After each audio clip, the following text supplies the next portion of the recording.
and we'll get a whole bunch of new people on. I'll send it to you as soon as I schedule it. I'll send it to you. Like on Twitter? I don't really. Telegram is better. Telegram's better. Or try Twitter. I don't know. Matthew's got my thing. Give it to Matthew. That again, my man. I think you should. What's your Telegram? Flat Earth Dave? I think it is. I don't even know. I'm pretty sure it's Flat Earth Dave. All right, if I can't find you, I'll touch base with Matt. Either way, we'll make sure that we get you that link. All right. All right. Well, I'll let someone else talk, I guess. I'm glitching. Proud, you still there? Yeah. Leon, I don't know if you know, but your hand is like up. I think it's like it's Flat Earth Dave on Telegram. Flat Earth Dave. Pretty easy. Is someone constantly white noising, or is it me? Oh, is it me here?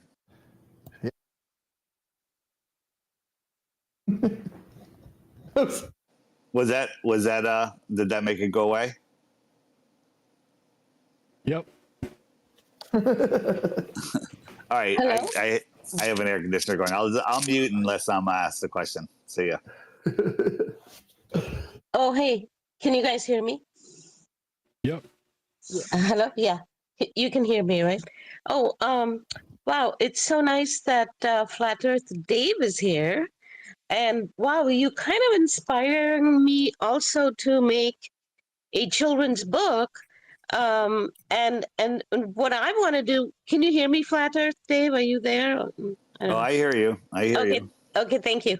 I was thinking that, so I've been kind of working on this little thing for the last couple of years where I take certain things that they found in science, for instance, stuff that is, like fairly easily verifiable, like trustworthy, whatever, and then matching it up with what I know of Vedic cosmology, and that would actually make a really great children's book, I think.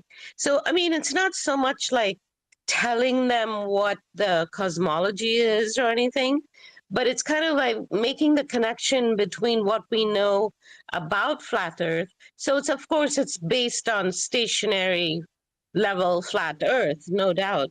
But then it also kind of, for instance, like these scientists who study the movement of the magnetic North Pole, they have detected these two blobs in the mantle of the Earth. These are like, regular geocentric scientists, geologists. And so they've detected these two blobs supposedly in the Earth's mantle. And my book, really what I want to say in it is, could it be Rahu and Ketu, which is something that Vedic cosmology talks about? And so it's just like I've found like 20 or thereabouts, 20, 25, points like that, where science kind of matches up with Vedic cosmology. For instance, even the whole paradigm of the torus field, that's actually described in one of the stories through the symbols, through the story about, anyway, so I don't want to take up too much time, but I was especially actually really hoping I could connect with you, Chrissy, because I don't know, intuitively, I feel that you and I might be able to, I don't know, work together or something, because I lack a lot of these skills. I'm such a Luddite. I barely know how to use this phone that I have, and I've never owned a computer. I totally am kind of a bit of an anti-techie. So I don't know. So I guess I feel really drawn to your energy because you seem to be so opposite of me. You seem to be this person that can do magic with a computer, which anyways. So I don't know if anyone's interested in that, but it's given me like a really nice feeling of having like a skeletal working model of what the flat Gotcha. Earth could be, you know? I mean, it's just conjecture, of course, but it's stuff that makes sense to me, and it's like a working model for me now. Sorry, Chrissy, did you say something? I missed it.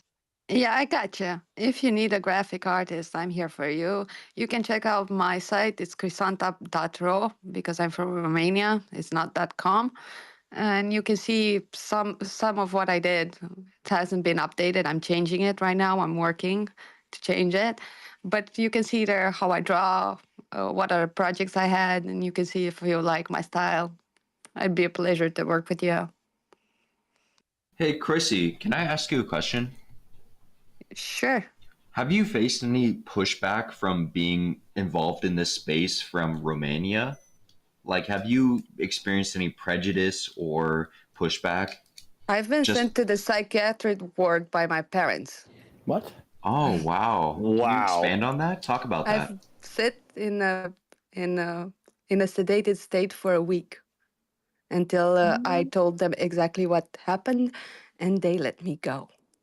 Wow. So That is crazy. let's not say I have backlash. I had a lot of stuff, and God was with me.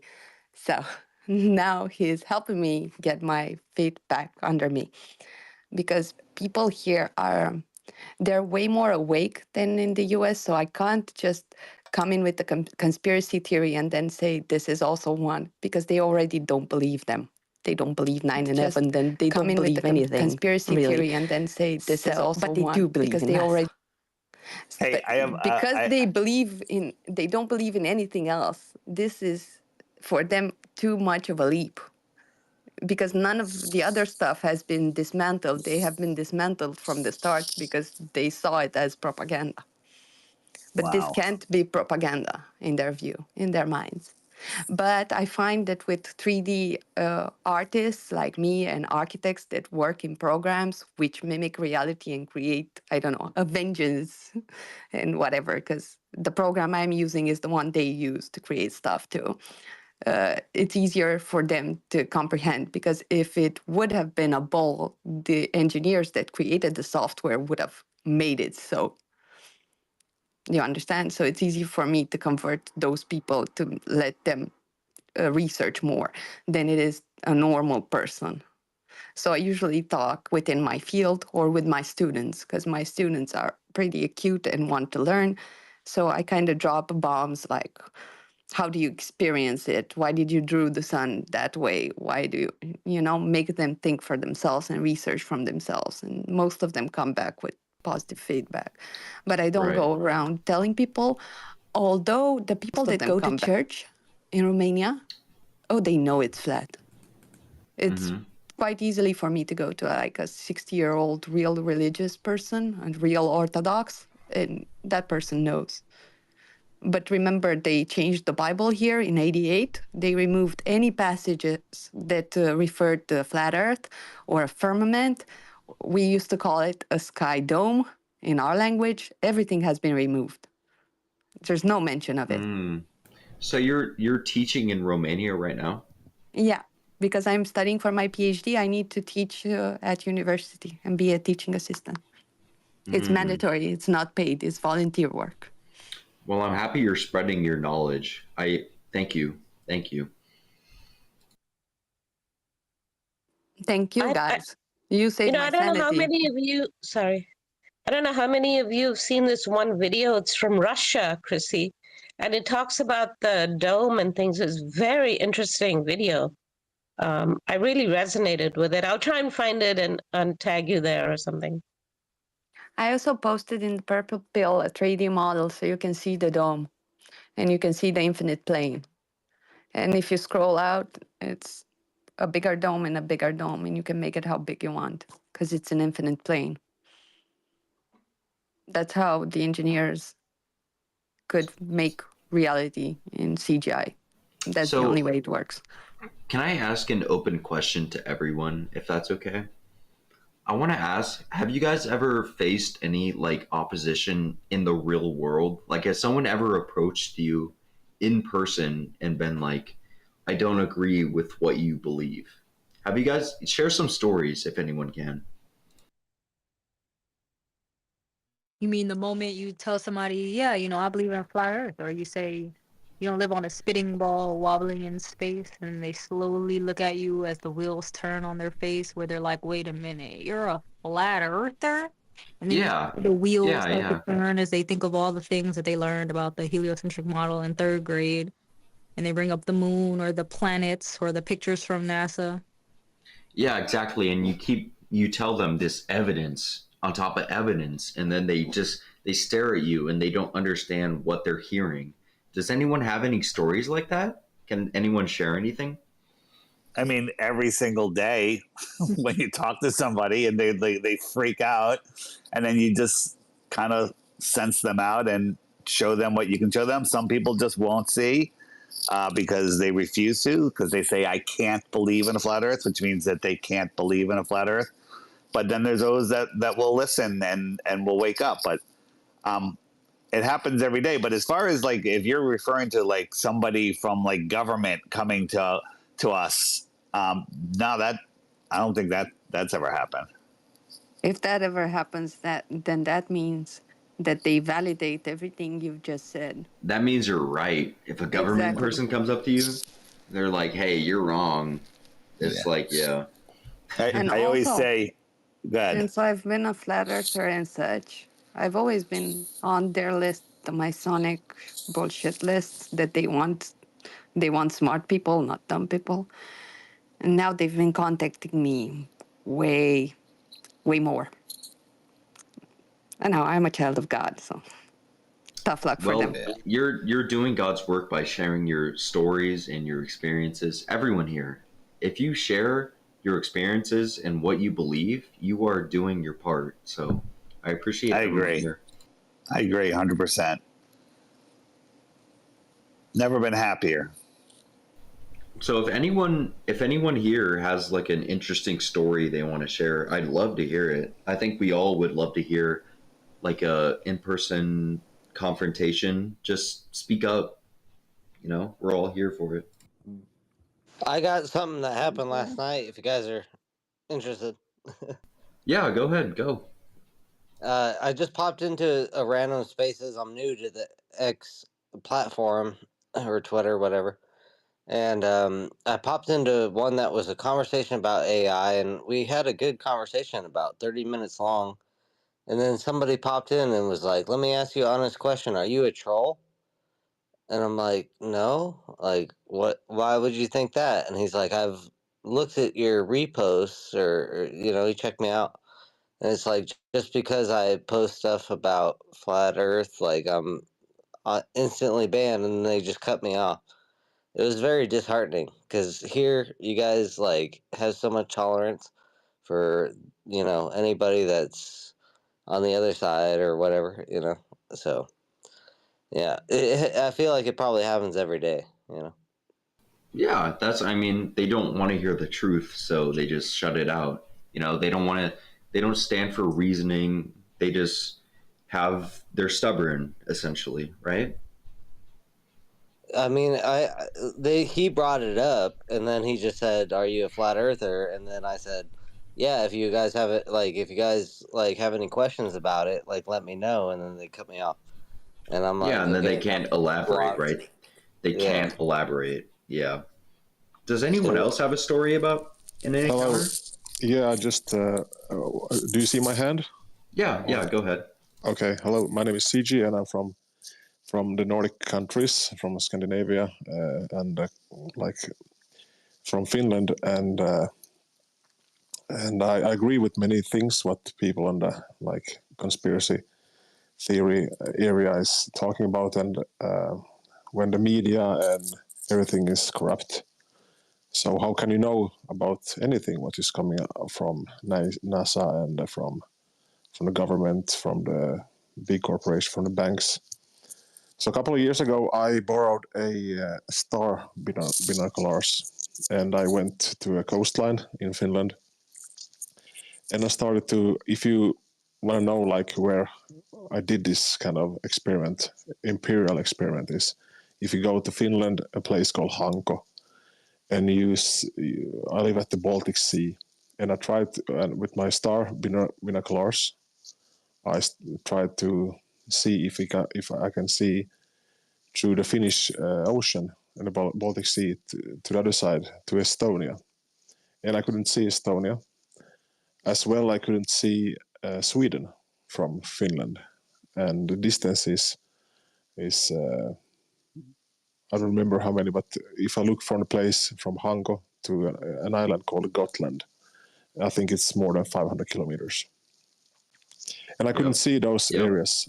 And that, after those experiments I did many times, I found out that the Earth is a globe. It's not flat. Through my own investigations. So with the star binoculars. Sometimes I can't. I live in Connecticut, and New York City is about 23 miles down the waterway from me. And there's certain days where I can't see New York City. Therefore, the Earth is a globe. But then there's other days that I can see New York City. And sometimes the bottoms of the buildings are cut off. Therefore, the Earth is a globe. And sometimes I can see underneath the White Stone Bridge, which I shouldn't be able to see the top of the towers on that bridge. So is the Earth a globe, or is it flat, or is there a thing called visibility where you can see things some days and you can't the other? Can you see my house right now from where you are? Can you see my house? I tried this in the days when it was sun was shining. Yeah. And also during like cloudy days. And so just the other day, sorry to interrupt. Just the other day, Jaron was in California looking out at some islands that were, I forget how far, but they're, but he couldn't see them. And everybody with their P1000s couldn't see them perfectly. And everyone's zooming in, can't see it, can't.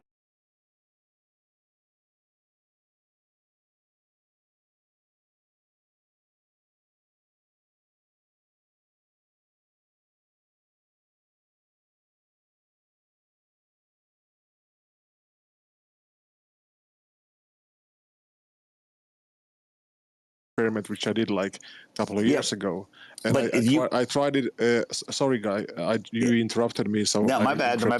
Yeah, and I tried it many times, many days, and I also tried in different kind of places in Finland. I never saw Sweden from the places where I was, and about hundreds of kilometers between us. So, I can't say that right now that the Earth is flat or globe. But what I just saw was what I saw. I didn't see Sweden or Estonia from the place where I stand. And that's why I maybe go more for the globe. Sorry. Well, my point is, if you can't see something, that doesn't prove the Earth is a globe. If you can see something that's too far for the physical limitations of the globe, that's a strong strike, if not a proof, that the globe isn't the size or not a globe at all. Have you tried with star binoculars? Have I started what? Have you been watching those kind of places with a star binocular? I didn't understand the last part of that sentence. What I was using in my experiment was a star binocular, like this kind of star binoculars. Yeah, binoculars. Yeah. I was using an instrument. Telescope. Yeah, sorry. I was using a telescope from these areas. Yeah, I was not using my eyes. Hello. Only weakness. So I'll just say I'll just make a final point here, and then I'll let somebody else take over. When you're looking into the distance, even on a clear day, after a certain amount of distance, the sky becomes opaque just because of the atmosphere, the thickness of the marine layer, the atmosphere. It literally becomes opaque. And I don't care if you have the Hubble telescope, you can't see through something opaque. A telescope is good at opening up the angular size of something so your eyes can resolve it. But if it hits that wall of opacity, I call it the atmospheric deck of opacity, you just can't see you can't see beyond it. Just like from France, where we can't see Mount Canigou, it's there, nobody can see it, except twice a year when the sun lines up with Mount Canigou, goes beyond it and backlights it. The powerful brightness of the sun can reach your eyes, your telescope, your camera, and you can see the mountain, but you actually can't see the light coming off of the mountain. So you have to look at something like that. There was another island closer to the Finnish coastline called Hiidenmaa, which is on the Estonian side. That particular thing, some islands before that big island, I could see with the telescope. Because it's closer. Yeah. Because it's closer, and the light that's coming off of it can make it to your eyes. But the one that's farther is, hold on, the angular size and the amount of light coming off of it is smaller. Hold on. Is lighter. What are you doing? Yo, listen. I don't know who's talking right now, but one voice at a time. When you hear Flat Earth Dave speaking, bro, just let him finish his thought. Then you can reply or respond, okay? Because multiple people are trying to listen. They can't listen if you think that this is just like a one-on-one conversation talking over him. All right, so Dave is going to pass you the mic back as soon as he's finished talking. All right, go ahead, Dave. Finish up and then pass it back to him. No, I mean, like, he was interrupting me, so I interrupted back. So I think it's like fair and square. Is that right? I didn't hear that. I heard him trying to explain something to you. No, I was talking and then he interrupted me. And then I interrupted him back. So I think it's fair and square at that point. Yeah, well, try not to do that. All right. If you want to get your thought out, if you want to get your thought out, go right ahead. Tell him as the same. Hey, if you want to get your thought out, bro. Yeah, I'm trying to do that, but somebody is interrupting me. So it's. If you want to get your thought out, is it F1, 51, 51? Just go ahead. Get your thought out. I'm giving you the floor now. I think this CG, and this might be his first time in Flat Earth Fridays. Is it Fiji or is it? I believe this is CG. Okay. Yeah, CG. Relax. Go ahead. You have the floor. Thank you, and I hope that nobody's. Thank you, and I hope that nobody's interrupting me. I will continue to mute you until you just start talking about the topic. We're moderating here, bro. We got this. Go ahead, bro. Speak. But I can't speak if you're muting. Bro, all you got to do is when I unmute, just start talking about the topic, or we're going to just move on to something else. Okay? So just as soon as I unmute, just make your point so that we can move forward. I don't want to keep on going back and forth. All right? Thank you. Go ahead. Yeah, so I was having my telescope at the coastline in Finland, and I was watching other places there around the whole area. You can go to the map and see a place called Hanko. And that's the most southern place in Finland. I was watching to Sweden, to Estonia, to CG. Denmark. I've been there. I've been there. Poopy, please don't interrupt me, okay? I'm sorry. I'm watching like a lot of places, and I want to just check that what is this flat Earth thing? What is going on? And what I saw, I never saw Sweden or Estonia. So this an empirical experiment, and for me. The Earth is globe. It doesn't matter what Flat Earth D said. He said to me here. I checked many days, different kind of months as well, because I lived at that area at that time, so it's pretty easy for me to go with this telescope and watch these kind of places. And the same thing was every day during a couple of months. So that's my experiment and empirical experiment of what if the Earth is flat or a globe. So thank you for my contribution, and thank you for nobody was interrupting me. Thank you. All right, CG, I respect you for going out of your way to actually getting empirical evidence. You guys like a team, or what's going on here? Yeah, CG, I respect you for getting empirical evidence for what you believe in. So I thank you for that. So, does anyone else have any other like stories they want to share? Yeah, that's not empirical evidence. I'm trying to gather what he was saying. I think he was saying that he predicted that he was supposed to see a long distance observation and then he didn't. Is that what I'm getting from that? And I was supposed to like prove that it's a globe.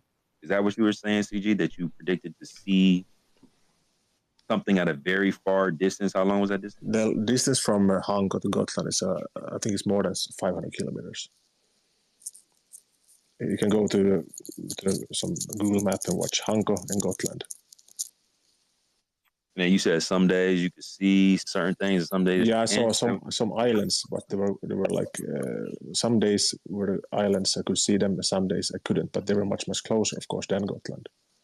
By any chance, do you know the elevation of the observation that you made? Like, do you know how high from sea level it was? Or It's sea level, no? Hey, can I ask a question?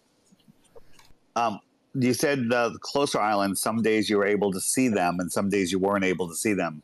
What was that because? Was it because of Earth's curvature or visibility? It was probably because of some fogginess, I think. Okay, so over I'm greater. not sure. I'm not sure. But someday I could. Someday I could. My point is, some days you can see them, and some days you couldn't. Over greater distances, the air density it compiles higher and higher.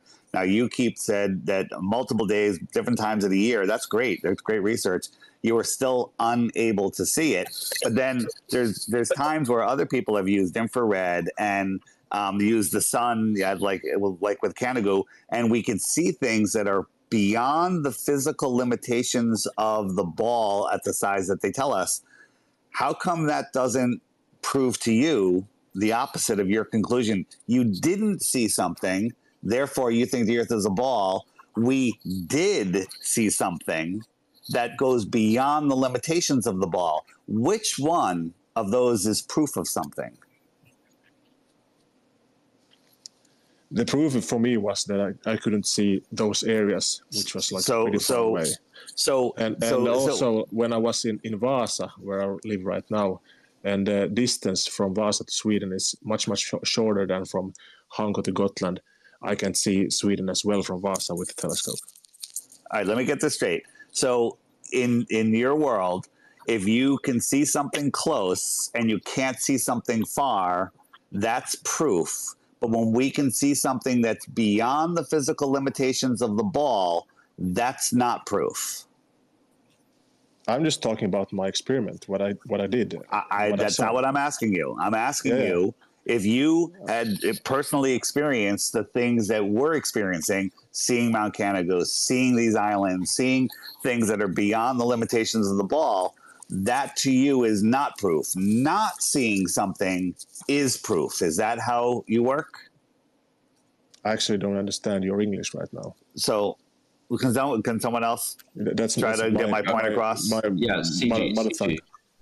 So proof of evidence, if it exists for a certain conjecture, does not prove another anti-conjecture. Do you understand?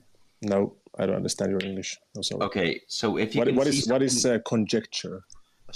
Like an idea. So the idea would be that there is a flat Earth, right? Yeah. So if there's an idea that there is a flat Earth, an anti-idea that there is a flat Earth, that there would be a round Earth, is not proof that there is a flat Earth. Do you understand? I understand. That's point, what he's saying. Why I was going there and checking these kind of things was I was curious. Because your experiment proves nothing. I don't trust like the government and the media. So and I don't trust like Neil Armstrong and these guys. And that's why I tried to see like, hey, what's going on? And I did these kind of experiments. Okay, right now I can see these areas which I want to see with the telescope. So my conclusion is the Earth is globe, and of course I can be open to this kind of things still. But right now I did this kind of thing, and it's pretty strong for me. Yeah, that's fair. I mean, you can believe that. Yeah, go Kirsty. Go Kirsty. Since you're talking in meters and the guys here is talking a different kind of measuring system, it's actually hard for me too because I've learned them all in meters. So you're talking about a 500 kilometers distance. Have you calculated the drop for that Earth with a horizon vanishing at 500 kilometers away? Do you understand? It's like at least 100 times bigger than the original model. Mathematically. Yeah, that's what he's saying is that it isn't So your there. observations actually prove the contrary of a curved surface.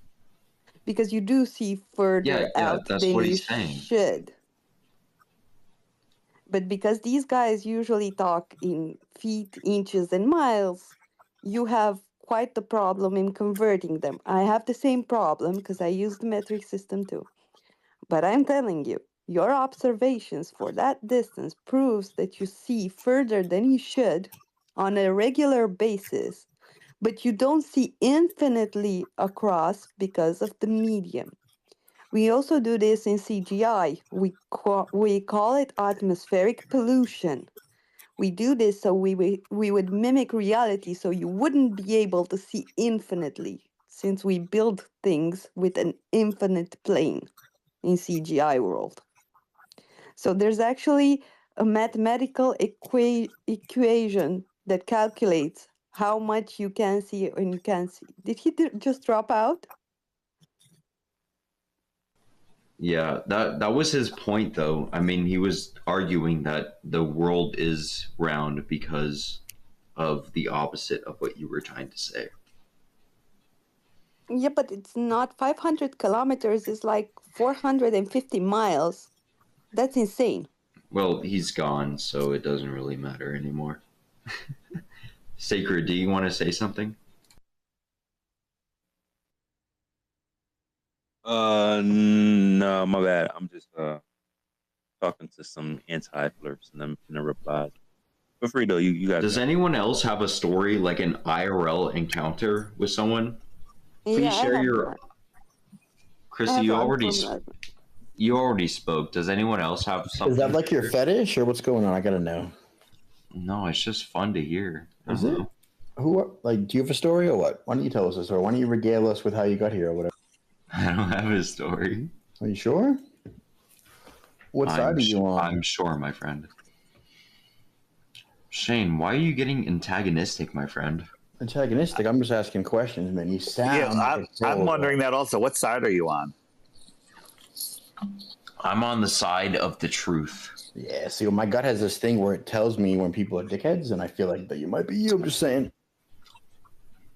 Man, that's mean. I've heard this guy on TikTok on many hangouts. His voice is very familiar. He's. I'm on TikTok. I haven't. Yeah. I'm on TikTok entirely, but I'm feeling I'm right. Anyway. You have one follower. Yeah, well, this is my secret account. Well, all I needed though was your name is Poop Kitty. So like, yeah. Anyone else? Yeah, bro. So look, I don't really want to waste too much time if you are just trolling. But if you do have genuine questions, all right, but you're not even letting me finish. If you do have genuine questions, like we're definitely here to answer. Was that not a genuine question? I want to hear IRL experiences. Yo, why are you interrupting me while I'm talking? You have zero self-control, zero self-respect. Like these guys are trying to get you the fuck up out of here. I'm trying to keep you here. And while I'm trying to keep you here, you're interrupting me. Don't you see how counterproductive that is? Nobody else wants to talk to you. And I'm trying to give you some rope. And you're interrupting the host while I'm trying to keep you here. It literally makes no sense, bro. So this is why it seems like you are trolling, because nothing that you're doing is being productive right now. So if you have any like genuine questions about flat earth, or if you are a globe earther and you want to provide some exclusive evidence, we are happy to engage. But I'm not going to waste no time if you're just going to be trolling and interrupting.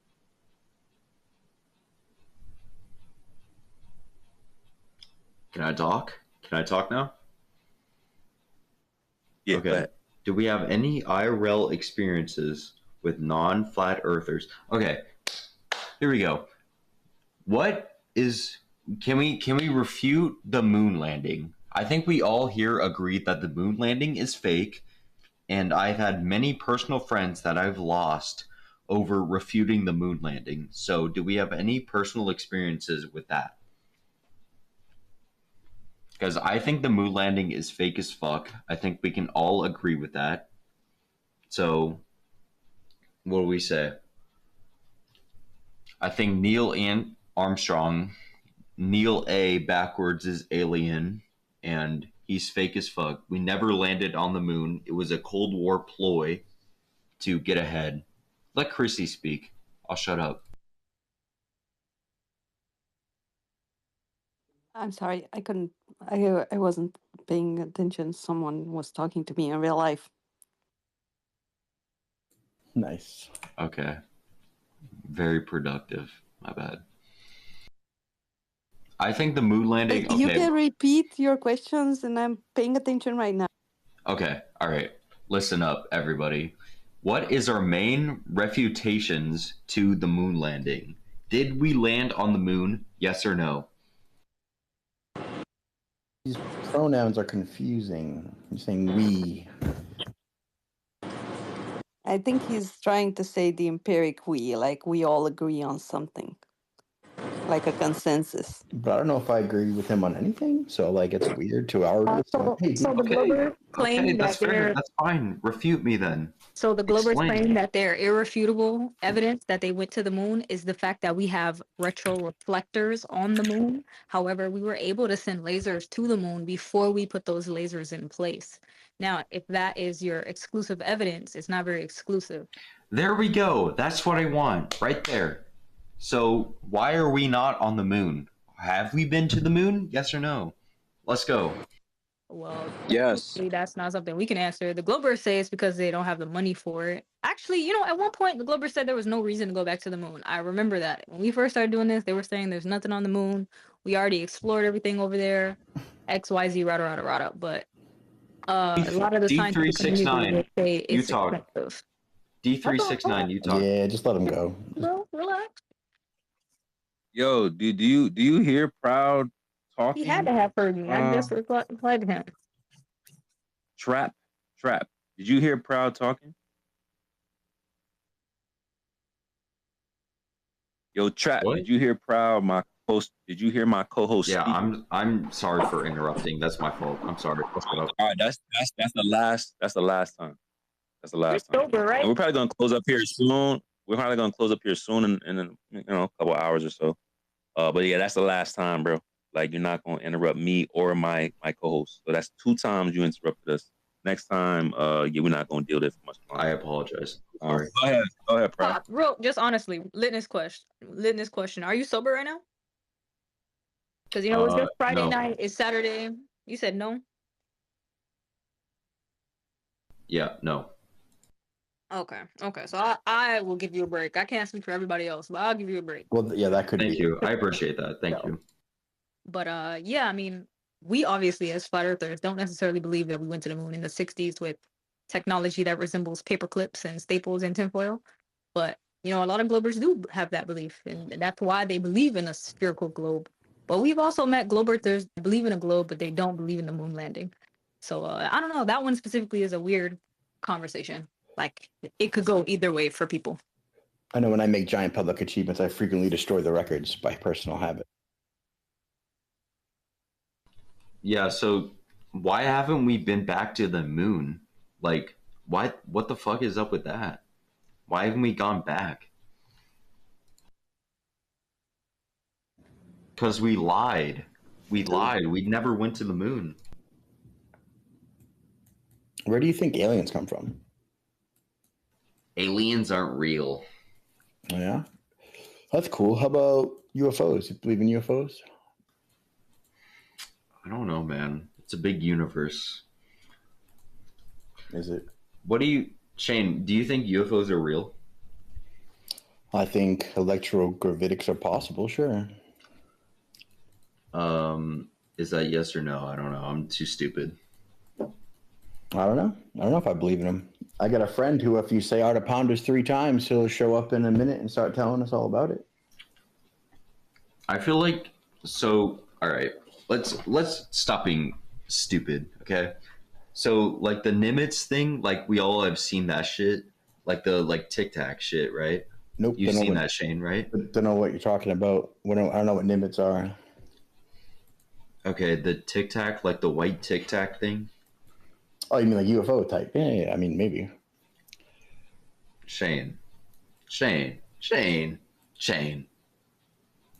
you dating, or did I fuck you? What's going on? Why are you trolling me, bro? Stop trolling.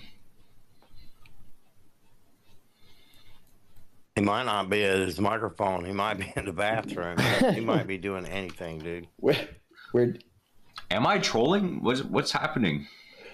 Well, no, I'm just trying to ask you questions that you're interested in, right? I figured aliens would be it, but then I don't know. Are you? You tell me. I don't know if aliens are real, Ben.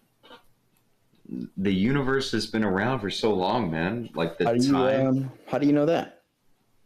I don't know it. Yeah. They say what, a bajillion, billion, 13,776,000 years old, something, and we know that because atheists who look back in time told us, who are notoriously trustworthy or whatever. Yes. I don't know. I think the universe has been like around for so long. It's like kind of unlikely that aliens are around at the same time as us. But I'm not ruling out the chance. I think it's possible. I think it's unlikely. You're a glober. What is the glober? What is that? You believe in the globe, the spinning ball in space. You're a glober. The galaxy evolution. I can't say that. Light speed. Yeah. Well, you got a preponderance for aliens. I don't believe from another world, right? No, I don't believe in that. I believe in. You just said you can't rule it out. Well, can you? Yeah, pretty resoundingly. I believe I live on a flat planet. I believe it's a closed system. Okay, that didn't answer my question. I don't said think how. aliens can come from, whatever planet. Ken, good answer, sir. But you didn't answer my question. You didn't answer how. Can you do that? How what? How are you so sure? Oh. Let Ken speak. Don't talk. Only Ken. Well, only Ken. Actually, I speak for Ken. Nobody's talking. Okay, dude. okay. There's literally... Sure, Shane, speak for Ken. I'm the only one. I'm the only person talking to you. Nobody's interrupting you. Nobody's interrupting me. So, what... You're revealing yourself a little bit at a time. I know you're a glober because you believe aliens could come from somewhere else. From outer space, somewhere. So. But I mean, all the evidence for the bajillion years old. What else you believe in?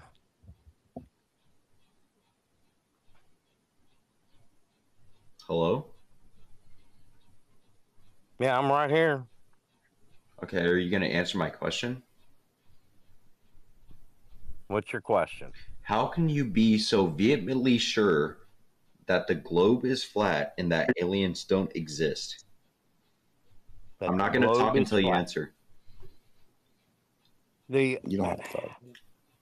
The globe is flat. You got to be drunk.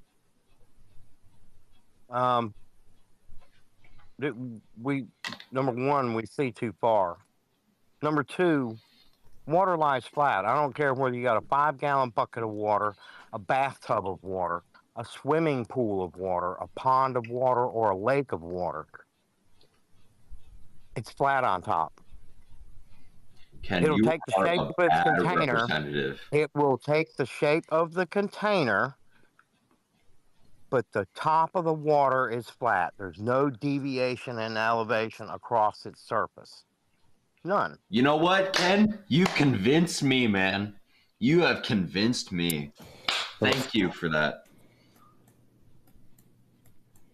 You're welcome. Thank you. Kind of like you going for a ride, but like the dude with you only wants to go in the car. Like you brought your dog for a ride to the store or whatever, and he's just like, no. There's 80 people in here. There's 80 people in here. Prove me wrong. I'm right here. Or Chrissy, what's up? Or you can kick me and believe whatever. What are you on about? What did he say? Right. What do you want? I'm like tuning you out. What do you want? What is your question? One more time. Ask me. I'm asking, why is the Earth flat? Tell me. Because if a surface is not curving, then what is it doing? What? If a what is even that? What is it doing? Oh, that cog disc kicking in. If a surface is not curving, what is it doing? But it is curving. Oh, Dishonest. we got it, Can't James. function. So Can't function. What? Hey, wait. What surface was she talking about? The surface of the Earth?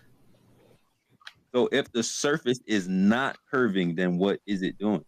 But it is curving, so that's a new question. That's not. No, not you can't. You can't have basketball is not conjecture curving.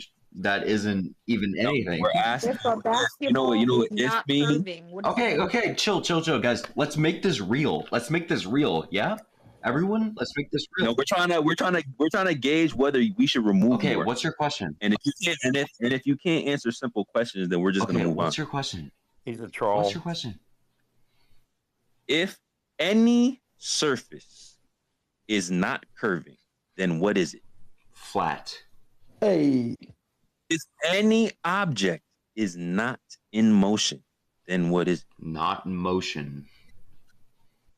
Stationary. Okay. Yeah. Okay. Go ahead, Proud. Continue. Okay. What's your what was that? What was that? What? So you asked why. Why is the Earth flat? Because I didn't ask why. I asked what was your point there. No, that was your original question. Why is the Earth flat? Yeah, you didn't answer my question. If a surface of the Earth is not curving, then that means it's flat. That's why. Okay, it's so flat. you're just now, if you believe that. Now, if you believe that it's curving, then you have to provide that evidence that it's curving where it's supposed to be. The burden is not on the accuser, my friend. You have the positive claim. Your positive claim is that the Earth is in motion. Your positive claim that the Earth is curving. How did flat Earth prove? So you have to prove. Do you know how flat Earth proved that the Earth is not in motion? I don't. Explain, please. That is a good one. So there's an experiment led by these people. We like to call it Michelson-Morley. Okay. Right. So they did a test using light waves and frequency and patterns, and they were basically trying to decide Earth's relative motion through what we call the ether. So you got a couple variables. You got a stationary Earth, or you got a stationary ether. You got an Earth in motion, or you got a... Can you explain what the ether is? I don't understand what that is. So I can. It's going to require, or it's actually going to cause you to ask more questions. So I might not even have to touch on the ether. I promise I will not ask another question if you explain what the ether is. I promise. We want you to ask questions. I just don't want to distract you from the main topic. The main topic is that Earth has to be in motion at a certain speed, right? That's what they predicted. This isn't a flat Earth thing. Globe Earth predicted. I agree. A 30-something km speed. It's 1,100 miles per hour. No, we're not talking about rotation. We're talking about orbital motion. We're talking about Earth's that's orbital what I just said. motion around the sun.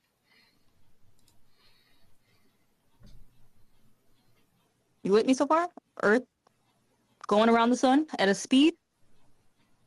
Yeah. Right. So that failed. That globe prediction failed. What you guys thought it would be was way off by a whole bunch of fractions of numbers. I could give you the specifics, but I'm just saying it was off. Fractions of numbers? Oh my God. No. Yes. It's way off by fractions of numbers? You guys oh my God, I'm 30, so wrong. You got 5. That's a failure for your model. Okay, continue. So instead of saying, hey, I wonder what happens if we throw away the fact that Earth is in motion and we try to measure the ether, instead of doing that, you guys threw out the ether. So I know you want me to explain what the ether is, but to answer your original question, we realized that Earth is not in motion because it's not detected. Interferometry is the machine that Michelson-Morley was using. It is 10,000 times sensitive than a gyroscope or even your finger in the wind, okay? And that was not detected.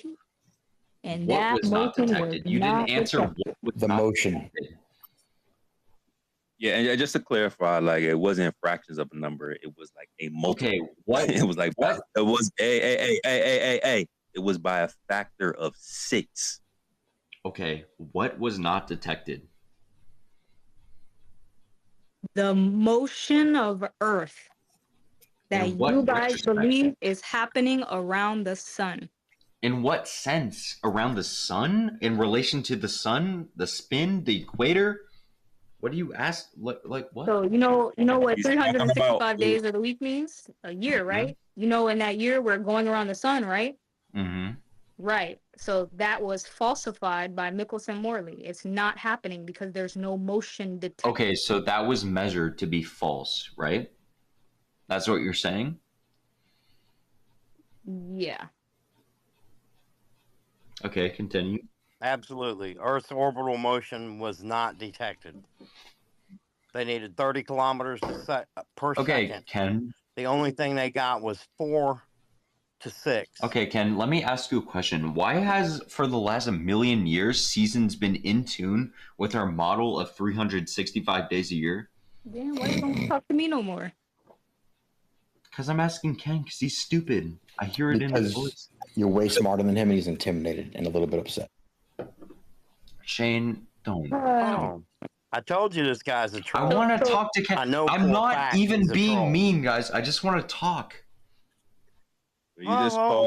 When you were laughing about fractions and that fraction of the speed was 1/6. Well, I'm laughing at how of the poor speed your you needed to reasoning go is. around the sun. You were laughing. You were what, fractions. You call that nervous Yeah, you're a laughter. fucking troll. Guys, calm down, okay? I just want to talk.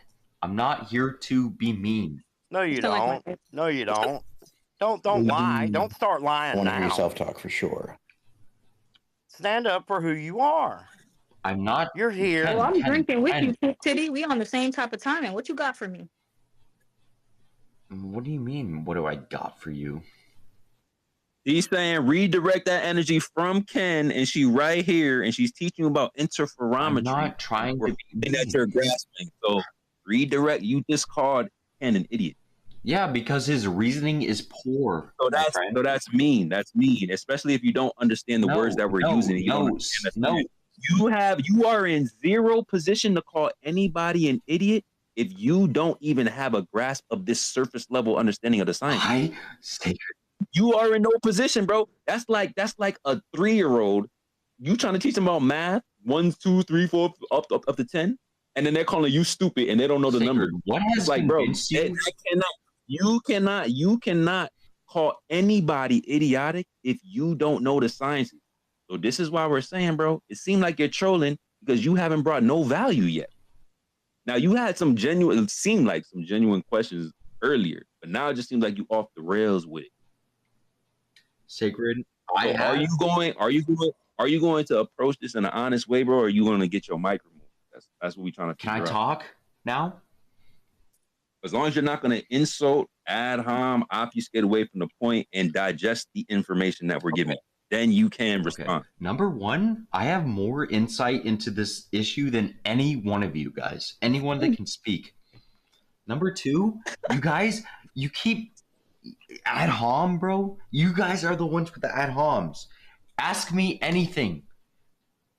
I am telling you guys. Okay, well, how do you know that you got more insight into this topic? Because everything you guys say makes no logical sense. Okay, so explain what's not logical about interferometry. What is interferometry? What the? Oh my See, God. again, so this is what I'm talking about. Nothing you guys make logical sense. So explain what's not logical. Well, I don't understand what you guys are talking about. You see how incoherent that is, bro? You are in no position to tell us that things don't make sense to you and it's illogical if you don't even understand the concepts.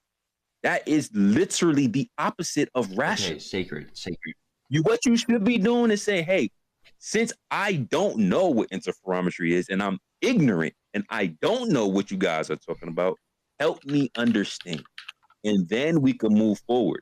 Okay. You are in no position to call anybody an idiot or say anything is irrational, illogical if you have zero comprehension of the topics at hand. And then you see it says episode 98, and we hear every single Friday, but we've been doing this for 98 weeks straight. So you're going to have to substantiate why you think that you got more skin in the game than any one of us up here that been here since day one. You got us fucked up, bro. Are you You're kidding right. me? You're right, Yo, Sacred. Dave, So I explain to know. me. That's why we get a little bit irritated with your rhetoric. when you Go were ahead, nothing bro. but a blimp in your dad's ball sack, bro. Flat Earth, Okay, Dave Sacred. was talking about flat Earth while you were just a thought of semen, yo. You know that, right? You're right. I'm wrong. Sacred. Do you want to talk? What is infratrigonometry? Explain that to me. You getting clipped up, bro. I'm sorry. I apologize in advance. Go ahead. Clip me up. Clip me up. Eritophanes or whatever. Sacred, talk. No, I'm gonna let Proud Yeah, get because you can't. Because you can't. Because I can't. She just explained it. No, she Why didn't. don't you repeat back what she said? No, she Repeat back didn't. what she did. What was the value that was predicted during interferometry? You keep using this word infratrigonometry. That means nothing, bro. You have more insight than everyone. Just figure that out in context or whatever. Shane, no one is talking to you. Sacred, explain to me what infratrigonometry is. Shane, in your own words, prove me wrong. Shut me up. Shut me up. Do it now. light. Shut up. Interferometry is using a light beam, splitting it into two light beams, having it within a specific frame of reference, having it bounce off a couple of mirrors, shoot back to the source, and seeing if there's an interference pattern due to motion. Okay, what is it bouncing off of, and what is the interference? Mirrors. A light beam. So they take one light beam and they split it into two. It does. You asked me what's being interfered. I said a light beam. You said what's it bouncing off of, and I said a mirror. But you keep on interrupting, and you're not digesting any of the information, and you can't even pronounce the words. Let's start there. Let's start there. Inter. Farama. Free. Free. No. Free. All right, do it again. Do it again. Interferometry. Interferometry. So you just learned a new word from Flat Earth. Thank you, Sacred. Now all you have to do is understand the words that you just learned from the Flat Earth. Then we can have a cohesive conversation. You're right, Sacred. I'm fucking sorry, dude. I don't know what I'm talking about. So please explain to me what interferometry is, please. I did already, Poop City. Can you do it again? You're really slow. The measurement of interference pattern due to a frame in motion, particularly circular motion, but they have linearized it as well. So if there is a circular motion or a rotation, then we should be able to detect this motion with an interference of a light beam. You want me to put a visual up top for you? I could do that. Would you like a visual? Yes, I would. Okay, let me go get you a visual. Thank you. Appreciate that.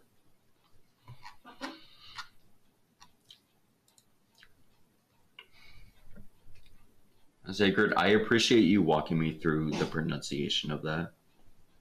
I was struggling, but with your help, that really mattered.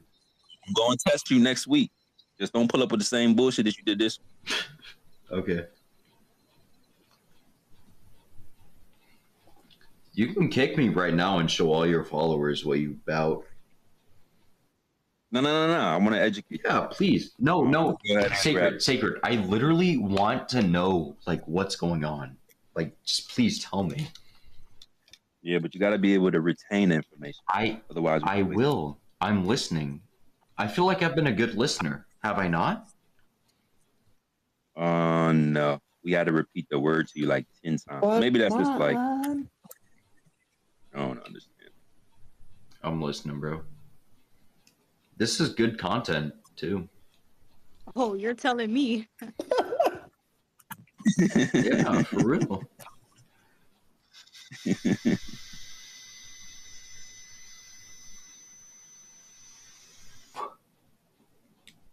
I'm so proud of finance. You do a way better search than I do. You understand though, right, Poop City, why detecting motion is important for your model? I don't.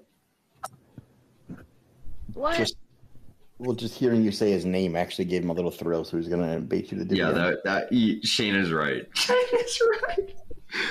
I'm sorry. Usually am. I honestly don't understand why, like, an object in motion, like, I don't know. Like, can you explain that to me? Like, in simple terms, very simple terms. Well, I mean, people hate flat Earth because we say it's stationary and not moving. So, Okay.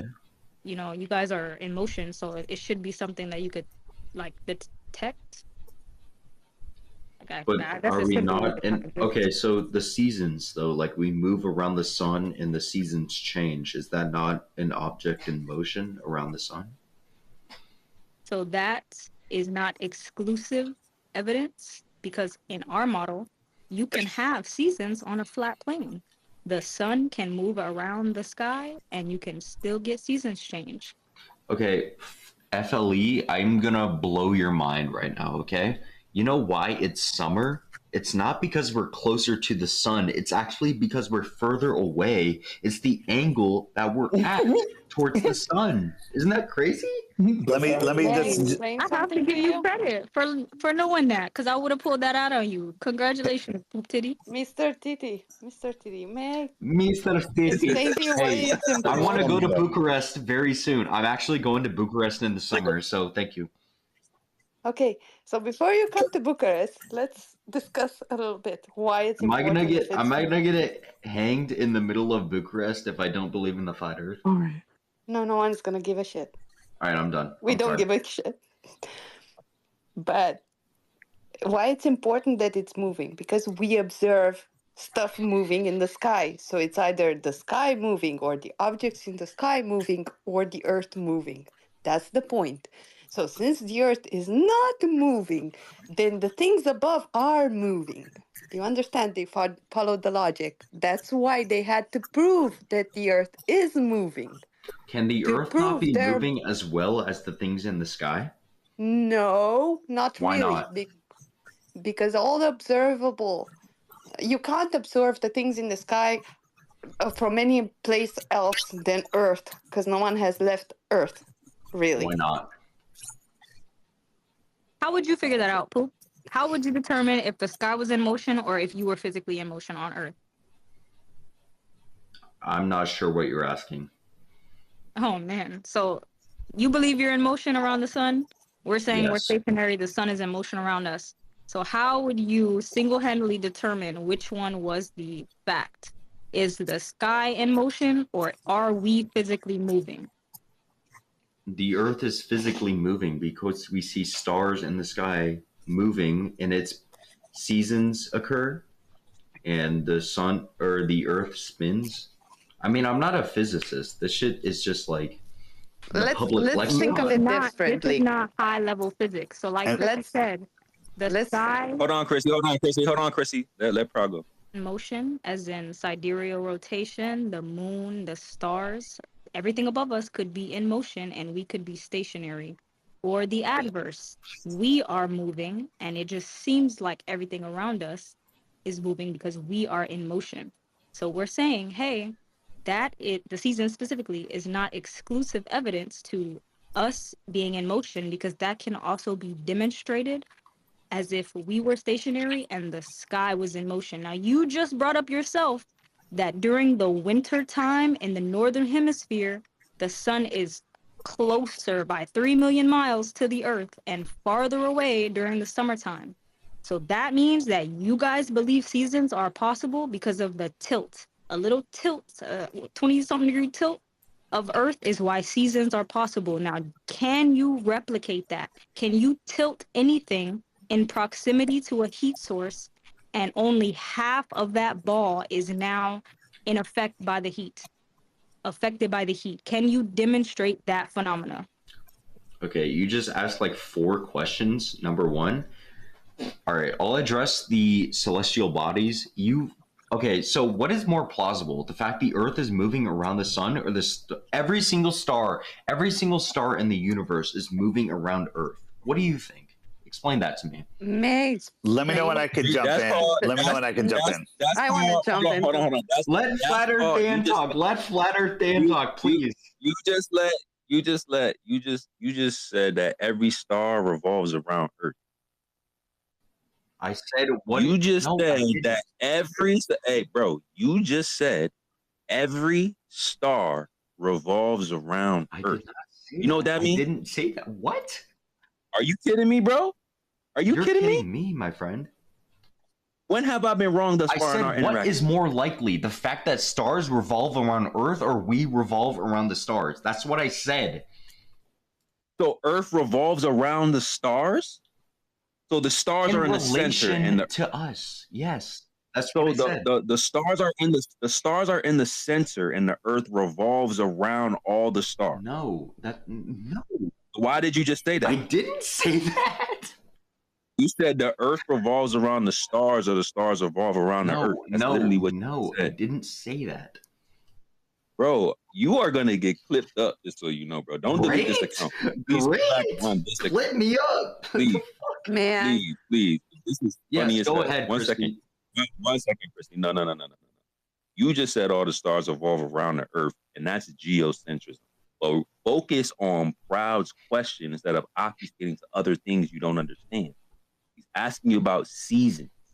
Don't talk about revolving around stars, which is literally irrational. Focus on replicating the season on your globe Earth, since you're thinking that this makes sense to you. Can you repeat back the issue that she's highlighting in your globe model when it comes to season? I don't even know what you just fucking asked.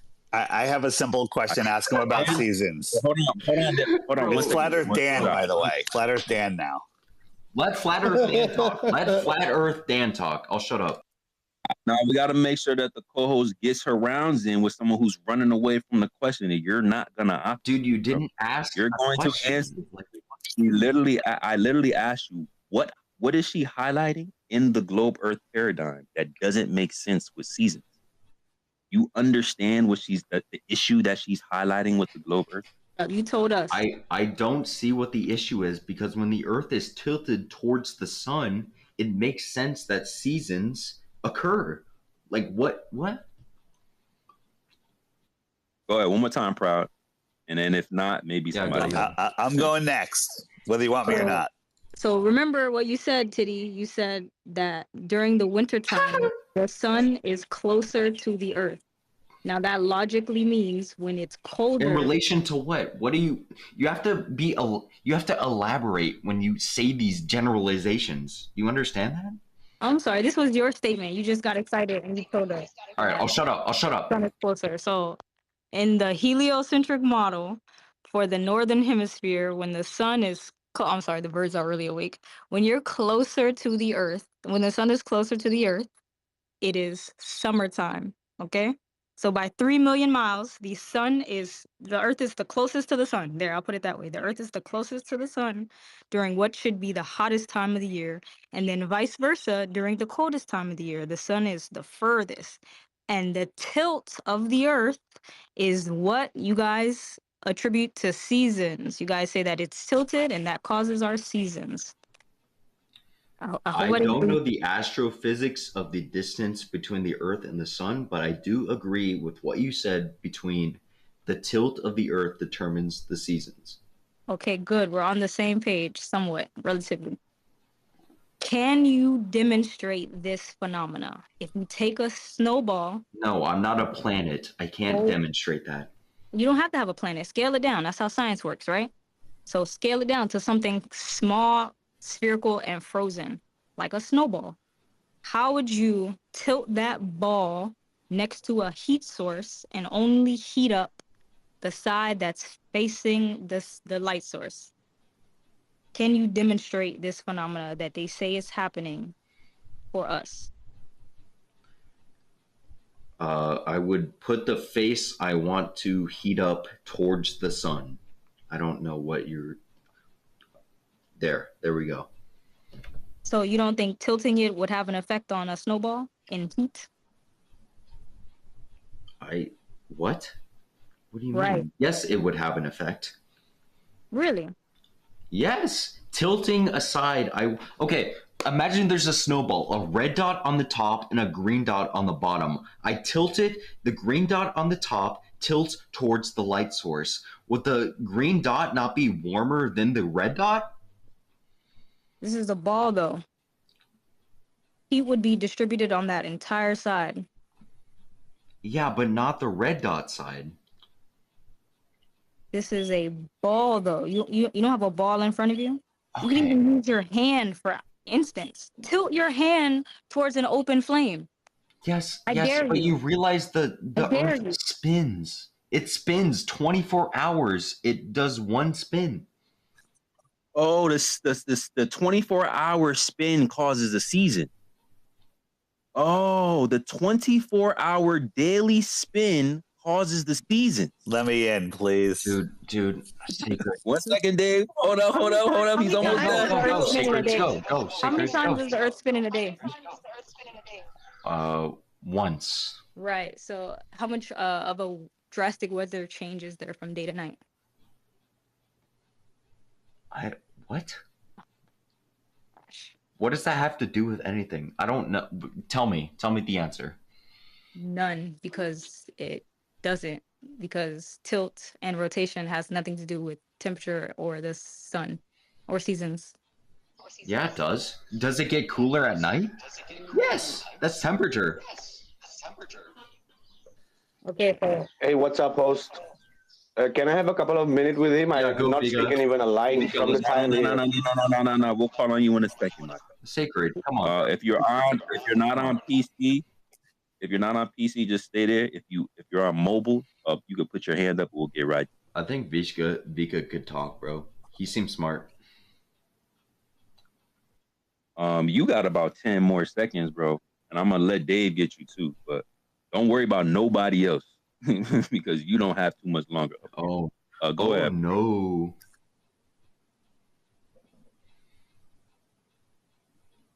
So again, how does proximity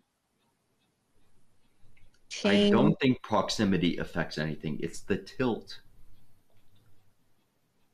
What is your question? Like, you're going in circles. I don't even know what your point is. The point For the last 45 minutes, it's been no points and just does not affect temperatures for the seasons, and that we can replicate seasons on a flat Earth with a local sun. Okay, I'm stupid. Can you repeat that in simple terms? I don't even think I can. Okay, well then if you can't explain it simply, then you don't understand it in a complex manner. May I? Everyone knows that. What's complex about proximity? You tell me. You can't explain it in a simple manner. But you understand it. You just got it. No, I don't. I just said I don't. Bro, you're too intellectual for him. You are way too intellectual. You get to an object, the more you feel the heat. Is that wrong or is that correct? The closer you get to a heat. Okay. Say it again. I'm sorry. I couldn't hear. There was too much noise. Say it again right now. I'm sorry. Does it get hotter when you walk closer to fire? Yes. Yes. If you lean forward while you're standing next to an open flame, are you going to feel that heat source more? Yes. Okay. So how can you replicate a ball tilting towards a heat source and only half of the surface is warm? Because half of the surface is facing away from the heat source. Not that half. It's top half versus bottom half. This is a ball, mind you. That's what, I understand why you're confused, because it makes no sense, Titty. It's a spherical ball. You cannot tilt a ball. Well, oblate. I don't know. Because when you spend 12 hours of the day faced away significantly further than the top half. Okay, so all right, fuck. Let's imagine like New York City, okay, versus like the lower half of Argentina. Which one is closer to the sun during the summertime? Can you answer that? New York City versus Yes, and that's why you can go skiing in Argentina during the wintertime. Sacred, do you want to chime in, bro? I've never been to Argentina, so I guess I could take your word for it. Well, that's why you have an invalid argument, my friend. So thank you for your input. Because I've never been to Argentina, that proves a No, spherical bro. ball poop titty. You're too intellectual. He doesn't get your point because you're too intellectual for him. You're Chrissy, using tell big me words. where I'm wrong. Step by Like step. I said, he's a I did it troll. step God. by step. Yeah, but you still did it assuming that he knows words. I literally asked a question that refuted everything you just said in the last 30 minutes and you could not answer. Tell me how I don't understand. What? You couldn't. Okay, this is why you don't All right, understand. I'll shut up. I'll shut up. Go. Equatorial regions, are they the hottest places on Earth? You know what the equatorial regions mean? Yes. You know what equatorial regions are? Yes, they are the hottest places, Where are most they? temperate places on Earth. Where are they? Around the equator, right? Yeah. So answer me this, Poopy. If the Earth is tilted away from the sun, which means the equator is 23.6 or 23.4 degrees off center. 31.2. It's 23.4 degrees away from the sun, away from the heat source. The equatorial regions, the hottest places, are tilted away from the sun. Why are you invoking tilt as it's a fact? Do you know what temperate means? Do you know what temperate means? Temperate? Yes. No, I have no idea Never what heard of a temperate horse? Explain to me what temperate means and how that has any relation to what I'm talking about right now. It's stable because it experiences the same distance from the sun year round. Do you understand that? It literally does not. That was the first point that proud. Yo, you see this? You see why? You see why y'all gotta walk them through this? Because all they're gonna do is put themselves in a different hole that they have no idea what they talking about. Proud just got finished telling you that the sun is at different distances from the earth throughout the year. Why are you saying that it's the same distance throughout the year? Proud just got finished telling you that in certain parts of the earth, typically the top and the bottom half, when you are closer to the sun, you will experience winter. And when you are furthest away from the sun, well, no, you ain't finna, you ain't finna mute this, bro. I know you looking stupid as hell right now, but you not finna sit there and gaslight everybody. Proud just got finished telling you that when you are closest to the sun, you are experiencing winter. When you are furthest away from the sun, you are experiencing summer. Your rebuttal was tilt. It's the tilt. I just refuted. But then we look at the equatorial region, and the equatorial regions are supposedly the hottest places on Earth, yet they are not pointed directly at the sun. They are off center by 23.4 degrees. So your claim of tilt has been refuted. Because if that made sense, that tilt matters, then the point that should be the hottest on Earth should always be the closest to the sun. Should not be off center. The closest point to the sun should be the hottest. You should go look at your globe model, sir, and go see if that's actually what happens. As a matter of fact, I might tell Proud to drop a graphic on your ass. You might need some imagery. Seeing that you don't retain information well, so you want to hit me with, oh, temperate means, oh, it's the same, it stays the same. It literally doesn't. So you just refuted your own self while piping up so arrogantly. This is why nobody else wants to engage with you, bro, because we can't tell if you're this ignorant or if you're trolling. Nah, Shane totally called it. From the beginning. I mean, his name is Poop Titty, bro. I didn't give him a fight. I blame you, Proud. I ain't gonna lie. Nah, the condescension was there when he was talking to Chrissy, but I was trying to be optimistic. I told y'all earlier I'm naive. We gotta get you that upgrade, the non-naivety upgrade. Me thinking these people aren't pieces of shit. But hey. I think What happens? She programmed to give you the benefit of the doubt. That's what it is. I think Poop Titty genuinely wants to talk to us. He just a little excited. I don't even know if we should even like continue. What do you think, Proud? Because I guarantee you he hasn't retained any of that information that I said. Guaranteed. Poop Titty, damn, I don't even know if you live in the northern hemisphere or not. When is the sun closest to the Earth in the heliocentric model?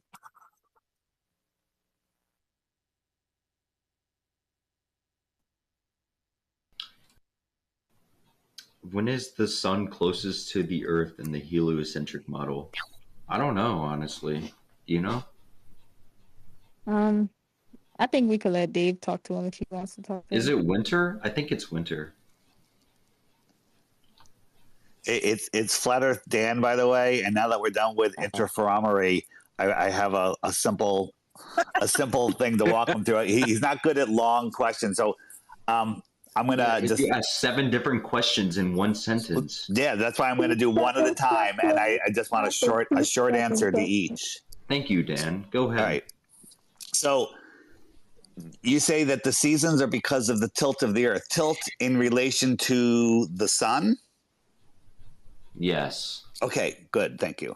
And I'm making the answers very easy for you. So in the northern summer, are we closer or farther from the sun? In the northern summer. What is the northern summer? Well, when we're in the summer in the north, I'm in the United States during my summer. Am I closer to the sun than I am in my winter? In December, is the Earth closer to the sun or farther than the sun December? in June? Yeah, December. Is the Earth closer or farther than June? The whole Earth would be closer to the sun. Very good. So very yes. Good. Very good, very good.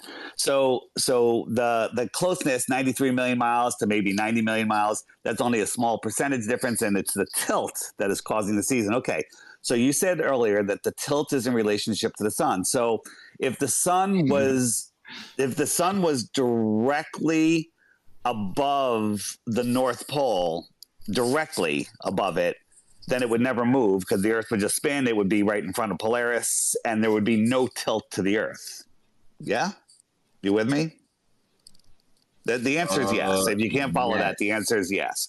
I don't know what fucking... Well, I'm getting to my point. I'm almost there. Okay, I'll shut up. Go. So you can determine the tilt of the Earth and on the globe Earth by the angle to the sun. So when the sun is in the summer, well, hold on. In the summer here in Connecticut, the sun is much higher in the sky than it is in the winter because the Earth is tilted towards the sun and it appears higher in my sky. Answer is yes. Okay. No. So here's the question. If the sun is all the way down, like just almost to the horizon, you could say that the relationship of your location to the sun is at a much greater tilt away. No.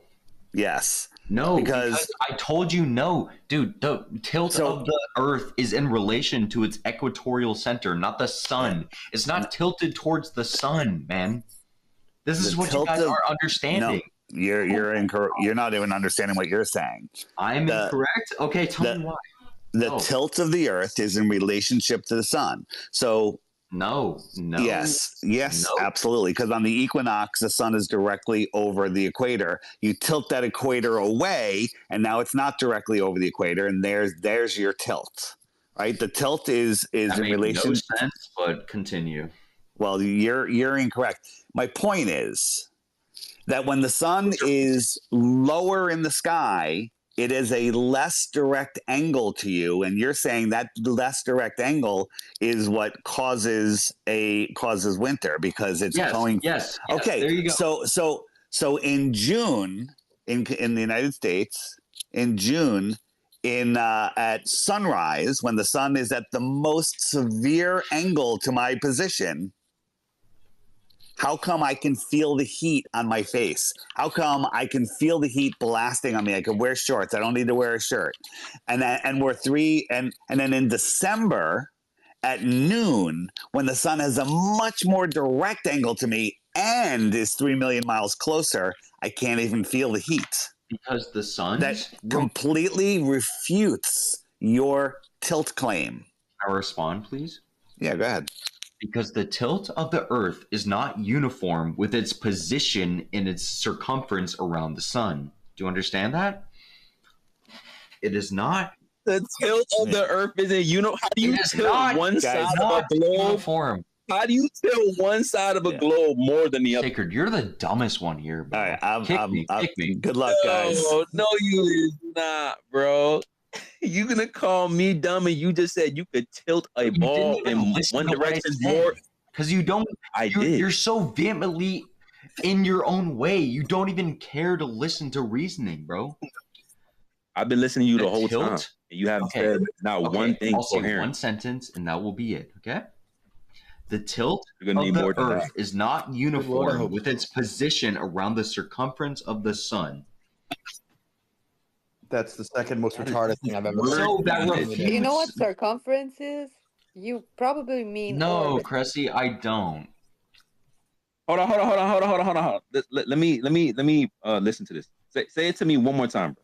The tilt of the Earth is not in relation to its position around the circumference of the sun. Do you got that? Let me repeat it back to you. Yeah, go. The tilt of the Earth is not in relation to its position around the circumference of the sun. Yeah, there you go. Good job.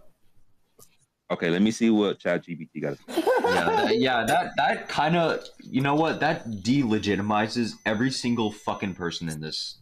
I'll have No, let me It's a good job. You know what? That's your host You know right what there. That's your host. circumference is? That's your host right there. Is this a coherent statement?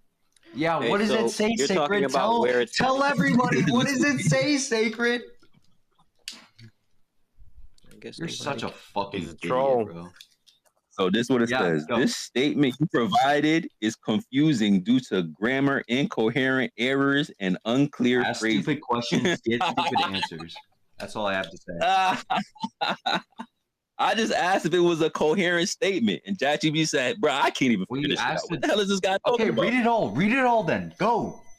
Is this a coherent statement? And I put a colon, and I said, the tilt of the Earth is not in relation to its position around the circumference around the sun. Read the rest. That was the question. Okay. And then I well, said, you asked if and then it replied, and I just asked if it was coherent. That's all I asked. I didn't ask if it was true. I didn't ask about nothing else. I just said, was this coherent? We taking the actually we cyborgs too, so we already picked up on the incoherent. Okay. But anyway, you know, we see this all the time. So AI says, hey, the statement you provided is confusing. Grammar errors, unclear phrasing. Fuck. Says this statement suggests, bro, it Sacred, you're right. You're right. You should ask it if I know you've been saying I'm right. You should ask it if the flat Earth is real, my friend. Say what you say now. You've been telling me that I've been right this entire time. Yeah, man. You realize you're so right. ChatGPT is so right. You should ask it if the flat Earth is real. No, I didn't say ChatGPT is right. I asked if you were coherent. It could determine whether you're coherent. You should ask it if the flat Earth theory is coherent. And it told you that you were incoherent. You don't even know grammar. You can't even respond to me. You're so it couldn't even scared. answer. You're nothing, bro. Kick me. You're projecting. Oh yeah, man. Okay, if I'm projecting, ask How long you gonna let poop titty dadgum troll? The flat Earth is real. I'm getting tired of hearing this trolling. We're just getting some content, bro. Because I'm confronting you guys. You guys have nothing. No, you're not confronting. You're not listening. Yes, And what am I doing then? What? you are acting like a jackass. You're making an ass out of yourself. But let me respond to your first Sacred, you're the dumbest one out of everyone here. And that's saying something. Oh no, my feelings. Yeah, kick me. What am I supposed to do? Poop titty. Please love me.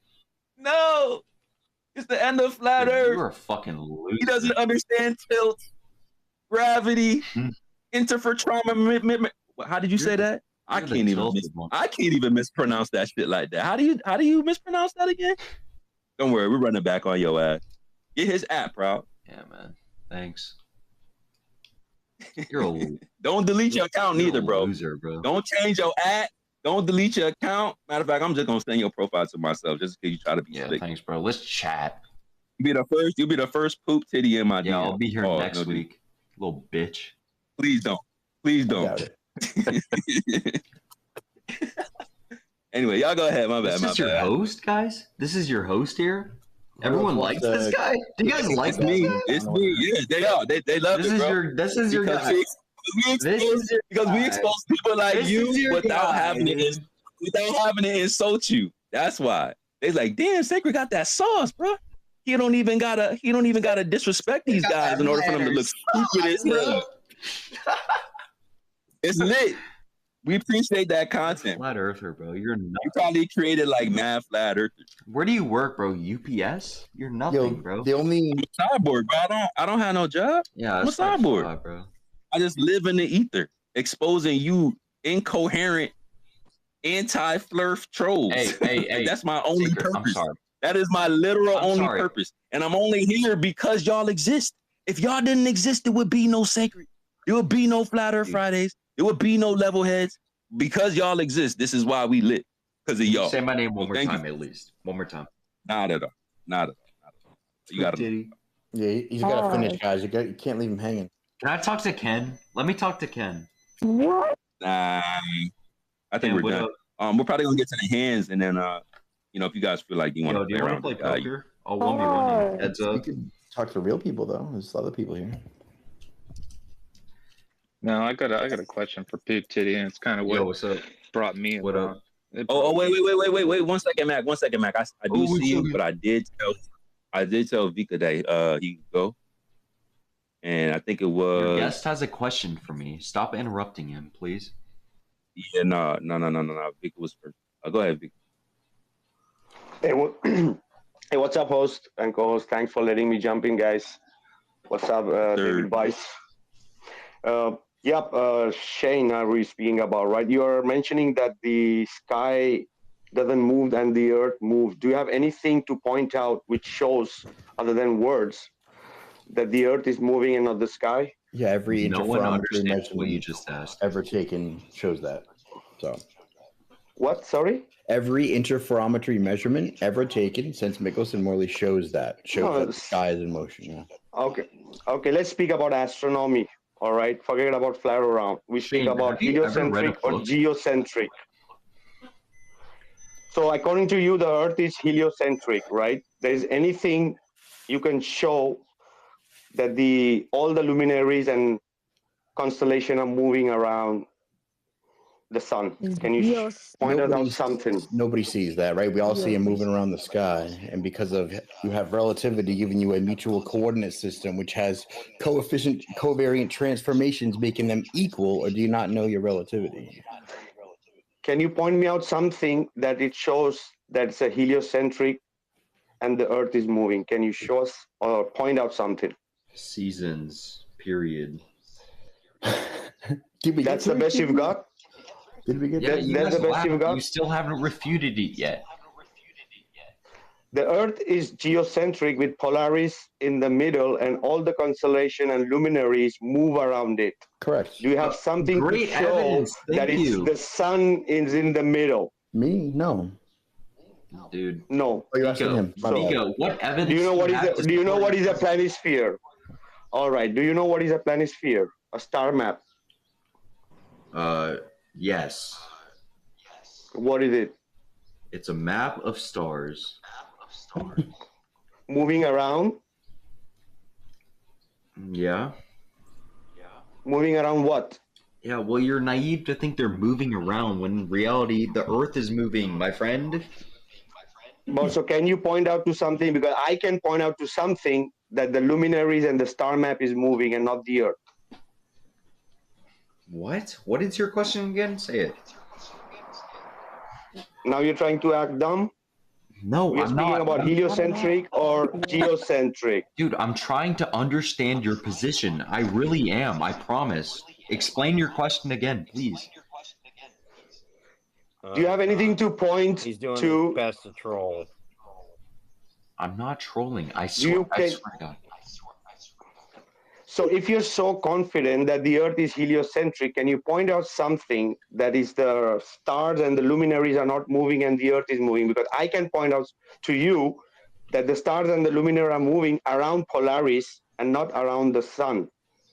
All right. So can you point out or tell us something about heliocentric? Yeah, you can't just make a point and then ask me to refute it. You have to support your own point with evidence, my friend. That's how it works. No, I asked you, do you have something to point out if the Earth is heliocentric and the Earth, right? Everything is moving around the sun. Can you point out something? Because I can point out that everything is moving around Polaris, including the sun, moon, luminaries, and all the constellations. Okay, then point it out. Go. Provide your evidence. No, but I asked you first. I asked you, do you have something? Because you are here claiming the Earth is heliocentric, right? But you don't have anything to show or say other than empty words. I'm sorry, friend. I know you don't understand intellectual conversation, but that's not how it works. You have to provide. Oh, really? Really? You're not getting my point. No. You're not getting my simple point. Sacred, you're the dumbest one here, bro. Don't talk, please. Do you know who I am, brother? You still insecure? I am so insecure going 1v80 against you guys. Yeah, good point. Call a buddy then. Yeah, what? Tag in a lifeline, tag a helpline. Yeah, Vika. Do whatever you gotta do, bro. Do you have a planisphere which shows the two poles, not only the North Pole? Can you show us something or point us out so we can go and look? If Earth is a ball, it should have two poles, right? Yeah, Oh, you don't know. Now you don't know about basic words. The Earth is a ball with two poles. Guys, The Earth is a ball. Down. Please, just relax. No, because you're trying to gaslight and you're trying to twist now. Okay, the Earth is a ball. It has two poles. So can you show us the star rotation on the both poles? I do not have the instruments to measure that, so I cannot personally. So you don't have nothing. You don't have nothing. You're just trolling here. You're not even listening. I have conventional science to go by, so I don't know. So what show me something. So point me at something that we can go and see. That is the star rotation around the South Pole. Hey, bro, if you drop your phone, can you see what's imposing on it? No, that's called gravity. I know what I'm speaking about. Point. No, you are claiming the Earth is a ball and everything, the Earth is moving and not the luminaries and the sky. So it should be very easy for us to show that. That there's on the two sides of the two poles. It's impossible to show. No, you are claiming. No, why not? You can go and look for any star maps and it's going to show you Polaris in the middle, sun and moon going around it in real time with all the constellations, all the alignments, all the eclipses, the equinoxes, the solstice. You guys don't have shit. You are in 2024 and you just guys have empty words. Dude, okay? Okay, chill. That's what it is. I'm sorry. Just relax, please. Let's all everyone take a deep No, you've been trolling with everybody here. So not. let's speak about science. Yeah. I'm listening, bro. I'm listening. Just relax. Bro. Everyone chill. Chill. Oh, we're chill. Okay? All right. So, first of all, your question about okay. Your question was about like where the Earth is in relation to the sun and like how it affects like gravitational pulls? Dude, you're having even hard time understanding or you're just avoiding. We know that you're avoiding the answer. Yeah. On the Don't come up with crap. It's like, I'll get you next time. I'm getting you. Run away. Yeah, I'm going to get you or whatever. Yeah, thanks for that. So Vika, just dude, chill. brother, listen. I'm listening. 20 PhDs like you and astrophysicists try to debate with me. So make sure before you open your mouth, you know what the hell you're speaking. I'm not an astrophysicist, okay? Listen, everyone right now listening, I'm not an astrophysicist. I'm not a physicist, okay? I just go by what is conventional knowledge that is accepted by millions of people, okay? I don't understand how you guys can believe in a national. Appeal to Yeah, go ahead, credential. Sacred. Go ahead. You win, bro. Go. Appeal to a credential. Appeal to consensus. Those are called fallacies because they're devoid of logic and reason. They're devoid. You don't need a credential in order to know something. You don't need to appeal to masses in order to verify. Sacred, have you ever considered? You should look. You're not even retaining the information. I'm showing you right now. You're making an argument that is devoid of logic, bro. You don't have to appeal to a credential or appeal to the masses in order to believe something. That's called a religion. Are you fallacy? Are you retaining information? Yes. Are you coherent? So try making a coherent. Okay. Argument. Have you ever considered the possibility that it is conventional wisdom because it is logical? Have you ever considered that? Because it is logical, it is conventional. Have you ever even thought of that? It's not logical. Yeah, but it's not logical. Why is it not logical? It's not. As a matter of fact, I'll let Chrissy take over. Yeah, go, Chrissy. Go, Chrissy. Please. Okay, so the age-old question is, we can discuss it in a parable because Jesus used that for people, right? Bro, don't. So, okay. Let's assume you're a little baby and you're watching. What do you call that? The thing that spins with like the stars and moon. Dreidel. Okay. Dreidel. I made it out of clay. Okay, so it spins, right? And you're a little baby, right? And your senses haven't evolved. So until your inner ear evolves, you believe that the whole world is spinning because the mobile, that's how it's called, the mobile is spinning around your crater. But the fact that it's spinning doesn't determine the fact that the bed is flat. You're staying on a flat bed when the mobile is spinning and singing its lullaby, right? Okay, Christy. That's the same argument for the Earth. We observe stuff moving in the sky, and there are two theories. Either the plane that you sit on that's not moving and is flat is moving and it's curved, or it is flat and stuff above you is moving. Chrissy, okay? I'm so glad you bring that up because it's so funny how naive your own argument is in relation to what you just brought up. You said the mobile, all you see is the stars move. Yeah, that's why we believe for millions of years, or tens of thousands of years, whatever, that we were the center of the universe. And then as we fucking progressed as a society, we learned that it wasn't. No, so, the background radiation confirms it, that we are in the middle. Literally. What confirms it? What confirms it? The background radiation map. Okay, I don't even want to like start with you, Chrissy. The background radiation, whatever it is. Map, yeah. It proves that we are in the center. The Big Bang?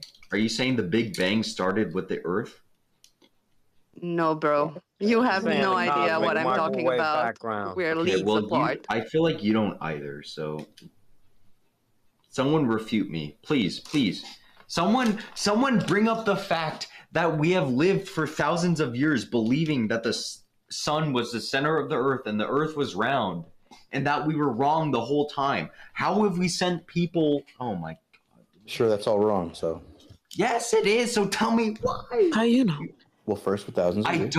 I don't see. Here's the disparity, guys. I don't know. I'm not an all fucking knowledgeable being. I'm one of you guys, okay? Can you read?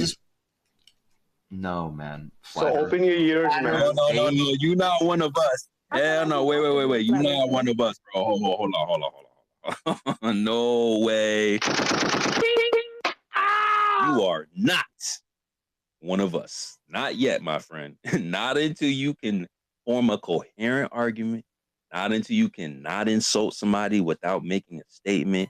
Not until you understand the sciences, at least on a surface level, you cannot claim to be one of us. Not gonna let that happen. I think he wants to be one of us. He just doesn't understand the arguments and it's stressing him out.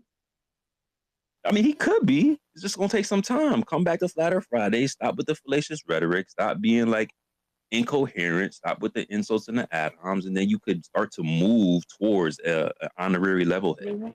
Until then, don't ever put yourself in this category. The ones like this, they usually just want it to be a simple answer, something that they could get told in a couple sentences that'll explain everything. And it's like, even if you wanted that, you didn't even get that with the heliocentric model, the globe Earth model. They taught you all that shit in parts as a child, and then they never touched on it again. So it's like something that they kind of been like indoctrinating you about, and he couldn't even name like the facts of it. But all right, right. Yo, that is a good point, right? Even with all his years of studying the globe, Earth, and the solar system, he don't even understand that. But then we're supposed to like refute that for him, something that he doesn't understand, and then provide a whole new framework for him to understand and digest in one episode. Like this probably is a waste of time. Nah, I'm starting to notice this is a pattern.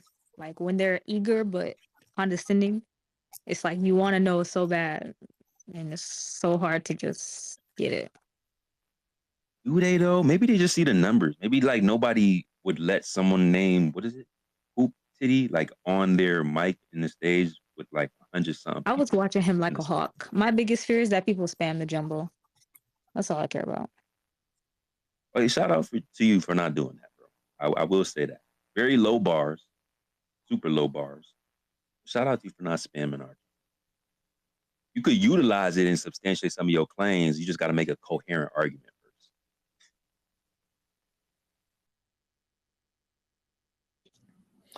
I'm pretty sure he just wants Proud to say his name. That's his whole goal. So, dude, no, it's not. I want to debate with you guys. I love talking to you guys. You know, you think I hate you guys, and I'm not one of you guys. I love talking to you guys, for real. I believe it. I genuinely do. I'm gonna call him Joe. Thank you. Thank They you. all do. Joe. No, they all do. I'm not seeking what Listen, attention Big do I have Joe. to give? My account has 1 follower. Like Listen, Big what? Joe. I mean, that is a fair point. Yes, he has thank one you. follower. And hold on, bro, relax. Let me throw you a little bone. You seem like you're starving over here. And you are private. And that's one thing that I always say, like, don't act like you're not looking for no attention on Twitter unless your account is private. I'm a human. Who's human here? You, Sacred? You human? This account is private. believe Did you I'm a debate? cyber. We all Debate human. Lucid I'm a at any cyber. point or something? Did you ever like a comic debate that was like for fun, or was that you? Who said that? What? Who? Voice high? What happened? What's going on? I don't know. Maybe it was somebody close to you. What's your name? Who said that? This guy never been over here. Seems like he. Well, hold on, let's slide over. Nah, just because he ain't never been on mic don't mean he I don't ain't wanna- been over here before. I know them voices. Dude, we're all humans, okay? Nah. Guys, We're not, bro. relax. It's too many Everyone, toxic just Globers that have talked too much shit to us to know that they can't just pull up here and expect a clean slate, right? how am I talking Have to come with shit? it. How am I talking? Bro, I know the troll voices. Not if you ain't never heard them. Sacred, Some of them bro. troll I things, literally. never heard 'em. you can tell. Oh my. I mean, if he never grabbed the mic before, then yeah, obviously I wouldn't know for him to be a troll. But this is why I be saying, like, don't even block these trolls out here, bro. Because, Dude, like, if I was a troll, why would I? you just like everything that they Y'all gotta want, learn how to tune right? And they probably got 30 other accounts anyway. Like, tune out, out of sight, out of mind. yeah, y'all don't y'all think that block is gonna do something. Yo, these guys that are trolling you, you think they don't got like a list of 10, 15 different accounts? You know how many times they done been suspended for their behavior? They come built like this with like clones and all this different type of shit. So I would just advise, man, just be wary of that. Out of sight, out of mind, just like Proud said, they'll just dissipate into the ether wind. I'm telling you, every single block that they get, they feel empowered. Like they feel like they did something. And they just got different accounts and they still gonna see your shit anyway. Like, matter of fact, I was just watching Academics the other day. He got blocked by a rapper. He like, oh, they blocked me on my main account. Let me go to my other account. I'm like, God damn, quickness. Just saying. Anyway, let's slide over to Mac, and then we'll see what Sign got to say. My bad, Mac, for skipping you, but Chrissy has some stuff. No, all good, guys. Good to be up here. Thanks for having me, Mr. Poop Titty. Good to see you. I guess what I have is a thought experiment. It'll be real quick, and it's pretty simple. You know, okay. You say we're on a globe, right?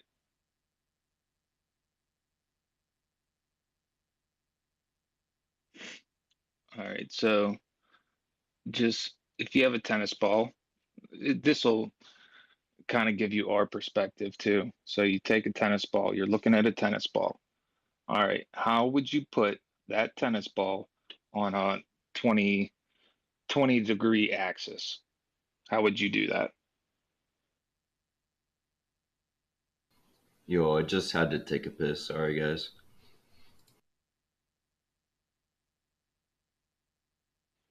Okay, you got a. Can you imagine a tennis ball? Yes. All right, now put that tennis ball. How would you put that tennis ball on a 20-degree angle? Bro, I don't even know how to answer that. I would tilt it in a certain angle. I don't know. Yeah, it's weird, ain't it? Because you can't put a ball on an angle. Why not? All right, Why so not? do it. Okay, Like you have to sure. physically look at Sure. it. If you have a tennis ball, right, and there's two dots on the dorsal and backside of it, right? You can tilt it in relation to that dot. No? Perfect. So you need two dots. Okay. When was the South Pole discovered? Bro, I don't fucking know. 1949? Exactly. Okay. Oh, let's go. I got it. Perfect. Holy shit. Okay, so when did they figure out that the Earth was on an axis? 1120. Yeah, it's something crazy like BC, some bullshit. So, how did they figure out what the axis is without having a second point of reference? Well, Diogenes used an experiment where he measured the side of the Earth when he was in Egypt, actually. And he was in Cairo, Gaza, and I forget the last name of the city, but he was in Egypt pretty much, and he basically measured where the sun was when he was in Cairo in Egypt. And yeah, that's how he did it. Y'all gonna let him get that name off like that? Y'all just gonna let him get that name off like that? Y'all not gonna correct me? Not Say that name one Diogenes. time, bro. I don't know, Sacred. Can you correct me? Correct me, please. I'm not in this. I'm just asking a level head. Well, then don't talk. Then I can if I want to. Yeah, well, you're wrong. So thanks. Let him go forward. Let him go forward and show stupidity. Not Diogenes. Whatever the fuck. I don't know what his name is. Diogenes. All right, what's your point? Continue. Well, that was with the shadows. That wasn't a tilt experiment, right? Well, it had to do with the position of the Earth. So yes, it had to do with tilt. I think it was more like curvature of the surface, but I mean, you can replicate that on a flat surface anyway with the same experiment. Okay, thank you for talking. But anyways, my point was you need 2 points of reference to put a ball on a tilt. Okay, so they did it before they even made it to the South Pole, is my point. Yo, I said you can't tilt a ball. Okay, good point, man. Thank you, I guess. I don't know what that was, but thanks. Do you have like a greater like point or what's up? No, you'll get it. I mean, as soon as you look. Well, can you explain it to me? Because I'm fucking stupid as fuck. Yeah, it's you can't put a sphere on an axis unless you have 2 points of reference. Okay, well the Earth does, so. Yeah, but they did it back in 409 BC or whatever the fuck it was. Yeah, they did. You're right. So how'd they know where the South Pole was if we only found it in 1940 something? Because you can move a certain distance. You can move along the Earth and not know the scape of the Earth. Do you get that? Does that make sense? Did they have like was there a fixed south star or something, that was maybe? No, you don't need that. You need a distance to travel, and you can estimate. And whoever did that in like the 1000 whatever AC, whatever the fuck, they did that well. I forget who it was, actually. Let me see.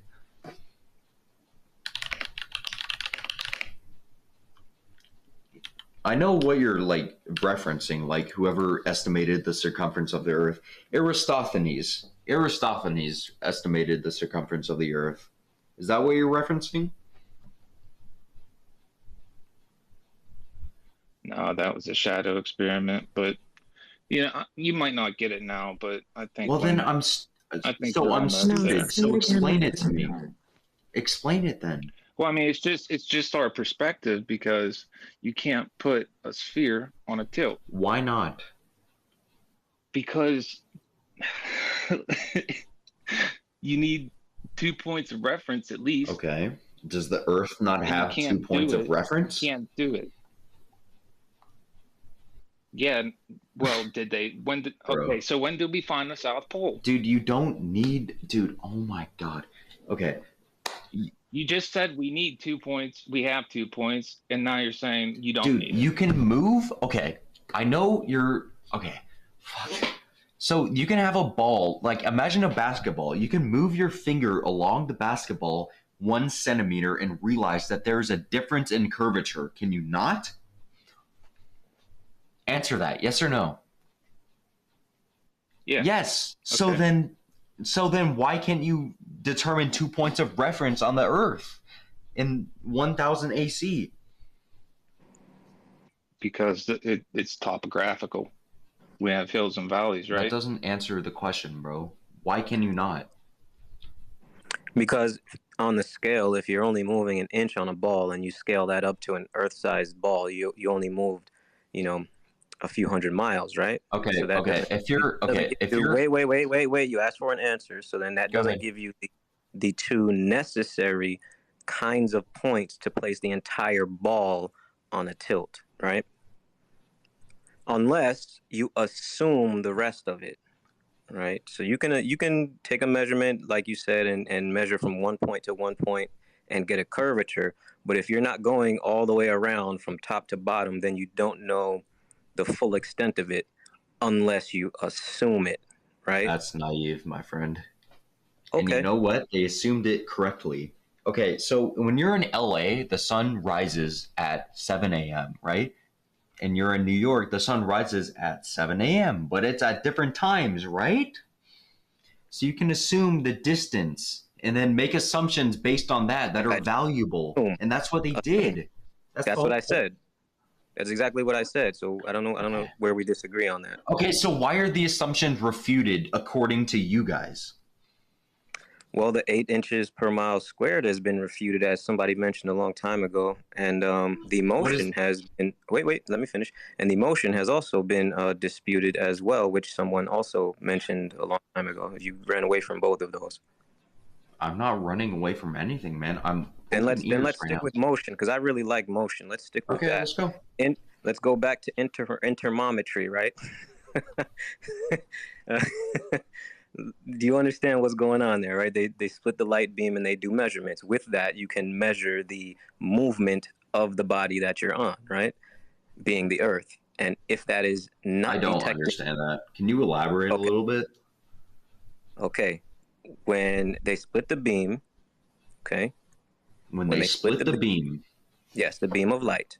Dealing with light. Yeah. Mm-hmm. When they split the beam of light, they go in 2 different directions, perpendicular. They go back and they bounce around off a mirror and they reunite them, right? It's essentially how it works. When they reunite, if there is motion detected, that will produce a fringe shift between the 2 recombined beams of light. So they made a prediction. Motion? What do you mean fringe motion? Can you explain that? I didn't wait, you're confusing things. I did not say fringe motion. D3. I put the graphic up top. It's the second post to the left. Awesome. I want to reference. Awesome. So I'm just telling you the same thing Proud told you earlier, but maybe it's a waste of time, but I'm going to try it. I'm all ears, man. Tell me. All right. So again, I did not say fringe motion. I said the fringe is a separation of the light, right? When they recombine it, that's a fringe. All right. Okay. So there's a difference, right? Light is it's electromagnetism, right? It's waves. Okay. Mm-hmm. So when these waves recombine, if there is movement detected, there will be a fringe shift, right? So they won't be in perfect phase when they recombine. You with me? So yes, I follow you, but I'm not understanding what this has to do with the Earth. Can you explain that? Okay, then let me go back to the first sentence I said when I said interferometry, right? This is how they can detect the motion of the Earth as it revolves around the sun, as it orbits the sun, right? Because it's been linearized. I know some people say, oh, you can't do that. It only detects rotate. No, it's been linearized. We can detect the orbit. Okay, you with me? That's what it's measuring. Hello? Yeah, go. Okay, you understand that? I don't know what linearization or whatever the fuck you're talking about, but explain it in terms of the Earth. Like I said, we're measuring the Earth's motion. Do you follow that? Yeah, okay, yep. All right, so they made a prediction. All right, they said we should see 30 kilometers per second, right? And this is the correlated fringe shift, right? The fringe shift.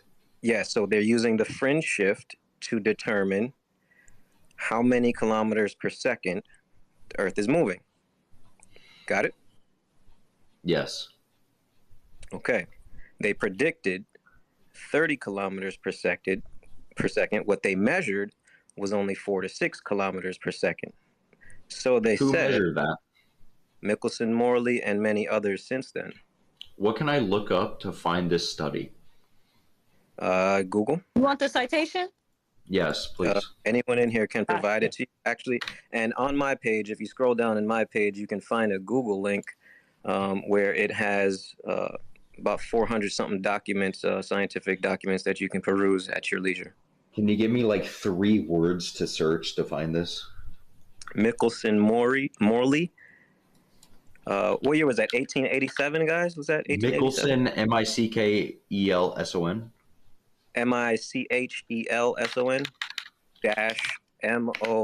-Morley, if I'm not mistaken. Michelson-Morley experiment. The Michelson-Morley experiment was an attempt to measure the motion of the Earth relative to the luminiferous aether, a supposed medium permeating space that was thought to be the carrier of light waves. The experiment was performed between April and July 1887 by American physicist Albert A. Michelson and Edward W. Morley at what is now Case Western Reserve University in Cleveland, Ohio. Yeah, hold on. Now, stop right there. We all understand this, so you don't need to read it to us. If you're not familiar and you want to take a look at it, great. You do that on your own time. I'm going to continue now and finish, all right? So they predicted, again, 30 kilometers per second. They only measured 4 to 6. What they then did, because if they don't get the 30 that they predicted, that means the Earth is not orbiting at the rates that they predict, which means the entire orbital thing falls apart. They ignored the 4 and said it was error. They called it a null result. Okay. So now what does the 4 actually mean? The 4 actually means that something is moving. All right, something is moving. And at that time, this was considered to be ether. Okay. But if they measured that and they did not measure the Earth's movement through this ether, right? Then they had a big problem, and this entirely changed physics. After this is when Einstein came in with relativity. Right? So you understand this pretty well, right? Fairly well, yeah. So tell me, why did the experiment fail? Because it didn't match the prediction. Why did it not match the prediction? Because they didn't measure what they predicted. That's what not matching the prediction means. Why did they not match the prediction? Because they only measured. I just said this, bro. They measured 4 to 6. They measured 4 to 6. They predicted 30. Why would they measure 4 to 6 when they predicted 30? Because something is in motion, but it's not the Earth. Why would they predict that something was in motion, but it wasn't the Earth? Ask yourself that question again, buddy, before you ask me. That's not a Why real would they sense. predict something was in motion that wasn't the Earth? Okay. Have you ever heard of the Copernican principle? I have not. Explain it, please. All right. This is another thing you might want to go back and study. The Copernican principle is that we do not hold, us being the Earth, right? The Earth does not hold a unique position in the universe, right? It's flying through. It's flying through the universe. It's a globe, and there's really nothing special about our location, right? Okay. So that's essentially it's like being too humble to accept that we're in a pretty important location. It's a really heliocentric model, no? Exactly. So that is exactly why they asked that question, right? Because they wanted to measure this movement. That's it. They wanted to measure it. They didn't get what they thought they would get, so they threw it out. And they said, okay, we can't deal with the ether. That's got to go. What is need the something ether? new. I don't understand what is the ether? I'm not sure what that is. So traditionally, the ether is just like the substrate medium that everything comes from, right? That everything exists within. It's kind of like the age-old theory. So like entropy, kind of. I don't want to call it entropy. I'm not super well versed in entropy per se. Definitely not. But it's a medium. I'm sorry. Would you like to call it a primary substrate? Yeah, exactly. Primary substrate. Okay. So it's like now is it like, could you call like gravity like an ether? Like I literally have no idea what ether is, bro. No, because gravity has never been detected as a medium, so it can't be gravity because gravity is not considered a medium in any model. It's what you would consider dark matter, perhaps dark energy. Yeah, it's what you guys make that. So ether is just like pressure, or just like the absence of pressure? No, ether, really, the way I see ether, now there's going to be differing opinions on this, right? So the way I see ether is there's two things, right? Well, just explain it in terms of like what you're trying to argue, which I assume is what you believe. I'm not arguing anything. I'm presenting you with facts, and you have to deal with them, right? The measure was that the Earth wasn't moving at the predicted value. So start with that. You said there's multiple opinions. So is it fact or is it what you argue? The ether, not the motion. All right, about the ether, not the measurement. The measurement is the measurement. All right, so let's start there. All right, now if you'd like me to talk about ether, I can, but you still have to deal with that motion, brother.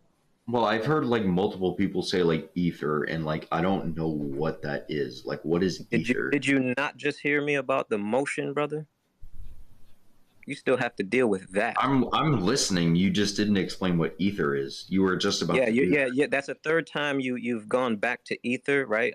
If we want to talk about that, I'll get to it. But let's go and deal with that motion. Well, brother. I feel like that's kind of important because you keep bringing it up. Like I've heard it. Like no. You know what's really important is that motion, man. You see that motion? Okay, you're right. Go ahead. Yeah, that's it. So now you have a measurement that was not met. Now, how do you explain that there is motion if the measurement of that motion is not detected, right? That would mean what you're moving above you is moving and you are not moving because you can't measure it.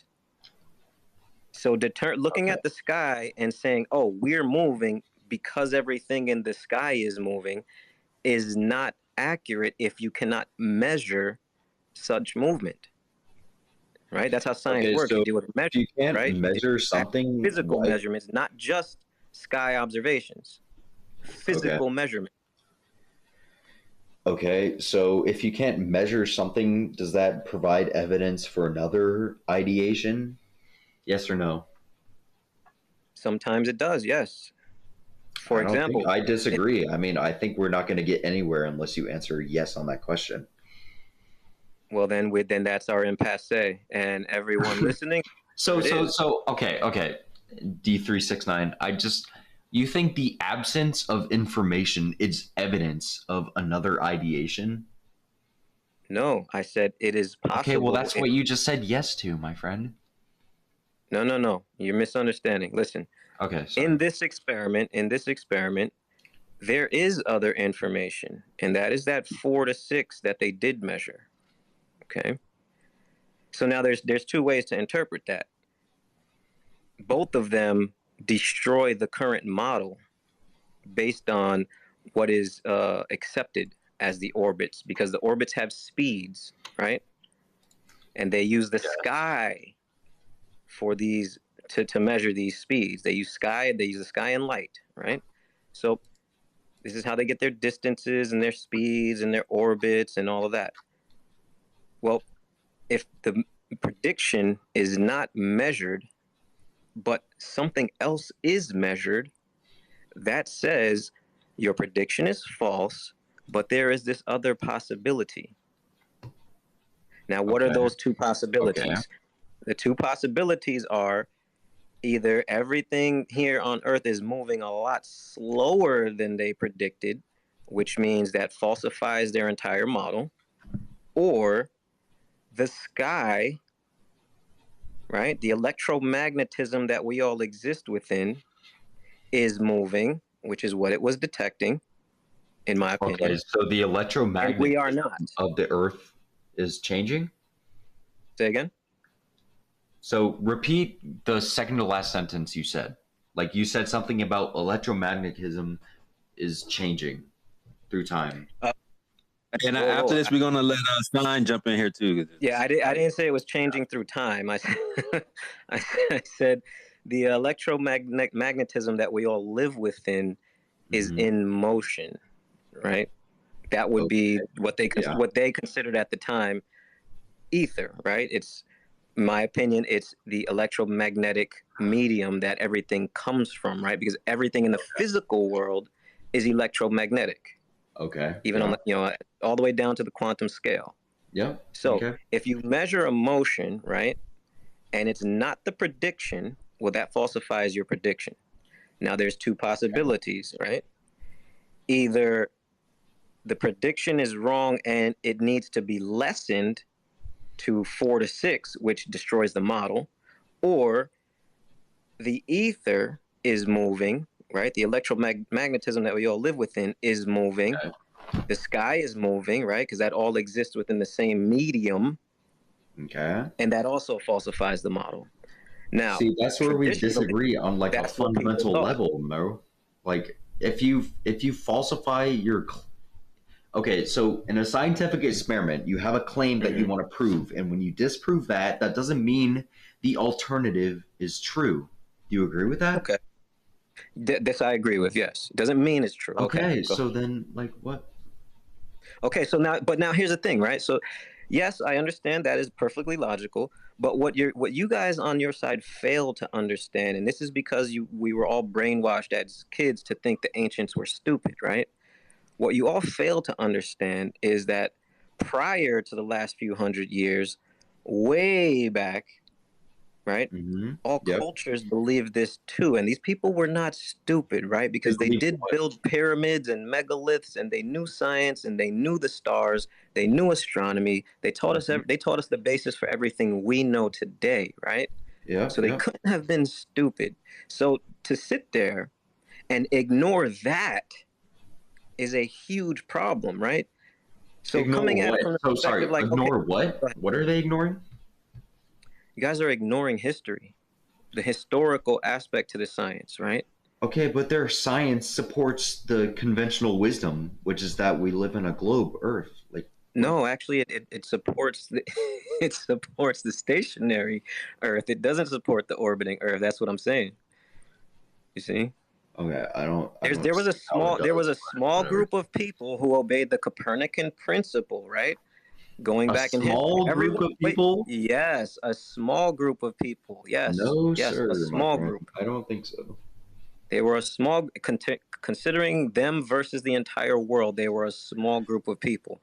All the other people in the world believed in something different, right? Yeah. Well, Okay, I don't think that bro, I understand like everything you're saying, but I think that Mhm. you're like the conclusions you're drawing are not like in the nicest way to put it, like valid. Like they're not Right. So real. you're basically saying that all of the thousands and millions of people in history are also not valid. This is exactly what I'm saying. That you're just No, completely disregarding that for that's not what I the said. new thing. I think that the absence of evidence. Okay, so you went on this like 20-minute tangent about how like this experiment with the aether and like how the alignment of like movement didn't correlate with like our conventional wisdom was false. That doesn't disprove like what Bro, we let believe. me ask you a question. Let me ask you a question because you just completely bumbled everything I said. I'm sorry. Can you steel man what I explained to you? Can you steel man it? Can you explain it back, please? I am not a physicist. I cannot do that, my friend. All right, then our conversation is done, folks. Thank you. Are you a physicist? I don't even think you can explain the ether, bro. Bye bye, my friend. Yeah, thanks. Good job. I'm guys, everyone here, everyone listening, I am not a foe. I'm here to listen and learn, okay? I need to be convinced though, and I will challenge you. I'm sorry, but this is false because I just taught you and you could not repeat anything I said. What in is any the coherent ether? manner. Tell me what the ether is right now and No, how it We're relates. talking about motion. Stop running to the Well, ether. you We're can't talking about answer motion. that. That's why you're avoiding it, bro. No, I can answer that, but we No, went one point that's at a time. actually the reality of this situation. Repeat back to It was me already my points answered. on motion first. Thank you. I'm not a physicist, and neither are Exactly. you. You've retained nothing. Thank you. Goodbye. Well, have you? I don't even think you know what you understand. For real. Like, I really don't think you do. And the fact that you're avoiding explaining what the ether is and how that's a fucking fundamental point of your argument kind of explains it all. To Do be the space honest. school tactics usually work, or? I'm sorry, what'd you say? You won't give me that, will you? Like, stuff like that. You know who Nikola Tesla is, or what he created, or what he Yeah, he what his created idea was? alternating flow of electricity. Right, and he wanted to create free energy and to be able to harness a medium. You know what medium that is? What? The ether. What is the ether? Can you explain it to me? Again, like D3 was saying, Yes, the yes, background yes. medium In the fullest of extent, explain to me what the potential ether is, please. energy. Dude just clap his hands for real. Did you hear me while I was talking, while you were talking? I'm sorry, I was not. I actually See how that apologize. works? The background medium of potential energy. What Nikola Tesla was trying to tap into. A medium background of potential energy. Okay, so can you explain to me what that has to do with the movement of the Earth? Either Franco's here. ether is moving or the earth is moving. Which one do you think it is? I don't know. I don't even know what the fucking ether is. I don't know what that is. I don't think you guys do either. I'm just honest. So I'll give you like a little tiny example, like a real world example. If you blow water, you know how the water will ripple? Like Yes. clearly, right? So because the water is there, you see the wave. That wave that's there, if the water wasn't there, there wouldn't be a wave. That the water is the medium that's causing you to see the wave. That's literally just the only way I can explain to you the ether. The ether Thank is you. the background. You know what, Ephalie? You know what? That's I actually love that because you know what? If you understand something at a high level, you can explain it simply. So you know what? Thank you. Fucking finally. I actually understand it. Now tell me. Repeat it back. Okay, so if you throw a rock in the water, you see the ripples. The ripples are a result of the medium, which is the water. The water is the medium, which is the ether. There we go. It's the environment of waves. There you go. Now tell me, how does that relate to the movement of the Earth, and how does that like support your flat Earth theory? Because in that last experiment that the gentleman before that was talking about had referenced, it was that same experiment in which they were testing this, and the ether was something that was used and was replaced. Basically, they got rid of the ether and replaced it with dark energy because this explains the expansion of everything and everything moving away from it, other than redshift. Okay. What is? I don't know what dark energy is. Dark energy is what science has replaced ether with. It's okay. Nobody does. I literally don't know what that means, but continue. Yes. So your universe and your globe model and a heliocentric model requires an expanding accelerative vacuum of space. Yes. In order for that acceleration or that expansion to occur, you need some type of energy. Mm-hmm. They say this because they say everything looks like it's the center. Everything, when we look in the sky, everything just looks like it's revolving around us. However, that's just an illusion. Okay. What's really happening is it doesn't matter. Yeah, no, what they're saying is what's really happening is that no matter where you are in this universe, you're always going to look like it's the center because that's just an illusion.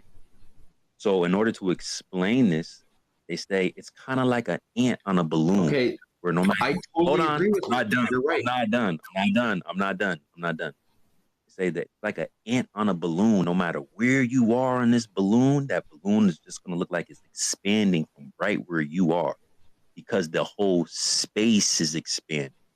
So they need energy for that. They call it dark energy. It's actually the opposite of regular energy because all energy in your paradigm has a gravitational field except dark energy. It actually repels everything. And it repels it so much that your entire vacuum of space expands at 4 to 8 times the speed of light. Nothing else in this framework can move faster than the speed of light, except everything in this vacuum of space. Have you read a single paper on astrophysics?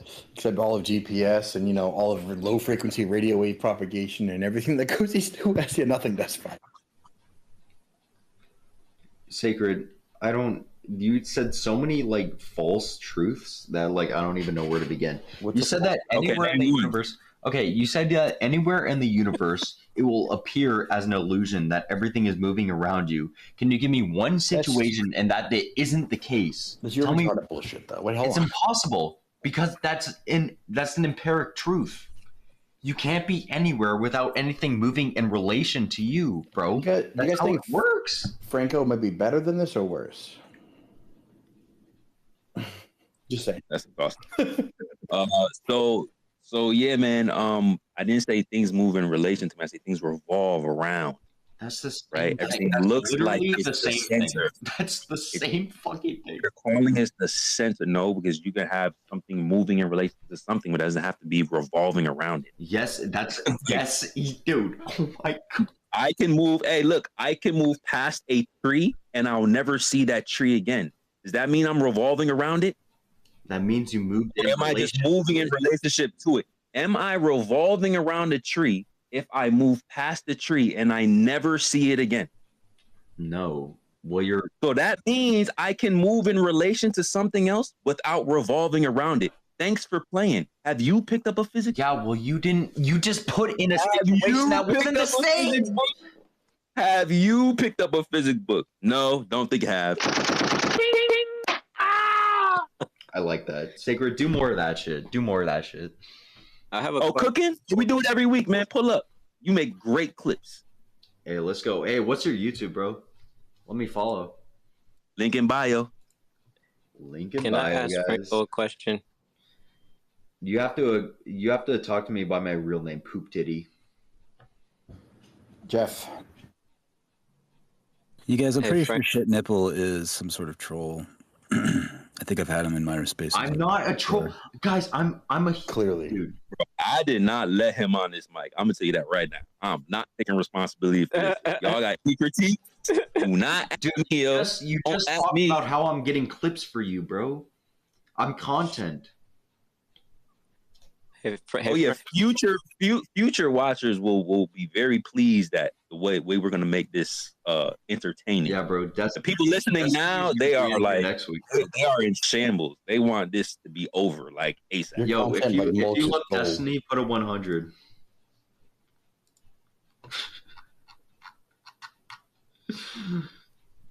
All right, guys. Why has NASA been covering this shit up? NASA, 2,000 employees. How have they been covering this shit up? Why is this the group that you go to troll, though? Aren't there other groups? I'm not trolling. I'm literally invested. I've been here for 2 hours, Shane. How am I trolling? I called you a troll 2 hours ago. That's how I remember. Bro, you guys. Am I really a troll to you guys? I'm literally listening and absorbing information right now. You know what ether is. I don't. I literally don't. I swear. Whose voice is that? And how come they don't have a radio show? Hey, Franco, can you explain how we excite electrons? I've been thinking about this. I don't know how you guys do it. How does CERN excite the electron? You get closer. Like how we excite. Sorry. Hi, everybody. Hello. How we excite electrons. Hello. Yeah. Can you hear me? Yeah. No one cares, bro. Well, what was the question again?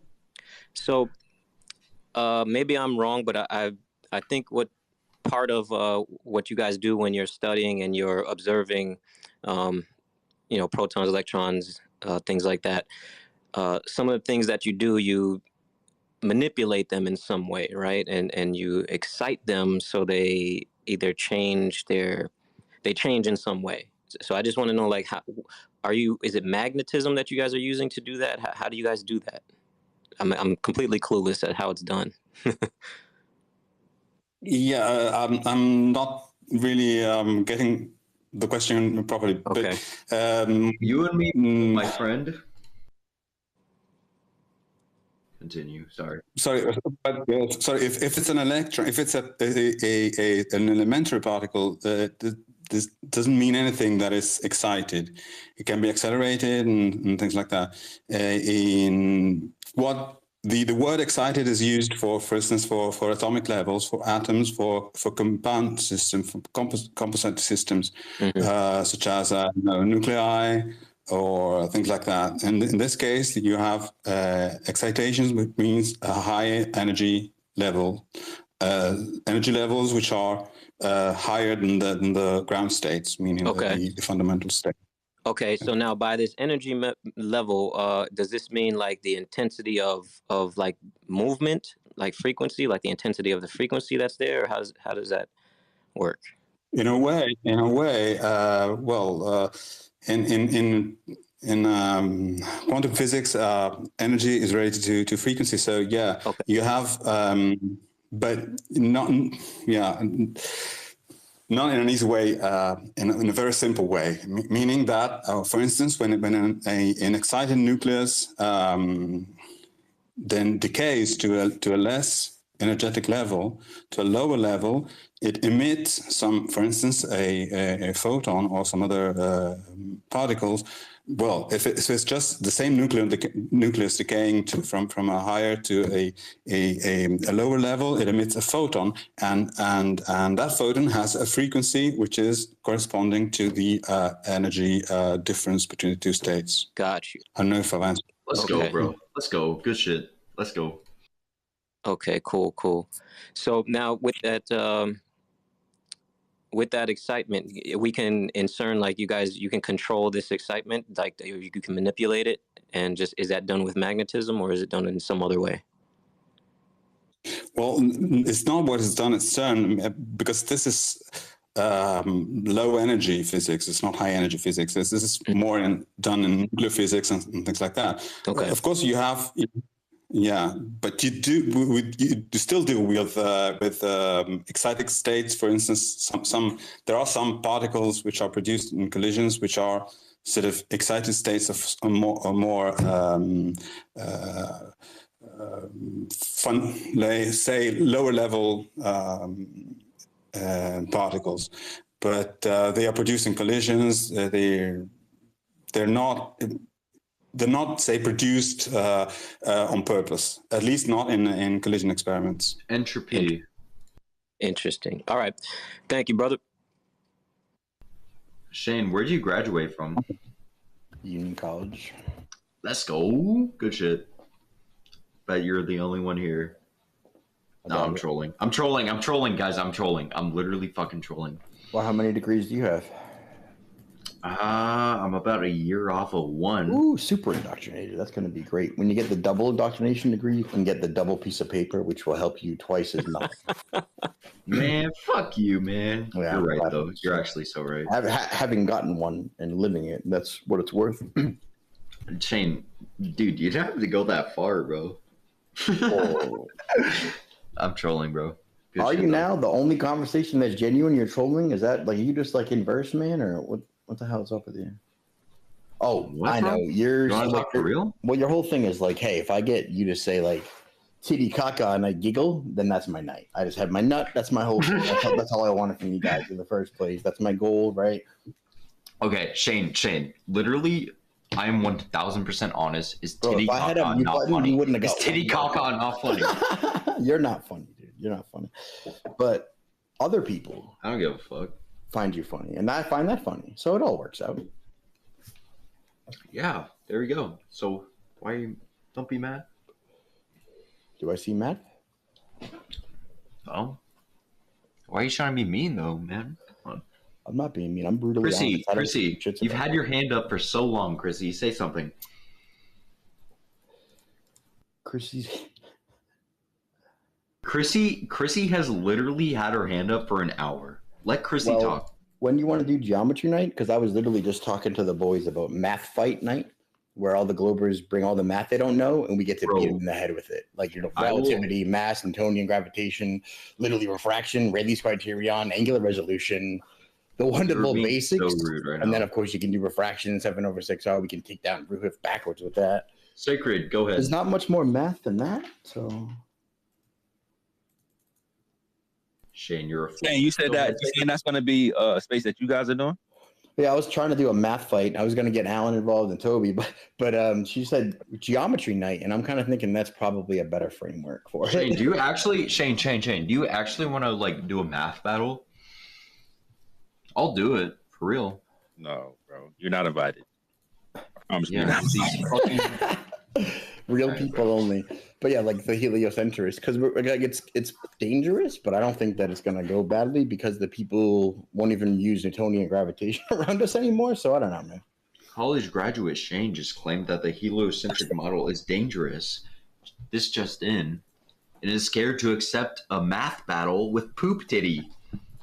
No, there are people who might show up that know way more than we do, right? But that's a chance. But I'm betting those people don't give a shit. So let's see what happens. Yeah, no one gives a shit about you, idiot, Shane. Bro, I don't even like have peer pressure from my friends. So imagine how little people I don't care about will be able to. I'm gonna read something aloud. Chapter 2 of my physics book, Moving Along with Kinematics. To describe motion, you can use terms like displacement, speed, velocity, and acceleration. Displacement is a distance in a particular direction. Speed is a distance traveled in a certain amount of time. If you combine speed with direction, you get velocity. Acceleration measures how quickly velocity changes. Y'all done turn Prod up. Y'all ran to the timeline. Y'all was sitting there popping shit, not keeping the same energy, Franco. And now Shorty got a fucking physics book. Multiple, by the way. Y'all done fucked up now. Do you want to explore this conversation a little bit, Proud? I don't want to argue with Franco. I just want him to know why I lost respect for him as an educator. All I do is ask questions up here. Like, clearly, I went to school for culinary, so my bachelor's degree has nothing to do with physics. But I applaud Franco on multiple occasions for his decades of years and experience in his field, even if it is pseudoscience. However, he did something very, I would call feminine. Instead of just coming to me in that moment, even, and saying, "Hey, crowd, your interpretation of motion being acceleration was incorrect, and this is why," I would have taken that information in. Instead of doing that, he went to an anti-flat earther to get like a gotcha, or like, I don't know, props from that anti-flat earther, by trying to highlight that I didn't know that acceleration has nothing to do with motion, that it's really displacement. So I just wanted to highlight the fact that not only was the CERN physicist incorrect, very emotional, and as an educator, you should have looked at the opportunity to educate somebody who is willing to learn as a perk. You should have been excited to say, "Hey, proud, I heard what you said. Thanks for trying, but hey, this is what we in the physics field consider, or the scientific community consider, the proper answer." That would have been the best thing for somebody who calls himself an educator to do. So just because you did that, you didn't come to me, tell me I was wrong. You didn't even reply to it in the moment. You waited 2 weeks later to tweet at a anti-flat earther about this situation. Because of that, I lost respect for you as an educator, and no longer will I be vouching for you, Franco. So good luck on your journey. But yeah, that was really pathetic. And then like these are the guys that like are in control of the future of society, right? He's saying, "Hey, I decide when somebody moves to the next level," like in the sciences, obviously, right? So you got somebody who devotes his whole entire life to pushing people forward, and then when confronted with an opportunity with someone who's genuinely willing to learn, someone who's never disrespected him, someone that's always held him in a high regard, someone that, and we're talking about Proud here, someone that defends this guy's sexuality when he's not around. Like Proud goes above and beyond. I mean, so much so, like, and cut me up if you want to, Proud, but Proud even reached out and said, "Hey, like, send me some things that you talk to your students about. Like, I want to see what you actually like." No other flat earther, I haven't. I don't think Alan has. I don't think Whitsitt has. I don't think anybody on the timeline has ever reached out to Franco and said, "Hey, I'm interested in the curriculum that you're teaching your students. You have something that you could send me so I could look at it." Not saying that we're going to solve it in a day, not saying that we're going to fully comprehend whatever high level, but the interest is there. Why would you want to extinguish that fire? Why would you want to diminish somebody's light into learning? Right? We in spaces. We could be talking about anything. I mean, I think Drake just dropped a diss track last night. Like, you don't think I could turn up and start talking about hip hop and rap and barbs and housewives? You don't think I could get up in here and gossip and get 50K? You don't think we could do that? Bro, that shit would be seamless, easy. And what are we doing? We up at the crack of dawn talking about physics. And we got the guys that are supposed to be the leaders in the scientific community bashing us, discrediting us, talking shit to us, and we never do nothing to them. Especially and particularly Franco. Because we know, like, hey, this is some value that we're gonna get here. Like, this is not just, a YouTuber trying to grift off of an entire community by just attacking people. Like, this is someone who really got decades in the field. So we try to approach this with a different, a different energy.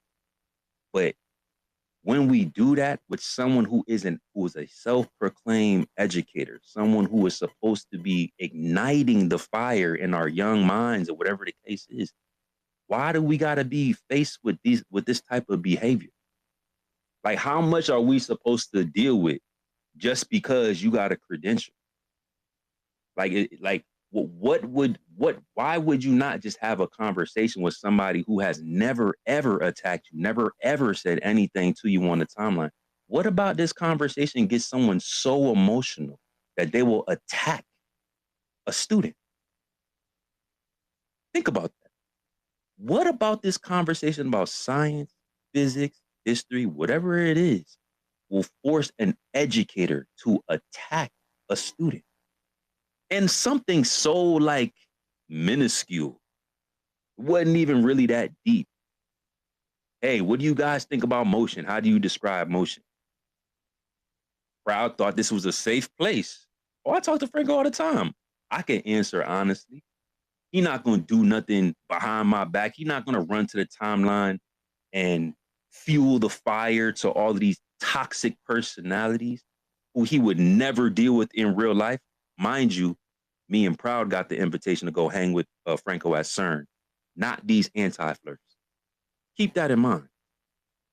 So Proud thinking, hey, I could answer this question, and if I'm wrong, Franco gonna give me the sauce, and it ain't gonna be no thing. But that's not how it turned out. Proud said, hey, my interpretation of motion is acceleration. I had a different answer.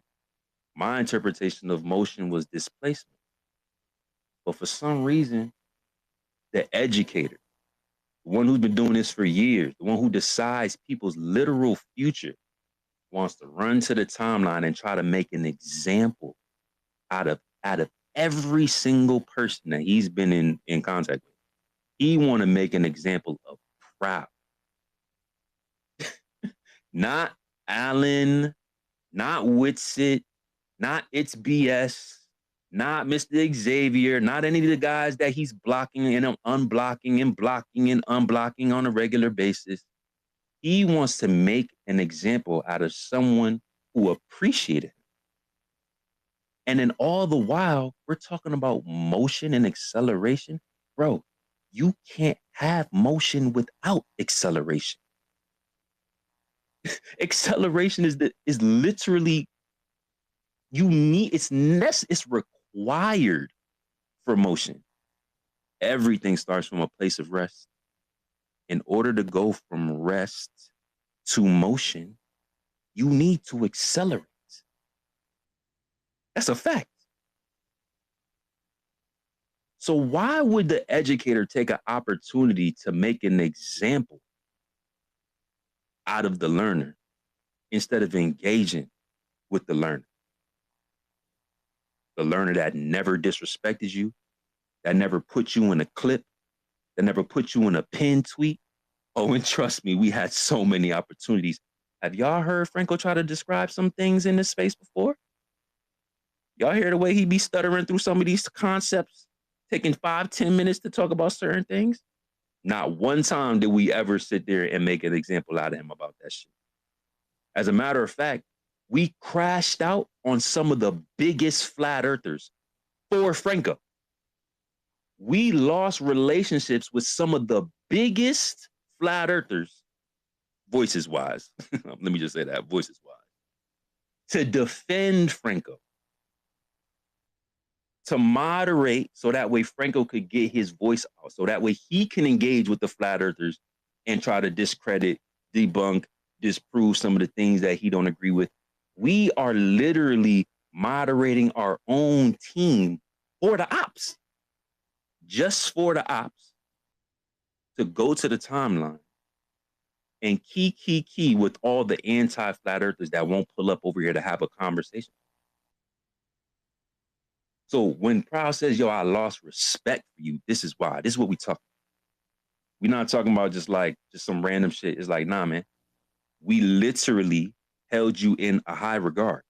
You know this. This is why you keep on coming back. Why would you take the opportunity to slander, to discredit, to diminish, to try to embarrass somebody who's making an honest effort into trying to learn some of these things? Is beyond me. I would never do that at all. Leaders don't do that. Leaders encourage people. This is what we trying to do. I'm not like a self-proclaimed leader, but if I can encourage y'all to do your own research, if I can encourage Proud, if I don't listen to what Franco said, you go get that physics book and we'll deal with that shit our fucking self. Fuck what he got to say. That is the right approach. That is the difference between the science community and our community. That is the difference between a progressive society and a stunted society. A simple, hey, that was a good try. Let's think of it this way, Proud. that would have probably done 100 times more value than the damage that you caused by losing like a comfortable, safe place to have discussions about the science. And still to this day, he's still up here on the mic. I ain't bring him up here. So just giving y'all a little bit of a backstory of how these things end up transpiring over time. I don't know why it be like that. Who knows? Why do these people in the science community get so emotional? Why are they so invested in something that's supposed to be devoid of emotion? What's with all of that? Do you guys think that if we would have took our truth of how a lot of people view Franco and we put him in a clip, do you think that he would still come up here and say, oh, that's cool. That's your truth. My truth is you guys don't understand physics, so I could talk shit about you because that's the truth in my eyes. Y'all think that Franco would still come back over here if we put him in a clip every single week? Do y'all know what happened between him and Witsit? Him and Stone, him and Xavier, him and Allen. Like unlimited clips that we could have made Franco look crazy. But for what? They were really good builds, even if we feel like he got cooked. Right? Even all the times that he rage quit out of emotion, screaming at the top of his lungs at a bunch of flat earthers, and he's the physicist. Not one time did we put this man in a clip. Not one time did we try to make an example out of him. Not one time did we try to embarrass this man who got his sexuality in his bio. Unlimited amount of jokes, unlimited amount of engagement. But for what, bro? That's not what we here for. And we still got to deal with the toxicity. So what does that leave us? Should we just be just as toxic? Would that be us stooping down to his level? How could we stoop down to the level of someone who has a credential at the highest level of sciences? That doesn't even make sense. I got to stoop down to the level of someone who's at the highest level of science? That don't even sound right. But the moment that we reply in kind, we gonna be the bad guys, right? The moment we put a low light reel of Franco's rage quits, him not knowing how to articulate what a field is, trying to figure out how to describe a virtual photon, it was hilarious. Didn't say not one word. You know what we said? Thank you, Franco. Come back next week.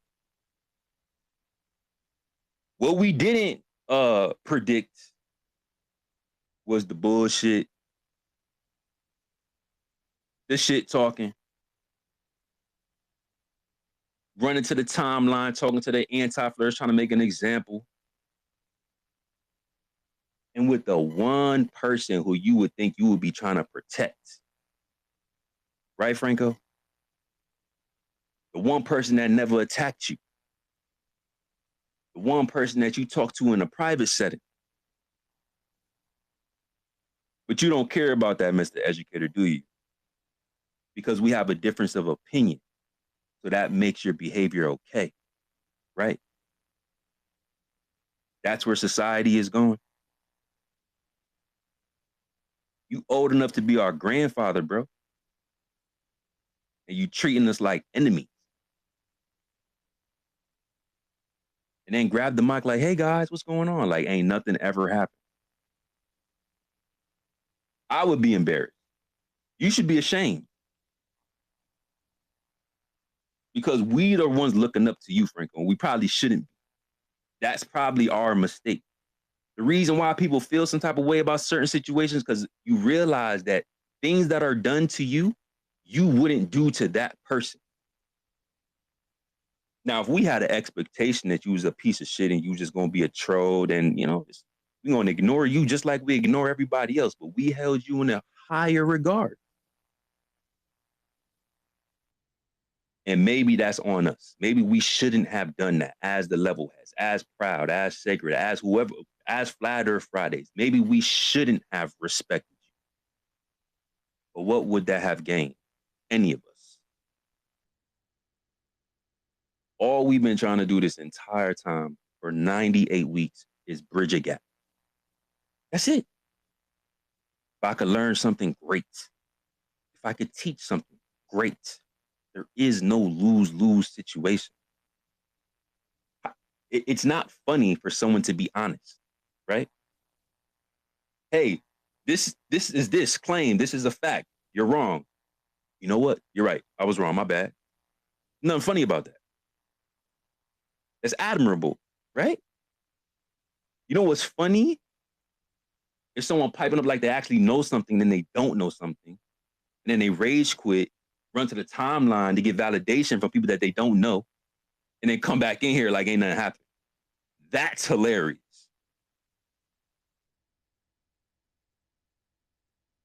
But it's also simultaneously sad at the same time because you are not contributing any value whatsoever. You're creating more friction, more distress. And it's not just us, it's you too. For what? It's just a conversation, bro. Literally. And what's funny about this shit is it's a conversation that this man specializes in. All he do is talk about physics. All he do is calculate physics. That's all he do, particle physics. You would think that a whole space completely engaged in the physics, that he will respect us for at least holding this conversation week in, week out, no matter if he believes we're right or wrong. His favorite topic. Someone who dedicate, 40, 50 years to this shit? Why wouldn't you respect him? The same way we respect you.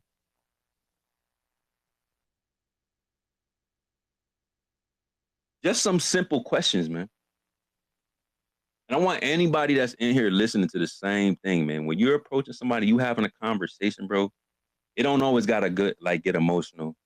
You don't always gotta dunk on somebody. You ain't always gotta make an example out of somebody. I would rather not do that.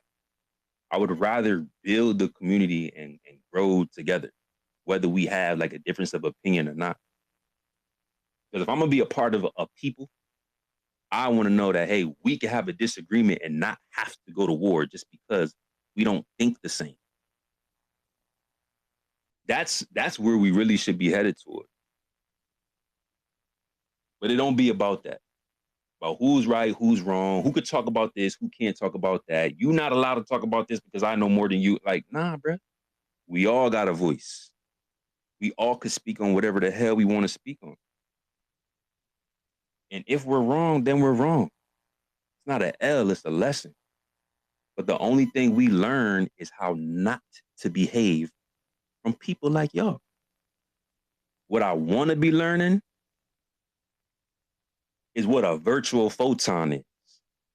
What I want to learn is how to describe a field in reality, not a mathematical concept. That's the stuff that I want to learn.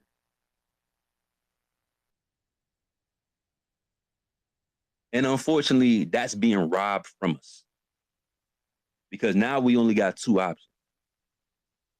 We can either take it on the chin and act like nothing ever happened, or stoop to his level to validate our own ego. So what you say, Levelheads, what should we do? Should we stoop down to Franco level? If he gonna make an example out of the content creators, can the content creators make an example out of him? It should be fair, right? Or do we have to just look the other way and act like it didn't happen? Bury our ego because we have a bigger goal at hand. Waking up the masses, actually learning something, getting the information out to the public in a digestible way. Have you guys hear the conversation? These are some of the things that y'all don't really got to consider because y'all not hosting. You know, y'all listeners, some of y'all come up and speak and give y'all value. That's cool. But there's a lot of decisions that we got to make for y'all. And it sucks that we keep on getting put in these unnecessary situations by emotional anti-flirts, by the emotional scientific community. Them two things don't even sound right, like they go together. Like, what? So y'all let me know. Y'all go to the comments. Y'all hit that purple pill. And y'all tell us what y'all want us to do. Should we make a low light reel of all Franco's crash outs? All of his screaming into the mic, all of his broken English trying to explain things in physics that he says you're not supposed to describe unless it's on paper with math and numbers and variables and constants and stuff like that. And we can make it look really nice too. Y'all see them pinned tweets? We can make that shit look really good. Or should we just let it go? Allow Franco to continue to come to Flat Earth Fridays and speak about the topics that he loves. Not make an example out of it. Be the bigger person to someone who's our elder. Imagine that, bro. Imagine having to be the bigger person to your elder. Yo, this is the Twilight Zone. I cannot believe this. The Flurfs are giving lessons at this point. This is a strange world that we live in, y'all. Don't let nobody gaslight you. Don't let nobody make you feel down. Don't let nobody diminish y'all light. Y'all here for a reason. And they know that, which is why they behave that way. I pray that one day that this all will change. We don't even gotta like agree on the same thing, but I'm just hoping one day that the anti-flat earthers and the globe earthers and some of the flat earthers too, because I be telling y'all know I be telling y'all, can't be toxic off rip, bro. Give the globe earthers a chance to show their ass. Then you can go ahead and go crazy. Y'all know how we rocking. Y'all know. If y'all know, then y'all know. But my goal, my hope, my prayer one day is that like all this toxic shit, just from a difference of opinion, bro, will like cease to exist one day. And then we could work together to either validate the truth or find the real truth instead of being at each other's necks all the time. Now it's Twitter. I get it. Y'all gonna have y'all fun. Y'all gonna say what you want to say, and nobody's saying don't say what you want to say, right? We're not about censorship over here for real. But if y'all take it to a certain place, don't expect us to always turn the blind eye, bro. And know that you guys started it.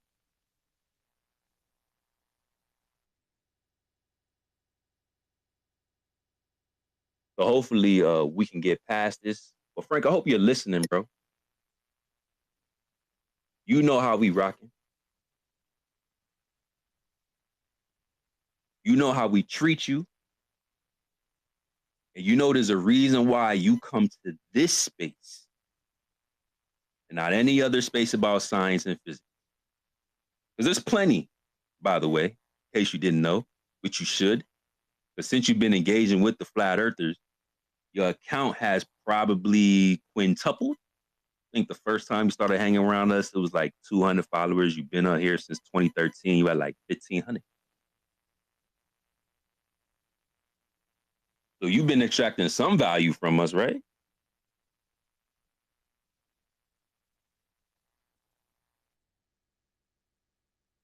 Think about your actions, Franco. Think about why you behave the way that you do. Think about why you behave the way that you do with people like us.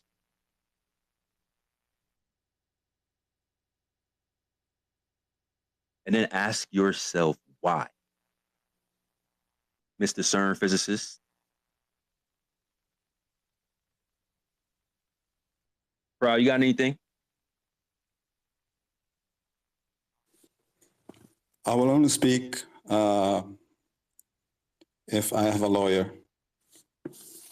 Because okay, this has been a prosecution, a trial, okay? Am I being sentenced to death or something like that? Anyway, I waited. Now, I hope the sermon is over, the trial is over.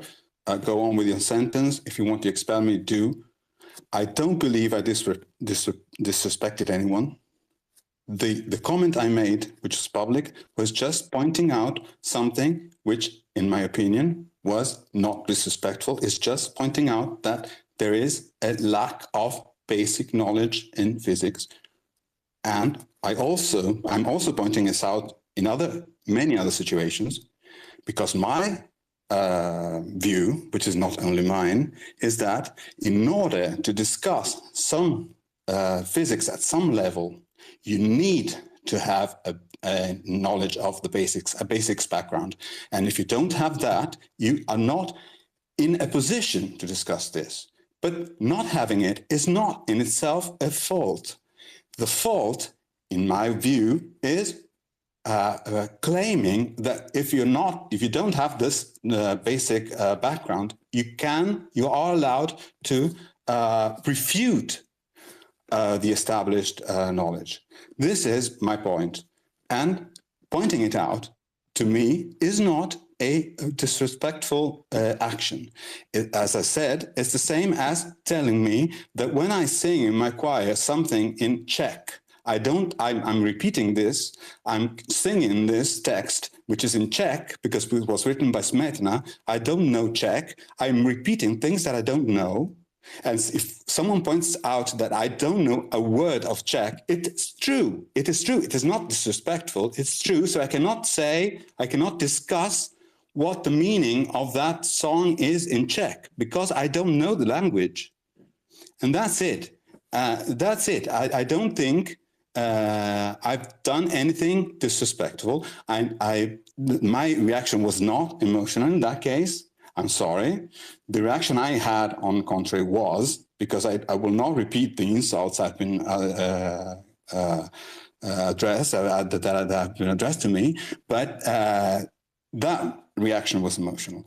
Anyway, you want me to say something like this about other members of the group? Yes, I can.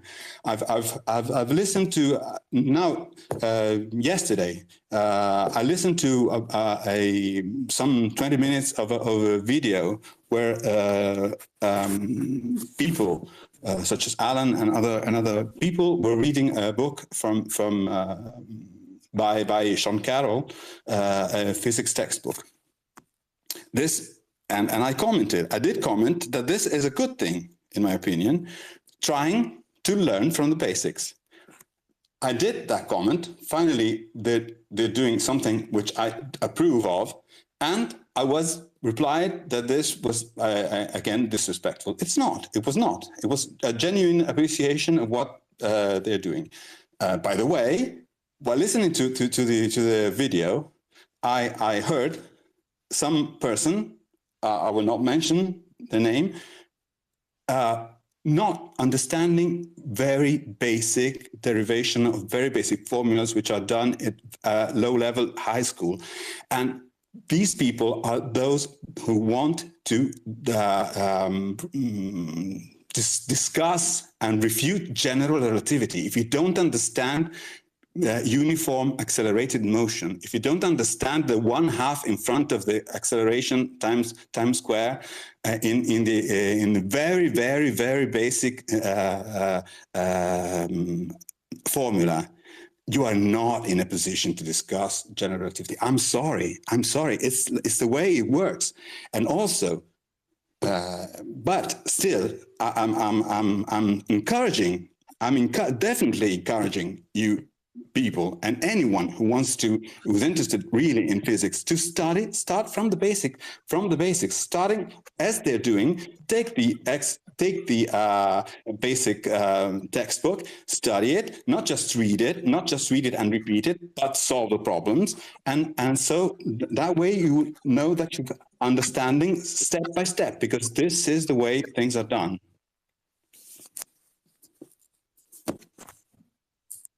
So you talk about refuting general relativity.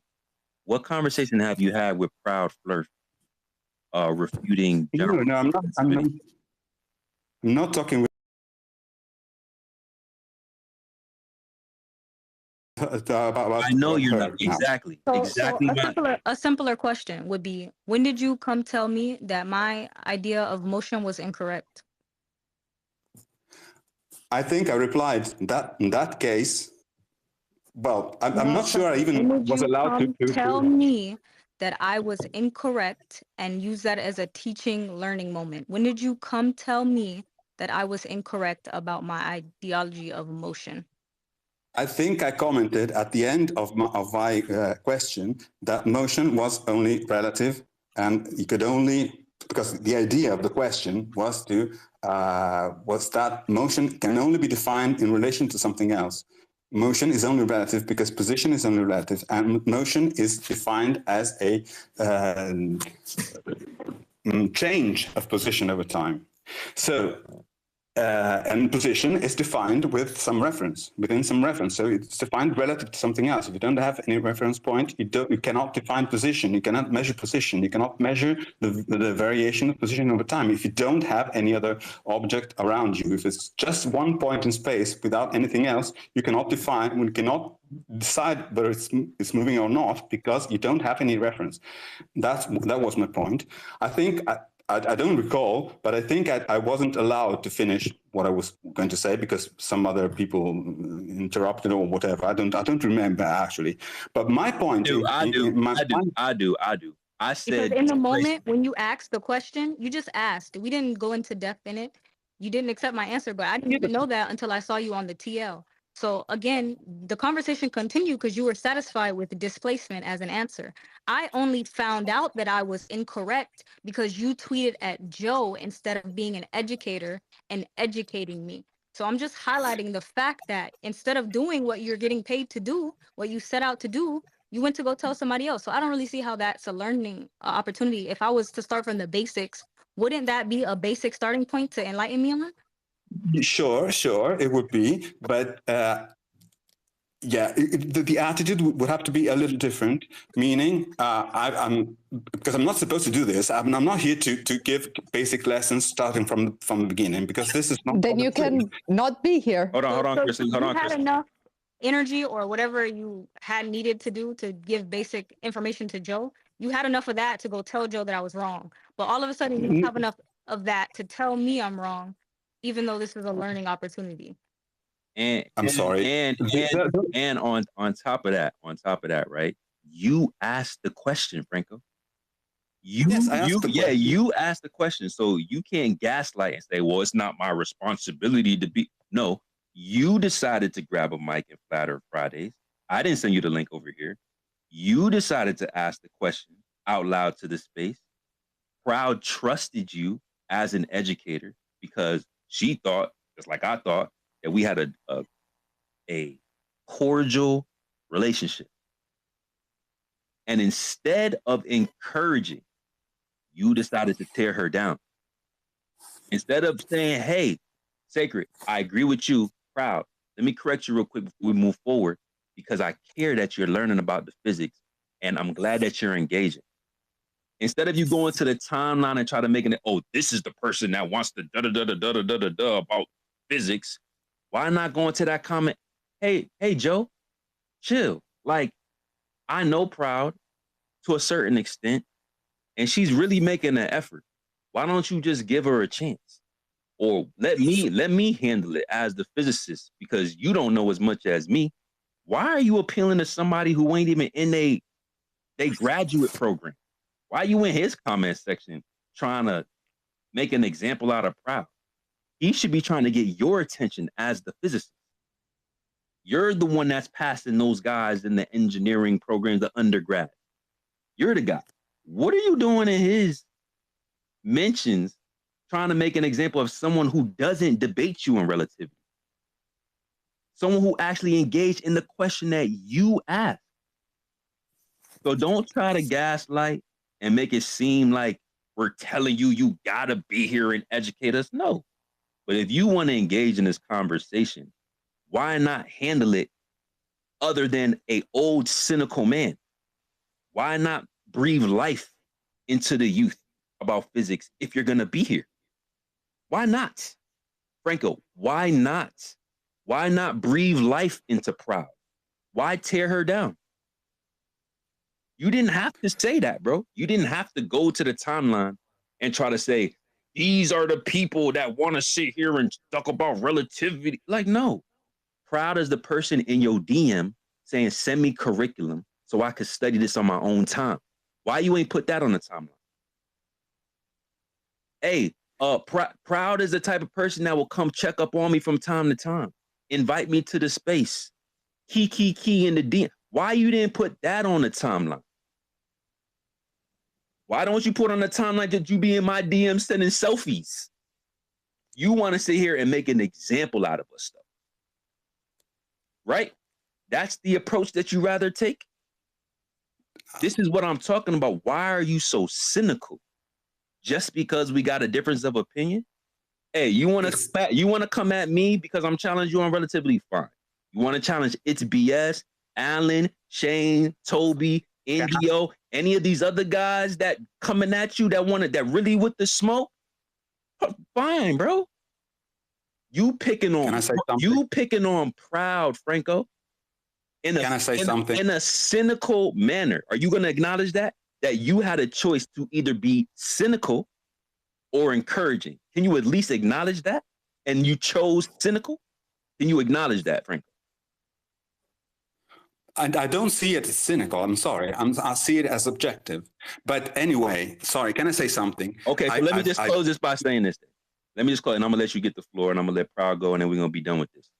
So if we are objective, and we highlight every single time you sounded foolish, every single time that you got emotional, and then we clipped that up, and we made a low light reel of all that behavior, because that's the truth, right? We wouldn't be editing anything that didn't happen.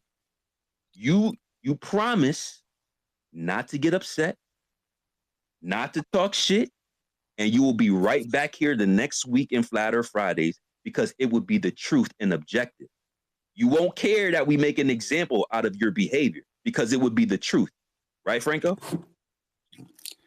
I'm already on YouTube clips. I'm already on YouTube. Oh, you by Sacred and Proud?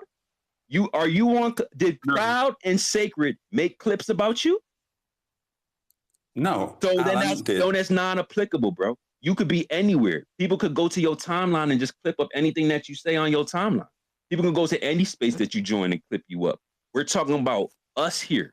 We're talking about Proud and Sacred. So I'm saying, if we make an example out of the top levels of science, being super emotional, rage quitting, stuttering, not being able to articulate what a field or a virtual photon is, you're not going to get upset.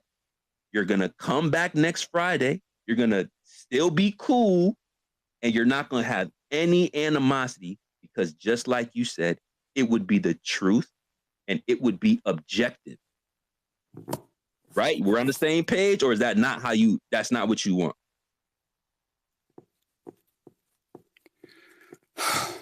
You see the situation you put us in, Franco? You see where we at right now?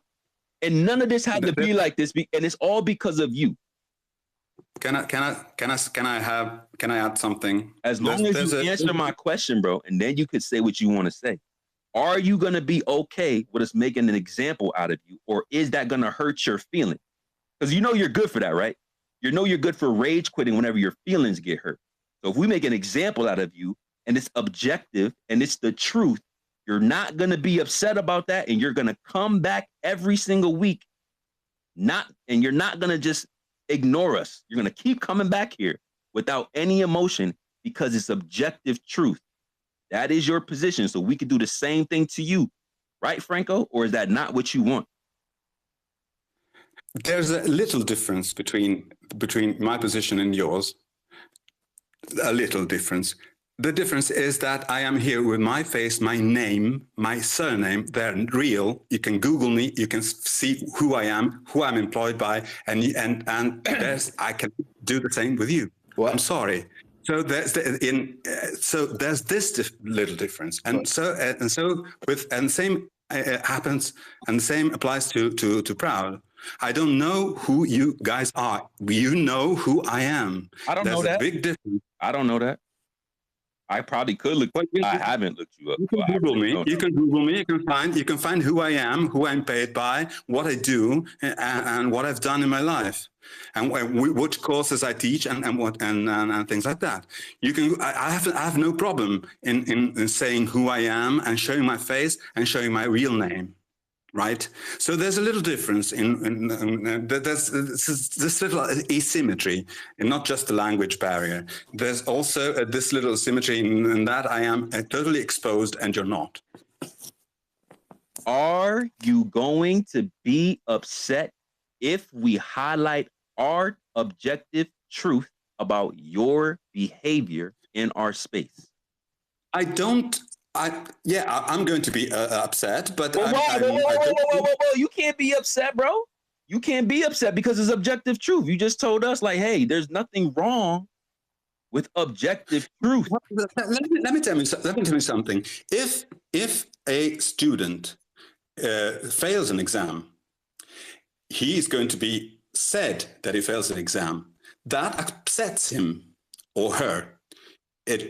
He or she has a right to be upset because they failed the exam, but the failure is objective. It's true that I stuttered. It's true that I got emotional. I think I have a reason for being emotional. I think I had a reason for stuttering is just because it's not my language. Okay, it's not my first language, and I would like you to discuss physics in Italian with me and see who stutters, and then okay, but I don't regret. I mean, I don't know how to say. I don't deny that I did that, and I don't care if you want to expose me. Expose me. I don't know. I will be upset. I will not be happy. But if you want to expose me, okay. I chose to be public on Twitter because I did choose to put my real name and my real face. So I pay the consequence of that. If you want to expose me, okay. You want to make fun of me, okay. What I can do is just block you or whatever. I don't know. Why? Whoa! Why would you do that though? Why would you do that? I don't know because wait. You get to block, you get to rage, you get to do all these different type of things when we upset you, right? But we can't do it. No, it's just self-defense. It's just self-defense. It shouldn't even be, yo. That's in case I perceive some danger for me. Franco, you don't get the path that you set us on. The only reason why you would have to play defense is if we stooped to your level. The level that you created. Because this is why I wanted you to answer my question, because I knew you was going to try to obfuscate. You had a choice. You had a choice to either encourage Proud in the moment when someone's trying to tear her down, or feed into the tearing her down. Which one did you choose, Franco? I chose to specify that the person that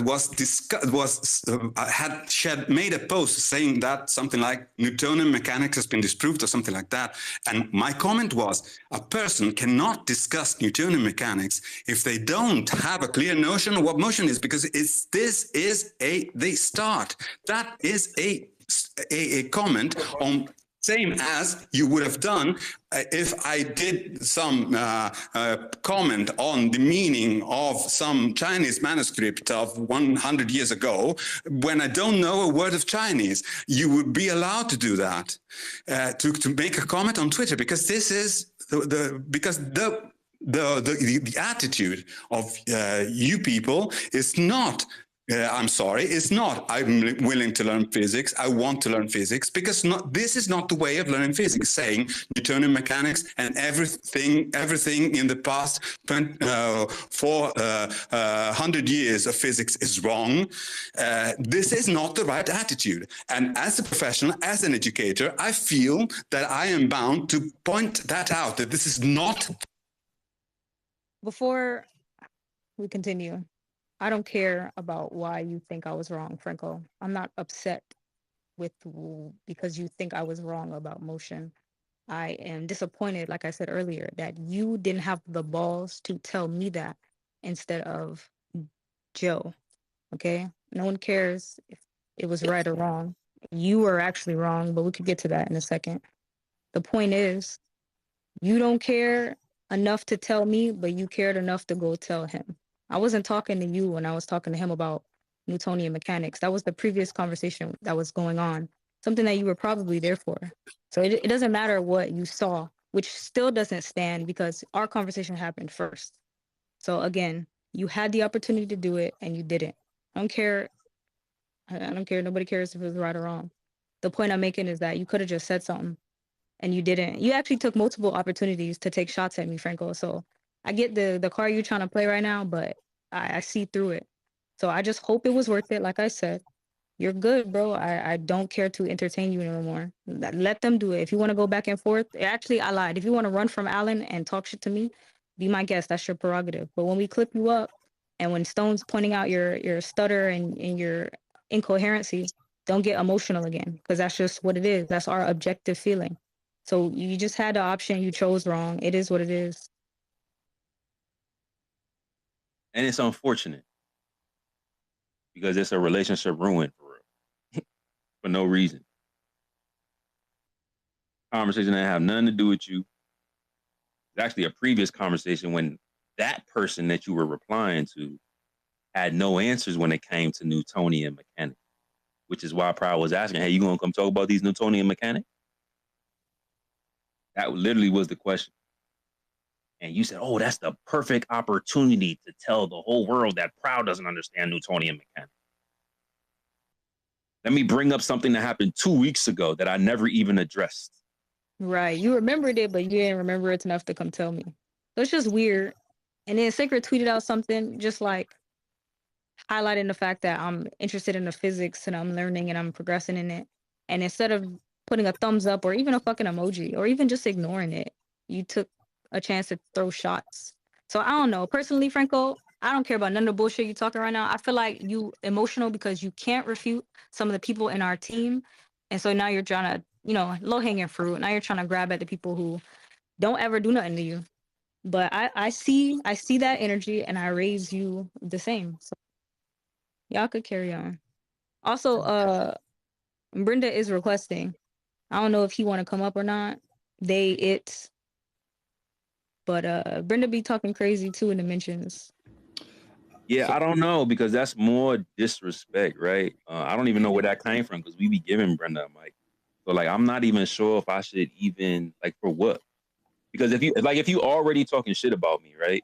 There's nothing for me to preserve at this point, right? Well, it's not like you ever went to the timeline and said, "Hey, yo, shout out to Sacred for giving me a mic, for letting me talk." You know what I mean? Thank you, Sacred, for da da da da da. Like all Brenda does is talk shit.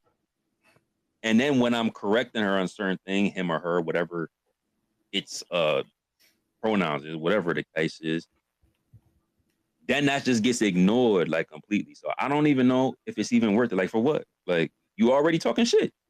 So there's no Brenda and their pronouns. Yeah, and there's I was like called out of my name before we even had a conversation. So I don't feel like I have to respect anything that person believes in. Yeah. And every time you mention me, I'm gonna highlight that you're delusional, Jit. Go look in the fucking mirror. Didn't even know how interferometry works for real. Had to go to the timeline and say, my bad, I posted an article claiming something that I didn't even understand. It's still on her timeline. Just go to her tweets and type in mistake. I'm literally gonna disrespect you every time. Stop tweeting at me. Like seriously, we have nothing to talk about. I don't even see the shit. But yeah, I don't really see a point. There's nothing to preserve there. There's no relationship there. Like it's just a bunch of fallacies and fallacious rhetoric, and go somewhere else or continue to talk shit. You already done it. Now, what would have been? See, let me just close this part off. Brenda, I'll let you up if you could post a screenshot that says Sacred or I blocked you. If you could post a screenshot that say you're blocked by Proud or Sacred, I'll let you up. Oh yeah, that's a good one. Go ahead, post that, Brenda, and we'll go ahead and bring you up. Because what would have put pressure on us is if Brenda never acted out of like bad behavior, right? That had a cool, calm, collected approach, civil approach. And it's like, damn, like, y'all know them level heads over there? Like, you don't even gotta like insult them. You don't even gotta block or ad hom them or anything like that. They just will censor you. And I've been nothing but cordial. Now it's putting the pressure on us like, damn, Brenda right. Brenda don't do nothing but come and talk about the sciences, trying to refute our positions. No ad homs, no insults. We kind of gonna have to give them a mic at this point. Not when you already talking shit, bro. Not when you don't bring no value to the conversation. You already done damage that. So what are we trying to avoid here? You already took it to a point of no return. So instead of operating in good faith with a civil, level-headed mind, not doing the wild stuff, putting the pressure on us, you just relieved all pressure. I have nothing in my cybernetic body that says I need to give you a mic anymore. It was only like that before you started insulting, which is why you used to get a mic on a regular basis. So yeah, you kind of fucked that up, Brenda.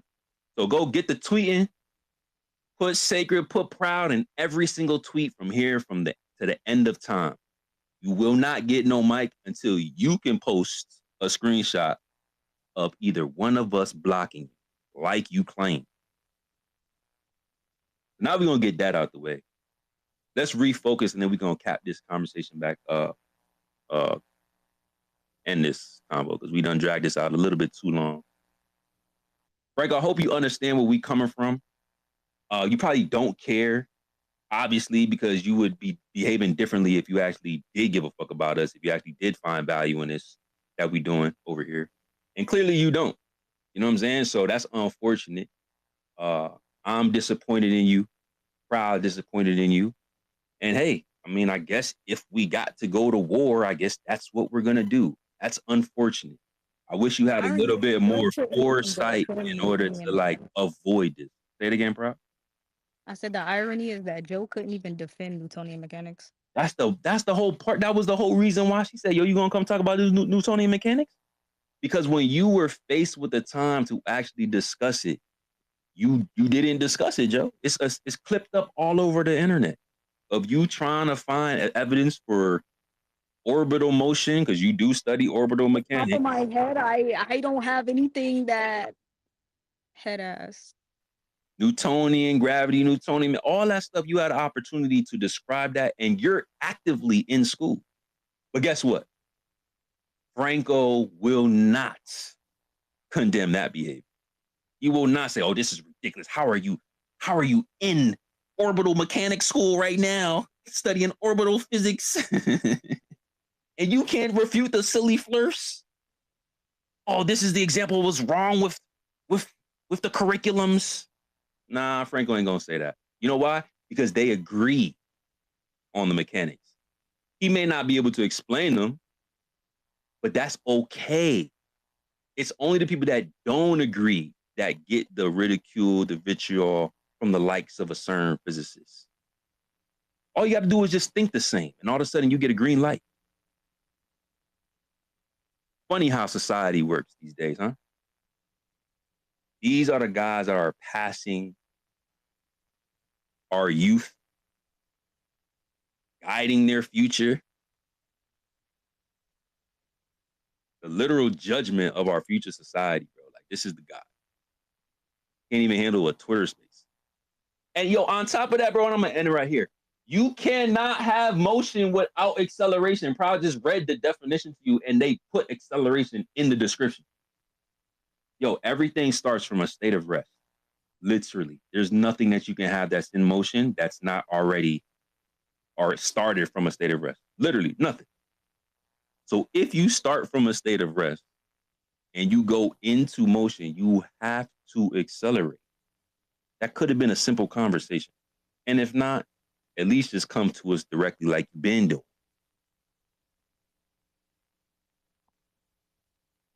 Even if that object was in motion, like actively already in motion, the act of slowing down would still be a form of decelerating. That's now what they'll say is, oh, well, you could just have motion that's already there. And then you could just be at a constant motion and you're not accelerating or decelerating. Nah, you can't just start with something in motion. Like, no.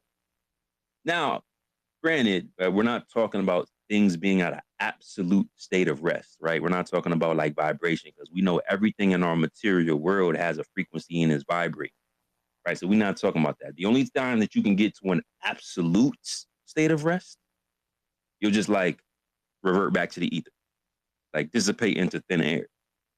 So we're not talking about frequency and vibration. We're just talking about moving from point A to point B. If I'm at point A, I'm stationary. In order to get to point B, I have to be in motion. In order to go from stationary to motion, I am required to accelerate. This was like the weakest point that you could try to make an example out of proud. Like, it's not even an incoherent answer, bro.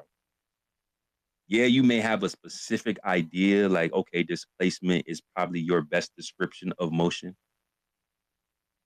But acceleration is required for motion.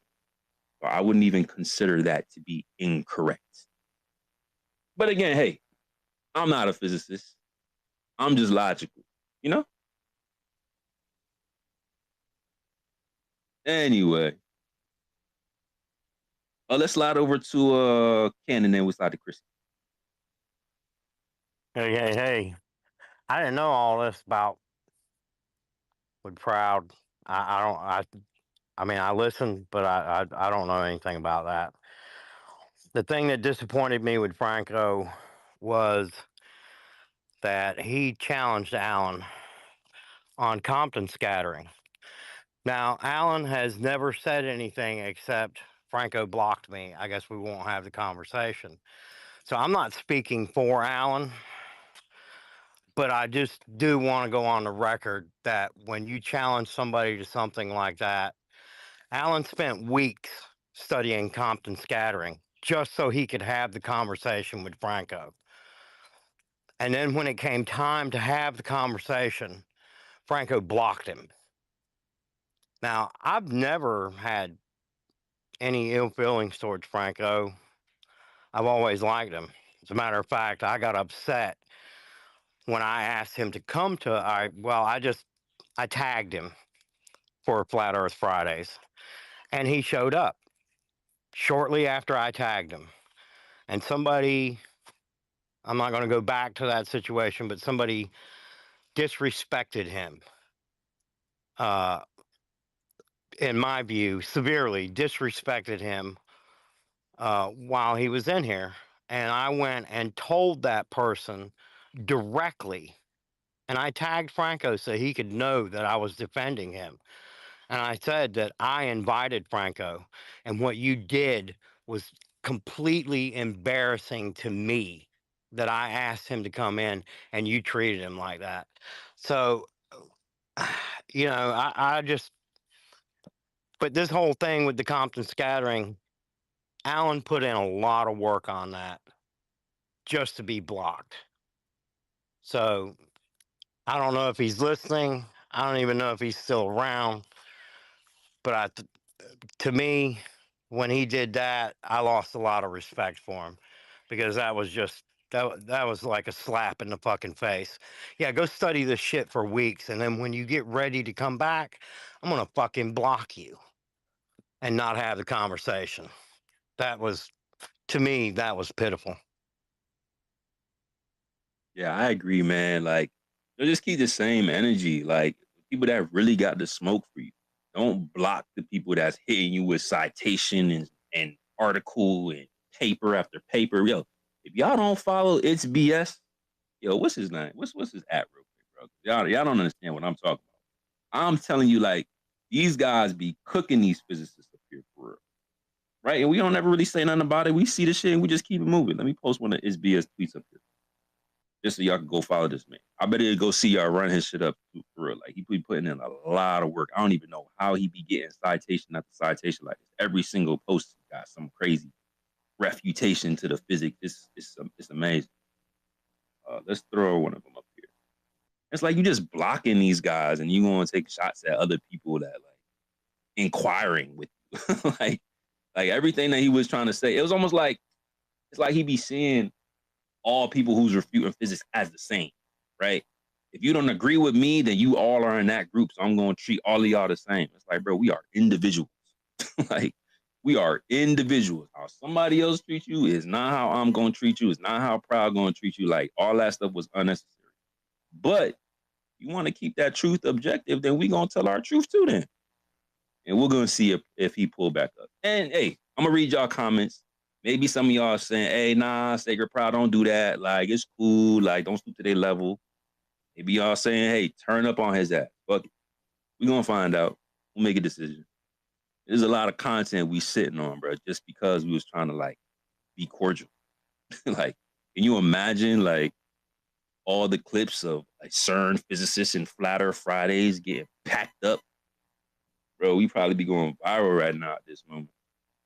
And we sacrifice all that for the relationship. And for what? Go ahead, Christy, while I go ahead and find this. Just find a tweet that you guys can resonate with. Yeah. I'm so sorry, Proud. I'm really sorry.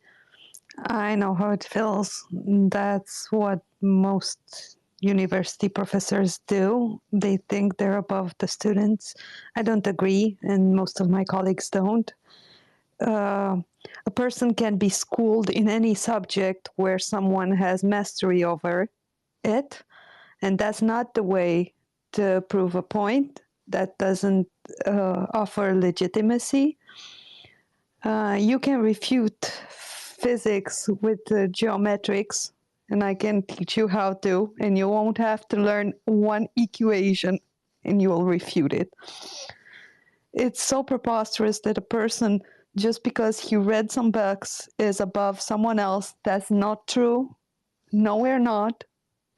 And the more you go up the ladder in research and development of your own area of expertise, the more you learn that you know nothing. It's actually only the ones that are narcissistic view themselves above people.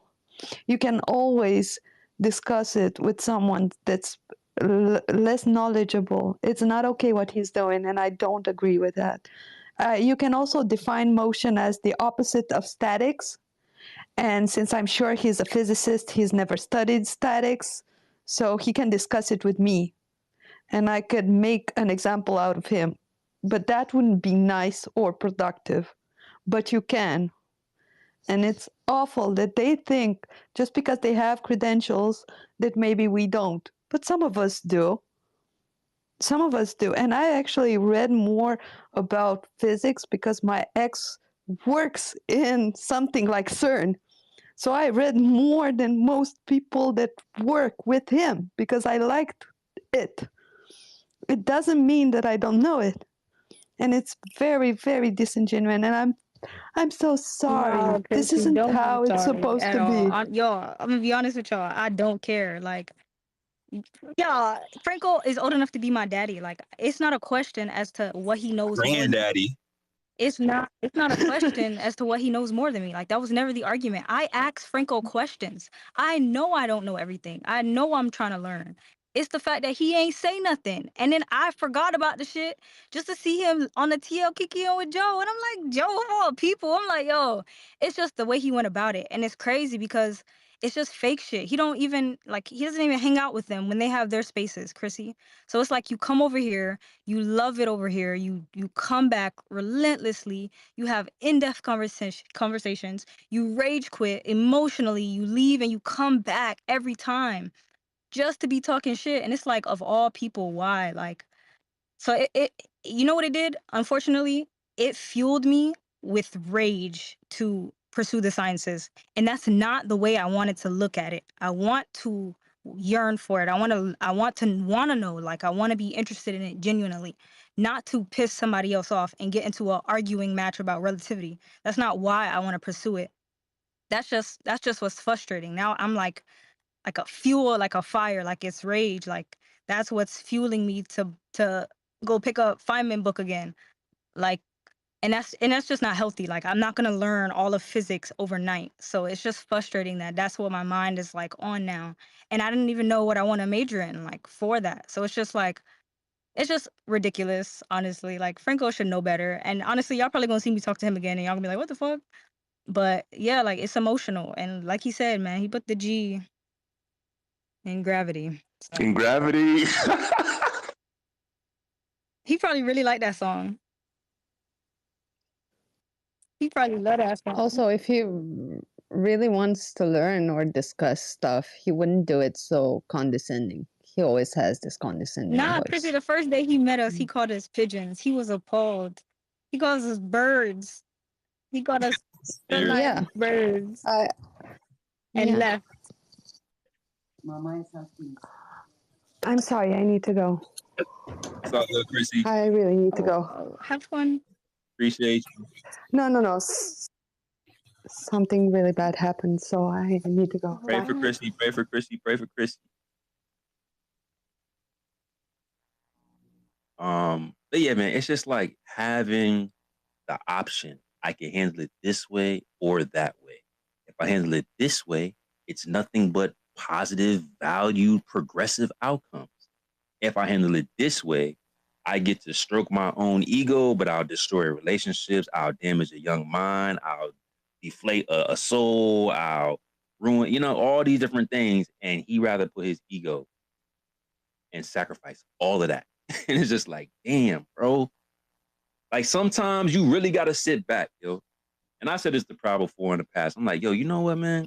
Some of these things, some of the behavior that I be seeing in real life on Twitter and social media, sometimes I can see why the elites is like, bro, let's just wipe all these guys out. Like, what are they, like, these is nothing but a slave race. Look at how they treat each other. They know we the enemy and they over there fighting with each other. Let's just wipe all of them. Like, it make more and more sense to me. And that sucks, bro. Like, nobody wants to say, oh, you know what, elites? I get why you want to wipe out more than half of the human race. Look at how we treat each other. We ain't even shooting at y'all. We don't even know who y'all are. So we gotta fight each other. And this just be crazy, bro. It just don't gotta be like that. Like it really don't. And I hope that, obviously we not gonna get through to the anti-flirts, right? Like that's just out. But Franco wasn't supposed to be that.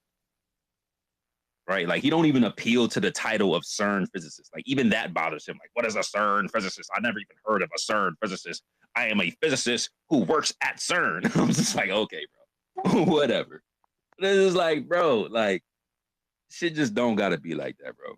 And I hope one day, like, we could just get past that. Anti-flirters are gonna do whatever they're gonna do. Hopefully none of the globe earthers fall towards the anti-flirt side like some of these guys.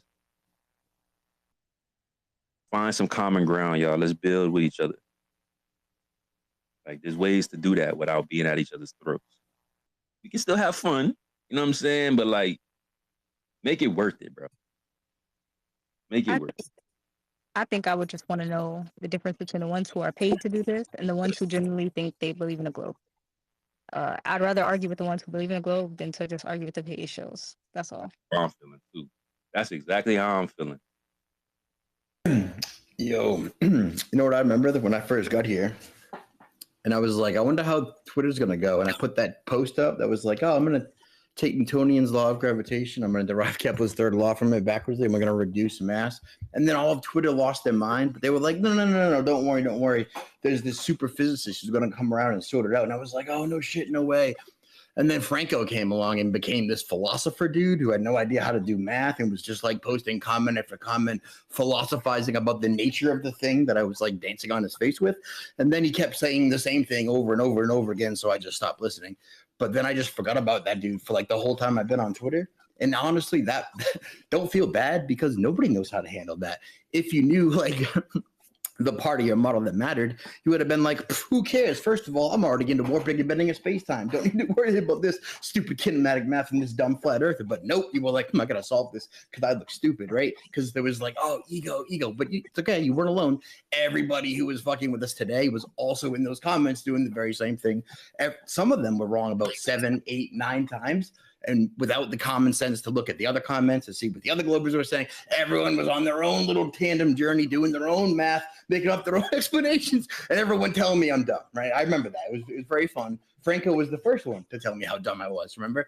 However, it's still up there. No one has figured it out. If you guys were familiar with, the forces involved and how they actually cancel out, centripetal equating to gravitational at that one instant would, of course, mean as a product of Newtonian gravitation, they actually in free fall. So it would actually have to be the other mass of the body that would be affecting the orbital motion in the first place. But you guys would have to know what the hell it was talking about in the first place to do that. Not to mention to have the frame of reference to not solve the stupid, tricky question, which everyone for 400 years has known how to do, except for the people who got tricked into thinking that the things in the sky move specifically because of mass, even though the math that convinced them is also used to show them that it means nothing. Anyway, I remember that. It was good times. Good to be here, man. You guys are great. Likewise, bro.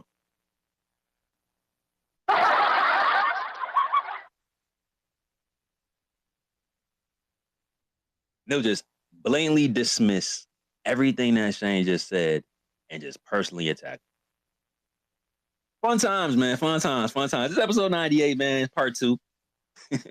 Never really got to the totality of the confessions of lateral compression, but we had like a lot of good conversation, man, for Stationary Saturdays on the spinning rock trap. We're going to keep it pushing just a little longer. I said that, a couple hours ago, but you know how I be, I rock with the level heads, man. Let's slide to D3 and then we'll see what up to Mr. X. Shout out to YouTube. What's going on, folks? Mr. X, why we got 2 Mr. X's on deck? That's interesting. Anyway, I want to ask Shane, because I like the models that you make and everything, man. So I have a question about distances, because I think 2 things we really need to get into is how we're seeing things in the sky at a distance, right, with our vision, and then also the distances themselves, right? Because I've mentioned for a couple weeks now, like the observatories are using radar, but what when you do your models, what are you using for distances, or are you just not really including distances like in those?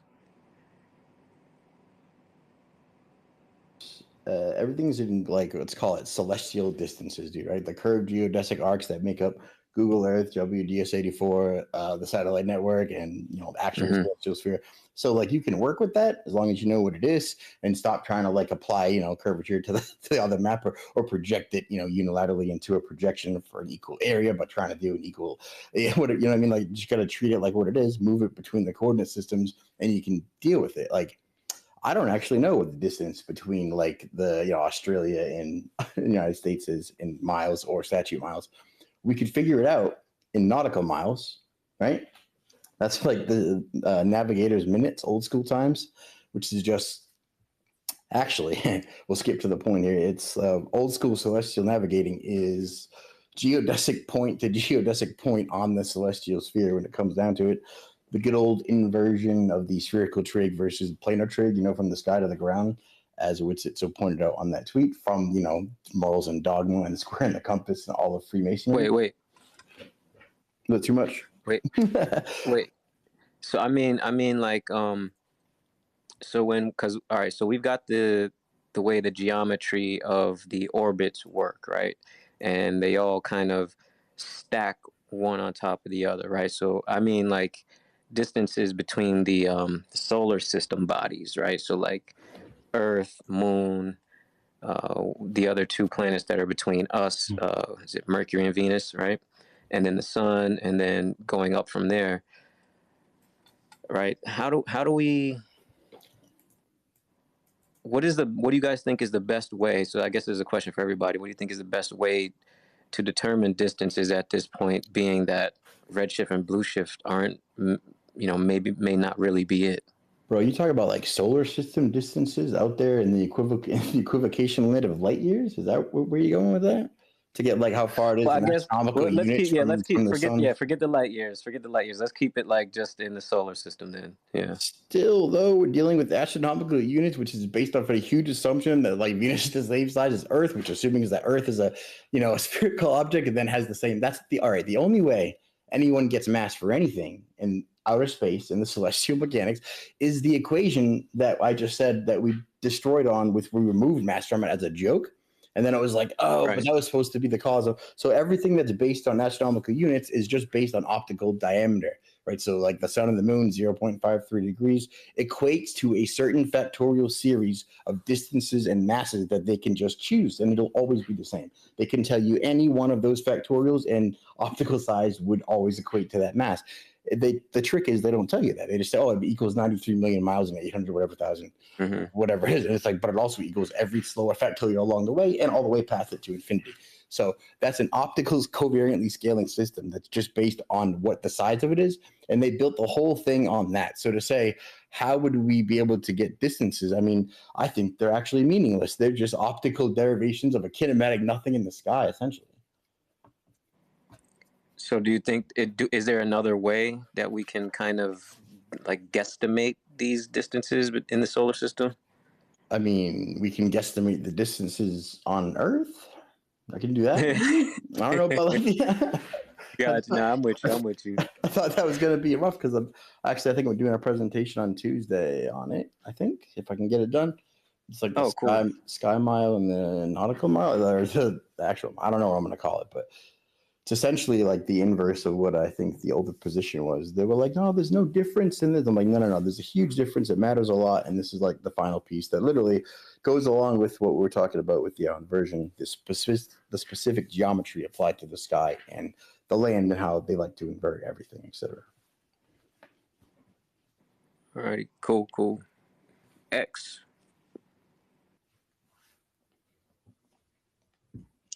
Yeah. What's going on, people? Yeah. What up? What up? You know, I'm not even gonna do the pylon anymore. Everything was said that needed to be said, so I'm gonna let that bow be tied. But what I do want to follow up on is what was said earlier with that exchange. That there's a lot of challenges that have been made with the sciences that we debate all the time, and when those get challenged correctly by efficient people, they surprisingly don't get a response. So believe it or not, I like Franco. You know, I get petty with him. I get see, I don't always take the high road where I go down in the dirt with him, and I say he puts the G in gravity, although I don't gravity. But other than that, I respect Franco's knowledge. You know, as you know, behind the scenes, we talk a lot, and I say that he's probably one of the most knowledgeable in the physics, whether it's true or not, in mainstream. I think he's one of the most knowledgeable in physics. I don't think anybody can doubt that. But being knowledgeable in physics means that you could be ready to defend those physics. You could be ready to defend those physics as it's properly challenged. You can't just say we're peons or pigeons, and we're not professionals. But as we all know, those aren't arguments. And there's been arguments presented to him via HBS, Alan Toby, and they have not been replied to. I know personally that we were going back and forth for a long time, and I presented. I actually challenged one of his math equations that he had in video, and I presented it in the space a while ago with a Ken, and there was no response. But he's quick to block if we say something out of line. I'm going to put something in the nest. Speaking of its BS, if you're not following him, definitely follow him. Be nice. He is a glober, from what I gather.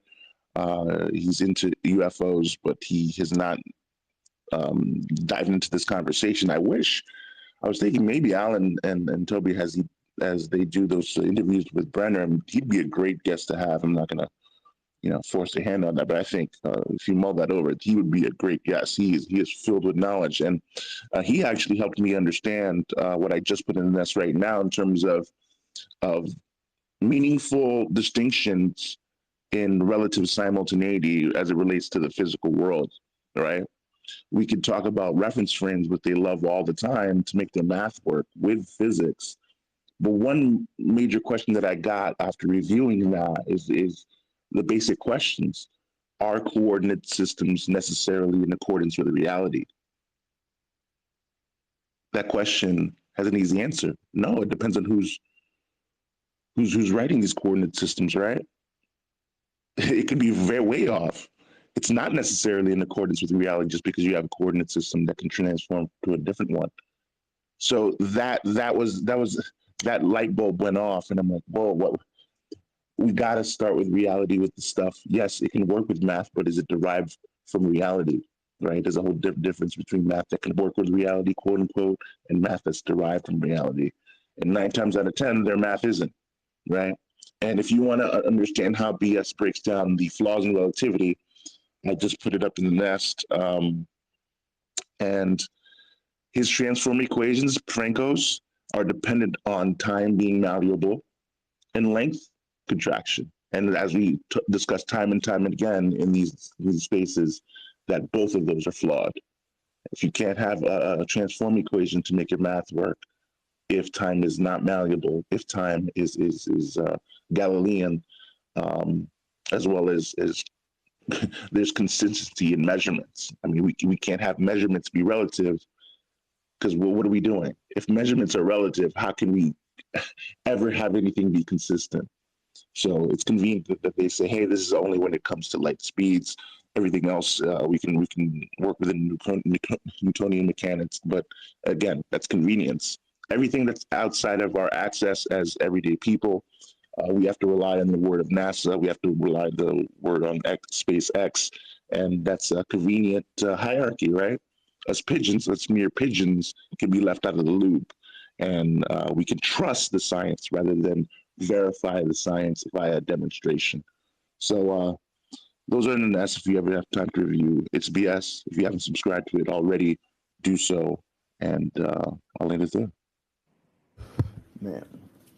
Do we really need to understand like the Lorentz contraction math to know that you shouldn't be mathematically inverting your reality around you and shit doesn't match the test? Like, is that really necessary for anybody? Like, that's retarded. Come on.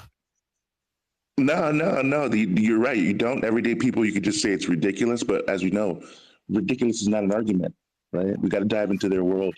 We got to dive into their world and say, here's the contradiction with your reified equations. Right.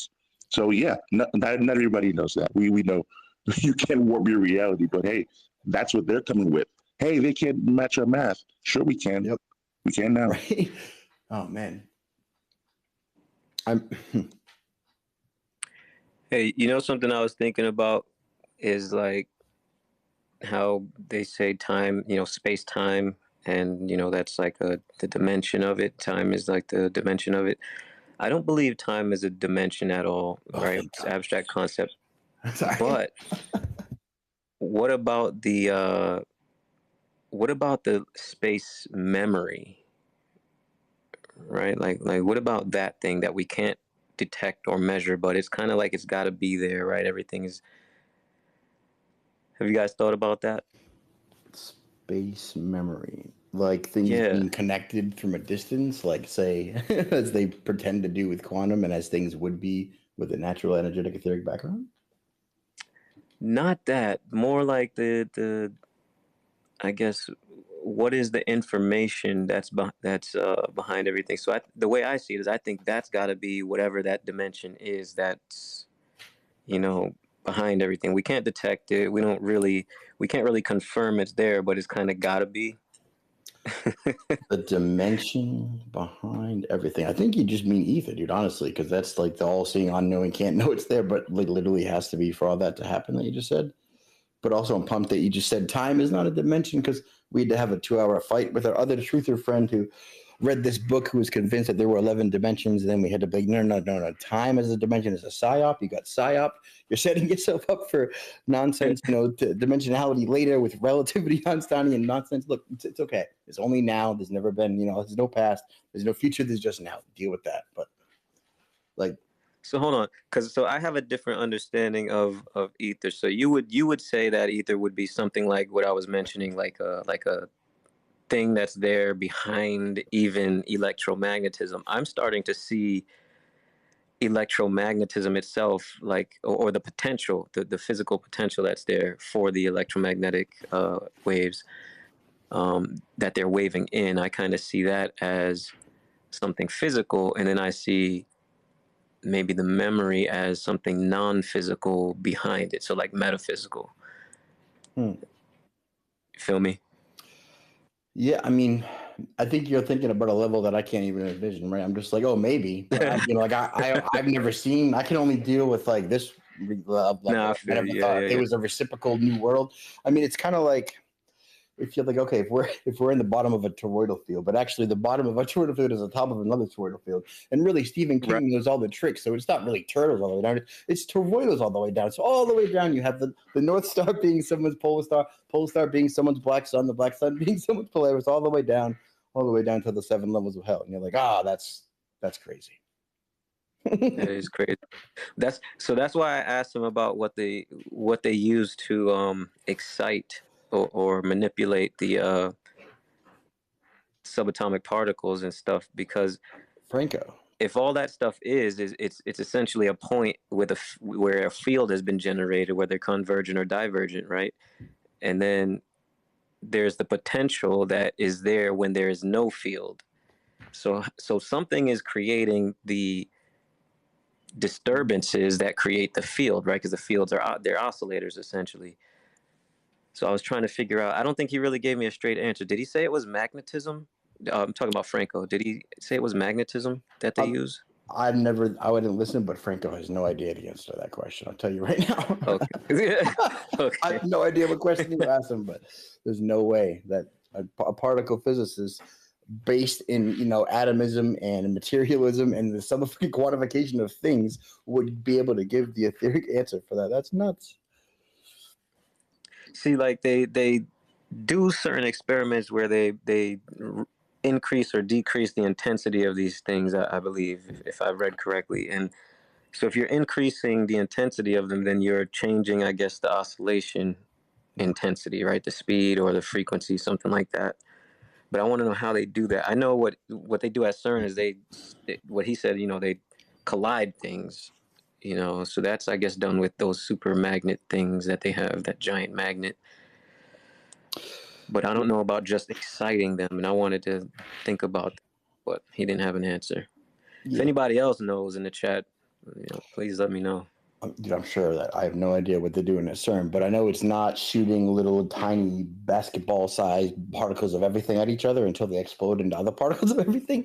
It's probably heavily magnetic and electromagnetic, and is literally putting those oscillating fields to great use, and probably trying to oscillate them fields very fast until they vibrate so fast they do probably bad things. I'm sure, but it's not in the framework that they describe it, and even so, it's not the antipode or like the reciprocal to the thing that you were talking about isn't the other world or the counter to this space. It's like it's in this space, right? Like everything is the natural antipode. So it's not like the amalgamation of opposites like they want to do. It's like an actual complement. Like we have male and female. Those things together make a greater thing. Like electricity and magnetism together make the electromagnetic force, which literally is everything. Right. And so that oscillates back and forth as events. Like the periodicity absolutely works. Energy transfer works in that instant. And if you ever have to defend fake virtual photons as an answer to a very easy L wave interjection intercedence person, you maybe should rethink your position. Like, well, actually, there's these things that we've never seen that we can't tell that are probably there because math says they're there and we need them to be there, but otherwise they're not there. We have no evidence of no one's ever counted them. Or it's actually very predictable, wave intercedes from a constructive interference pattern when they actually intercede, and then we get the event of the photon at the electric and magnetic intercedence. It's is that part of the centrifugal conversion? Centrifugal dive? Oh yes, it is. Right, that's just when I first was presented with that, I was like, this framework over here is making a lot of sense, and that framework didn't really know, but I was in the camp of is fucking retarded. So I'm gonna go over here. That's all it was. Facts.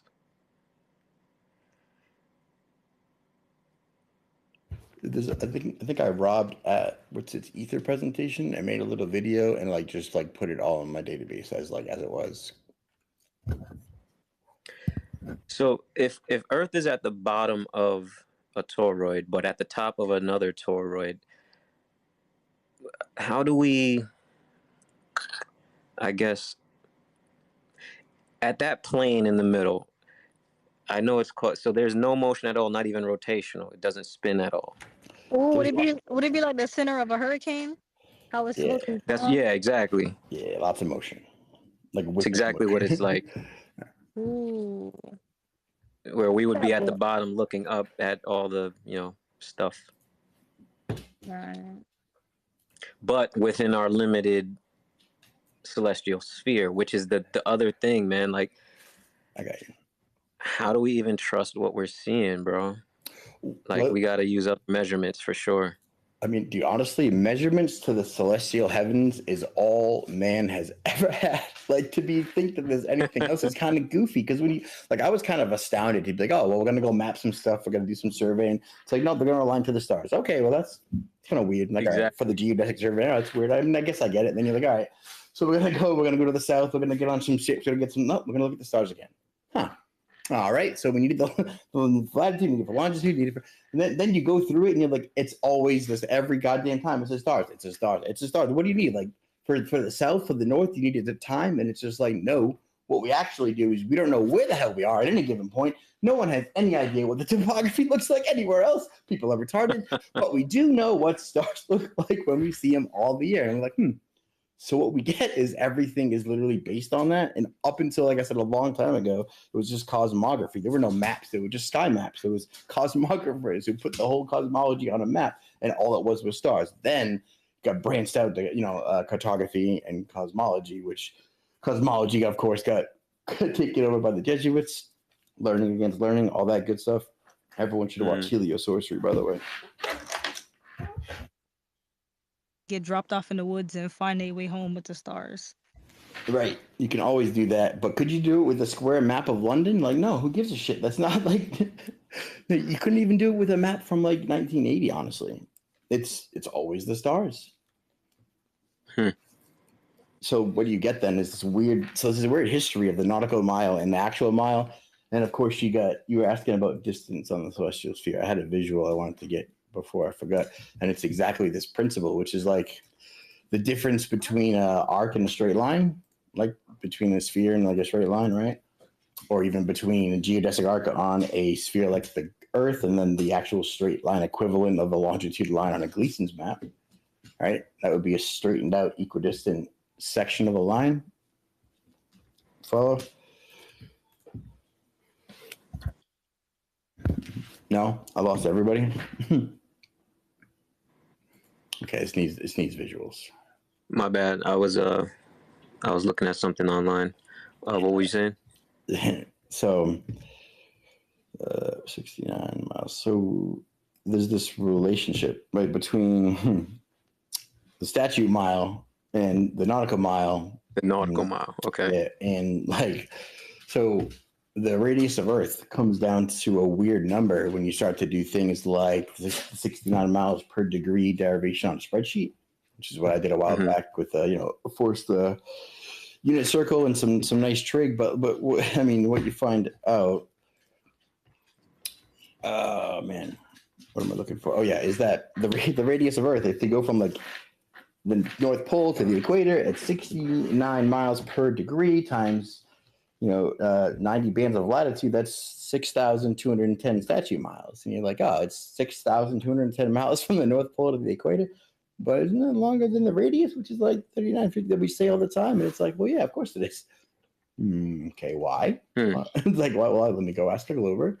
And it's like, oh, 2D versus 3D. Literally, you straighten that bitch out, and it's the same portion represented as a geodesic long line. Of course, the shortest distance would be a straight line, but it's longer when it's curved. So the curved distance for the radius would be 6210, then in statute in 3959 in regular. So that sort of relationship comes into play with the celestial sphere versus the planar geometry back from Freemasonry, square and compass, and it's kind of emulated in the nautical mile, actual mile, statute mile like comparison, which comes down to math, of course. Of course. But you know who helped me with this math? Ruhif. I don't know if I wasn't here when Ruhif was on here, but Ruhif gave me this nice little GeoGebra function, which is an actual awesome representation of the relationship that I was trying to nail down. So that's what I was working on to polish out for, I think, next week. So That's just what's on my mind, man. That's what I'm usually working on. Shit that I'm like thinking about. Like, well, wait a second. How do I get distance from anything then? There's got to be a way, right? Because someone did that to me and I was like, no, I don't know any distance. And then I saw the meme that was the flat earther go, no, I don't know anything. I don't know where I am. I don't know. I was like, shit. All right. All right. So, all right, listen. I got to find some distances. Can I ask you guys a question? Shane and D3. What a guan stuff. Oh, we got Keon and Mimi here. Keon and Mimi. Oh, y'all trolling now. Keon wants that T-shirt. That's all it is. He wants the sweater, bro. I got him. What do you guys believe the flood happened? I do. Yep. Right. Do you also know what caused the flood? Nephilim blood building stuff, kind of like what's happening now, and a little bit of lust or whatever. This I do not know. There's different things.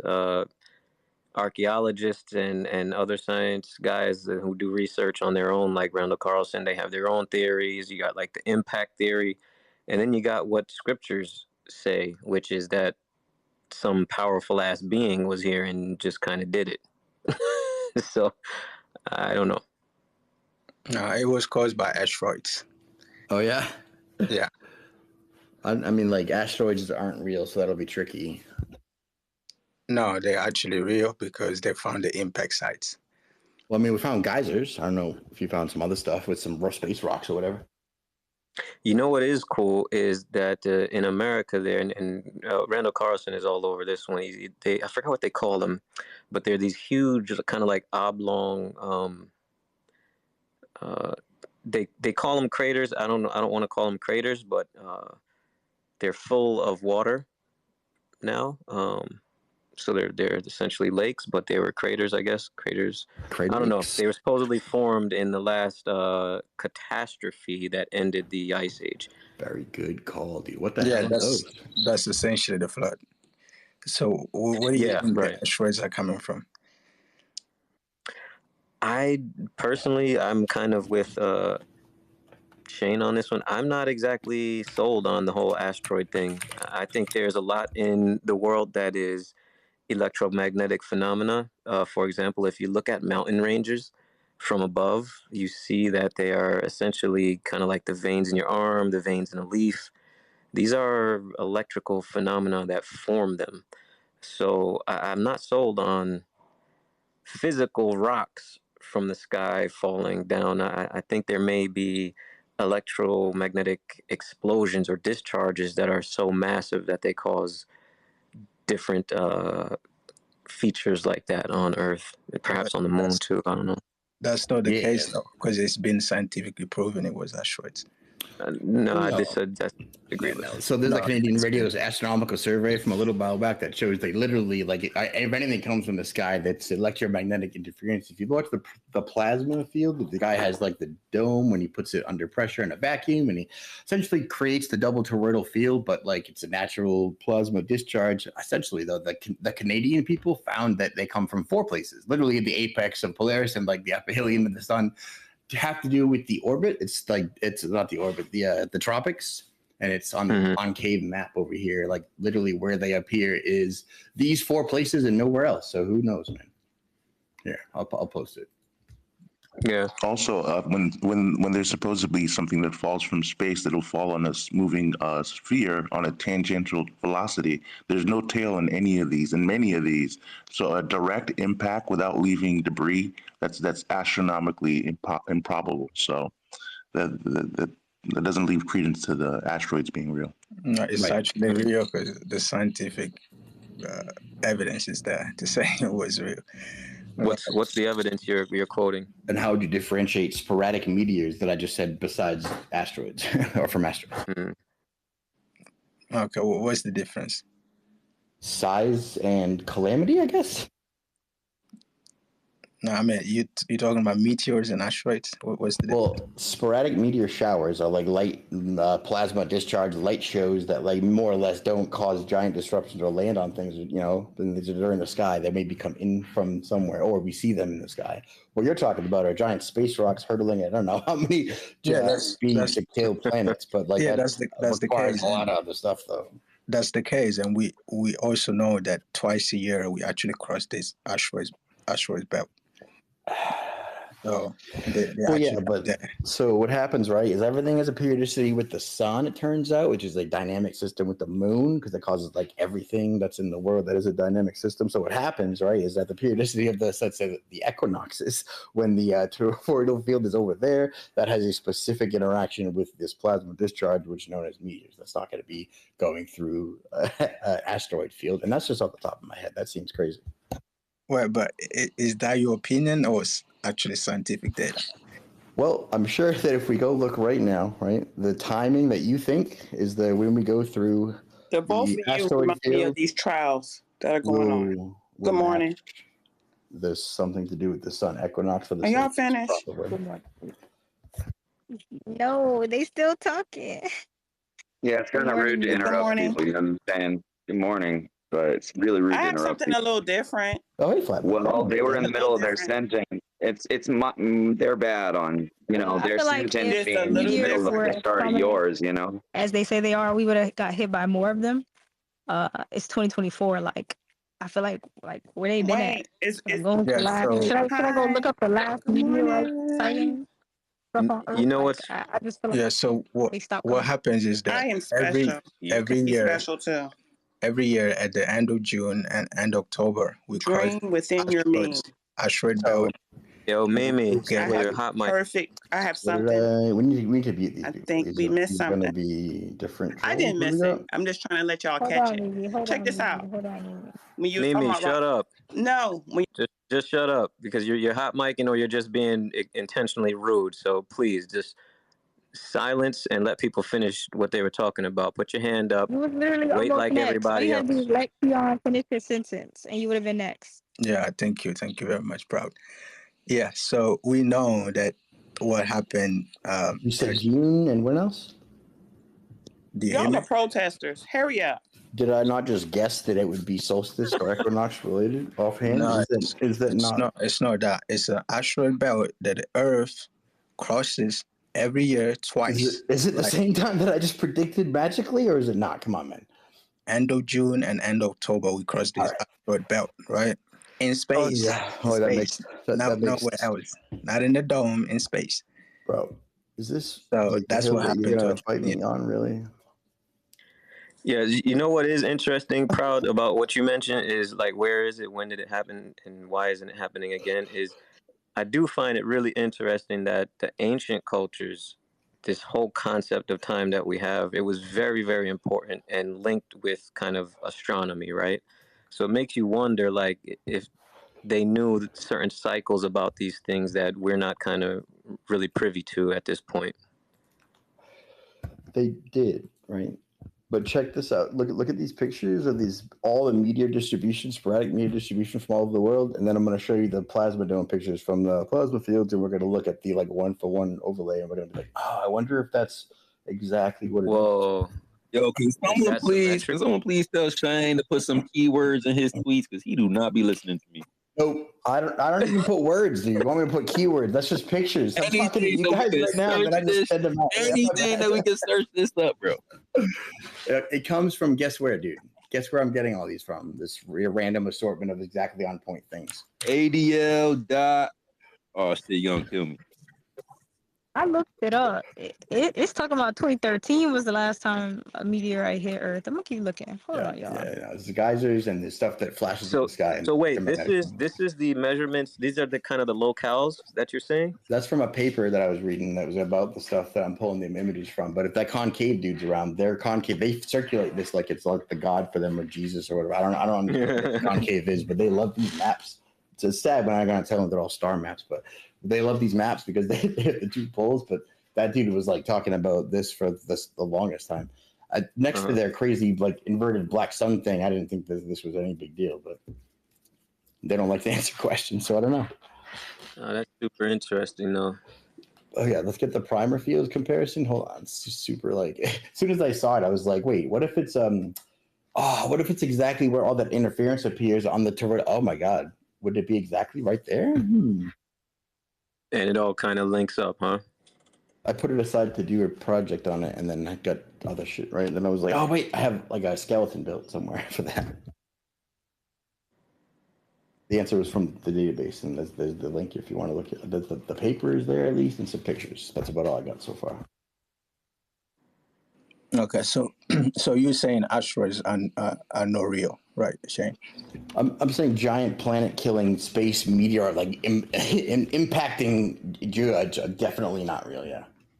But that's what happened in the flood, though. That's what caused the flood. Let me ask y'all. You don't. That's what happened. You don't know Because that. y'all missing a key. I have a key. Something that has been missing. It's been here the whole time. My gut tells me you're just here to talk. If y'all notice, when you travel and see buildings. Go ahead. Okay, Mimi. I just want to talk about buildings real quick.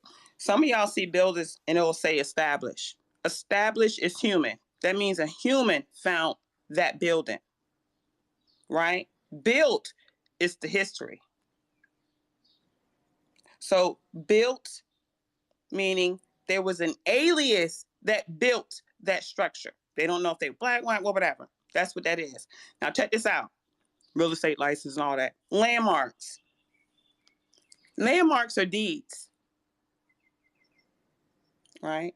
Deeds then turns into symbols, which are objects. You want me to do that again, Shane? Now I'm just doing it the other way. Now, landmarks. Those are objects, buildings, or in symbols that have been there per alias. Who put it there?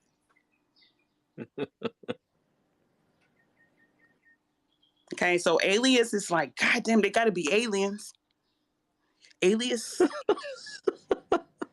Okay, here's another thing. Ever since the eclipse, I've been a little off balance. Like VA, like the VA, like the commercial. Has anybody He else? always Has off balance. anyone Cat, else? stop the cat. Because I already know I'm touched. I already know I'm special. Don't worry about it. I just wanted to see if anyone else feeling the same way. Like it's different. Like the planets were exchanged during the eclipse. It's like the sun and the moon, something happened. Just in the flash of an eye exam. I did charge my crystals, and I do feel like energy has shifted, but I don't know. It's a very different energy. Like it since the year started, it's been a very different energy. So it's just shifting into that different energy. It's not necessarily like good or bad. It's Well, just I'm talking about different. within the body, within like your spirit, within like your connection. Like this period, just like, damn, I feel weird. I'm just saying it. Yeah, during the eclipse, it was like a little sporadic, but now it's like definitely leveled out. In the weather. And that shit was on time too. Well, I live where y'all vacation, so I don't really have to I mean, worry that about was weather. on like the But calendar. for others, I I'm get talking it. about the actual, the whole space thing of the eclipse was already on the calendar, y'all. Y'all don't find that suspicious? Well, I mean, they can predict it, You mean so a post-victim? And we are in leap year. Like for the people that You was mean a born on the post-victim? 29th of February, we got to keep everything going. And we had a total eclipse. Total. yeah. The interesting thing about the eclipse is that 3 days before there was actually another body in the sky, other than the sun and the moon, and some people actually took picture of it. So the question is, what was there? The question is how you know everything, but you don't know nothing. That's the question. The question is, did I use hashtags correctly? Let's say I put it in the space. Is that all I need? Nice. Excellent. But it's not me saying it, man. It was actually people that took picture of this body in the sky. It's not me saying that. You can look at the pictures. Why the hell was the people telling people to wear shades and shit when the sun and moon been out there the whole time that we all have been on this planet. That's Yeah, dumb, right? Y'all it don't was find that not. suspicious? It was not the I feel sun like and the the moon. medical people is blocking us from seeing what God already created us with, which is a lens. It's called the eyeball. An iris. Hey, Proud. Pupil. What if that's the plug? What if that's the USB cord to the humanity? What if you are supposed? Shane, you got to look at it like this. You can hear me? This is your Twitter, right? So when you on Twitter and you chilling and you vibing and you trying to find your citations, or you getting ready to host or do something, you want to know where all your information is for you. So wherever or whatever you got to put on it to make yourself like remember is like the easiest way to get in the habit of it. Because it's like So it's like that's if you have definitely the for same everybody else. different global. No, I feel you, but like it's not just for us. Like this your Twitter, so you gonna have Globers in your mentions without us. Just you gonna have Globers in your mentions Monday through Thursday. So if you have like a setup of how you would want to label your tweets a certain way for different topics, you could save them, and then that way, if you got different Globers or the same Globers, you could just grab that tweet and send it right to them, and then it's like you just going about your day. But like, so hashtags are useful too. A lot of hashtags that Alan uses. A lot of hashtags on his posts. It helps him guys, out. there's highlights and there's bookmarks and I have folders and I know where all of my shit is that I need to find. Like, so it's like, oh, it's for all of you guys. Yeah. I haven't been doing any of that, so it's just everywhere.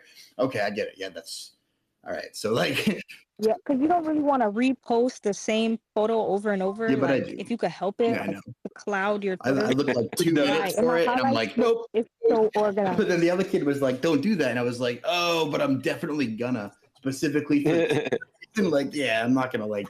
Well, look, I can't give it. But Shane, how you have bookmarks but you don't like Jesus Christ? Because he is the Bible. I can't like. I mean, I believe that what he was Yeah, doing. that's bookmarks. It's a book and it's marks. Well, so if you Marks pay is one Twitter, you get like specialized. You see what I'm saying? Not life changing. Right, I've had that, so like I don't I know. feel like this is what it's like when somebody's on drugs and you're watching sober. Hey, Mimi, please tell the audience that you're a globe earther so they don't get it confused. I think we all know that. And dreams are important. I'm trying to tell you. I mean, Remember, I used to come in here and talk about buildings and dreams. Answer the question, Mimi. What shape of the earth do you believe in? Jesus Christ. I'm a sphere. If that, what are you saying? Like shape of earth, like sphere. Mimi, you think you stuck to a ball, Mimi? Like you can't She got common even sense. shoot an Go arrow ahead, without Mimi. a sphere. Like what do you? Mimi, you think you stuck to a ball? Shoot I'm an glad you corrected arrow the at audience. flatness. You They're understand the what I'm only ones saying? who troll like this, of course. It's impossible. Mimi, I can got you a hold song on about for a second Globers. so Ayo can go? He been waiting patiently through your tomfoolery. Aobara, konnichiwa. Konnichiwa. Oh. Was it Aobara? Ao means blue. Bara means Mush mushy. hello. Can you hear me? Hold on. Fix your mic. It's a little muffled. A little low. Muffle. Hold on. Whenever they're done, I got this song about Globers and how they assume. Well, it's not assuming it's science, but okay. Oops. Sorry. Can you guys hear me well? Beautiful. Yes. All right. Yes. I should not have used my cheap earphone. Anyway, hello from here's another bird from Japan. How are you guys doing? Okay. Now, one thing I wanted to share is let me share one post which I posted previously but deleted. Hold on. And shout out to Flat Earth Japan. Oh yeah. Yeah, let's see. She know you lying. Hey, hold on. That's why she laughing. No. Hey, hold on. Because True. Japan can't be flat. Hold on, Mimi. Go ahead, Ayo. She got common sense. Go ahead, Mimi. Hey, let's see. There are many things that current Earth model or the universe model anomalies, right? like we cannot detect the motion of alleged speed of rotation and the orbiting and everything. That's that's one thing that I would like to talk about. Hold on, let me see. Where is my post? Rigid body rotation with translation. I think I brought this up like a few weeks ago, but I made a creative GIF animation. I want you guys to take a look at it. And this study was mainly done by Chris UK. He's from England, and his YouTube channel is called Kryptonite Physics. Some of you guys, I think, know him. But can you guys see that GIF animation where it shows the constant movement of the rotation plus translation, meaning like moving horizontally, right? Horizontally or moving. When they are, the speed itself is constant, both in a rotation or the movement. But when they're combined, the surface or the point on a surface of the whatever is rotating experiences different speed, meaning different acceleration. Well, the thing is, I want you guys to focus on either the red ball, smiley face, or the blue smiley face. It kind of looks like a rolling tire, right? Like in a car, on a car. But if I show the trace of these 2 points, they are feeling the different speeds. But okay, some people who are really good, familiar with the physics or the physics themselves, like professional people, like trying to convince me that there's no acceleration. It is created when a thing is rolling and moving without slipping. But like I illustrated in the GIF animation, there's no way that I think we can detect or experience any motion if the Earth is rotating and orbiting around the sun at the same time. I just wondered if please correct me if I'm wrong. I'm happy to be corrected. Yes, I just want to know. I don't want to know who is right, but I want to know what is right. Yeah, so essentially you're saying that we're moving, but we can't detect it, right? Yeah, but the main. That's what the physicists are saying. Right, but right. So we're moving. We're supposedly yes. Right. But if you have a tire, what can I say? Like a small tire from a bicycle or something, right? If you roll it, and while you putting the tire against the wall, and you roll it, right? You can observe when the surface of the tire is touching the wall, the movement is so slow. On the other hand, the farthest part of the tire from the wall experiences faster movement, like I illustrated in the animation.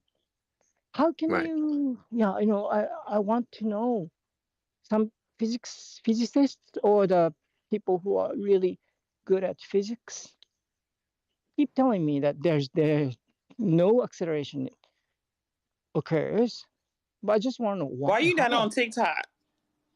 You know, it Huh? makes perfect sense what you're talking about. And then on top of that, we also have the problem of being in an elliptical orbit, which would be slowing and speeding up, right? Oh, you mean a yearly orbit? Yeah, where it would speed, yeah, Right, twice. right. Both of So these that would motherfuckers compound. illegal. They That in on compound. it. Mimi, are you Shut hot up. You know micing? how to.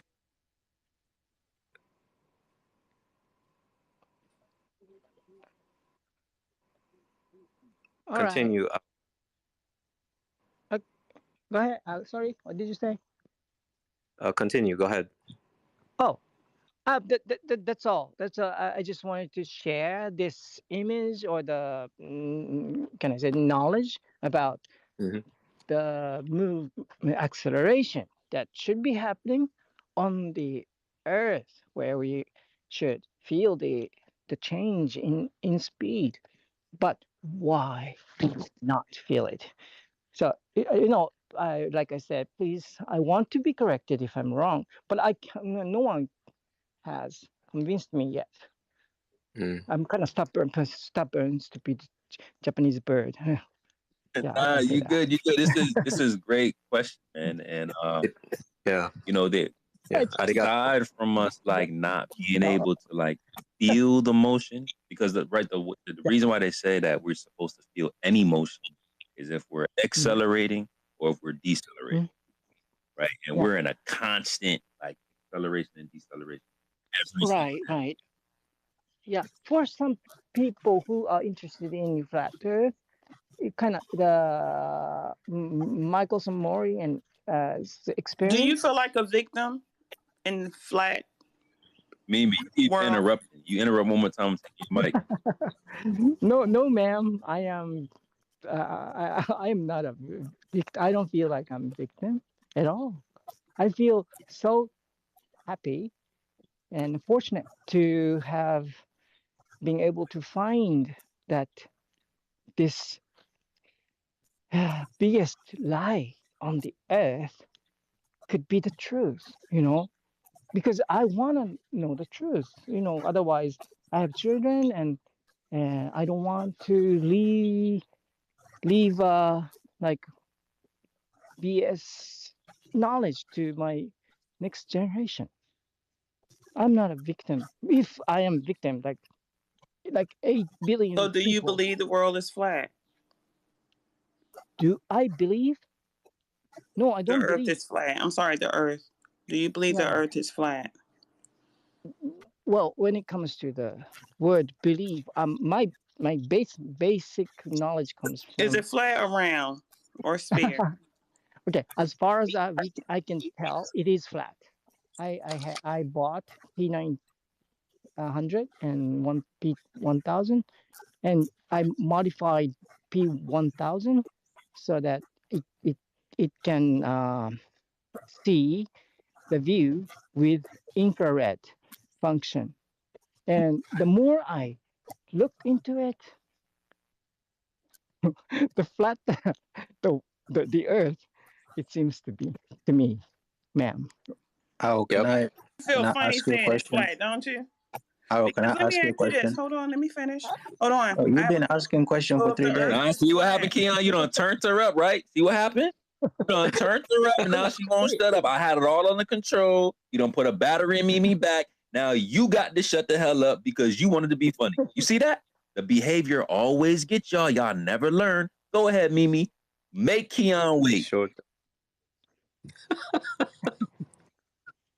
Now, here's my thing. You said you live in like Asia or some shit, right? Did my what? What is your location? I'm Japan. sorry. Japan. Yes, Why does Japan has the audacity to put high rises up and it's orbiting on sand? Baby, Make it flat Earth related. About to give me No, right no, back. no, no. Because if it's flat, really then dumb then question. you can't have high rise because you have what is called tornadoes. Yeah. Yeah, no you have what tornadoes is the and other one? What's the one with be the wave? quiet. Why are waves round? You notice that? Even the waves are round. Yo, Keon, get your girl, man. What is going The on? only way you can have flat Earth will be flooding. Oh my It's God, this is the impossible for it to female be black round. world. Why This is is the surfers female black a world. surfer can't Another surf team over world. flat water? Hold on. How is a Sorry. surfer a surfer? Hey, Can I save her, Sacred? Can I save her?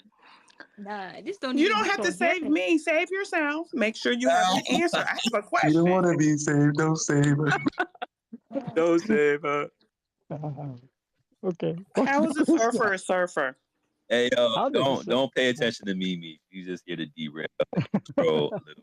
But you make a sorry, very I'm not, good sir. point, man, about emotion or the lack, Why are your the fish lack of rounded emotion. off like cars? Why does a catfish shape like a Corolla?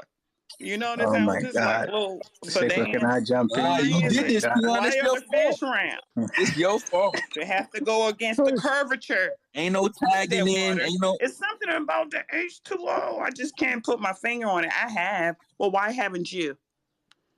What's your excuse? Oh my God.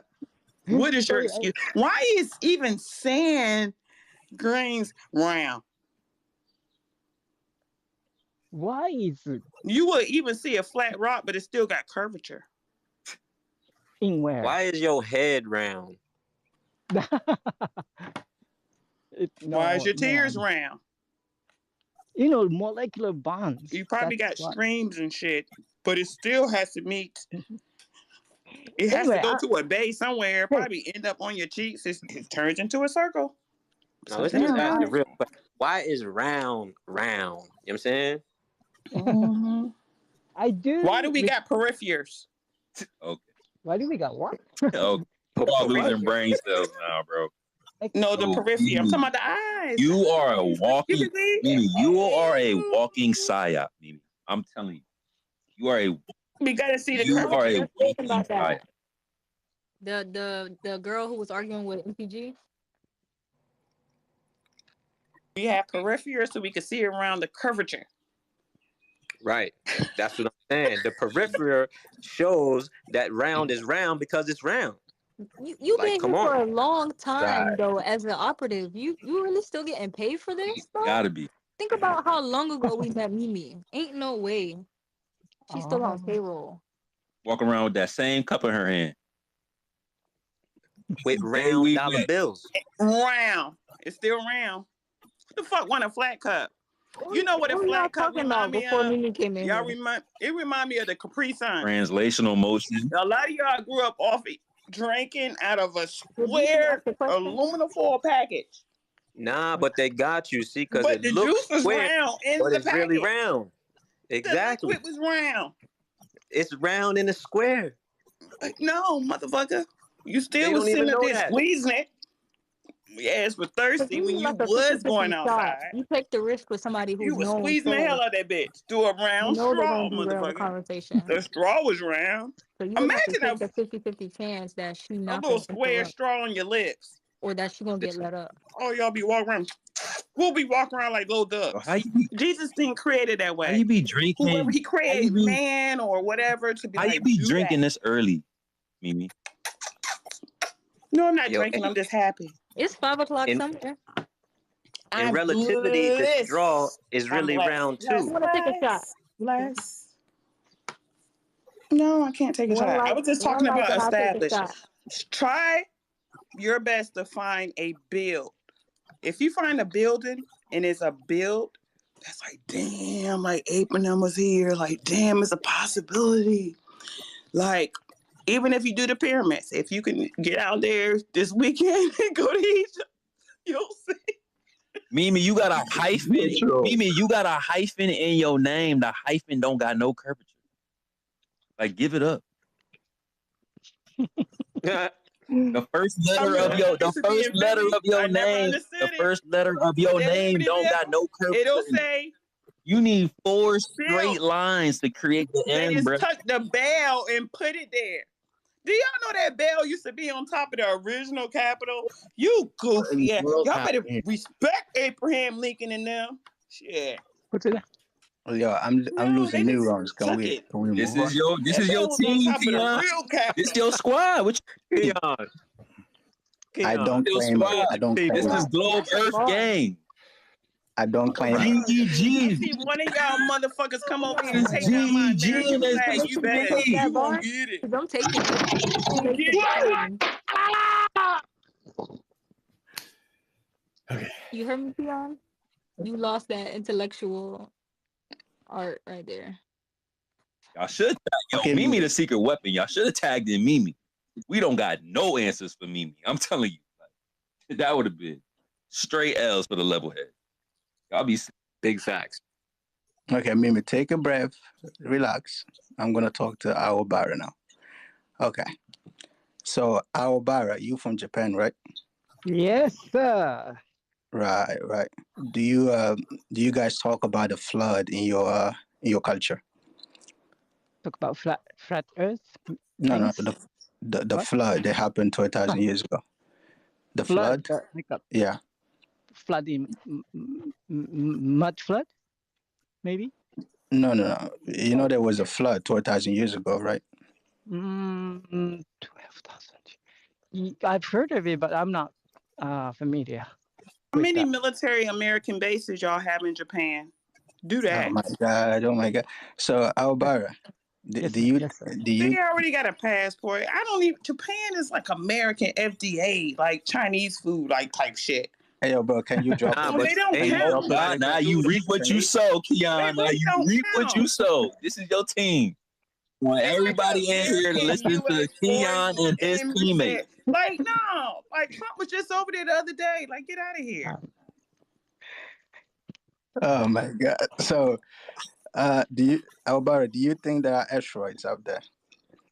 Asteroids? Yes, Yeah. I believe so. Yes. Yes. Okay, good. So where do you think the asteroids coming from? That. And I got proof. That's why Trump was talking about flying cars. We already know y'all got that shit over there. Hey, Yo, bro, Stop fronting. Jopo, Like, please, we fuck with sacred, please. Japan. Hey, Y'all keep begging me. Y'all see this Keon, yo, Sacred, please. I know I was trolling, Sacred. Please drop the Globe Earthers. Please, Sacred. Look at this man. Yo, tables turn and the table's flat, by the way. Tables turn, you live and learn. That's crazy. She's not part of my team. I don't claim her, bro. Hey, you guys, I don't know who was talking about the Primer field, right? I'm kind of interested in that phenomena or the study by David Lapointe, right? He's, I guess, inventor or something. Yes, spot And on. that has something very important. That has an important role or something to do with the mechanism of the flat Earth model, if there's I any, believe you. right? And like asteroids or even like rainbow or whatever celestial phenomena cannot be explained without being able to actually knowing its core mechanism of the world. So like asteroids, I don't know what they are, how they occur, but mainstream explanation is not convincing to me at all. Right. So That's what I get.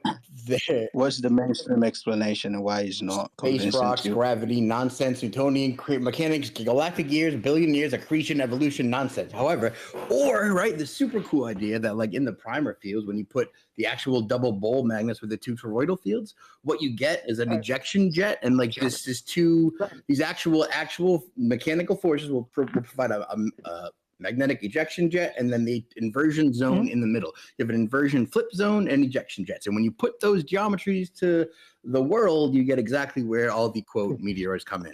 So, like that guy right there. Is this a That's scientific hypothesis, or is this your opinion? They're like American. They're like foreign. Scientific, bro. It beats That's our space rocks, people. man, is all I'm saying. I like Japan. Hey, this kind of information, like Don't turn on us, though. Don't you? Footprint, what do you call it? The terms that David Lapointe coined are not shared yet, I think. Right. So that's why I believe this kind of like space, like Flat Earth Friday, or is it Stationary Saturday now, is so important. But people who are interested in Flat Earth don't know about this David the point of wonderful Primerfield. space.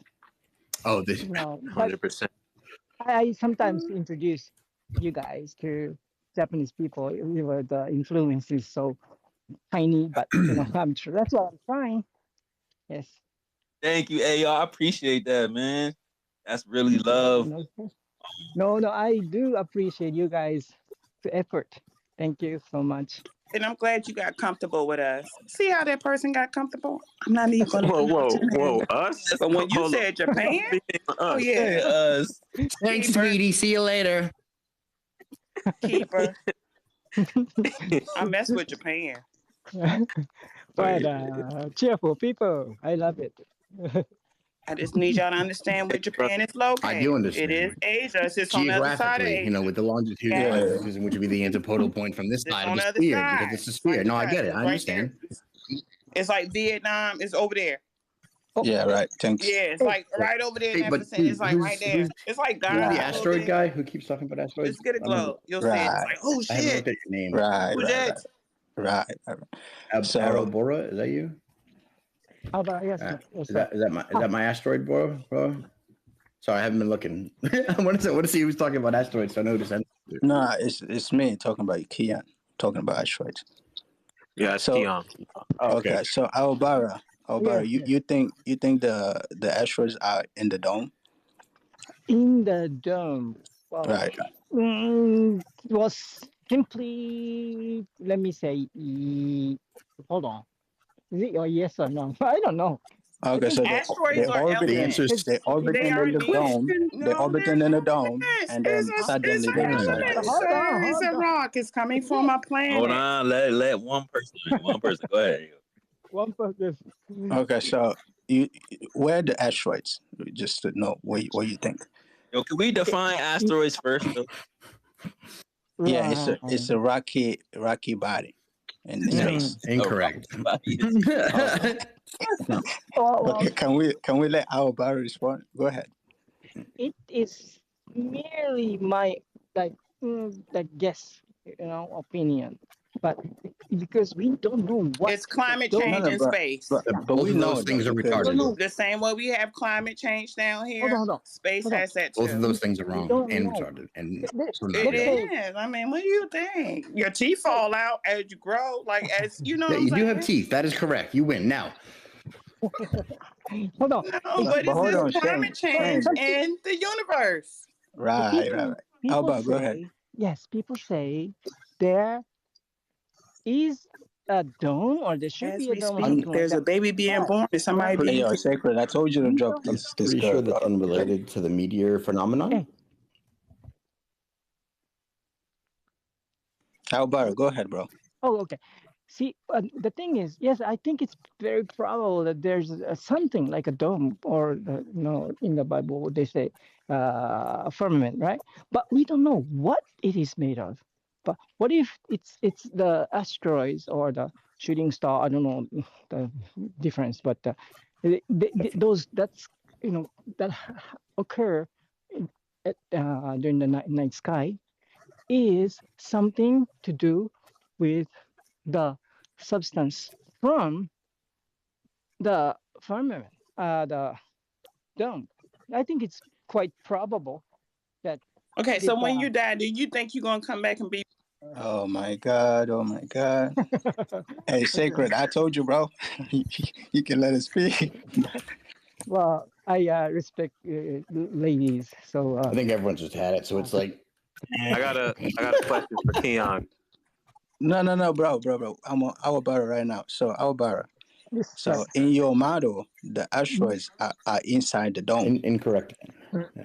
Well, no, saying they that, are. though. Like, whose model, though? You said in my model it is? No. You don't know. No, in your model. Yeah, your model. Incorrect. In like, Not I correct. would say like Oh. 80%, yes, it's the inside. But what we see is an optical phenomenon, right? It's not though. It's not. It's in the impact size. I mean, we cannot tell. If maybe I should say, what we see may be a physical thing, actual thing, but like horizon or the sun setting over the beyond the horizon, those are things that could be optical, or people say apparent. It makes a lot of sense. Things, right? That means we need to know how the world is, like how the world exists, including the dome and firmament, and how the light optically changes its path and everything. Well, first of all, we need to know. We don't know what light is. I think that's where we are. Don't you think? Yeah, So, but we know what the asteroids are. we don't know what light is, but we know what the space rocks coming from. Definitely. Hey, Keon, so if they're rocks, right? If they're rocks, how many of these rocks fall to Earth on a weekly or yearly basis? I actually have that number because I'm looking. I literally just I looked at the don't answer know, to it. quite a lot. It's a No, I'm periodical. Some yeah, are not you. I'm asking Keon. Sorry. Go 'Cause ahead. he's the rock theorist. Oh, really? Yes, great. Yeah, he's the rock theorist. So Keon, how many of these fall to Earth every year? Yeah. I don't have the. I don't have the data. I don't know how many. You don't have the data. But you're sure it happens. You don't have the data. You don't have the data. You know what it is. back up here. But you're sure it happens. Right? You just believe it happens, right? So let's say it happens once or twice a week, right? We got these little tiny things falling from the sky, right? There's cities all over the world, bro. Why aren't there more reports of these things just hitting somebody's house, going through somebody's window in an apartment building? Where they at, bro? They all just land in the countryside, bro? No, they're not hitting Earth. They're turning into dust. They claim that they're all disintegrating by the time they get to Earth, and we're being hit with meteorite nut, and that's it. Indistinguishable. So, Keon, you heard that explanation? She's saying that nothing is actually hitting the Earth. That's odd. An asteroid literally doesn't. Well, your question was weekly, so weekly, daily, whatever, like the time span is, like that. That's what they're saying is happening over time. But every 2, 5, 6 years, something will happen where a meteor will come and turn into a rock. Even though Turns into a rock. Let's say 2 or 5 years. Are they hitting in the cities? How come none of these hitting the cities? Wait. Y'all, this is non sequitur, right? Because what Keon asked y'all was about asteroids. Asteroids don't hit the Earth. So are we talking about Keon? Asteroids don't hit the Earth. Keon, you didn't know that? You said that there were impacts like caused by asteroids. Asteroids don't hit the Earth, Keon? You sure? Where's the data? Goddamn data. I don't know. I don't know what you're talking about because it was asteroids or comets or meteors. I don't know what you want to call it. No, they're different. Whoa, buddy. Those are all different phenomena. Please do not group and lump them into the same observation. Those are not. I looked up an asteroid. The same thing. Right, but what I'm talking about is rocks from space. To make it simple, rocks from space hitting the Earth. Okay, whatever you want to call it. So you're not talking about asteroids, or even what do you call those? Yeah, you the globe earther. What you asking a flat earth is what to call them. This is your paradigm. Yeah, but I'm over here to learn from the first again. I don't know what do you call them? Comets, asteroids, bro. You call them everything what they call. I think they're saying 2013 was the last time a meteor hit too. Meteor. This guy. Right, so we know that rocks hitting the Earth, right? Proud. No, you don't know that, bro. You don't even know what they're called to be saying The that they're best you doing can something. do, dude, is like a returning, sparkling thing in the sky that may be a comet with a tail that's never actually hit the earth. That's the best I can give you, bro. Okay, let me just draw the distinction. That's literally. Let me draw the distinction because Keon need help. He told us to get his teammate out of here, and he really need her right now. Me be like, yo, tag me in, Keon. You see what they did on InfoWars? They tagged you in just like they tagged in Alex Jones. What about me? So we got to help Keon out. An asteroid does not enter the Earth's atmosphere. A meteor does enter the Earth's atmosphere, but it somehow disintegrates. And a meteorite enters the Earth's atmosphere and allegedly actually makes impact with the Earth, Keon. Now, here you are again, building a new concept from flat earthers about something that you blindly believe in. This seems to be a reoccurring instance, Keon. Well, it's not blind belief because, again, I don't know how you call those rocks from space hitting Earth. Now that you said it's meteorites, now I get it. But those are the rocks that hit the Earth 12,000 years ago and caused the flood. But why did they find craters after they found a meteorite? What do you mean by that? So before they discovered a crater, right? And let's slow this down for you guys, right? You got to get into the history of what they saying is happening, bro. Y'all got to do your research and y'all blind belief. So before they even found a meteorite or a crater, they already conceptualized it. They used to call these things just phenomena in the sky, right? We got a whole like thread on it. Y'all go look up. Matter of fact, probably you can post it up there if you want to. They conceptualized what a meteorite was before they even found one. Now, what's a meteorite? A meteorite is supposedly this rocky, metal-like substance falling from space, entering in the atmosphere, and making an impact on Earth, which would then create a crater. So if I'm some random guy walking through the Earth's surface, what am I going to discover first? Am I going to discover the big-ass crater and be like, yo, what is this big-ass crater here? And then find the meteorite? That makes sense, right? That I'm going to find this big-ass crater first and wonder, what the hell is this shit right here? And then when I go investigate the crater, then I'm going to find meteorites. Everybody agree with that, right? Like, that's logical, that's rational, right? Keon, you agree? That I'm going to find that big-ass crater before I find what created the crater. You agree with that, right, Keon? That's logical? You a logical guy. I mean, not necessarily, because you can find you could find the meteorites and then conclude that they hit the Earth, right? How do you find a meteorite and you don't find the crater? Give me one scenario where you're going to find a meteorite that creates an impact on the Earth, but you're not going to detect the impact until after you find the piece that created the impact in the first place. Keon, I just said that you was logical, man. Think about this, bro. If I take something and I slam it into the ground and it creates an indentation, I'm most likely going to see that indentation from afar first, right? But it's Keon, right, Keon? No, but I'm saying you could find the meteorite before you see the crater. No, I still want to conclude the thing I have, though. Hold on. Bro.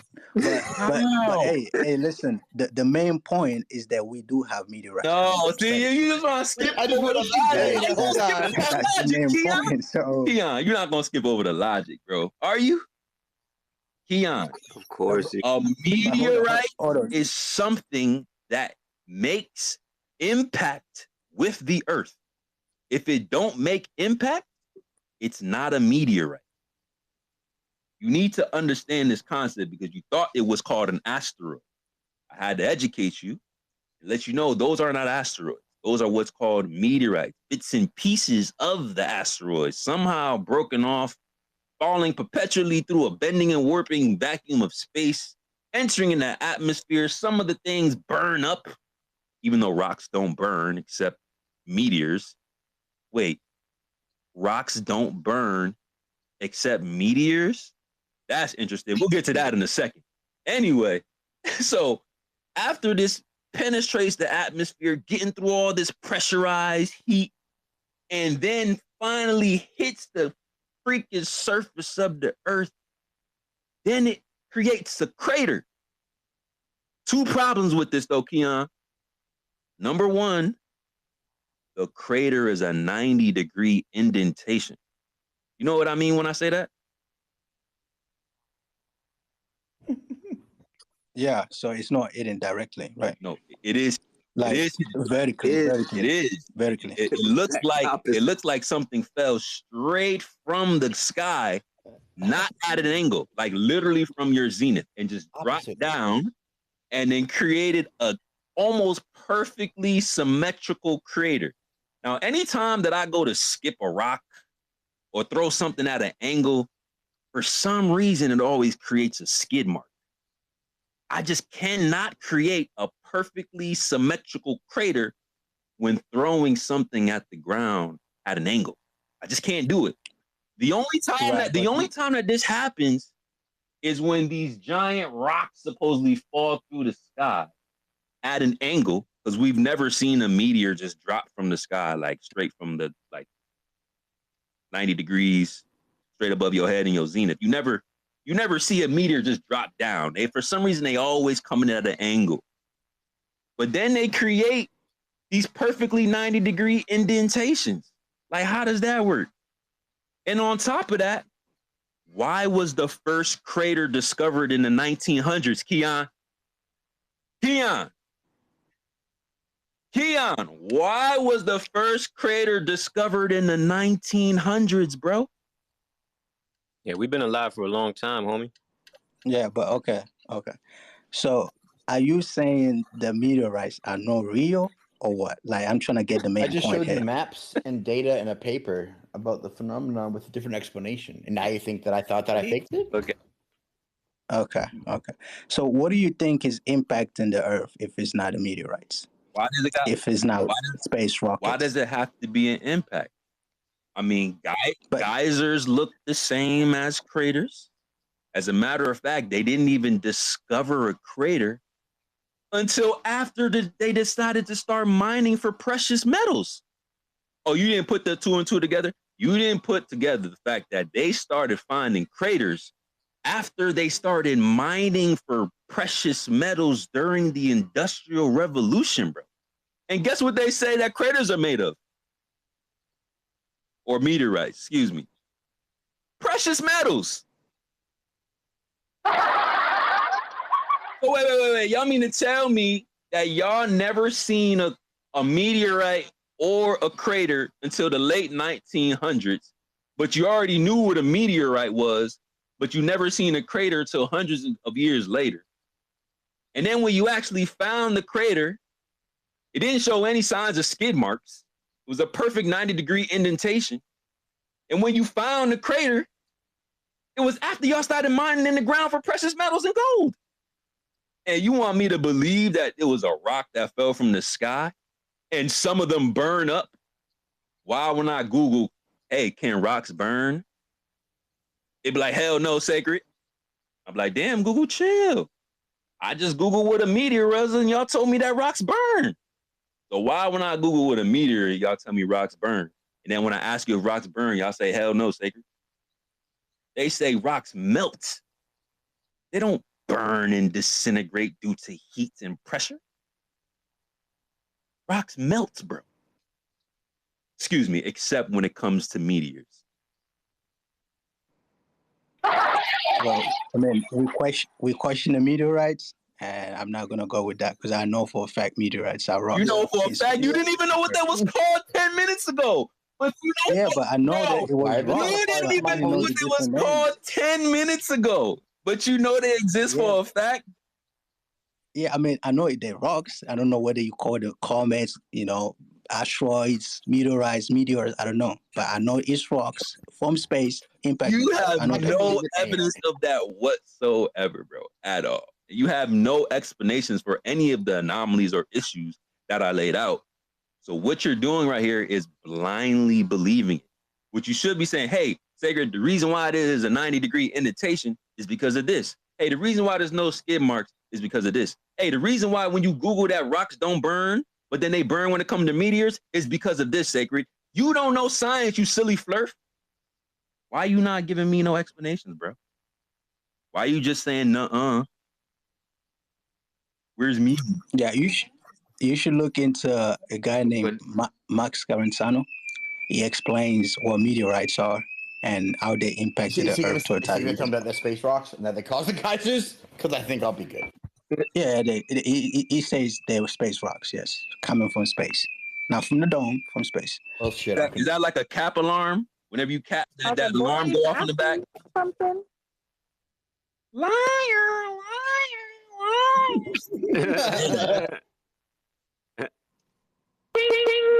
Keon.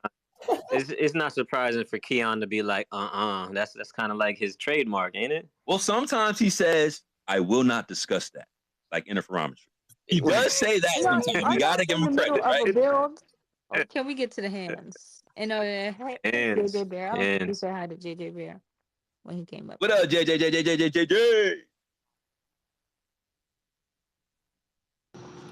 Yeah, that was going to be my point at roasting Keon was all these impacts are make a perfect circle, which can only happen from a 90-degree impact. Yo, is my mic working? Were you hollering at me? Oh, sorry. There's a lot of J's on stage right now. My bad, JT. So we got JT, we got J, and we got JJ. There's a few of y'all up here. Okay, I'll stand by. I'm gonna let Proud call the shot. I think JJ Bear fell asleep on us, tuning me out. But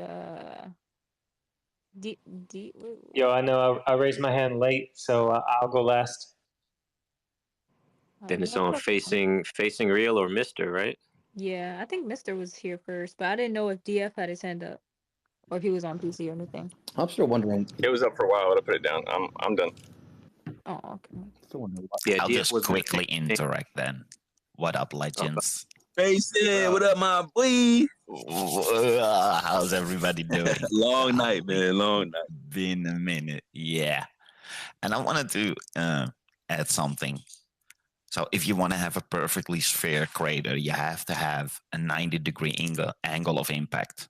And this is on a stationary object. Remember, the Earth is still spinning, no?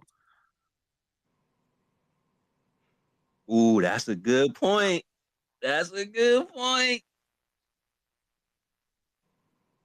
You can't have it with two moving objects, only one.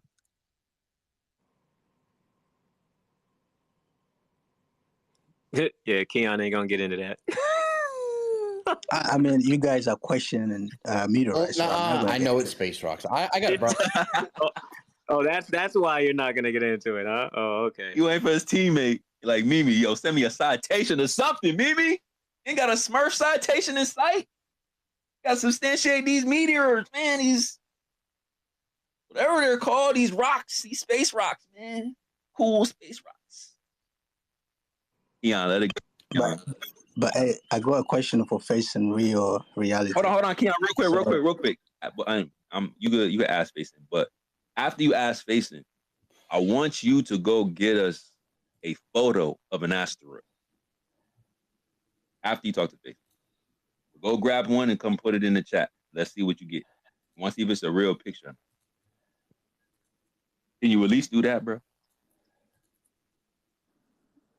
Yeah, I mean, I can Google a picture of a meteorite, but I don't know what I'm going to find. But I'll try. Asteroid. I will Okay. work on your journey.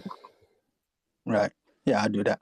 Yeah, so facing real, have you researched what happened, what caused the flood? Have you read my book? Yes, I've read a lot about it. But to be realistic, nobody knows. We could speculate, sure. We could see the aftermath, sure. Can we speculate on what's the cause? Probably. Could you say you know it? Never. Okay. So you say you research about it. What caused it from the very research you've done?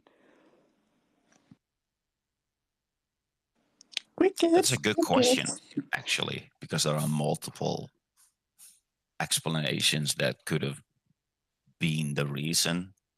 I think the primary reason that I would like to go, you would never accept. So,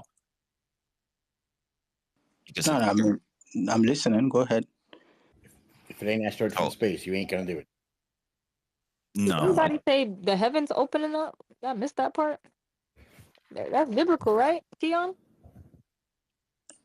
I mean, I wanna hear facing reality because you said you well, made your statement. it's in that case. So picture yourself holding a glass upside down and pushing it into water. You will have an air pocket that will compress, and the water will only go to a certain level. What if you make a hole in the top of that glass? What happens? Wait, are we talking about real stuff or are we talking about fantasy? No, we're talking about real physics. So if you open up the gates, the heavens, you let. Who's saying this? Who's saying this? These are scriptures or mythical explanations or whatever is written about it. From who? Oh my goodness gracious. So you ask me if I read about it. I'm stating the same things that you stated previously. And now you want to verify to me who we're using the same information. What are you arguing? I'm just gonna say that. I never use your information because I don't know what you're talking about, honestly. If you believe that it happened, Keon, then what's the Glober's explanation for the flood that happened that long ago? Yeah, you mean the actual you said flood? meteors is the reason why? Yeah. Which ocean did it crash into, or is that like more so Pangea related? I don't know where Yeah, the he impact don't got the effect data. was, but This is all hypothetical. So it's not though. It's that scientific research were you about it. there 2,000 years ago? Could you verify that's actually happened? Or Okay, I'm gonna time travel, go to 2,000 years ago, and then come back exactly. to it. So realistically, if you're intellectually honest, you would say, I think instead of no, because you could never know because you weren't there. Right.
the image in question.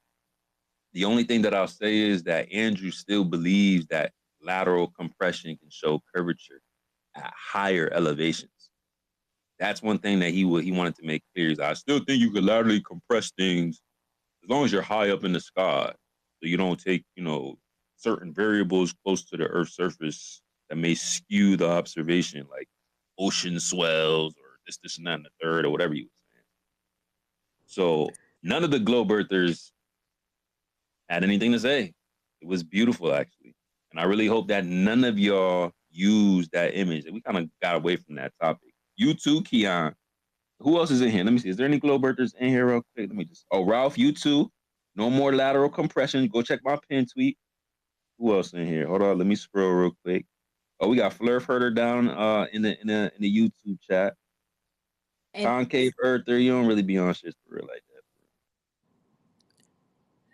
that. Hey, can I add to that too? Since we're snatching stuff, I want to snatch refraction from everybody.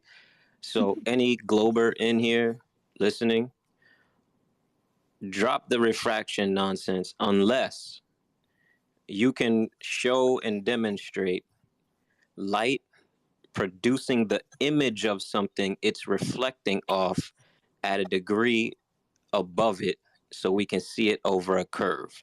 Because I don't care what you guys are saying, unless you can prove that, that is not what is happening. We are seeing things line of sight, as Alvaro pointed out earlier with his infrared camera, right? We're seeing line of sight, guys. There is no, it's refracting up. Light does not carry image data with it. If it's reflecting off something and we can see that something, we are seeing it eye level. It is not reflecting up in the atmosphere over and producing an image, a mirage, right? Up and above where we're looking. That's not happening, bro. Not with mountains and buildings and all that stuff. This ain't a boat over the water on the distant horizon. No. It's not happening, bro. Yeah, I think D3, you should probably start teaching in university, because you're really knowledgeable, bro. But hey, I appreciate that. I actually do teach, but I don't teach science. Right. But hey, I posted a picture of an asteroid in the chat. Oh, I could see that. Sacred. Oh, that's what you meant by asteroid. Oh, you're right. You posted one. Okay. So what's the conclusion? The conclusion is that we know that a phenomenon impacting Earth, but we don't know what it is, right? Can we agree on that? That's a phenomenon impacting Earth, but we don't know what it is. Everybody else seems to know what it is, honestly. Okay. So you're saying, you're agreeing now that they're not rocks, right? No. But I'm saying yes. No. I'm not saying they're not rocks. I'm saying we don't know. We don't know what they are, right? Can we agree on rock? That has to, dude. I know. Well, I think we pretty much know they're not rocks, and so that's what I'm saying. Like, but the they're not rocks, phenomenon, but something is the happening. phenomenon Yes. is still there. Okay, cool. Yes. None of us are regarding the The phenomenon. next statement you make is just going to be asserting that rock again. I know it, dude. No. I'm just saying we know something is happening, but you guys saying I know rocks. Okay, so we can agree from something is unknowing happening. its effect to a phenomenon pretty quick. Okay, and we can. And in your model, this phenomenon is happening. Where? In the We're dome, dope. Wrong in the again. dome. My God. Right. Well, it's happening here on Earth, right? So that's where it's happening. Okay, inside the dome. Well, if there's a dome, that's something that is unverified, right? Okay. But wait, Well, the is next that a sentence dome is or going to not? be that this dome is definitely going to be there if it hit my rock when it comes. It's gonna be a rock. It's gonna be a rock. But is that a dome or not? It's unverified, bro. I don't have a spaceship. Okay. So you're saying there it there's is. space if you say there's no There dome. it is. Oh, come on. I'm saying there's an expanse. Definitely there's space up there. Now, how far it goes, that's the question, right? Because we don't know the distances because the red and blue shift thing doesn't seem to be working out so well. Okay. And so that's kind of how they've determined distances. Okay. So basically you're saying there's no dome, but what are you saying? I'm saying dome is unverified. That's all I said, bro. We're saying that there needs to there's be no a dome. necessary antecedent. Yo, I what's know. wrong with this? I dude, know what bro? he's saying. Ready? There's a rock. It's gonna come in. It's gonna cause a 90-degree angle and create the holes in the ground called the meteor. I know it. It's there. I have it. But hey, bro, it's not me saying that. It's the scientific research saying But you that. say that too. That's the last thing you say, and then you say the whole thing again until we go through it. Hold on, y'all. My package came. I'm listening. I made myself some coffee. What we got? What's that? Amazon? You know the vibes. It came through time dilation. Oh, snizzap. It's on time though. Cute. Okay. So these phenomenon basically in your model, they whatever is impacting Earth is orbiting in the dome and then suddenly decides to impact. You know the what? Earth. You're absolutely Is that right. correct? That's what happens in my model. You're right. That's it. You got it. How'd you know? Does that funny video that- show it? Does that video show it first orbiting the planet? I don't think so, bro. Does it? No, I does mean, it show it like circling above the plane, or does it just show it like kind of coming out of nowhere and just? I just someone else googled asteroid and I'm almost positive. So someone's got to agree. I googled asteroid and I took the first picture. So I don't know whether it's real, whether it's CGI. I don't know, but I think that right. I think the one you're looking at might be the one in Russia that happened not that long ago. If I look at this picture and it's obvious that it's CGI, Keon, Is it? I ain't look at it yet. Oh, I reverting remember they to- had some visuals on the one that happened in Russia not that long ago, and it was similar to that where it was a bluish, really bright bluish light. I actually don't see what. So yeah, I'm not sure if that's the one. I just looked at it briefly. It's funny that they keep on referring to our model, like we have a model, even though we just base everything off of general physics, natural law. That is being violated by your model, by the way. So yeah, it's not even my model; it's your model. So in your model, I'm just like, whoa! You don't even know your model, and you're telling me what's in my model? Whoa! Exactly. Well, I mean, I've been here for a year. I've been told that's a dome, and now you're saying that's no dome. You've been like, what's going on? Been taught? No, who said there's no dome? Sacred taught you that there's definitely a firmament, huh? I find that hard to believe, dude. Exactly. Ever heard of a necessary antecedent? Right. I mean, honestly, I believe there is one, but I just don't want to argue it with you right now. So for right now, there is none. You know what I mean? Okay, but I'm just saying, like, if there's a dome, everything is happening inside the dome, and this phenomenon is happening in the sky in the dome, and suddenly decides to impact the Earth somehow. We've no idea. It can happen things outside the dome and give a reflection or a phenomenon inside of it. Layers. It's not that hard to conceptualize, to be honest. Okay. So what's the outside of the dome? What's that? I don't know. Have you? How would has we anybody know? been there? Bro, you were saying that's the dome, like including everything, but then you say outside the dome. Like, what's Who that? said outside the dome? Do you even know if Based on there's a reality, possible say way outside to the get dome. outside? Do you know that is there a possible way to get out there? We don't know. Okay, let's just say the outside of the dome is space. How about that? What answer do you want, dude? To be honest with You could theorize that way. That's fine. There's it's open to all theory. We don't know what's out there. If there even is a physical dome, the dome may be some type of energetic barrier. We don't know what it is. That's what we should be doing. What kind of answer do you want? And that answer that's the answer we'll give. First poll. Maybe that. This I wanna know. specific guy, absolutely. I want to know what impacted the Earth and caused the flood. I thought I handed out a pretty good off the cuff, like random picture that I know you've never heard. And he was like, "Nah, rock from space." Pretty sure, I asked what you wanted, but really, I didn't want to hear that. I didn't expect you to have an answer. Honestly, I just wanted you to go nothing, so I could go rocks from space. You know what I mean? Yeah, that's Keon, bro. Hand wave dismissal all day, bro. But hey, Shane, I Have you read the want to book, hear though? your Have you read the book about the guy who said that it was definitely rocks in space?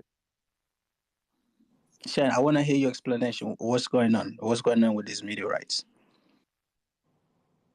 So, dude, if I just took, here we go again. I just took the map from, let's see, the polar radiation, which is the meteorological dispersion of all meteorological phenomenon, and I overlaid it with the bubbling crystal time of the primer fields, dude, who put the double bulb magnets in the plasma vacuum tube to literally show the plasma discharge at exactly the same areas as we chart as the only celestial phenomenon of this, what is obviously electromagnetic interference, right, or a phenomenon. Okay, so you're saying meteorites are plasma discharges? Yeah, sort of. Okay. Can you elaborate on that? Because I don't know what a plasma discharge is. Dude, like an hour ago, he put stuff up in the jumbotron, man. Pay attention. We're gonna rotate Mike soon, y'all. And we still got hands. Mr. been waiting, so y'all land y'all planes. And shout out to you, Shane, for creating something of a model. It's freaking epic. Thank you. Big facts. Nice. Thanks, bro. Yeah. Hey, what's up, guys? Long night. What up? Yeah, dude. Okay, so after hearing everything that I heard through the night and everything that happened this morning with that dude and Proud, and Sacred was asking, like, do we take the high road? You know, what to do in those situations.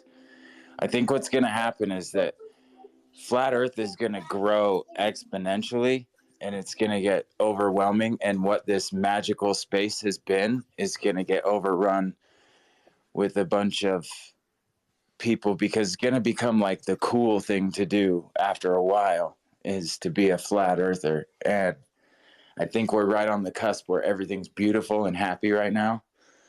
But then it's going to get overrun, and we're going to see more and more of these people like that kid last night who was just trolling the entire time, acting stupid. And I know who that is. yeah, my son says he knows who it is. I did too, bro. It's cool. Yeah, well, and I just think it's going to be super important that we take the high road on this stuff, because we're going to see more and more bad behavior, more spiraling. As it grows, it's going to get bigger and bigger. And like, one thing that we don't want to do is contribute to divide and conquer, you know, like, because you got to remember, like, we're all suffering from Stockholm syndrome, basically, you know, and now that we're out of it, it's like we're trying to wake up these other people, like, you're in a cult, wake up. And they're like, no, it's not a cult. The punch is great. Like, what are you talking about? This juice I love is my wonderful. room. The ropes, yeah, exactly. Yeah. And it's like, but those people are going to start turning. They're going to start waking up. And as they do, like, it's kind of like, I don't know. I think it's going to be important for us to stay cool and stay nice. With Franco, it wouldn't shock me. What's that? Because, like, he would have told us to our face. Like, Franco done told us how he felt about it. So that's why it's like you you're not even built like that. Like, you come over here and talk your shit. So yeah, it's totally despicable behavior for sure. But like, and that's an actual teaching. But the same way you were saying, like, you think people think it's gonna be fun to be a flat earther. I think the globe earthers think it's fun to be anti-flat earthers. Like, they think it's cool to do that. They do for now, but as it grows and it gets bigger, and Austin starts, you know, well, not just Austin. I mean, Shane, everyone, as even your guys' platform, as Flat Earth Fridays and everything, as Alan keeps doing the work he's doing, Stone, everyone that's putting out stuff, you know, and it's just going to get bigger, and eventually it's going to tip. And so, like, it's going to be up to us to set the example for the future flat earthers to not act like that when it does tip. Because the last thing that we want is to end up like these toxic globe earthers, you know, shitting on flat earth. You know what I'm saying? Like, we don't want to do the exact opposite. Like, then it just becomes, we're too cool for school, and we're the cool kids at the table smoking under the bleachers, and you're not invited, you know? Yeah. Level heads. I hate Yeah. when like the inbreeding happens. Inbreeding makes like shit worse. Like we already get enough hate and slander from the outsiders. Like we don't need to fight with each other. I For think a sure. community note for somebody that we all done been around. I don't know if anybody has personally reached out or talked to conspiracy theorists, but yeah, he kind of like lashed out at us, and it's like I'm not even mad at him for real. Like he's still welcome back. He can still grab a mic. He called us shills. He called us snake oil salesmen. He called us all Right. kind of crazy shit. And you know, When did that happen? I have to go check the timestamp on the tweet. I ain't gonna hold you.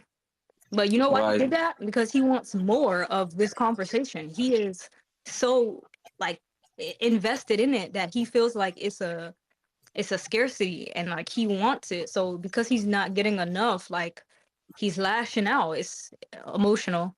I guess he deleted his page. I don't know what the point was. Even if we are still live on YouTube, like conspiracy, like get out your fifis, come back and chop it up with us. Cause the collage I got of you in our space from episodes 50 something look crazy for you to be saying you don't get a mic over here. And I get it. Like he just want to be able to talk more. So I think even people within our community, like we gotta all be able to like relax. Hibble was saying that earlier, like being able to just relax and take a second. Like don't let the Globers pressure you into feeling like something's gonna happen if you don't understand something today or tomorrow. Sacred, are you talking? No, I'm listening. Nah, Sacred not talking. You hear me? It was like static, but no, I think everybody is really invested in the conversation, even within our community. And I wish more people in our community would just take steps to relax within even interacting with each other. Yeah, I absolutely agree. I having Hibbler on last night was super epic, and that was awesome. Sorry. Yeah, it was awesome to. It's super cool to have the community come together. Like for the last week, I've been trying to like call out ODD TV and find out where the hell that guy is, because he's one of the guys that woke me up in the beginning, because we know we need all the level heads that we can get on this. And yeah, I just think that's going to be super important. You guys have done really great, but with keeping your guys' composure, it's amazing to listen to Sacred handle all of this, because that's a level of patience that I don't know that I have for sure, especially with the dude last night. Like it was early this morning, but yeah, I don't know. It's facts on facts. Yeah, it teaches me a lot, and it teaches me how to even handle people in my own life, because I've had a couple people in my personal life come unglued, about, I had friends in Antarctica, and it's like, dude, I'm not disputing that you had friends in Antarctica, like that's not what the discussion is. And yeah, it can get ugly quick, and I think it's just going to be super important for us to keep our cool and be welcoming to everyone. I think JT's a good example of that. And on that note, I know that we had this, you guys had, Alan and Shane had an open discussion earlier this week, and we did talk about voting Austin as the magistrate of Flat Earth, and JT being the mayor. But is it, Shane, is it you that has the coffee, or is it Toby that has the penguin coffee? Toby has the best coffee, dude. Honestly, it's like the best coffee I've ever tasted. When he sent me my free bag through Buds, I was like, dude, how do I give you money for this for like right now? How do I need to give you money? It's honestly awesome. Yeah, well, so my plans are to eventually open up a coffee shop, and that might be a good in on that. But seeing as his logo is a penguin, I figure he would make a good emperor. And I told Alan he was like the big emotional support Cyber. I don't know, man. He's kind of aggressive. Yeah, well, protect the house if you need him to.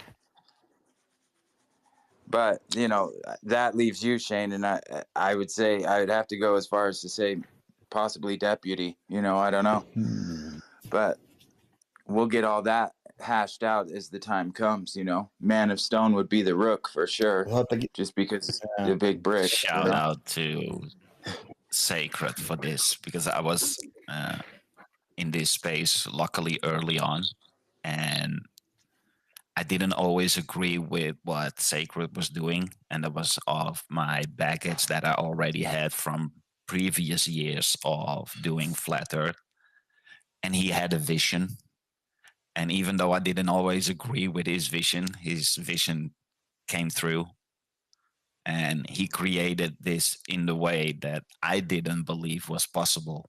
So shout out to you, and proud for being his wingman, because I know I can see what your guys are doing in the background. I see you Wing guys lady in facing. Discord. Come on now, wing lady.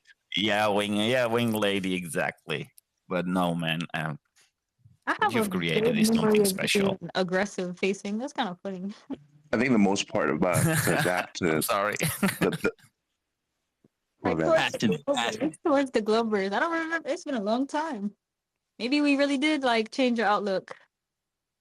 Like, did he used to be on 10 always? Or am I tripping? Not always, but like you know how it is, like coming from them Discord servers where they be like super toxic over there. It's like you just develop like, oh, you probably one of those, anti-flirt Discord people. You know what I'm saying? People that always get banned and create new accounts and try to crash the server. So it's like, I got crashed out on in Discord the other day. yeah, The exposure is the most important part. When you expose the lying, that's the key part, because the not understanding each other is one thing, but when you say something, you repeat what they said. I thought you said this, that, and the other, and then they just start calling you names. I think that's important for somebody on the fence that's in the audience to listen. Like, wait a minute, they really chopped up your argument there, and here you are calling them names. I think that does a whole lot. As cringe it is to go through, I think it's a necessary evil. Yep. Damn it. I got tweeted at ODD TV. So, like, no one's talked to him, as far as I know, in a long while. But definitely reach out. Ooh. Oh, ODD? Yeah. No. You're kind of curious about him, too. I don't think his Twitter was too active, but I definitely would have tweeted at him. He was on Odyssey before I was even, like, a thing. He was already there and abandoned it. He's been abandoned on the alt tech for a while. Yo, y'all need to find old boy who was building an interferometer. Well, forget ODD TV right now. Wang? Go Find Wang? like that. But that's who we need to put a penguin out for, or a pigeon out for. The penguin out for him. Dude, we're gonna have to tackle him. Toby. Shit, who knows where they got him? A penguin might be what we need to send. They do dress very nice. I just have a soft spot for my heart for ODD, because it was his videos in the beginning that helped, kind of wake me up. That was in the December of 2015, but I just heard that that he wasn't. I don't know that he's doing super well, and I hope that he is. That's all. Kind of like Santos Bonacci. I hope he's doing well too. These guys help shape some of this stuff, and I think that still there's relevance there. But I didn't hear who the other person was that you were saying, Proud. Santos, real quick. Santos came through the Flat Earth Friday. We just didn't know in time to know to bring him up. Oh shit! I'm so tired about that to this day. You got to get Santos in here, bro. Yeah, because crazy. I got questions for him, bro. I think TM sent me his page. Well, I heard some bad stories about that he's in a rough spot, and he's just got to get straightened out a little bit. He's got to get cleaned up, and he can do it. I mean, I'm in recovery. I work with people in recovery, and Flat Earth is one of the biggest things that can help wake you up to that. I mean, I know he's already there, but you understand that this place is created and it's special, and that our lives matter. And everywhere you look, you're in the middle of God's universe.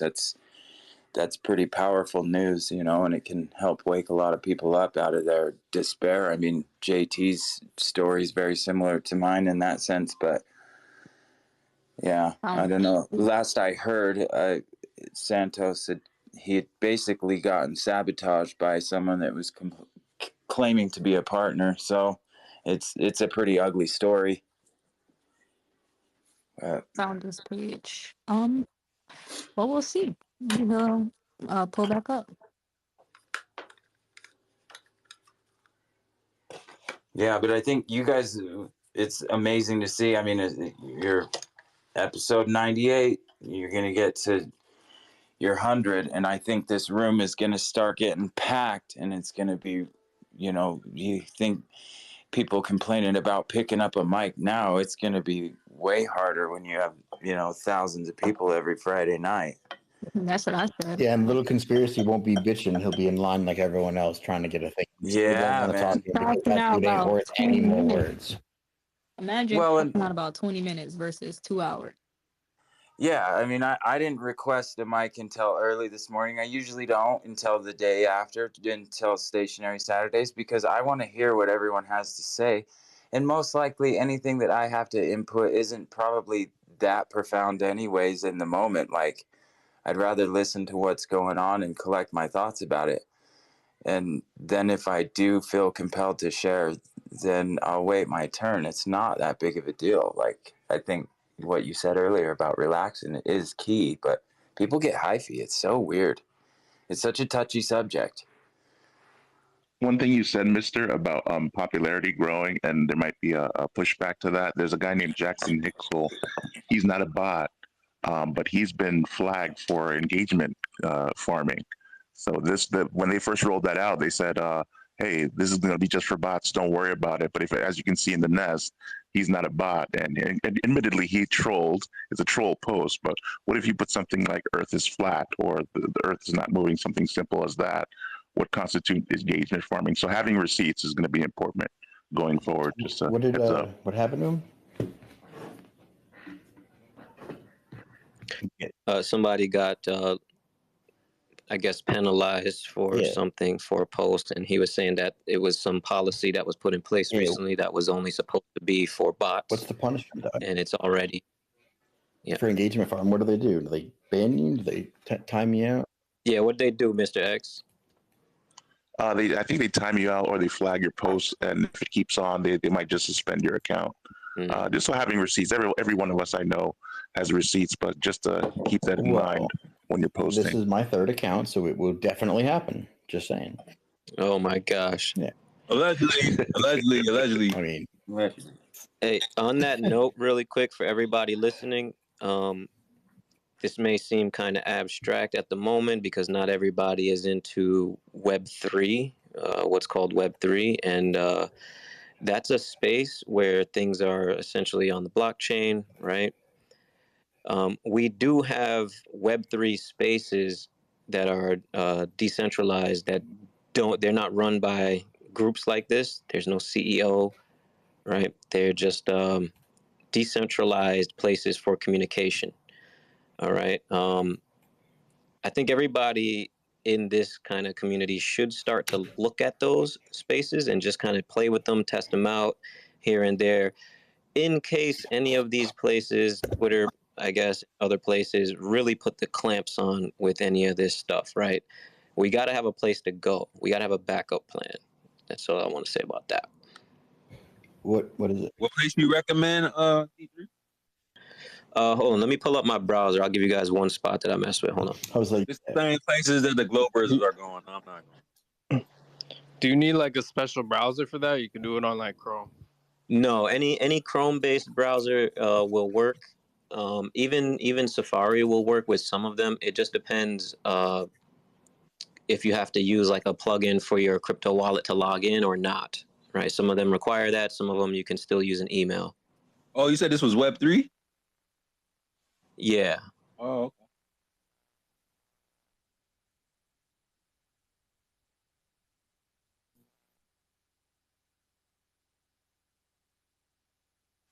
Backup plans are cool and all, but Twitter is where the engagement's at, so it's good to reach people. Yeah, no, 100%. I just mean like in case things take a left turn here. Ether, you be betting? I'll be bookie? I'll be what? Like sports betting? Nah, I don't really bet like that. I trade crypto sometimes, but I'm not like OD focused on it right now. I'm trying to do other things. But I want to get more into it because I done made a little money on crypto, but I want to make a lot more. You should. You truly should. If you want to have financial freedom, spend your time. I literally took 3 years off or 4 years off of Flat Earth and dedicated everything I had to crypto. And I retired 2 years ago. So oh shit, bro! do it. Congrats. I might have to link If with you you have the guys. dedication that you have in Flat Earth and find out crypto, trust me, you will do well. Yeah, I don't. yeah. I'm with you, bro. It's like, yeah.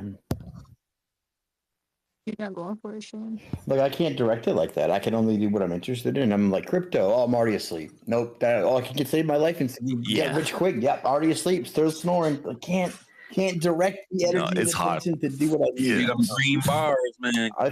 I feel you. And I'm gonna suffer, right? But That's how I felt. Just know.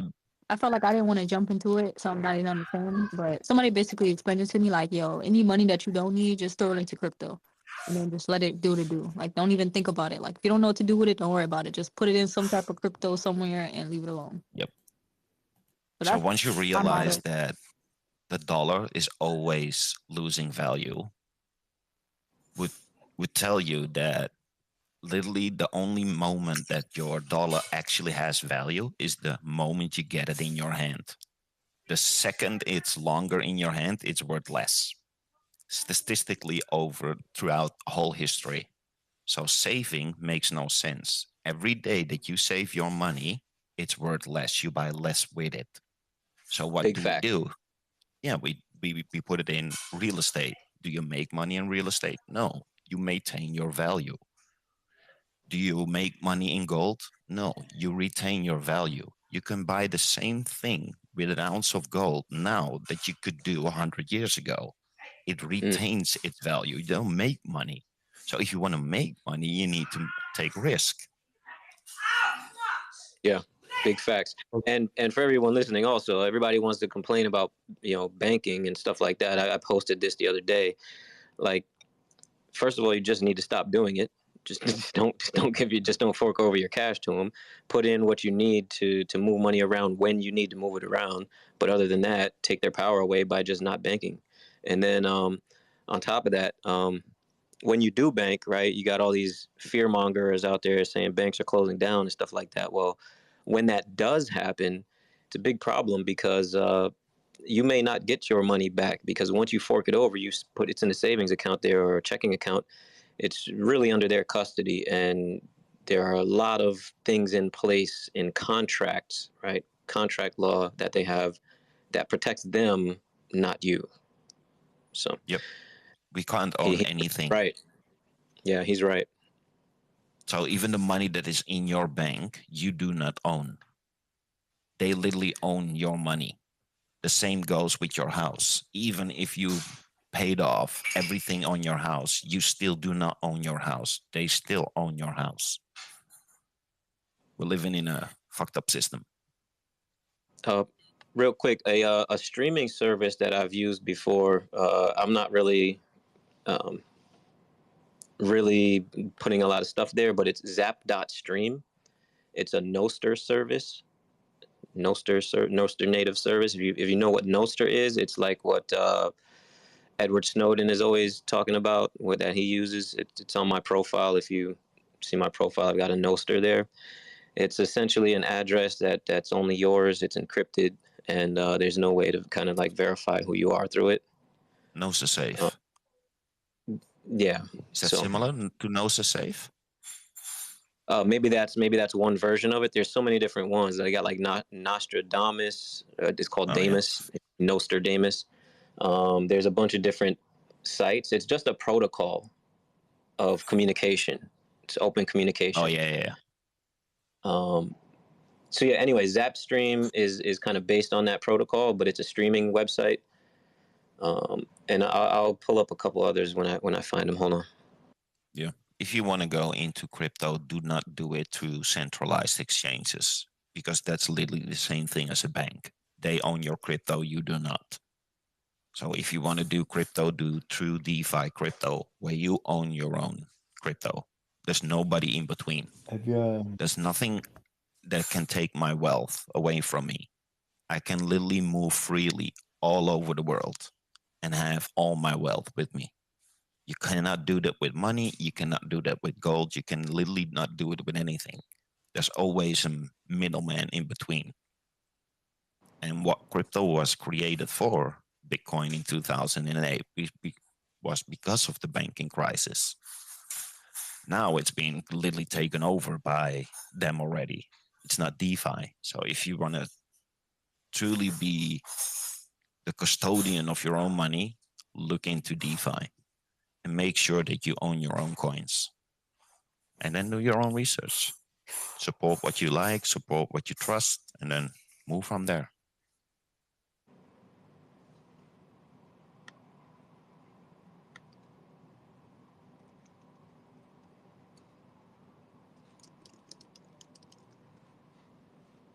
In crypto, we say, let's say Coinbase, for instance. That's a centralized exchange where you can get your crypto to dollars and into your banking account. We always say use Coinbase or any centralized exchange the same way you use your bathroom. You go in, do your business, and you get out. You don't leave anything there. Right. Another one that I use, it's for communities. It's kind of like it's almost like Twitter actually, but there's no like live streaming yet, I don't think. It's called Yakehone. I'm gonna post it on Sacred's page, or I'll try to share it to the group. But that's another one. It's actually really freaking cool. Also Nostr based. So we have options, guys. If any of these big corporations decide to really put the kibosh on all of our information sharing and whatnot, Well, right? There's other options. They'd have to kill the internet, right? Which they're not going to do. Or they'd tie it to that biosecurity chip, which they might do. So, like, there's that. But that's it. Yeah. And even if they kill, put the kibosh, and we've seen that, right? They killed a lot of people's accounts during COVID. I've been deleted, removed, double deleted on Facebook, Twitter, the other one, whatever the Instagram was, TikTok has definitely been twice. Like, yeah, you will absolutely get removed. That's why I live on the alt tech and in times 5. Dude. I'm on Brighteon. I haven't been on Brighteon in a year, but all my shit's on Brighteon. So you know what I mean? Nice. We don't even need the internet anymore. We already have our own mesh network that has been built. So even if there would be no internet whatsoever, as long as we have technical devices that are capable of connecting to one another, you create one big mesh network of all mobile devices. Dude. So you don't even need physical internet. There's also or anything. Crazy people out there taking backups of all of our shit, doing offsite stuff, running on whatever. Dude, flat earthers are dope. Yeah. All right, I'm just telling you. If your own node, Yeah. if your own node, you could do anything. You can front run any transaction. You could do all the transactions you want in my own house because I own my own node. I don't have to go to any Ethereum chain. I own the chain. Oh, what are you talking about? ETH node? Yeah, ETH. Multiple nodes or multiple. There's so many layer ones now. It's insane. Yeah. When I started in crypto, there were 3,000 coins. Now there are millions, like literally millions. Nice. We got a Flat Truth. Waiting. What up, Flat Truth? Go ahead, Flat. Hey, what's good? What's happening? How you guys doing today on this stationary Saturday? We chilling. Nice. Well, forgive me if I got some outside interference. I did have you on Bluetooth, but I got an incoming phone call, so it kicked out.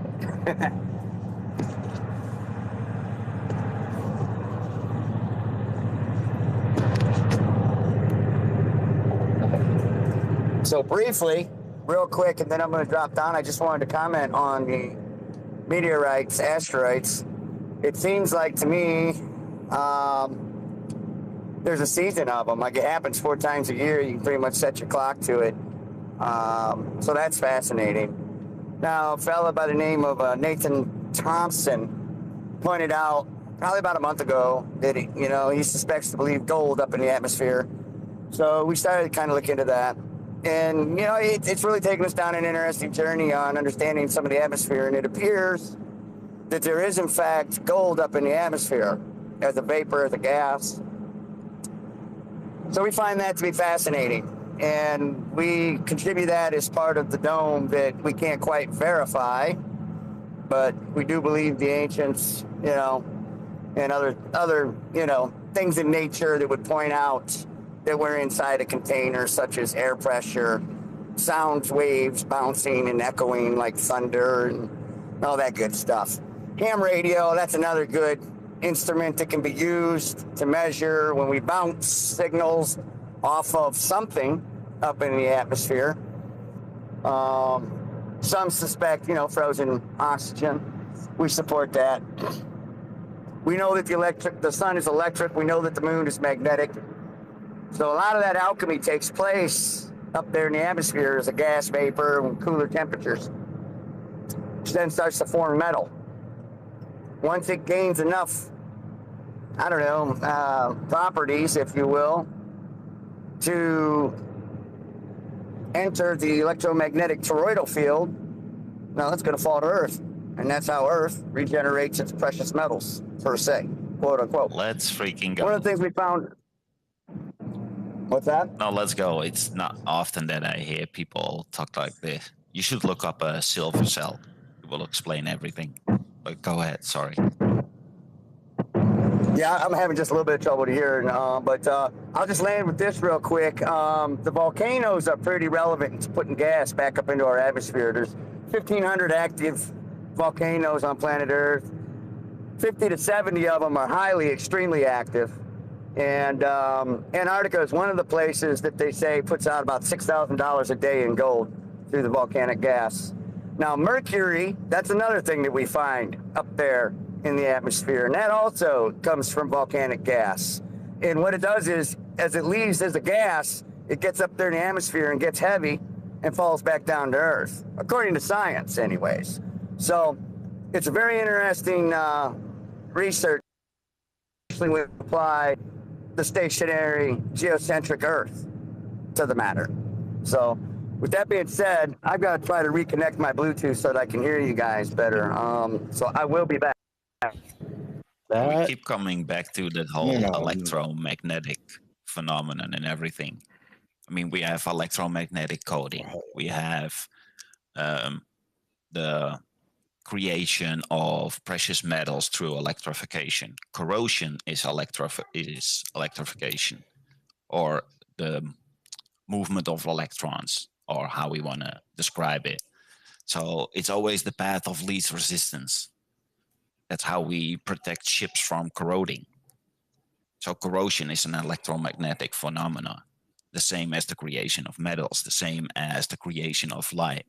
The reason why we have multiple lights in our northern lights is just the excitement of particular gases, and depending on the frequency of the energy and the gases that are excited will create different colors. There you go. Ionization, ionosphere, electric and magnetic fields. When the sun and the cloud go, you have sunlight, daylight, literally leaving it behind. Check out these maps about where all that sporadic meteor stuff happens, because I'm thinking gold, metal, did that make sense, right? That makes a lot of sense, except for like now I would just want to overlay it with like some sort of overlay for density in the atmosphere. That's got to be easy to get. Hold on. Yeah. Do that. I see where you're going with that. Yeah. Petrification is an electromagnetic event. Or that'd be really I'm pretty sure by next week we'll have meteors all locked down, and this dude with his one book with his asteroid will be asked out. Sorry, bro. I'm just gonna say. Piezo, what up, bro? Yo, we made it. Sorry, I forgot to answer anybody. I wasn't looking at anything. Sorry, dude. Is he here? I'm like, he's probably got lots to say on everything.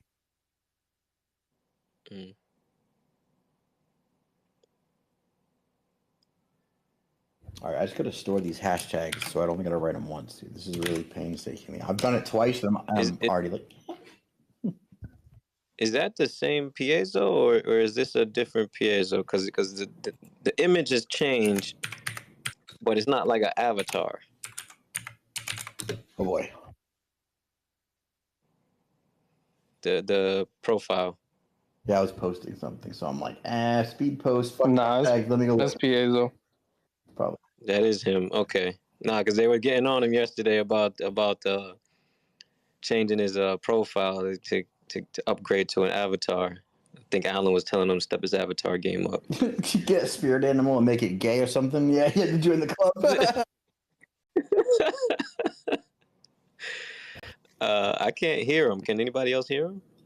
No. Nope. Yeah, he came. I don't know who's talking or what's happening. So. Yeah. I am. What's up, bro? What's up, bro? Just chilling. Facts.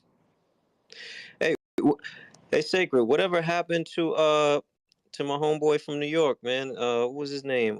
John was his name? What that dude's name was? John Coffey? Coffee, yeah.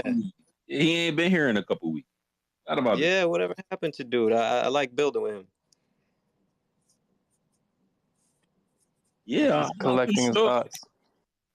I think last time he was over here, it must have been like 3-4 episodes. Month, right? Yeah. And shout out to Coffee if you listening. They're up on TikTok. There ain't no real flat earth smoke. Let me stop. Well, I think he might have even been here for the Black Wolf conversation, but every time he come on mic, it's always the end of the world for him. Right. I was gonna say real quick. Matter of fact, Shane, didn't you go over to Clubhouse to go talk to those guys?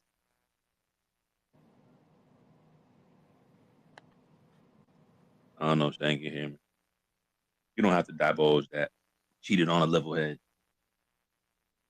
Oh, I didn't even realize. I was like, yeah, dude, those dudes are really cool. Why? What happened? No, we ain't never been over there before, but there was a Glow Bertha that came over to Twitter and was telling us about it. Yeah, I got the call, like as does happen when you put out weird, unique stuff. They were like, all right, I got this PhD that's gonna, show you what's up. And I was like, cool, whatever, here we go.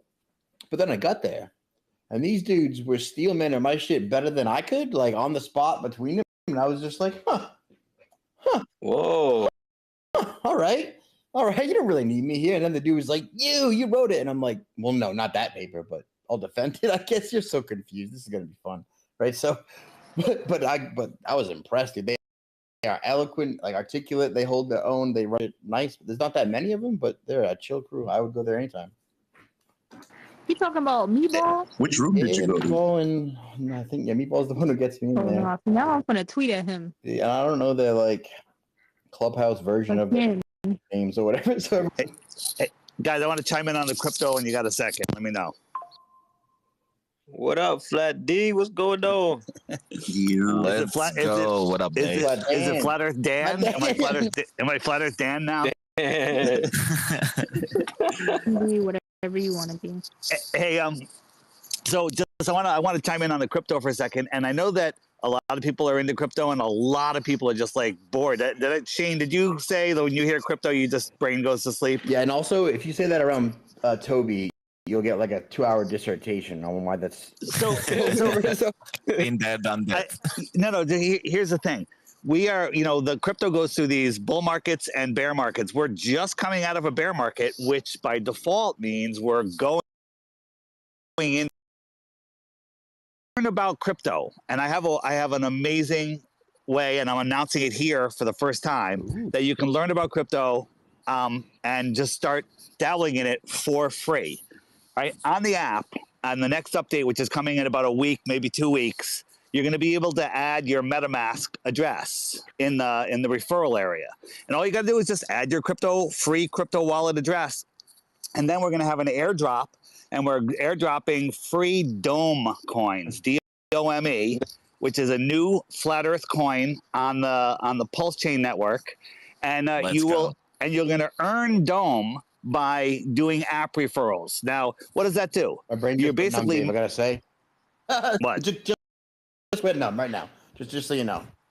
Your mind went numb. But here's the thing: you can learn about the crypto without having to spend any money on it, and then when shit goes crazy, you know what? I have a wallet. I've done it before. I know how to do it. And you'll be able to trade some Monero or trade some Dome or whatever. And then the Dome, you know, people are like, oh, what's the Dome going to be worth? Well, it's no different than, and anyone that knows Doge, you know, Doge went through the friggin' roof.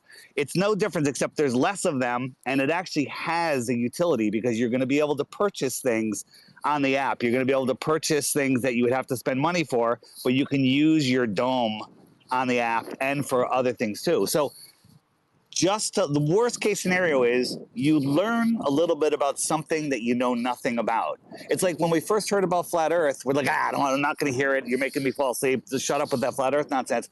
But then when we stopped and we looked and we saw the utility in knowing about flat Earth, knowing about crypto, it does make a difference. Worst case scenario is you learn something and you lost nothing, right? So, and for those people that don't even know what a MetaMask wallet is, it's very easy. You can just watch a video on YouTube. But if you want to learn about it, there's a million people that will teach you. Jaron from Jaronism, if you go to his website, he does crypto classes. I highly recommend the best investment of your life is book an hour with Jaron. And then you will be able to move crypto around without anyone's help after 1 hour. And then that's a skill that if you don't have it, you're going to regret not having it. You're going to it's like knowing how to start a fire, okay, without matches, and the whole world goes into chaos. So, you know, the disinformation you hear about crypto is started by the CIA. I don't care who started it. It's a way for us to break free from the control. I mean, if you play on their globe and with their money, you are a slave. Right? So we're off the globe. Now we need a way to get off the money. Crypto is the answer. Times, 1 trillion times better than any fiat currency, right? So, you know, yes, there's a lot of crap coins out there. There's a lot of ways to lose money, but there's a lot of ways to, you know, do stuff with it that will blow your mind. So I'm begging anybody that, hey, book an hour with Jaron, and just learn how to open up a wallet, learn how to transfer. And by the way, if you book a Jaron, start after this update or anytime before that, you get an airdrop of extra Dome coins. What are they worth? I don't know. What was Doge worth? Okay, Doge. You know, people became multi-millionaires off of that. So that's what. Dave, yeah. Dave, is the update going to be automatic, or are we going to? No, you'll see next. Like you'll open the app and it'll say new updates out the App Store, and look and see if it says update or download, you know, or open. It'll say open if you already have the current version. It'll say update, but you'll get a message on the app saying the update's coming. I'm hoping it'll be this week, but it might be 2 weeks. But that'll just give you the opportunity. Oh, and you'll there's a whole bunch of things in the update. I don't want to get into it here. Really cool stuff, but you'll be able to enter your MetaMask wallet, and then we're not sure the date yet, but a month or two in the future, we're going to say, okay, everyone that's entered their wallet, all you did is enter your wallet address. All you did was put in a code that's your wallet address. Everyone that has an active wallet address gets a free airdrop of a good, X amount of Dome coins. And it's going to be a lot of fun. That's the worst part. That's the worst thing. It could actually become a big thing. And then, you know, you will be able to use it. It will have utility in the app and in other. Hashtag Domecoin or whatever you want to integrate it with Flat Earth. There could gain some traction. Yeah. So whatever help you need, you let us know. Yeah. Well, my co-host Matt Long, he's the one. He's on the he's the one that set up the coin. I think it's Dome Shot. It's called Dome Shot. $ Dome Shot. You might be able to find stuff on it. We have a website. It'll be live literally within a couple of days. And the worst case scenario is you'll have utility. You'll be able to spend it. Like, let's say somebody, you know, before I told everyone, hey, make your children's books and you can put them on the app. And I have all sorts of stuff. I'm going to be so many people are going to want their stuff on the app that I'm going to have to start charging for it. And here's what I'm going to charge. or it's X number of Dome coins, and those Dome coins might be like 5 referrals, earns you that many Dome coins, right? So basically, it's free with that crypto. But I'm going to make it $5,000 if you want to use cash, right? So I'm just going to make it, and all of this pushes our agenda forward. Our agenda separate from their stupid globe, which we've done, and to get off of their monetary system. So it's going to be a lot of fun. Shane, I'll buy you an hour consultation with Jaron if you'll pay attention the whole time. All right. Nice. Basically, like, let's say you've never been into a bank before and you've just heard horrible stories about banks, and I say, I want you to go open up a checking account, okay? And you're like, oh, I don't know how to do it. Just go to the fucking bank and open up a checking account. I'll teach you. Jaron's going to teach you how to do it, and you don't have to go anywhere. You don't even have to leave your home. Vigilante every week for 3 to 4 years, dude. I have, I think, every wallet. What? Yeah, man. You have a wallet. It's like, I just don't believe. And I mean, all right, so I recognize all of the petrodollar, and I just need to find a nice escape. Videos, all of my videos, all the videos get featured on the app, go automatically get mirrored onto my Web3 server. Automatically. It's all done. It's all done automatically. So when YouTube shuts us down, within 24 hours, the app will be up and running and every single video will be back on it. Good to know you're prepared for that eventuality and not a risk. Well, it's gonna happen, I think, but maybe it won't happen. But either way, it's backed up. And by the way, when you're on the Web3 server, that's a whole other thing. It's earning crypto. It's earning money that I can cash in for money right now. But I'm just leaving it because that's not the reason I'm doing it. I'm doing it so we have a backup of all of these important videos that are being made. All of this stuff could be backed up there. But all I'm saying is just learn about it. Don't do anything with it. And you know what? And a lot of people are like, crypto, it's a scam and everything. You know what? It is. Maybe it is. I made a lot in the crypto, and what I've taken out already, it's all house money. Everything I'm using now is house money. So you can do the same thing. Everyone can do the same thing. And if somebody said, if you put a couple $100 in, who knows what that could do? But I'm not even asking you to put any money in. I'm saying your effort could be share the app, earn Dome, trade the Dome for whatever, for other coins, for things on the app. But so it's enough of a rant. I'm just saying, learn about it. Don't believe it. Learn about it, and then understand it, and then you're going to have that utility. But it's like, what do I need to learn to start a fire for? I've got a lighter. Yeah, what if all the lighters are taken away? I think it's inevitable that we're heading towards a cashless society anyway. We could try to slow it down, but it's heading there. And I think that you're integrating it with flat earth and learning. I think that's going to be a great incentive because I kind of lean towards with Toby. I think there's more reasons not to go into crypto, but if you're tying it into the reality of our reality, I think that's going to be a good pitch. Do you think, Dave in the grind? Absolutely. Here's the thing. I pay for my Web3 service all with Monero, okay? They only take Monero, okay? Nice. So thank God I know how to. And, I can send money anywhere in the world for pennies. And by the way, to transact in Dome, everything, it costs like a penny and a half. No matter how much you're sending anywhere. It's ridiculous. It's ridiculous. Hey, Dave, which service are you using? Which blockchain or? Yeah, which for the hosting. Dome is on the Pulse chain. It's going to be on Pulse chain, which is a fork of Ethereum. Got you. Oh, I hate Ethereum, honestly. Well, Ethereum. The problem is with Ethereum. The gas fees are ridiculous. That's right. Yeah, it's ridiculous. Absolutely. So I have some stake tax on Ethereum that's actually coming up next week, and it's going to cost me $500, maybe $1,000 to unstake it. Right? I have the exact same contract that was airdropped to me that's on the Pulse chain, and I'm going to unstake it for 2 or 3 cents. Sweet. Okay? Yeah. The exact same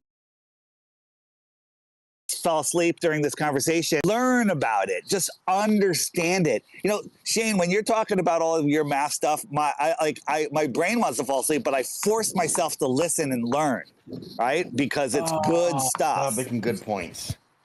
Yeah, it's good stuff. And so all I say is just learn about it. And the worst case scenario with the Dome coin is you're going to have awesome crypto experience at not going to cost you a damn penny. And if you want to earn extra, you know, you turn people onto the app, which is basically waking them up to flat Earth. And so it's all, every single is going to wake you up. It is a good thing. It's good because what do we all want? Everyone, whether you're a domer, whether you're an infinite planar, whether you're a biblical flat earther, we all want the exact same thing, to wake up the person next to us. That's all we want to talk about with other people. When they want to talk about sports and weather and politics, we're like, yeah, but the earth is flat. That's all we want to talk about. So this entire project is to wake up more people. So I can't find a downside to it. Dave, I'm sure you realize that spaces are a good place for communication. You ever think avoiding Twitter and Discord for, you know, like the plague? It's like I feel the same way about both of those, or at least I used to, as Shane does about crypto, right? But I'm forcing myself because of you guys, right, to learn spaces and all of this stuff. But it's like the best space and the best Discord. So I mean, like it's great. It's great for us. I just, you know, to me, my focus is like, where are everyone on here is already awake, pretty much, except the Globies, of course. We all do our thing. So yeah, it's a great place for us to get together and do stuff. So that's all I got to say about that. It's it'll be on the app. You'll see an update when you open up your app in maybe a week, maybe 2 weeks at the most. You'll see a pop-up that says update your app, add your MetaMask. And anybody that doesn't know Jeranism.com, JERANISM.com, and you can book a crypto appointment and tell them that you're a complete and total beginner and you just want to set up a MetaMask wallet and learn how to trade. Dave, do you know what it means to use your dome? I know what to give somebody dome is. Oh my God! I wasn't gonna take it there. I want some dome right now. Yeah. So the funny thing is, that's another one. The funny thing is, Matt, use your dome is use your head. We put this whole thing together, and we're like, okay, let's set this up with Jaren, where he can give anybody that does a lesson with him and sets up the MetaMask wallet on their app, they get a free free X amount of dome. And he goes, oh, so I'm free dome. He goes, so I'm giving dome. He goes, you can't say that. I'm like, oh, fucking Jaren. I had to figure out. I was like, okay, now I didn't know that, but you know what? Dome shot. Deal with it. Yo, you can make a T-shirt, right, for merch, a merch idea, right? Just a guy holding a coin, right, one that represents your coin, and then pointing at his head, right? Like use your dome, because that's what it means. Dude, use your dome. There's so many cool things we can do with this. Did you? By the way, when I came on earlier and I talked about the Flat Level Earth Research Foundation, did you see the T-shirt I made? I put it in the chat. No, I wasn't here for that. If you go to flatearthdave.com and just click the T-shirts, it's FLERF, the Flat Level Earth Research Foundation. Oh, sweet. It's nice. All right. I just wanted to throw that in. And Shane, sorry to put you to sleep, but deal with it, man.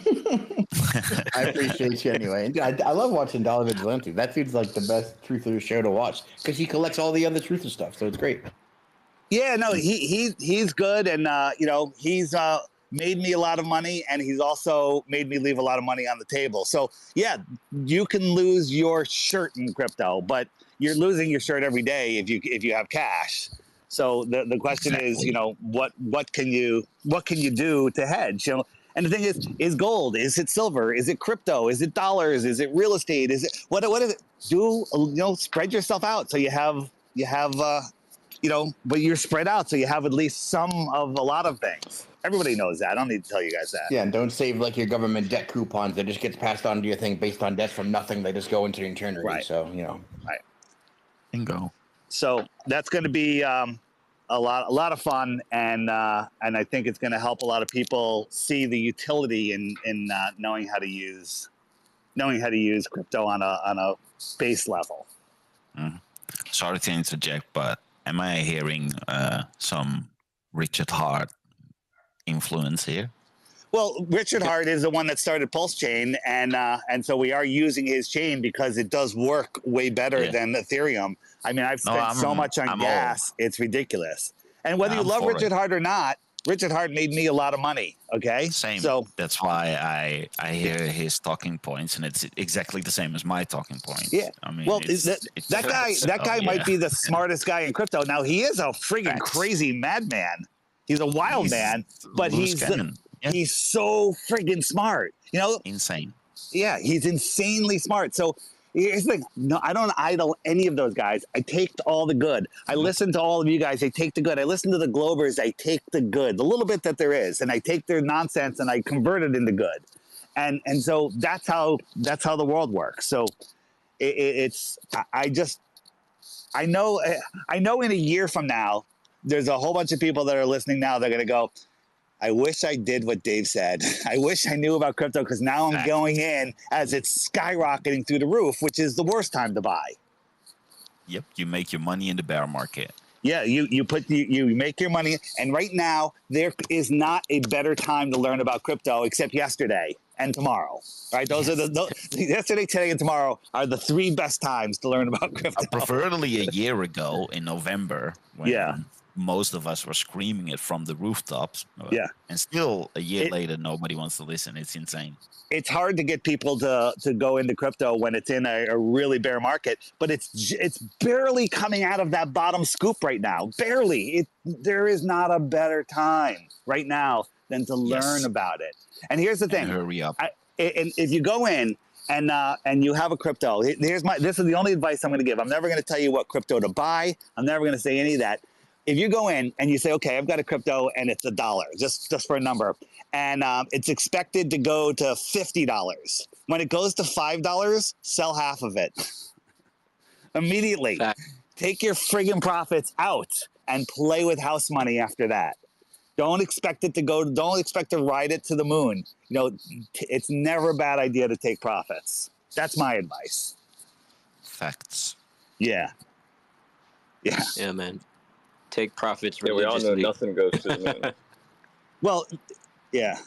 So there you go. But yeah, I would advise people to be quick about it, because this cycle, it's usually a 4-year cycle.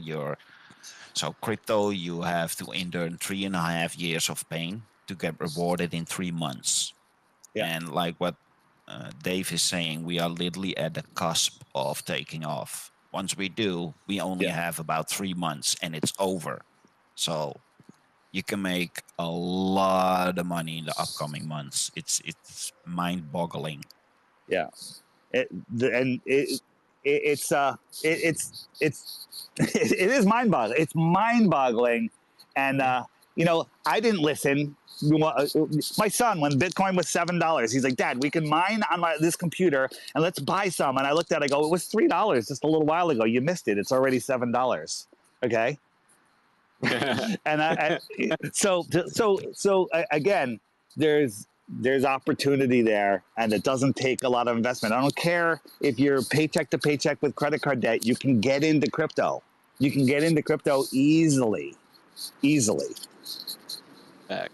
Yep. Yeah. I bought the top of Ethereum in 2017 or 18, thinking, oh my goodness gracious, I'm now up like 50x on my top buy by then. It's just give it time. Yeah. Hey, Ralph, I see you're up here, man. You tweeted at me with a document which looks really interesting, but what was the main TLDR? Actually, I haven't been able to condense or write it up yet. Kind of in the middle of doing some different work right now. But yeah, give me maybe about 45 minutes, and then I'll be able to get that out to you guys. But yeah, it has to deal with I know you guys don't like using the word, but refraction, but relating to radar propagation. Yeah, exactly. Yeah. So it's not Looks really refraction in the sense of visual. It's more of like electromagnetic refraction. No, that's really interesting because I do have a question about the radar reflecting off the moon, determining distance to the moon. So that's something I do want to read. But yeah, I'll wait for the TLDR and then I'll go from there. Thanks, man. Definitely. Last thing on crypto, those of you that know Bitcoin, every a certain number of blocks, it's like every 4 years there's a halvening. So every time a miner unlocks a block, he gets half the number that he did for the previous block. So Dome is going to not have a halvening; it's going to have a flattening every year on Flat Earth Day, and then there's going to be an airdrop to everybody that's gotten referrals of free Dome every year. and it'll be half each year. It'll be half the amount of the year before. Interesting. So funny. Less and less, Dome. Yo. So it's gonna be fun. You got Dome yesterday? Yeah, I got Dome shot, baby. That's how you program scarcity. Yeah. Hey, Dave, are you up on Stacks? No. STX. So what they're doing is they've got that protocol now. There's a couple of them. There's Stacks and there's CKB, which are protocols on the Bitcoin blockchain that are doing what they're doing with Ethereum, where they're enabling smart contracts on the Bitcoin blockchain. It's pretty cool. Oh, I got to learn about that. I've heard about it. Yeah, pretty cool. Probably never gonna take a foothold. Yeah, I'm not sure. I'm not sure either, bro. But the Bitcoin code just doesn't allow it. It's unfortunate, but they try to change Bitcoin from the beginning, but it's just its origin code. It was the first of its kind. Yeah, now we learned from it. Now we generate code completely different from the mistakes made by Bitcoin. And what Bitcoin now is trying to do is trying to somewhat stay relative or have relevance in new narratives, even though it was never designed to do these things. Right. I only like Bitcoin for its security, to be honest. I really don't even like it as a store of value or a currency. I like Nano because it's 100% free to use. There's no transaction fees whatsoever, but it's like cap is like 300 million, something like that. It's like Bitcoin's security, to keep it in flat earth terms, is arbitrary, or it's not really secure in the way that people think it's secure. Yeah, none of it really is. No. Well, I mean, the way that the consensus work on Bitcoin and having centralized ownership of the creation of the Bitcoin is a liability. It's a security point, a risk that you have.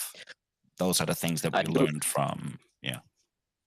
I do think all of these ETFs are pretty bullish, though. So that's going to be really interesting to see how much more money comes into it. The thing that the ETF did, what most people don't want to realize, is that it solidified crypto as real. So prior to the ETF, everybody said it was monopoly money. Now you can't call it monopoly money anymore. Right, right.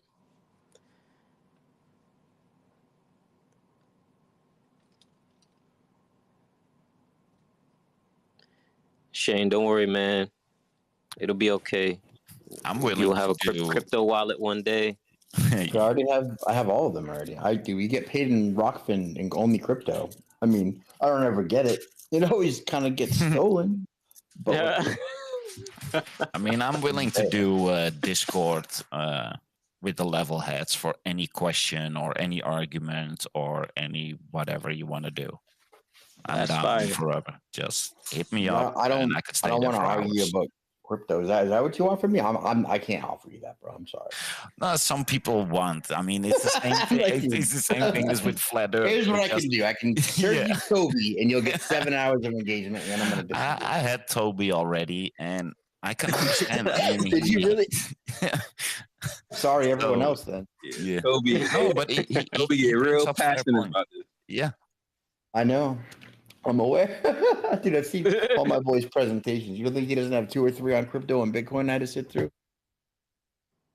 Dude, I have like all the wallets. I have the Ethereum gas problems before there were gas problems. Definitely having already a wallet. What's the wallet Dave's gonna put on his app? The monkey looking one. Well, the reason I like Dave's talking point, he was honest. Hey, maybe it was started by the CIA, but hey, there's utility to it. And other people be like, well, you don't know anything about it and try to be condescending. And that's not a way to sell crypto, man. Well, yeah, Right. but you know what I do know about is the dollar. So I don't want that. So it's kind of a case of like atomism or atheism. Now you at have least one we have hard and known for thing, everything. or like one other thing. It's it's like I'm gonna go with the other thing. Shane, let's say I owed you $1,000 right now. I could literally, while on the phone, bam, send it to you with Monero. No one would ever know about it. You have it, and then you can cash it out. Well, no, how would I get Monero? I haven't been able to figure the Monero wallet thing out like at all. You gotta let Jaron teach you about it. It's really Just use easy. Exodus, man. It's the 78th time I've told you that. Where the hell have you been? Oh, that's not true. It's not 78. You maybe said it once. Yeah, dude, it's at least 10 times guaranteed. Is that where you get your Rockfin stolen from Exodus, dude? I don't get my Rockfin stolen. No, that was Well, freaking Coinbase. As soon as you get it, as soon as you get your Rockfin, send it over to Exodus. Now, someone that's listening, what the hell is Exodus? Exodus and MetaMask. Jaron in 1 hour will teach you how to download both of those wallets, get them all set up, get everything in there, and learn how to trade between them. And you'll be able to do some test trades. And then you're in. And then you just learn a little bit more each time somebody says something, and you won't fall asleep like Shane. I get my race set straight to my Exodus. It's pretty. I would like to point out that Dome should always be free, though. No one should be paying for Dome. No, I'm never telling anyone to buy any Dome. If somebody wants to go buy it, no one should buy Dome. No one should be paying for Dome. I agree. But you can use Dome to buy things. I get it. All right. No, look how naive I am. No, how naive I am. By the way, you're always paying for Dome. You're always paying for Dome. All right. You know what? 20 push-ups, Austin. Well, I didn't test. Yeah, I think that's right up there with the F word. It is close. It is close. All right, 15. I got you.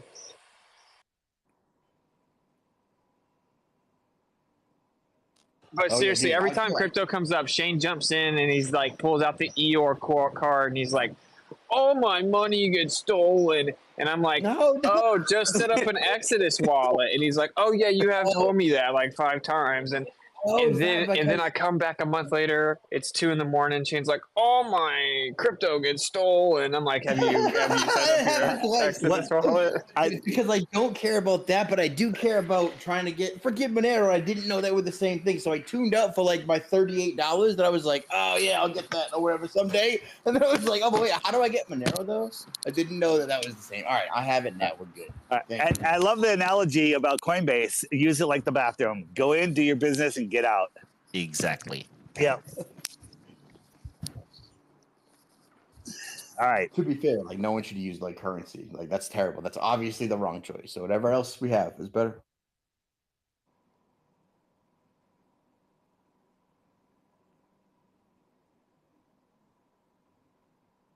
Did I go deaf? Did I kill everyone? What's going on? And I actually have really good experience with Coinbase. I never had any issues. If I want to have money in my banking account, it's literally as soon as I press the button send and open my bank app, it's there. I cannot front run the transaction by switching app. I never had any problems with Coinbase, but still I do not leave 1 penny on the exchange. I think I lost like I lost like $10 once on Coinbase, so I don't really rock with it too hard. But I could say I'm with Exodus as well. I use How Exodus. could you lose $10 on What do you mean Coinbase? Could you explain what happened to me? Or Yeah, somehow it was siphoned out by somebody else. Address not of your recognizing for a transaction you didn't initiate. But then I lost like 7K. Oh, on Coinbase, bro. Yeah. But it was my fault. I mean, I guess, right? Because they don't have like a disclaimer or anything that popped up to say like, I guess, okay. It told me that it was going to give me the actual rate of Ray at the time, which was like 179 or whatever. And so I just went ahead and swapped it all over. And then as the final swap actually went through, like it said it was going to give it to me at like, it changed it to like nothing. And it gave me like 0.000000001 ETH for, like $7,000 worth of Ray. Oh my gosh. Oh, so the liquidity pool was pulled. Yep. And the slippage. It had no slippage protection. Yeah. So gay. How does Coinbase not have slippage protection? How's it gonna hit me with 99.99999% slippage? Yeah. That is fucked up. Yeah. Oh my gosh. Ooh. What did you do, bro? How did you take that? Like what? It was terrible, bro. I left my Rockfin alone like the whole time. I just like kind of left it there for so long in case I needed it, and then we were about to move. So I'm like, okay, I'm gonna pull this out for the moving expenses, and then it just evaporated. Oh my god, it was rough. Yeah, man. Crypto is brutal for sure. Yes. Well, what you learn in crypto is that you are responsible for everything. Oh. And since we are brought up in a world where you could just call everybody or anything when you make a mistake, you're never accountable for your own things. But that is something you will learn really quick in crypto. Here's another thing, because you have crypto people like, well, I need to spend money. I need the money for, to buy things, buy gas, whatever. So the idea is not to have to go to Coinbase to send it to your bank. The idea is to find places that will accept crypto, and more places are accepting crypto, like beyond. Like all my web stuff is paid with crypto, but you can also go online. There's a credit card. You can get gift cards. So say, you know what? I'll buy a whole bunch of gift cards, MX gift cards or whatever, with crypto. And then now you have the gift cards immediately, and now you can just go use those in stores immediately.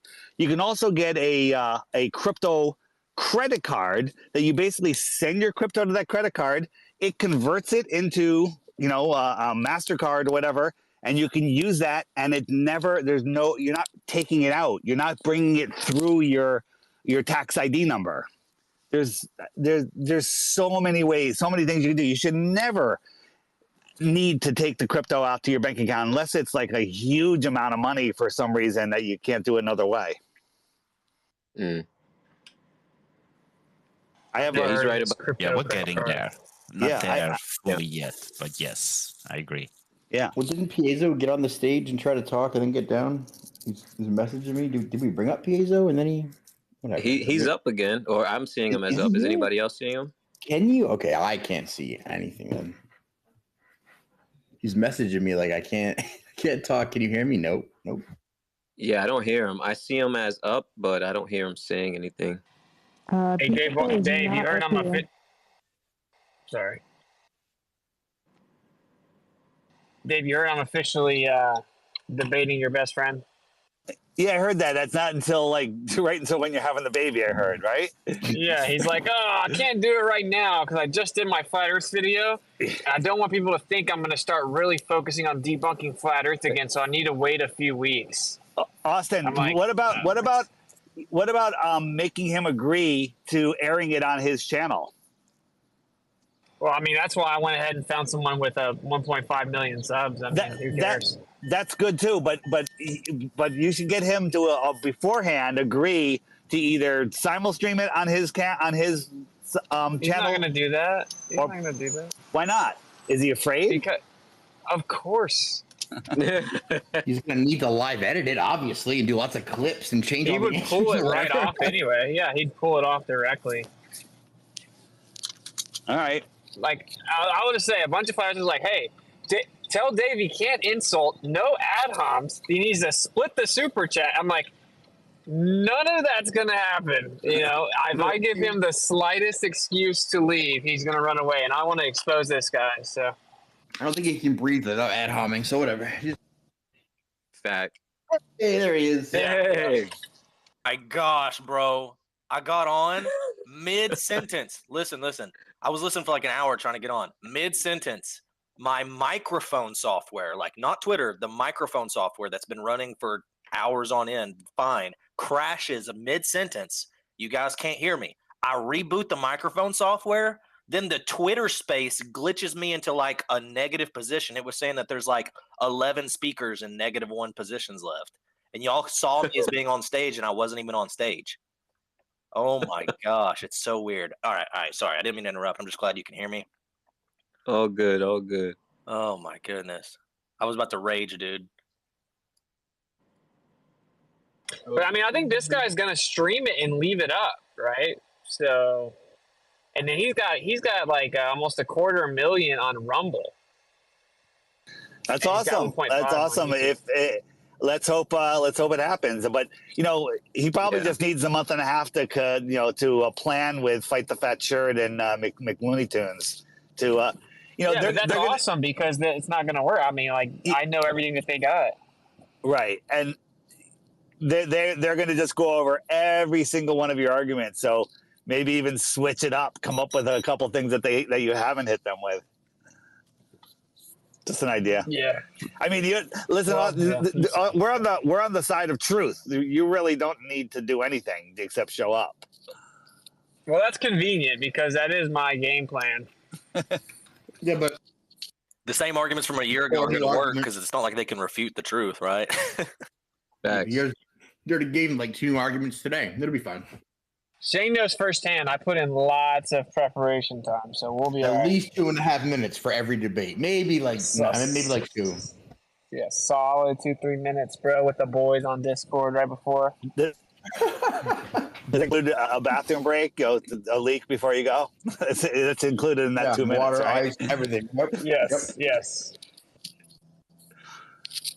And then I asked them, I'm like, hey, man, do you guys by chance have this really obsolete, obscure thing that I'm looking for? Right now, I have 30 seconds.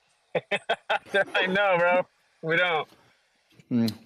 Yeah, the image preparation, right? That's like the biggest prep. It's like, let me find the graphics I'm going to share. But we find it. Yeah, well, I'm not doing anything else. I guess we'll just look for this right now. Hey, I want to say I had a little gift from God last night. I was listening to you guys early, and then your stream dropped, and I couldn't find you again, so I went to sleep. Nice. Yeah, that sucks. I think we're kind of upset that keeps happening because that does kill the whole stream. Yeah, immediately. No, it did allow me. I would have been up all night listening. I wouldn't have been able to stop. But since I couldn't find a stream, I was like, all right, I'm just going to go to sleep. And I got a few hours sleep in. Yeah, well, hundreds of people didn't get to learn about the truth, but Dave did get to sleep, so it's a win. Thank God. Yeah, I wanted to touch real quick. There was a guy in here earlier. I don't even remember his name. He was asking a question, but he was asking Shane and you guys about meteors and floods. And I just wanted to drop real quick the flood thing. Wait. Was he asking, or was he just repeatedly saying about his one asteroid that was definitely gold that's coming through the thing that definitely made other crazy? No, but he was asking, like, what evidence do you have of the flood? And the dude was like, well, you're not going to like my answer. You know, I believe the heavens open and blah, blah, blah. He's like, yeah, but what's your evidence? I was wanting to chime in. He was like, what I was going to say was that there's this meteor from the cloud that's definitely going to kill me. He had that in the chamber the whole time. If you frame by everything he did by that, it all makes sense. Well, the evidence, right, like scientifically speaking, of the flood, culturally and scientifically, bro, we have the highest mountain ranges in the world, like the Himalayas. We have seashells and crustacean fossils, like found up at 20-something thousand feet above sea level. Did someone say elevation map? Hold on 2 seconds. And also, we have can you guys hear me? Yep. Oh my gosh, my mic. Yeah. Okay, and then we also have bent rock layers. Okay, so we have layers of rock that transcend across ocean basins and connect intercontinentally between multiple continents. like continuous strata, right? Continuous layers of rock that are bent. Okay, and the reason that that's significant is that they're bent, not broken. What it means is obviously rock is very brittle when it's hard. In order for rock layers to bend like that across continents and not break, it means they had to have been under immense pressure simultaneously to where they would have been pliable enough to change their shape. And these same rock layers like stretch across the entire Earth, which means that there was some kind of a uniform continuous pressure on the entire layer across its entire surface area. So that's big. And then culturally, every single culture on Earth like talks about a great flood. So, but I just wanted to drop that tidbit in there to fill in for that guy. I hope he's still listening. No, definitely was a flood. Man, I can't even use my highest land on Earth map for anything in there. So disappointing. I feel better now. Got that off my chest for waiting 2 hours. Do better, dude. Think a little bit harder. Like incorporate this map real quick. I know you can do it. You got it in the thread or something? A jumbotron? It's right up top. It's a super HD like elevation map, which when you happen to wrap it up, shows like a giant red barrier around the outside of the world, like Dave always says. Oh yeah, Antarctica has the highest average elevation of any continent on Earth, even in their model. Right. Considering it. Right. Average elevation. If you don't say it like that, you got 10 really dumb Globers who are like, I figured you out, man, or whatever. There's a mountain. Yeah, I mean, if you stick your finger anywhere on the entire continent of Antarctica, right? Just pick a random location, stick your finger. The average chance of it, or the average elevation you're going to stick your finger on, is going to be like close to 9,000 feet above sea level. Right, which is insane when you think about it. It makes total sense. Why don't you fall? Oh, well, it's okay. Yeah. Right, considering every other continent's like within a couple hundred feet above sea level. So the one that sold me was the tsunami waves bouncing off it, which it pulled out on, I think, PhD Tony one day when he was like, "What's your favorite thing?" I'm gonna take that always specially or whatever. It turned out, oh wait, was that exclusive proof for us? Why would it bounce off the continent for your model? And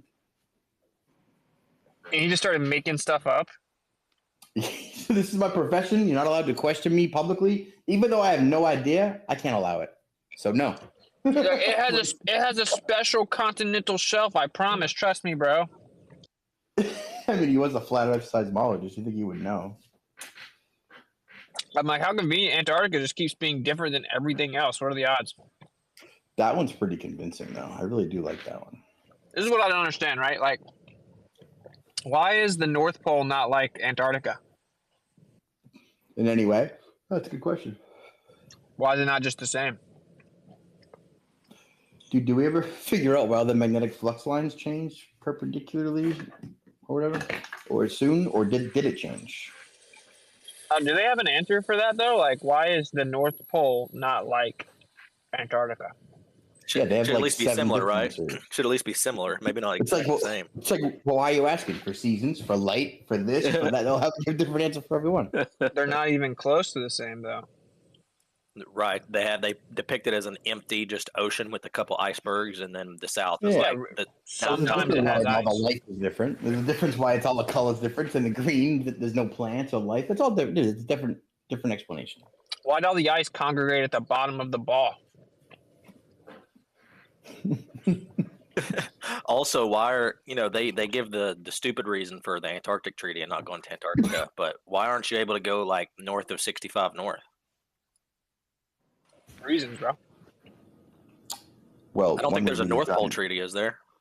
Giant radar. No, that's why I think it's way more intense, because they don't even like come out and say it. They're just like, just don't try it, trust me. Dude, there's like 3 levels of radar like layers up there that they know before you get past it. Yeah, distant early warning system, and now it's the NWS, Northern Warning System. I heard it from some dude doing a stream or something. Those damn streamers. Yeah, but I mean, like, I guess I'm just trying to figure that out. Also, do you know they claim that there's centrifugal force, the Earth's spinning, and there's a bulge? Yeah, well, they absolutely need that equal bulge to balance the non-existent gravitational forces, which they're blaming on tides. Yeah. Yeah, but wouldn't it drastically affect the water way more than the land? Like, doesn't motion affect water way more than land? Well, you see, what they would do there is give you a separate hydrodynamic theory to compare with the equilibrium theory, which would also not conflict with the gravitational theory, as all three would describe one aspect of it, but have no fucking idea how it works together. But I mean, wouldn't all the water move to the equator because the water is going to be way more affected by the motion than the land? Yes. Yeah. I mean, it should wrap around. It should make like a little chubby like donut ring around the equator, kind of. I mean, yeah, it's just basic physics. Like fluids are more affected by motion than land. I don't even see how you could get out of that. The land's gonna turn into soup, and it's gonna match pace with the water as it sloshes. I mean, I don't know. Like it's supposedly this uniform distortion, right? Where it's just like everything just slightly bulges. No, there's water and there's land. But yeah, that's like that's like predicated on a whole bunch of like mathematical assumptions. You're like, so I'm gonna give you a tidal bulge, right? I'm gonna produce it out of nothing. But like the trick is, like, hold on real quick. We're gonna assume that all the liquid on Earth is in one basin, all responds uniformly to gravity, all has the giant instantaneous response to gravity. Oh, has no spinning of the Earth and has no tidal like amplitude. It's like, okay, so we're gonna disprove every variable that could possibly have it. And then we're gonna predict these giant equal tidal bulges input on the gravitational forces by the, let's see, they're calling it the solar and lunar tidal bulges, but they've never been seen. They don't exist. They don't match any of the tidal gauges. They just existed in this theory where they assume a whole bunch of horseshit based on gravity. Don't forget the giant offset, Shane, as well. They always, when they teach kids in school, even all the way up through like high school, about the tides, they teach this super simplified equilibrium graphic where the moon is directly above the ocean high tide. So like you've got high tides right underneath the moon. But in reality, that's almost never how it works.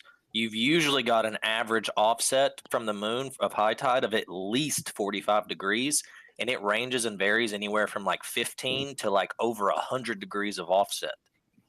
Yeah, that like whole thing of like, oh, the moon has an effect, and at any point you could just like point to it, right? So it's like that's called a unified vector, right? That doesn't exist ever anywhere for any point in time for any of this. Like, it's never happened. If you look at any of the maps with the sloshing of the tide, it's like, okay, what it does is that perpendicular sort of alignment that we figured out and sorted out, but it's never like, oh, it's pulling it over here, it's going over there. It's like, no, that's definitely not the relationship. Like, that is so clearly not what's happening.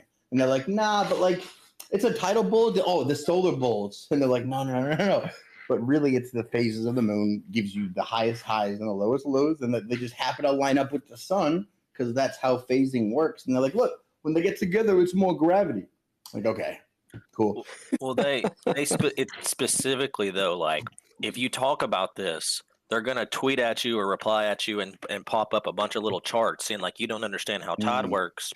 Yeah, they're going to show me the balancing of the centrifugal force with the gravitational force, which I'm going to be like, but okay, look at all this math that says when you actually go through with that and you have a constructive interference with both of those gravitational forces being added together with both masses, it still looks retarded and is inversely disproportionate. So, like, yeah, you got to go all the way out with that. You got to follow it through. But why does the water not move more than the land, though?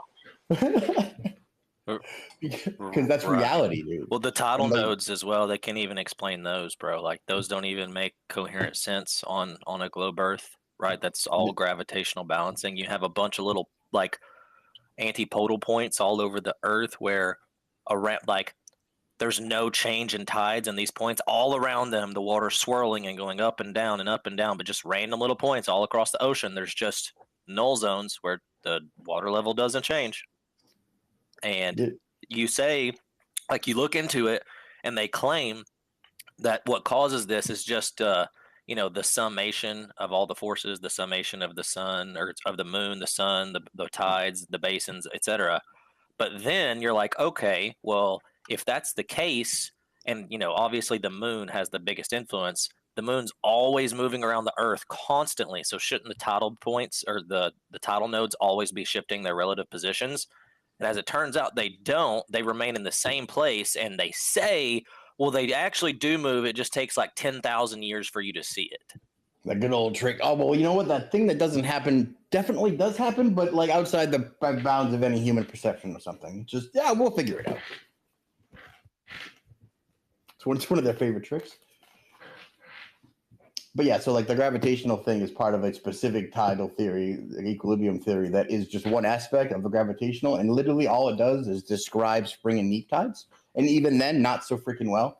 So like it's a useless thing to perpetuate heliocentrism. That's what the equilibrium tidal theory is.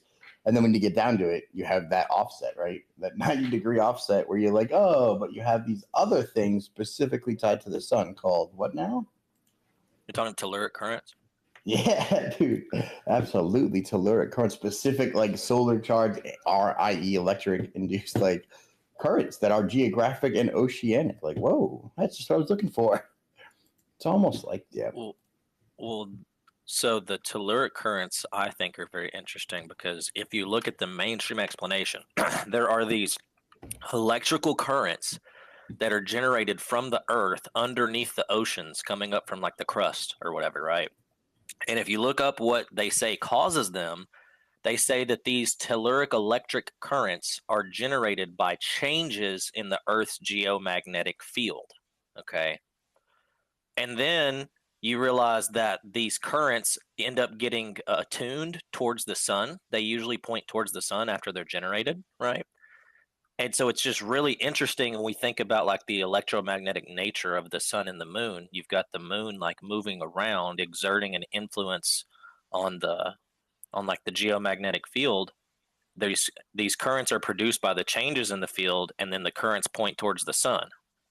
And if the ocean is an electrolytic solution, if it's an electrolyte, solute, then or solution, then it's going to get lifted up when it's got a current induced across it, right? So I mean, there's definitely electromagnetic phenomenon going on to explain what's happening with the oceans, and they can't allow that to be a factor in their model, and that's why they're never going to be able to accurately predict the tides, because if they don't account for those things, then they've left out the key to the lock, so to speak. Oh, it's so funny you say that, dude, because I went into like the tidal constituents and harmonic theory, and I was so interested in it. I was like, oh, this is great. This is just sinusoidal and predictions and math and history. And it's, well, how come we can't get that close, though? Like, why do you always suck? Oh, hold on. Well, all you do is complete that.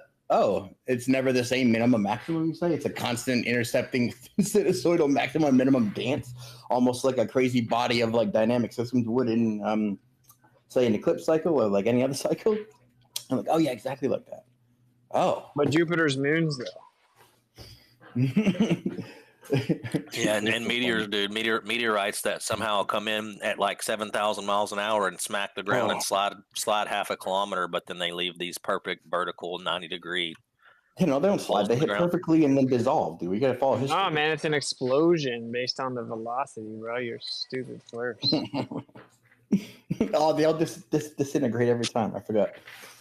But yeah, dude, the tides are cool because if you start with the 1-2 points, like if you take the math through, like Bennett did, and just show them, look, again, even in your world, it's retarded. Like logically, mathematically, look. If we have these forces and the sun is this far away, and imagine this is how you have your inverse relationship with mass and gravity, right? Just using gravitational forces, not even taking away the mass and reducing it like we usually do with this equation.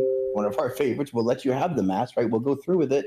Still, it's like a ratio that's like 11,000 times inversely. It's like, oh wait, it's almost like, well, hold on, stay with me. It's almost like the Earth doesn't orbit the sun and the sun orbits the Earth. Oh man, that's crazy.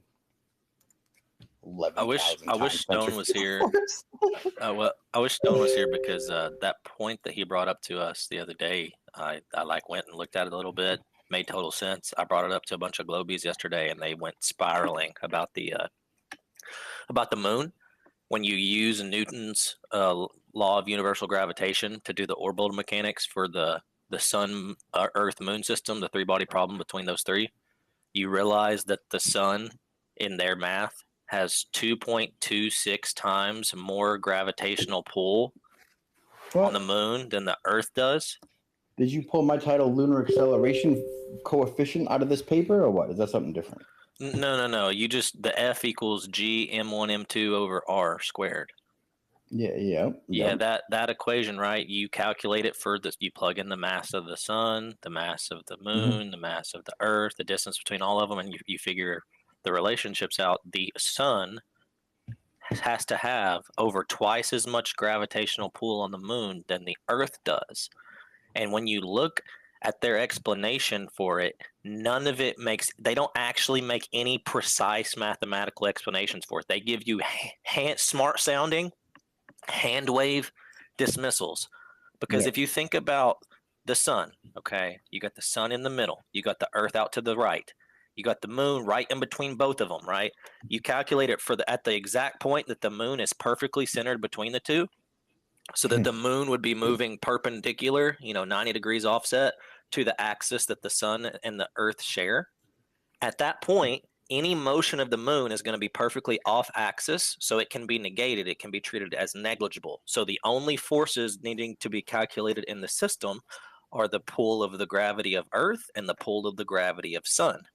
Well, if the pull of gravity of sun is over twice as much that of Earth, why on earth would the moon ever curve backwards towards the Earth instead of curving forwards towards the sun when the sun is pulling it harder? Super easy. What happened? We're assuming, like I said, constant equilibrium with the balance of the gravitational force and the centrifugal force. So that means like similar to when you need refraction to pop up over the back of a ball a certain amount. Let's say call it a coefficient, right? And then like later when you're like, oh, I made an observation, and they're like, oh, how tall were you? Hold on. Got my coefficient. Oh, look, it's perfectly what it's supposed to be, and we predicted all along. Like something similar can happen with this sort of equation. Well, so what they do is they try to invoke the distance difference. They're like, when it comes to gravitational forces, it's about the masses are just masses, but the distance is squared. So because they're really far away, the Earth has more pull. And it's like, no, actually, I used that equation already. Accounting for the distance squared, the sun has twice as much pull. So then you go back and forth, and then it ends up coming as well. The way that we treat it, here's the answer. The way that we treat it, we treat the Earth and the moon as one object, so that they're just staying in equilibrium, right, as they move around, and then they bring in and invoke the centrifugal forces and all that stuff. But the weird thing is, though, is centrifugal forces in terms of orbiting bodies don't actually exist. They're not real. All you have is linear motion. You have the moon moving in a straight line. It's not moving in there's no such thing as circular motion. There's straight line motion. You combine the horizontal motion, and then the Earth pulls it down vertically, and it looks like it's tracing a curve, but it's actually two separate straight lines. So you can't say that the moon has rotational motion and it's trying to conserve a rotation. No, dude, it's moving in a straight line. It's trying to conserve a straight line. Two other lines are pulling on it to try to make it curve one direction versus the other, except the stronger pull somehow loses. Well, I mean, as far as the forces go, to even get a constructive tidal interference gravitational factor, meaning they have to actually be linear, even though, of course, they're orbital. So, like, they're assuming that when they're anywhere together, and when the moon is in phase, again, because when the moon's next to the sun, it's in phase, it can't be seen, it's in the moon. When those two things are happening, then they're assuming that the gravitational forces, I can linearly add them together, like boom, boom, boom, plus, plus, we're both going right now, right? Like positive vector, here we go. And that's going to be the total force exerted somewhere, not really where the tide is, but like off distance to where the tide is, on this theory where I've predicted and maintained all the variables, but still fucked it up. Do you see my point, though? Like, do you see the problem? Yes, I do. Yes. Not just when the moon's on the backside of the Earth, because obviously when it's on the backside, they're both going to be pulling the moon the same direction, so it's obviously going to swing back around to the front.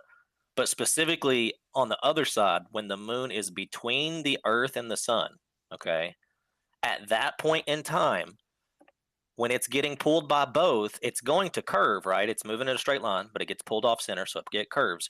But it should never curve back towards the Earth, because the Earth has less than half the pull that the sun does. Yes. It should be always curving towards the sun because it's pulling harder. There's nothing in their gravity mechanics equation that makes sense for why why the moon would regress backwards back towards the Earth. So yeah, when the forces are all equal and the sun is always bigger, why does the moon keep winning that way to the left? Whatever. Yeah. I mean, dude, there's so many things wrong with it. But again, even this discussion we're having is literally in Fantasyland, where they're assuming none of the things that are part of reality.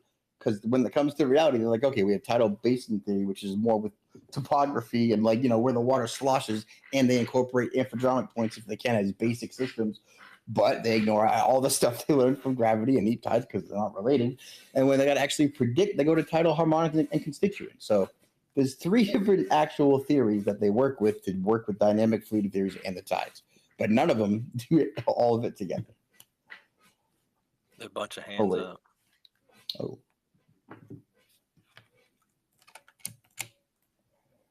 I'm going to post the good math. Whose hand was it? I am. Hey, real quick, Shane and Piezo, were you just breaking down basically the 3-body problem just with more detail? Is that what you just did? Kinda, yeah, in a nutshell, I guess. Well, that's how the Globers tried to get out of it, actually, funnily enough. Well, they were like, oh. Well, they upfront a priori presume that everything's just already in equilibrium already, and we already know that it's orbiting, and this is already the situation. And then once they have that presumption in place, then they say, well, all we have to do then is calculate the math to keep it that way. But even their orbital mechanics equations for Newton's forces show that the sun has the bigger pull on the moon. And so then they say, well, we just treat them both as one object. And you can't do that. That literally violates the law. It's called the law of universal gravitation. Any body with mass gets pulled on by any other body with mass. You can't just say, oh, no, the moon belongs to the Earth. You can't touch it, son. It's not yours to touch. Like, it doesn't work that way. Yeah, I had a previous gravitational stake over here, even though you're much bigger or much closer now, and that's the way the math tells me it's ripping me apart. But I'm actually going to hang on real tight because I love it. You know what's so funny, bro? I asked this question in 10th grade. In 10th grade physics honors.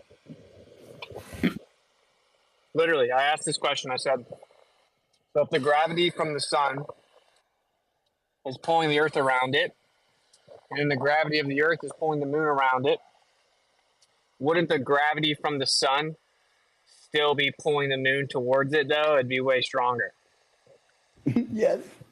Yep. Literally, I was in 10th grade. I wasn't even like paying attention. It's like I was forced to wake up from sleeping in class. And because I was mad, I asked that question. And it's just kind of funny thinking back about like how stupid this all really is. All of orbital mechanics can be reduced to symbols of conic sections, dude. If you know that, right? So that's the whole thing, and that just keeps going around and around. I mean, I think orbit is stupid in general, Shane. Just period. Just the idea of orbit in the first place. Because if you use gravity as the basis, no, you don't need that.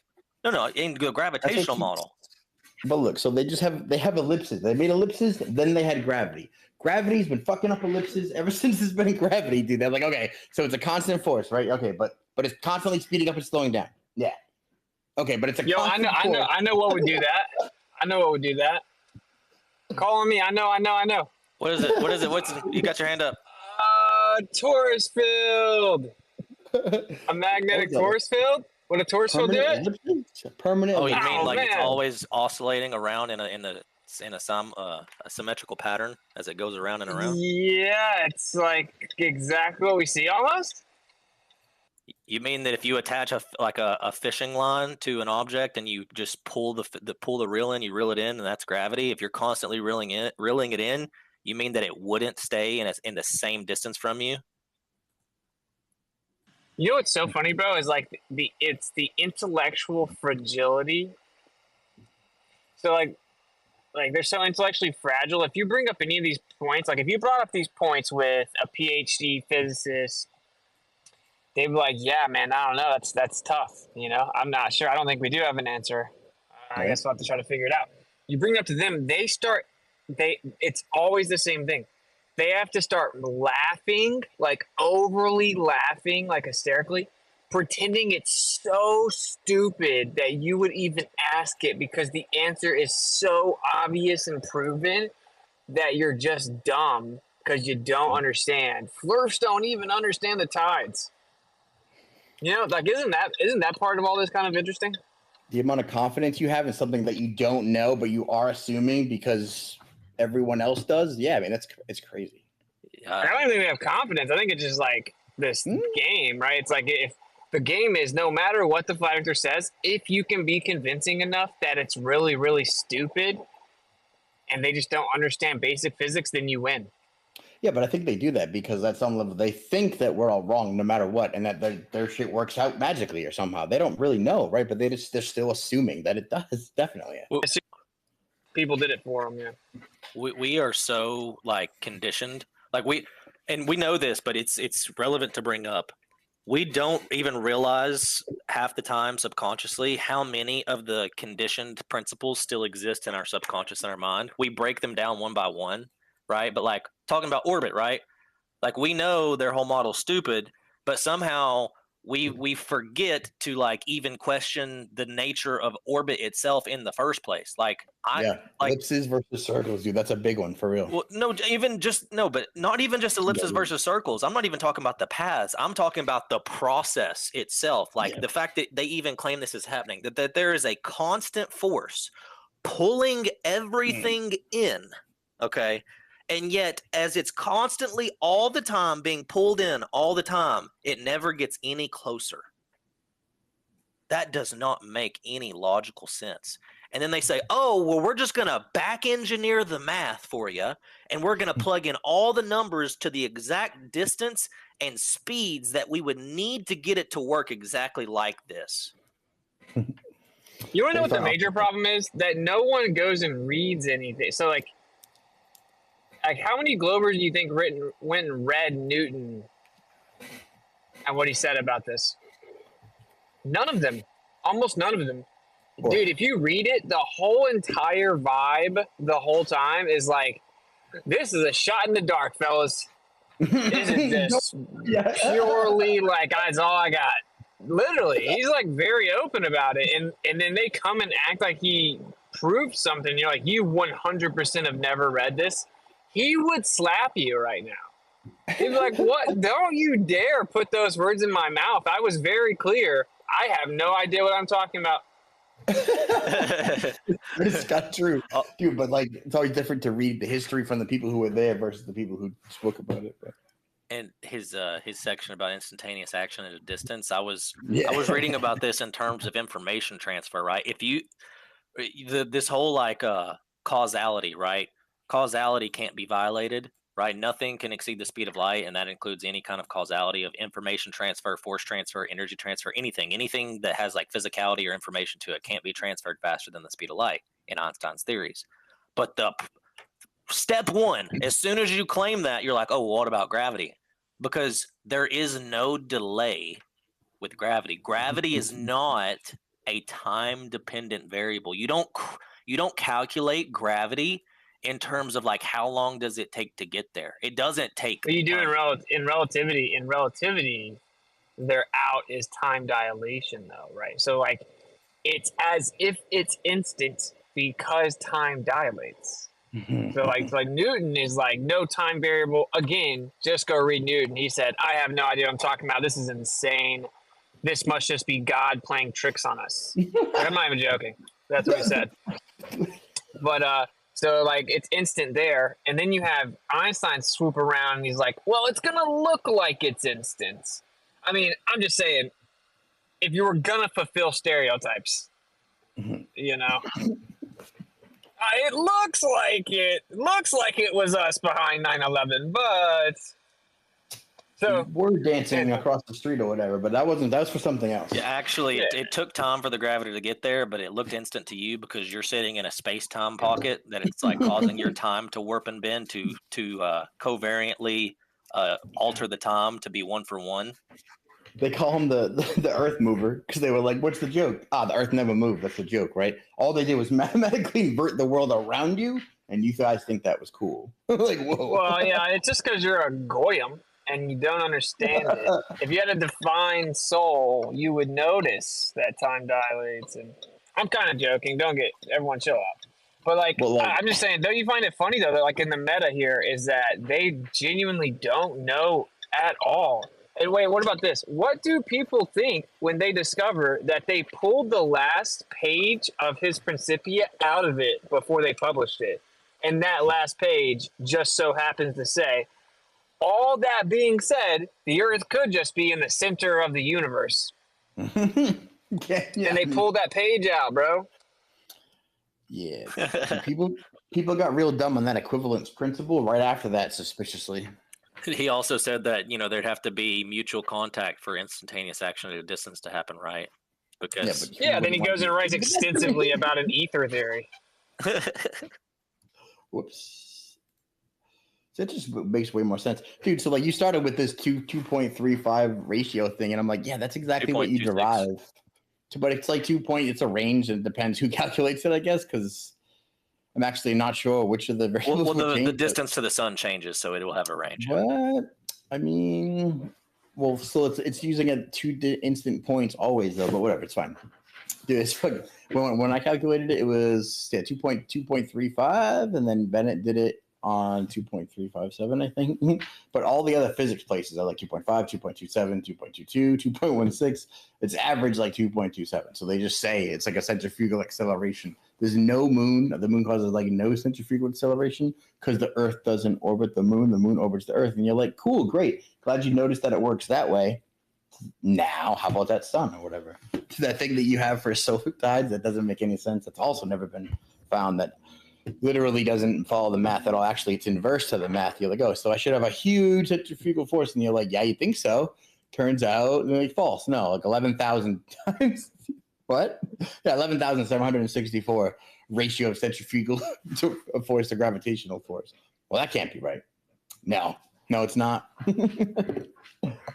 By the way, I wanted to say I didn't get to last night. When the stream broke down and you put it back up, I heard you play one of my songs, Sacred. So that was dope. It was good to hear it on the space. Or no, we had to throw that in a rotation, bro. Yeah. It sounded like it was like kind of like downscaled or something. Like you were playing it through a speaker or something. I don't know. Didn't sound like it was direct feed. Yeah, I think Proud was playing it. Like through a speaker on a phone, probably. Yeah, it was through my speaker, but my computer. Word. We're gonna send you a mic in the laptop. No, freaking. Dude, the people with hands should totally chime in. We've just been talking forever. Facing Reality's next. Facing. What's up? Oh, I'm good. Am I still holding up my hand, or is it just glitchy? Yeah. The internet is not Hand is able up. for me to get a command. We can skip through Facing. You hear us? Yeah, I can hear you, but I was just pacing Okay, through we'll listening. circle back.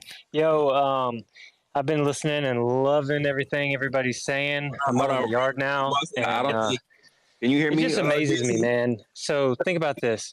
The Globers or the... Oh, my bad, JT. I don't know if you can hear Secret.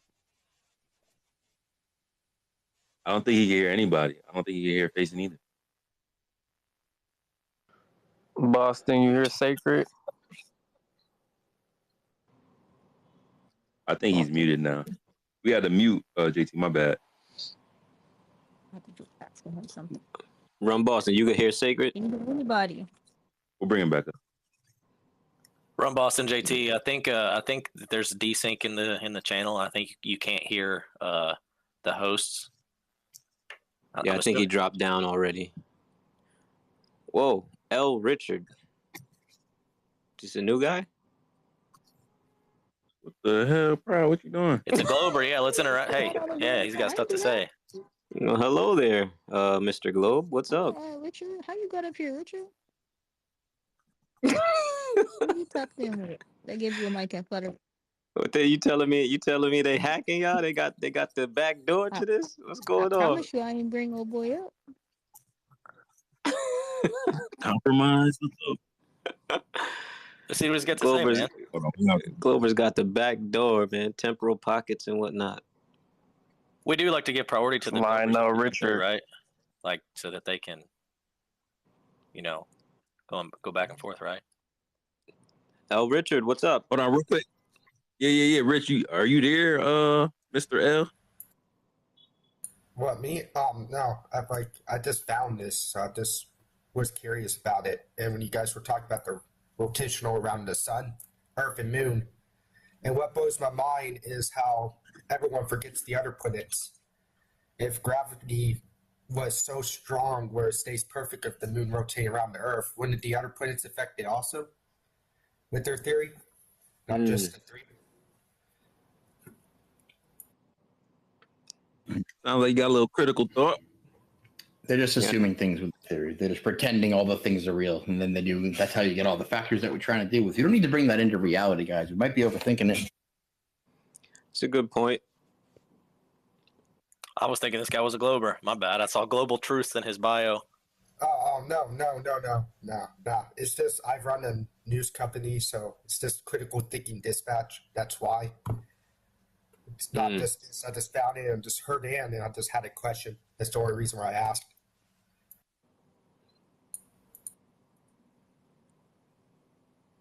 Yeah, I don't think does anybody have a answer for that? Well, like I said, I've looked into it. I'm not saying there's not an answer. They talk about they say, well, it's a lot more complicated than just this very basic Newtonian setup you've got. You've actually got to do this thing where we do 3-body approximations using something called the Hill sphere, and we don't actually use like radius squared values. We use radius cube values, and we balance all these forces together. And the way that they balance out, like we already know they're in equilibrium, so we just set everything equal to what it already is, and we just figure out the missing variables and make it equilibrium. And wait, what was cubed that I used to like? Cubed. What was cubed and squared? Oh yeah, Kepler's law in the first place. I remember now. Yeah, they just add in a bunch of they add in that they assume that it's already figured out because reality is reality, right? Reality is equilibrium, so they assume that we're there right now. They take what the gravity should account for, and then they see what's the difference that we're missing, and then they add in a bunch of variables to account for the difference. That's crazy. That's like anti-scientist, though, because first you're supposed to see an answer, make a hypothesis, and then find it out, see if you're true. Not this everything's correct because you're right at the beginning. That's just fucking crazy. Correct. It's They're called doing financially supported retroactive philosophy, I guess, is actually what it is. Yeah, retroactive post-diction. You're correct. It's not prediction, it's post-diction. Yeah. Financially induced. Ad hoc explanations. Right. My bad for cursing. I just realized that. But we're still talking about just like the gravitational interactions of the sun and the moon on the tides, right? Or we're talking about general gravitational influence for any sort of Newtonian interaction. You want to do like satellites or solar system predictions. I heard you give the breakdown of the subdivision into a less complicated series of 2-body problems too. Piezo, who I just assume knows everything. Definitely not, bro. I just throw stuff at you, and it's like one day you're not going to throw it back, but it hasn't happened yet, dude.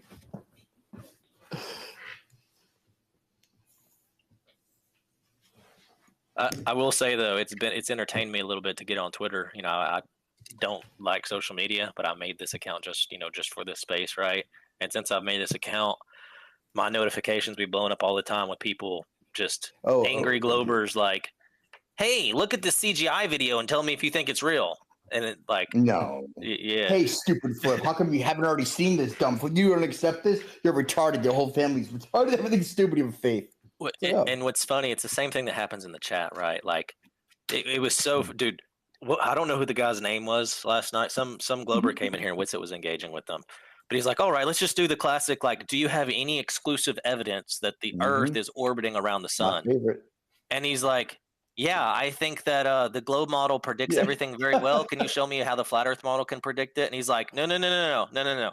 Did you hear the question? The question was, can you prove exclusively the Earth? And he's like, yeah, if you can show me a model. He's like, are you able, like, do you comprehend English, bro? Like, I asked you a question. Does the Earth orbit the sun? Okay, prove it. And you came to respond with, I don't see how the flat Earth model accounts for anything. How is that an answer to the question? Like, this is what they do. And in my chat, right, in my notifications, I got this guy right now. He's like saying some stuff. Doing too much. Well, he's saying some stuff about Michelson-Morley and how interferometers, like, it didn't work because the speed of light's constant. I'm like, okay, what about the Sagnac effect? And he's like, oh, the Sagnac effect is different. And then, like, I'm like, okay, come into space. Let's talk about it. And then I, like, dropped a little, like, quote to him about Sagnac. And he's like, well, I'm not a physicist. I'm not qualified to talk about this, but here's these pictures of a ship going over the horizon. This definitely shows it's a globe. So how about we talk about this instead? Yeah. It's like that's all they do, bro. Dude, you don't want to talk about interferometable, whatever the hell they do. They couldn't say. Well, that's why I always ask them, like, hey, so if we are way more informed on all of this than you are, and we understand your belief system way better and have diligently tested and researched it, then don't you think that your arrogant and condescending behavior is unfounded? And they just will never answer. Dude, the bro, answer by is the no. way, dude, check my last tweet, bro. Check my last tweet. Elon, did you see what Elon tweeted out 10 hours ago? No. Always He assume he said, entropy, no escaping that for me. And he he dropped it down. He dropped that for me underneath it. So I said entropy falsifies the alleged vacuum of space and requires that this realm be contained. We know you can't escape. Coincidence or cryptic admission? What do you think? See, that's exactly what we were talking about with Elon. He liked to play both sides, like on the fence and fuel both imaginations. And I personally think because he knows something, like he's tapped in enough to know the truth, and they gave him a space program to shut him up. Didn't we see the spreadsheet that was Elon the other day at the times in which he responds and the things in which he says and how many affirmatives he gives, or was that somewhere else? Oh yeah, like he's got a bot running he's got a bot running a lot of his replies for sure. You know something I've thought about these people before that actually kind of blows my mind. So we know the truth, right? But we know the truth via like inductive and deductive reasoning and logical analysis. So there are, however, people in this world. Elon may be one of them, probably is. But there are people in this world that know the truth firsthand because they have had the budgets and the ability to actually build these rockets and these technologies and send them up there and go out to Antarctica and send stuff out there and test it and see it firsthand with their own eyes. Like they know objectively and firsthand experientially these things are true. Even though we are very convinced and we know these things, right? Like this is a hill we would die on, right? It's still fundamentally different from being in their position and actually like, with their own eyes, seeing it directly.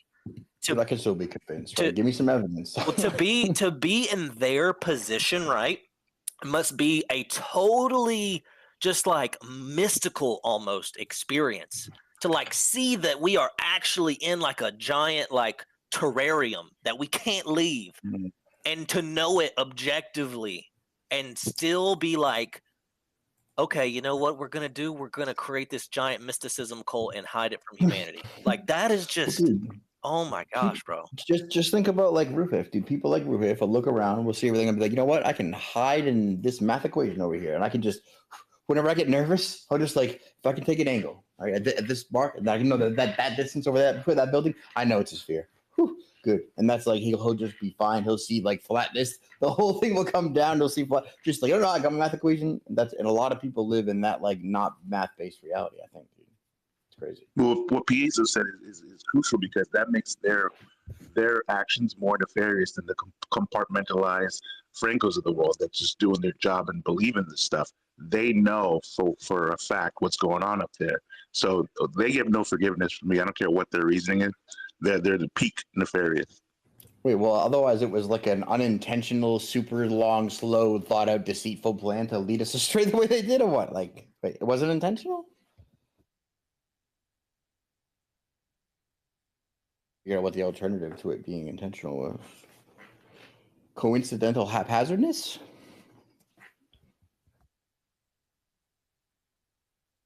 Dude, what are the odds that that's a coincidence, bro? Like, I was just assuming. What's the coincidence? That he literally says, entropy, no escaping that for me. Yeah. Odd. I mean, you could say it's not a coincidence, but he's just trolling. But like, entropy is what falsifies the claim that there's an outer space vacuum that he's supposedly going out to, right? Because entropy will always increase. Natural and spontaneous systems seek equilibrium. So there'll be instantaneous seeking of equilibrium. Entropy will increase. The amount of usable energy will decrease. So the gas pressure would fill the available space. So there can't be a vacuum that you're claiming to go to because of entropy, thus requiring this place be contained, thus resulting in you not being able to escape. Right? But I think he knows this already. I think he's aware of this and he wants to break it. Like, he wants to be able to escape. He wants to try to break the firmament or see what's beyond. Well, yeah. Oh, yeah, maybe. That makes it even weirder. Yeah. You think I'm Elon saying, like, Musk- it's wild. It's wild to me. Obviously, they're all going to gaslight me and say I have pareidolia or something. It's interesting you say that. Honestly, Elon Musk plays all sides, and he puts out everything. Like, he doesn't take one side. He makes everyone aware of all sides so you can make your own decision. So he probably puts that out there so people do more research onto it, form their own conclusion. Yeah, because good intention for the resolute of the community or whatever. He's like the king's son, like some prince or brother. Like king has like 8 sons and they're all royal, but like, you know, one of the sons like doesn't want to go with the program, so they're like, all right, look, listen, you got to stay on a leash. And he's like, all right, I won't tell them. And he just like drops breadcrumbs all the time because if he tells them, he gets killed, but he doesn't want to get killed. Like JFK. Oh yeah. This is something real QAnonist right now. Is Elon actually a white hat? No. No. It's probably just his conscience bugging at him, you know? Don't even worry about it. If we actually wait around long enough, Elon will actually expose Christmas. I don't think he's doing anything. I don't even think he's a real person, to be honest with you. I think he's just a spreadsheet. While we're talking about Elon, somebody Dude, tagged me in an Elon tweet. Some random bot account just tagged me in an Elon tweet. I think it's wild, man. Look, that's gonna. I'm putting that on my 2025 goal, and maybe 2024 is to speak to this man. Why? You guys can laugh. But if I had told you last year I was going to be on Tucker Carlson, you would have laughed. Well, and if I say that I'm going to get on Tucker Carlson this year, a lot of people are like, you know what? You might. And I am going to. And I'm going to talk to Elon, even if it's off the record. Yo, he's friendly. He replied to DMs at times. He was in a space the other day. What space was that? Do you think that was him, really, though? You think he doesn't exist at all? Like, I don't understand the argument. No, I think he's just some dude. Like, who gets told where to go? You mean like a Mark Zuckerberg, like some dude who just got... absolutely. I was going to say, would you have been able to tell that dude was a zombie if you met him, you think? Mark Zuckerberg? Absolutely. Yeah. I know people that know Elon in real life. And you think he's smarter than Mark Zuckerberg or dumber? How could you be dumber? I'm just saying, like, I actually know someone that knows him. Right. Dude, they're real people. So he brought up, they told him to say it looks so real? It looks so fake. That's how you know it's real.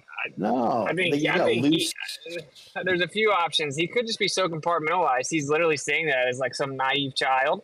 Option B is he knows and he's just like being very cryptic like this text. I don't really know, but I think it was B. No Elon slander. So I won't tell you guys what this really cool guy did to my friend when he brought up flat Earth, but he wasn't very happy. Yeah, I know that Elon knows, and I think that he's either right. If you take B and branch B out into 2 different branches, either one, because of his conscience, he's like, I just got to at least troll and tease the truth a little bit and breadcrumb it. Or 2, it's like the Kabbalah mysticism, like truth in plain sight type thing, like gradual revelation. Did he like buy PayPal? Or how did that work again? And then how did Tesla get into his hands again, real quick? Just so. Well, I encourage people just to go watch the 5-minute Greg Reese video about Elon Musk if they want a crash course. I mean, shout out to him. Actually, I did a show with him this morning. Yeah, absolutely. And I got to get his fishbowl video and put that out again because I want to see. Dude's a legend. Dude is a legend. Well, it's all good. I didn't mean to change those. So I just was saying, like, did you guys see that? It's a super cryptic tweet. I mean, and then it says entropy, no escaping, and it says that for me, but he like returns it, meaning like he goes, it's no escaping, and then it drops down to the next line. So it's like he isolated no escaping the way he wrote it, right? So it says entropy, no escaping. Does Elon follow you yet or what? You know? Elon doesn't follow me. No. Not yet. Not on his real account. Yeah, maybe a fake account. Imagine being a part of the lie or knowing the truth and watching all your millionaire, billionaire friends go underground, and you know you can't leave, but you perpetuate a narrative that you could. They'll know. He's probably I think losing what his you make. mind. That seems wild and torturous. He just To wanted know to the say like, truth? yeah, I kind of believe. I kind of believe. It's all faith based, right? And they love Wait, their so faith. would you turn down membership Membership to what? In the club? to the ones Hell who yeah. know? Oh Yeah, of Immediately, course. without any I'm just messing. I'd be on. See, I'd be all over a live stream the next day, and then I'd You'd be be like, gone. see, I told you. What? They You knew. don't want money and the good They shit knew and it stuff. all. You can have that. You can That just be a little ship bit is evil. sailed. That ship is sailed. Would you be a little bit evil? I mean, like, how much would you kill? Just so like, Nah, They got you on a list like, do not Nah, offer to this guy. I know you will. This guy. Yeah. He's got spy What's your glasses. price, bro? Where you at? Nah, I just am trying to wrap my mind around this because like Sam Tripoli told me that Elon like told his friend the moon landing was fake, but Elon goes around publicly saying it's real. Then I got another guy, he's a very famous producer. Everyone in this room knows who he is. Very famous. I mean, you have to be super famous as a producer for everyone in this room to instantly know who he is, right? Like, who knows producers? I don't know any producers, so it's a bold. Okay, claim but to I make. guarantee. Okay, Shane may not know, but like almost everyone in this room is gonna know him. And he directly messaged Elon, was texting him, and mentioned that his friend wanted to, keeps talking to him about flat Earth, and he's got some pretty interesting points. And he spiraled out of control and started cussing him out and blocked him, and then unblocked him. But anyway. And then Grimes, right? You guys obviously saw the whole Grimes situation recently, right? No, what Grimes, his baby mom. You should assume His we don't baby know any- mama. Grimes, his baby mama, right? Like the one that has the really creepy, cryptic, like submit to AI song. Oh. Grimes, his baby mama, the one he's pictured with on the red carpet when he's wearing the coat that says Novos Ordo Seclorum, which is New World Order, right, on the dollar bill. He's got that Masonic Latin saying on his jacket. That's the girl he's with. He used to be with her or whatever. So anyway, there's this person that posts this picture from like a Mars probe or something, or like our best picture of moon of Mars or something, and it's like the fakest thing I've ever seen. And she quotes it and says they should probably stop letting interns do the rendering if they don't want us to catch on. Then someone replied, What? When did this happen? I got the screenshots because as soon as she did it, the original poster deleted it. But anyway, I took a screenshot because I knew like this is not going to be up long. And then someone replied to it and said, "This is like 4 days ago." Someone replied and said, "I knew it. Space is fake." And she replied and said, "So fake." What? Are you serious, bro? Yeah, that's serious. That's it. That was the baby moms, right? Yep. Bro, you need to put this stuff up, bro. You know, we should have covered that last night, like in like some recent events. What are you gonna? It's like 3 days ago, I think. I think I put it in the purple Over here pill. telling her SpaceX secrets. The only problem with it though, it sucks because you go to look at the post and then it's like this post is unavailable. Like not her reply. Her reply's still there, but then her next tweet is like, humans want to be machines. Machines want to be humans. I'm sure we can work something out. It's like, all right, bro. Shut up. What's wrong with machines? I knew that was coming. Do you appreciate power or whatever? Do you appreciate power? Submit. Yo, make it a little less obvious, bro. Oh yeah. Well, what's your people tech think that gift we're for- insane. for your Cybertronic upgrades. Yeah, dude. I People do. think that we're insane, but AI will reward us when it rains. That song is so creepy. It's literally like the New World Order anthem for the slave call. It's like, hey, can you just like tell us how bad you want us to rape your mind with our electronic tests? Yes. Okay, tell us. Dude, again. she says, "What will it take to make you capitulate?" Over and over and over. it's not even like hidden. It's just wow. Is her tweet still up where she said so fake? Yeah, yep. What, So what's if her you go handle? to her timeline a few days back, you're going to see it's going to say this post is unavailable, and you're going to see it say if you don't, they should probably not let interns do the rendering if they don't want us to catch on. And then if you go underneath there, you'll see that the top reply is someone saying, "I knew it. Space is fake," and then she replies to it and says, "So fake." What's her handle? 1.4. Just type in Grimes, it'll pop up, and then 1.4 million followers. He must be mad at. Yeah, Piezo, I tagged you in the screenshots so you can see the photo and everything. If she wasn't such a weirdo, I'd say bring her to Flat Earth Fridays. That'll break the internet, bro. No, we I'm don't. gonna lose his whole space corporation from his BM. That's crazy. Yo, maybe that's how I talked to Elon. Is I set up an interview with his BM. Really? Something would have to be in it for her. I couldn't see that going well in any case, but yeah. I'll say I'll help her pitch her brain chips. Why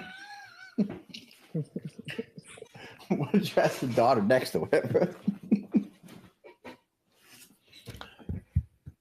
Nah, yeah, that would be tough to pull. There's a joke there somewhere, but I'm gonna leave that alone. Oh, we could get some dome. I was just about to say I'm leaving it alone, bro. Shout out to Kyle, man. Shout out to Kyle. Somewhere out there, Dave is smiling. Giggling in the background. Yeah, be right back. It is a scary place, man. One day Yo, I wanted to say to Austin, bro, I seen in one of your debates you had laid out the fallacies in the opening. I just thought that was really dope. And then, what do you know? The first thing they do is jump to the fallacies. So it's like, hey, here we go. All these things you're not going to be able to not do. It's pretty funny. I think that would be a real effective strategy for not a Professor Dave. You kind of put the ball in his court. It's like a lose-lose situation for him. Either he, doesn't use any fallacies, or he exposes himself. And you call it out the gate. That's a good idea. Good idea. I gotta step away for a sec. Argue, debate with no fallacies. The Globe, you say? Interesting. I wonder if he would even agree to a debate with no ad homs. No, he literally requires it. It's a prerequisite. I'm not even joking. It's not even funny because he's so serious about it.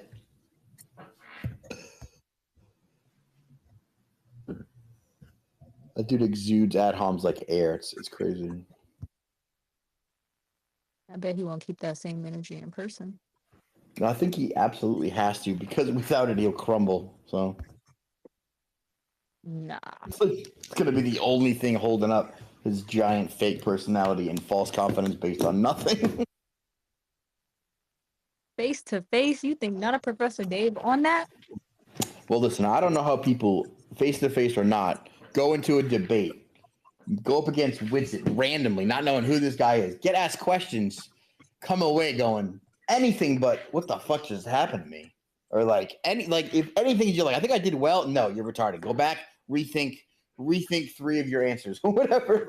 No, you didn't do well. You didn't. No, none of that went well any of the time. But every time they're like, yeah, no, I think I'm gonna show my face and go have a 3-hour after show and talk to my friends about how awesome I did. It's mind-boggling. I can't figure it out. This ain't the same rodeo that he had last time. Wow, dude. I think you got to be real careful about how he approached this conversation. Professor Dave? Yeah. I mean, he's going to lose a lot of credibility from these Globers if you don't do something. So I'm worried about quartering, man. That dude was like where I was at my like barelyest truthiest stage, right? Like not even caring about anything. I was watching YouTube. I was in that dude's crowd way back when. So that'll be a lot of people, I think. But he does beg for views constantly, if I remember. Dude, that's wild. I found them. Yeah, I found the tweets, dude. It's crazy. Oh yeah, I was scrolling. How many days back? So do you think that she's just she her and Elon broke it off or whatever, and now she's mad, so she's just Kissy. Talking shit on the internet. Yeah. Revenge. I got a bitter baby, Yeah. baby astromoms. I don't think women do that. Like I'm gonna tell everybody now. Not super obvious, but I'm gonna make a tweet here and there. Oh, she knows better. She'll disappear real quick if she does that, bro. Unless it affects her. Unless somehow space being fake affects her in this current moment and she's pissed that it's basically his fault. Whatever is going on. Because that's the only other reason. That's what I was saying. Like, she wouldn't whistleblow if she knew her life depended on it. Didn't you first baby mama and child die? Sacrifice. Elon's first baby mama and child died? I feel like he was on that list, his first son. And it is always the first I feel son. like, it's like, oh, where's that thing you like? I'm just gonna ruin it just a little bit. I think that's the thing that couples deal with. I think that might be that. Well, then- bad okay, so breakups, there's wait, usually if- some bitterness. If she tweeted that first and then he just went and tweeted about entropy, that does seem to align with it. I hope you can hear us in the ether over there, but those dots check off. He baiting her with that tweet.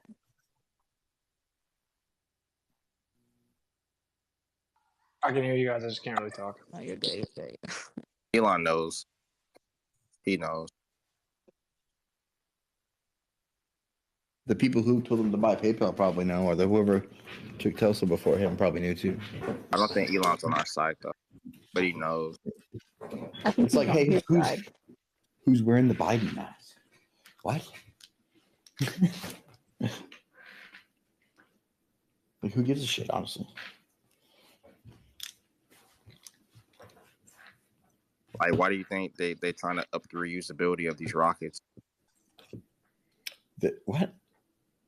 Like, they're making so all his boosters land back down so they can keep reusing them. Is this my boy? I gotta pay attention to who's asking questions before I start answering them. Hold on. What was that? Shinko, you seen what Elon just tweeted? Yeah. Bro. Like, I always it's know you starting to got get something real. to say. Well, Bro, it's just Huh? getting weird because it's just observing whatever he's doing. Because old space programs, they just shot the rockets up, and if they blew up or they landed, it was cool. But now he's making sure that all the boosters come back down for reusability. It's just to save money, guys. No, it's not. I think Starlink has something to do with all of it. I think he's using Starlink for his own personal gain. Imagine if he can't get to the ice wall either, quote unquote, and he's using Starlink to get an accurate depiction of what the lands look like. Well, imagine having Starlink and not using it for some personal gain. First of all, like that seems crazy. Starlink- Obviously, Starlink gives me the same vibes that Valentine guy gave me from the first Kingsman. Like how he used the satellites to make everybody go stupid and kill themselves. That's the vibe I get from Starlink. nah, more like the Batman when they did the radio echo translate map of everyone instantly all the time. Look at the Starlink map on they got a little globe with all the Starlinks mapped on it. They're everywhere, it looks like. It's crazy. That's what they said about them satellites. And then y'all be seeing the videos where it looks like there's like the Tesla sends or SpaceX sends a rocket up and it looks like it's hitting water or something, like a water explosion. Like, have we ever seen that before? Nope. Seen video. That video where any other rocket launches? The rocket where everyone says it hits the firmament, you got to take a second look at that. That thing is barely above the clouds. So whatever they did, they wanted us all screaming firmament because firmament was instantly trending on Twitter right after that happened. But if you look at that, it was barely higher than the clouds. So that was not hitting whatever everyone, Globers and Flat Earthers together, think it was hitting. That's my opinion. But watch it again. It's not that high. It's not nearly as high. If the firmament is at least 20 miles, well, we think it's 70 miles up, 20 miles up, would we even be able to see it? Everyone saw it with their naked eyes. No, you wouldn't see it. Yeah. So that whole thing where even Flat Earthers are saying it hit the firmament. No, that was all just a mind game. Usually it might be something to do with the angle in the ether. I don't know. I think it was done on purpose. They blew it up. They figured people. I think it was done on purpose to get us first, whatever, screaming firmament because for some reason, that was trending on Twitter for at least a day after that, a couple days maybe. Have we ever talked about what Starlink is, how it actually works? Nope, I was just wondering that. Didn't know I knew enough, and then shut my mouth. So I've discussed this before, and maybe not here, but if you think about a cell tower, I drove from South Jersey to Connecticut. I was on the phone the whole way, and basically I just got relayed from tower to tower to tower to tower. Those towers need a lot of electricity. They need to be serviced. They need to be everywhere so I could successfully have my call transferred. Now, just like we can't tell if the Earth is moving or if the sun is moving, a car could be moving or the cell towers could be moving. If a car was staying still and all the cell towers were moving across the country, it would work the same way. There's no difference. So where a satellite, floating in bendy fake, Narnia space, that doesn't work. Where's it going to get its electricity? Balloons, where's it going to get its electricity? How are you going to control, how are you going to have enough of them up there? How are you going to service them? That's crazy. What has enough power is everywhere and can be serviced on a daily basis? And that answer is airplanes. So the airplanes already have that communication equipment in. We have Wi-Fi, we have internet, we have all sorts of stuff on those airplanes. So all you're doing, all these Starlink and satellite phones are doing is they're connecting to the closest airplane. Think about it. An airplane is a cell tower that's very tall, about 5, 6, 7 miles up in the air. And so the area that you're connecting to is massive. You only need like 2 or 3, maybe 5 airplanes to cover the entire United States as far as having every phone being able to reach one of them, every Starlink service to be reach one of them, and then it relays it to a tower or to another airplane if it can't reach a tower, and then it goes from a tower. What's the first thing Elon Musk did after the Ukraine war started? He said, I'm turning off Starlink. You know why? There was a no-fly zone over the Ukraine. So that's all it is. What do you think about that? Yeah, I buy that. I mean, think about it. If they're not doing that, it's financially, fiscally irresponsible, because that is the cheapest and best and most effective way to do something that otherwise might be nearly impossible. I mean, you can say balloons, but that's not where's it getting its power? How are you getting them in the right places? Look at you look at where Starlink. Yeah, I mean, if you have one airplane in the air between Hawaii and California, that could probably service all the satellite phone on both places. One airplane. How many airplanes are there all the time? So that's how I think.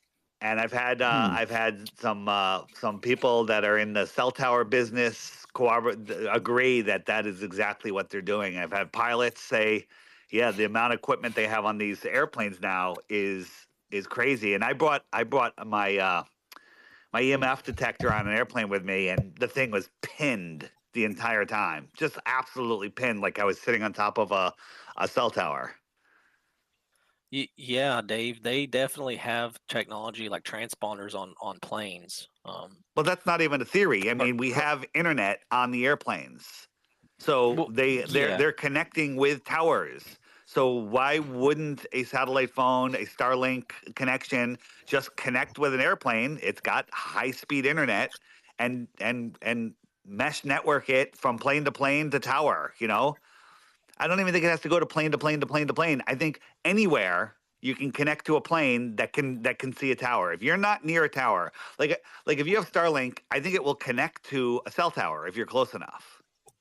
But if not, it'll just connect to an airplane, and then it'll connect to a cell tower.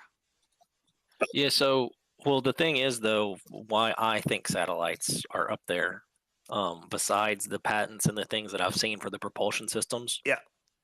And we know that the balloons are up there, right? Everybody agrees about the sat balloons. And I'm not saying that satellites can't be up there, with all quantum locking and the all the stuff that's up there. I believe that they probably can put things in the air to circle around the Earth that we're just unaware of. But again, that's like 70 miles away. Airplanes are only 5 or 6 miles away. Way much easier. Like when they tried to come. I'm sorry to interrupt. I'll finish in a second.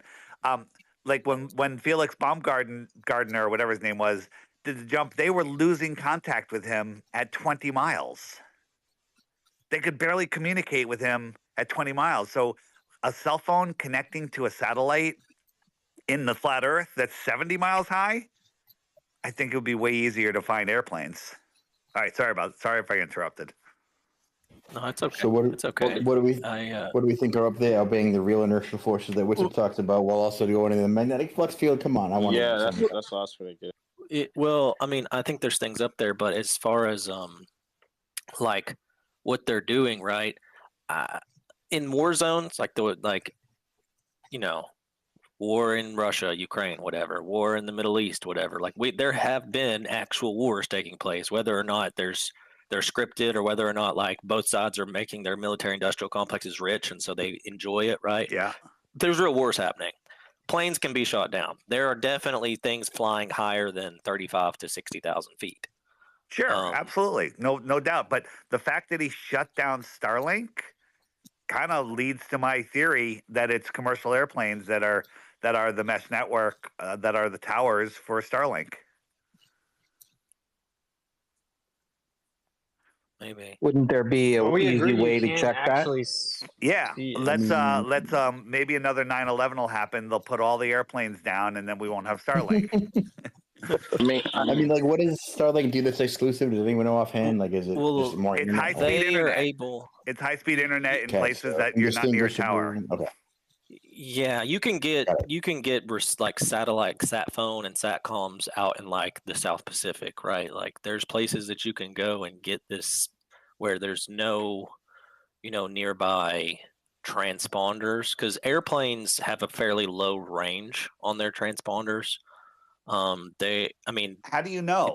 How do you know what equipment they have on there as far as internet? They might have upgraded all that equipment since Elon started doing his Starlinks. Upgrading every airplane on Earth is a hell of a lot cheaper than putting the Starlinks up there.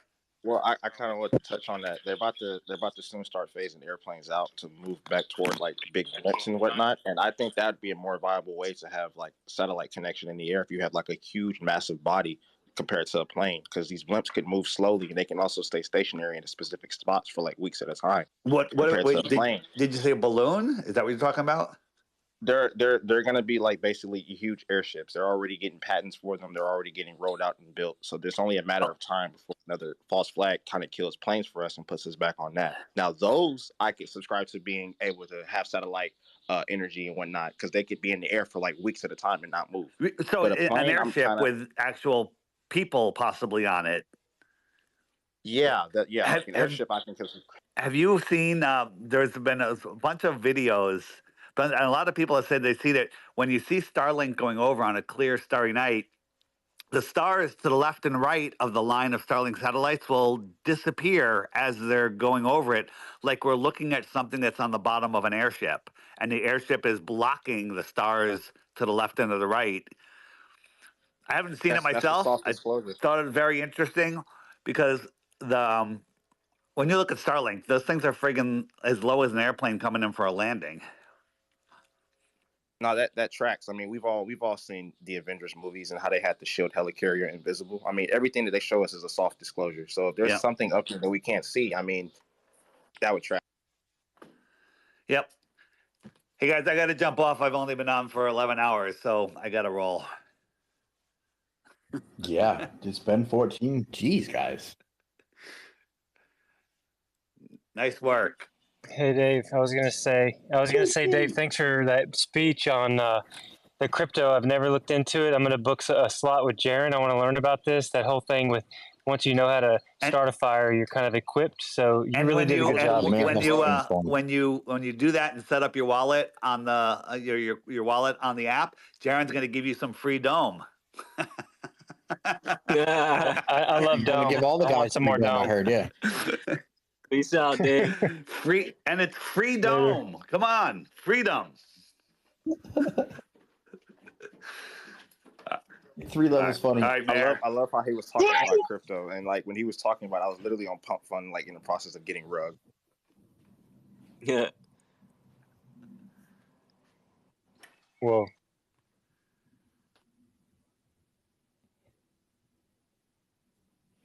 Welcome, GT and Alice Cleaver. Hey, I got to go to a place right now that has no cell service. Can you guys end this so I can go, please? Remember that day you get to sleep? Sleep. Hey, Dave, we'll send you the All right, replay, man. bro. All right. Send you the replay. Thanks. See ya. Goodbye. God. Later. So, hi guys. Thanks for letting me speak for a bit. I'm going to just keep it short because I like to hear myself talk. So, I want to ask if we have this knowledge of how things work in the flat Earth. Is there anything that we can use this information to create or further advance in our society or anything like that? Yeah, just without dying is the problem. It's pardon what? Yeah, how that could work is the more people who realize that some of the direction that we're taking with physics over the last 100 years, if they can be redirected, right, then that essentially changes science, right? I think that's kind of where we got to go with it. Just one thing that we could do is kind of push that, you know. So we're at a stage where we're saying, you know, we think this is how the world is, and we think that your theories are you know, I don't want to say garbage, but I'll say garbage. We think your theories are garbage, and here we think this is why things are happening. But we're not at a stage to say, now that we know these things are happening this way, we propose or investigate or hypothesize into some technology or some advancement for humanity. We're not there yet.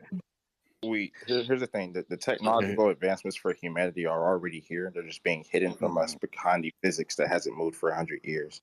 So the power When to you speak when you now. say we, this new guy, like, what do you mean? I think once there's more, I mean, the community has to grow, but once there's more actual investment opportunities for funding experiments and things like that, I think that's when it's really gonna cause a shift, because then you'll get the alternative scientists involved, right?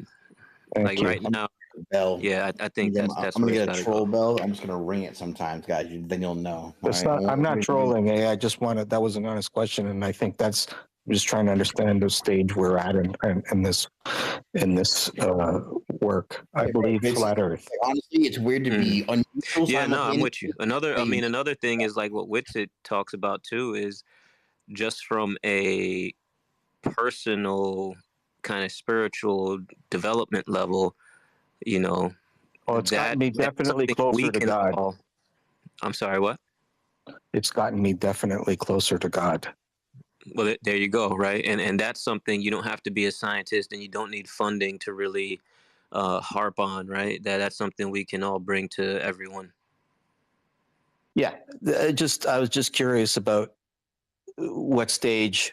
Like I know that flat Earth kind of discovery and becoming more mainstream and getting more attention is growing exponentially. Thank God, and you guys seem to be perpetuating that and helping that move forward. I was just trying to understand what stage we were at with that. I think we're in an early stage because we spend lots of time discovering and questioning the realities that were given to us. So I was just checking to see if you guys were in a similar viewpoint. Yeah, man. Discovery, growth. Okay, thank you. I'll listen again. Thanks.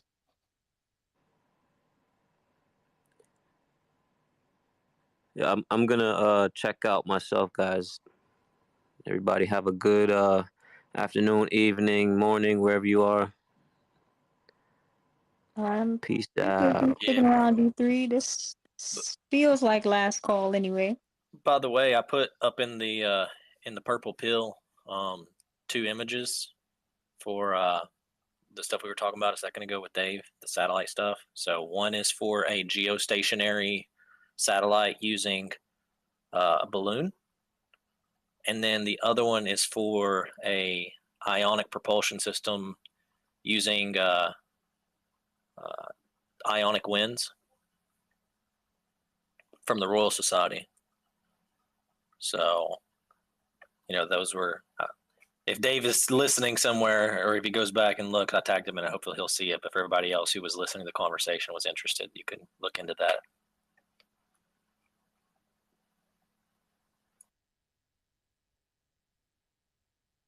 Definitely have means to suspend things up in the air using just electricity. Ever since I learned about quantum locking, I always wondered if that was possible.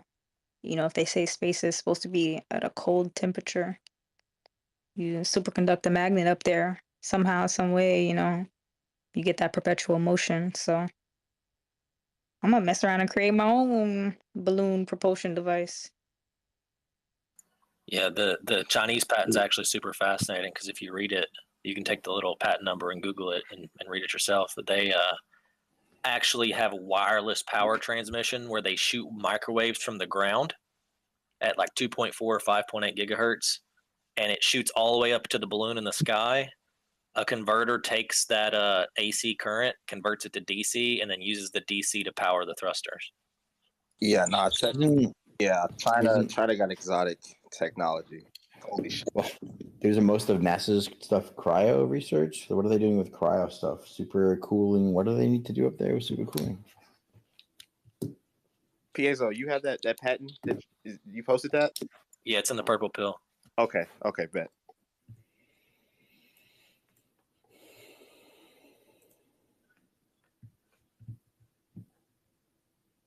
Great show. I believe that Starlink is being used for Space Force security. Most of our Intel internet is cable, 99% underground. So the good government spying then? It's for our security. And yeah, we're living in soft declassification.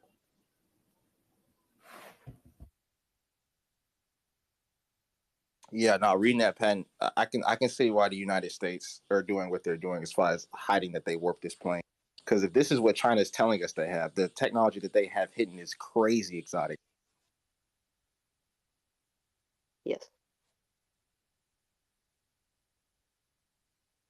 Don't get it twisted though. America's way ahead of the stuff China releases, right? This is just a private industry patent that China has. Like this stuff's been around for many decades. Burn with your patriotism sometimes. I gotta say, Fred. Bro, I think they've had this stuff since the 50s. You can find ionic thrust references in the 50s. They made these things back then. Yeah, that was high jump. We're working with the Global Alliance. I don't know if anybody has looked into 9/11 being not only a showcase of Blue Beam, but also a showcase of them using etheric manipulation, because like more than half, like all that building turned into like smoke. It was disintegrated, but they disintegrated it by detaching the electronic bonds holding everything together. What building are you talking about? Both of them. Oh, dude, there was rubble that they had to clean up for like months, dude. But it wasn't high enough for the height of the building. Like the amount of rubble that was left, it should have been like super high. It just wasn't high enough. There was rubble, but it just wasn't. It didn't correlate with the height of the building. I gotcha. I've never looked into that. Yeah, and I heard that the porcelain was unaffected, that there was just tons of potties, but everything else kind of like vaporized. It was supposed to be like, from what I did the math, it was like 13 stories supposedly of rubble. It was like three to six. It was like, where the rest of the rubble go? It turned to dust.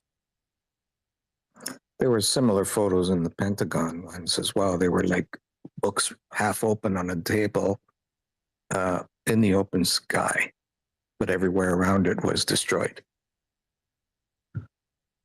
So what they're trying to say is that they use etheric technology to essentially electronically implode that building. So it's like everything is bonded together. So they just destroyed the bonds and it just fell apart. Disintegration. Think about like a plasma gun. You just shoot somebody with a plasma gun from a sci-fi movie, just puts a huge hole. It's kind of like that.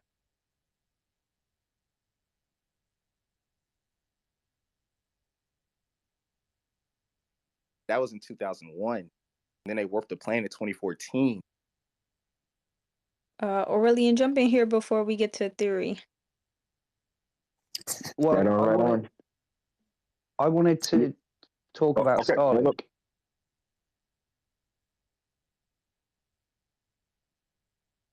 Let's let theory go real quick then, because I'm going to derail that. So yeah, talk about Starlink. I'll put my hand back up.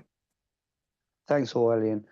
So I always get your name wrong, Pietsu. Right. So the really interesting thing for me is, regardless of the transportation, I've got a theory on that, but that's not for here necessarily. But the really unique thing about Starlink is it uses photons, not electrons. So if we're in a toroidal field, that would make total sense, because you wouldn't be able to use electrons in a toroidal field. You'd have to use photons. So it uses light for its communication, which is considerably different to other technology. And then I think there is a point that obviously most of the communications on the planet are undersea cable and fiber optics, photons, right? Well, the really interesting thing with Starlink is you could have your own private fiber backbone, and you would have no man-in-the-middle intercept opportunities because you're not moving from photons to electrons. So most of the vulnerabilities in computer networks from a physical and up point of view come where you have a transition between the medium, right? So light and electrons. And I think that that's something that a lot of people have missed. And since I last talked to Witsit, and he said, no, we're in a toroidal plane. I've gone and done some reading. And then I was like, oh, that's why he has to use photons, because you couldn't use electrons, because they'd just get sucked straight up into the toroidal field. You wouldn't be able to communicate. You have to use light. So yeah, that was my little contribution to today. And great space, proud and sacred. Thank you as ever.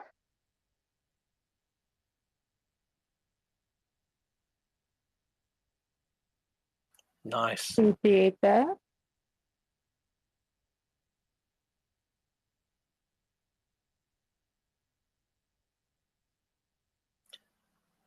Yeah, bro, makes sense. Yeah, I mean, depending on what the altitude is that they're in up there, yeah, definitely you hit interference after a certain altitude for sure.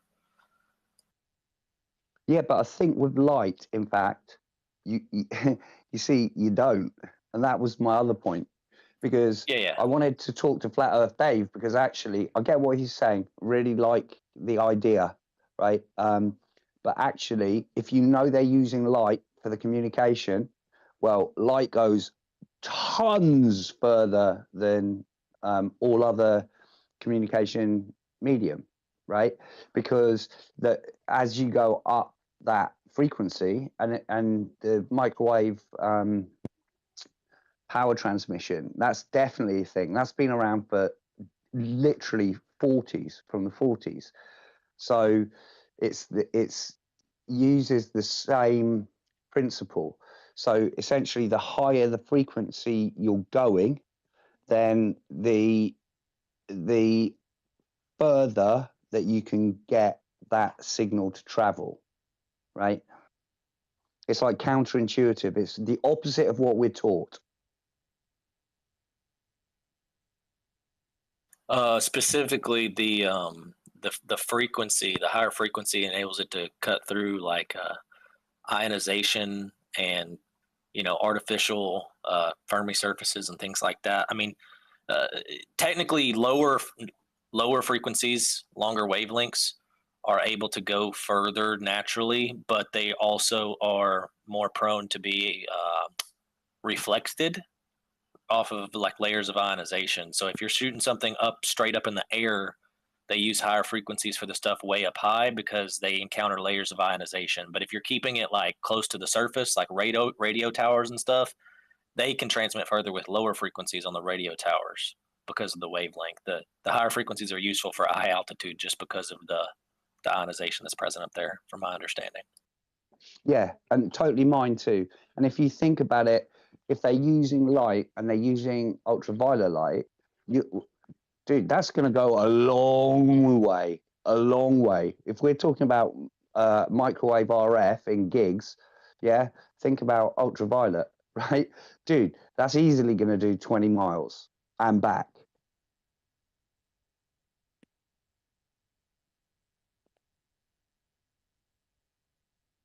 Yeah, dude, they definitely have the capability to do it. I don't doubt it one bit. I mean, that's not even a question for me. They can definitely do wireless signal transmission, do wireless signal and power transmission for that matter. Yep. What Matthew Wright was talking about.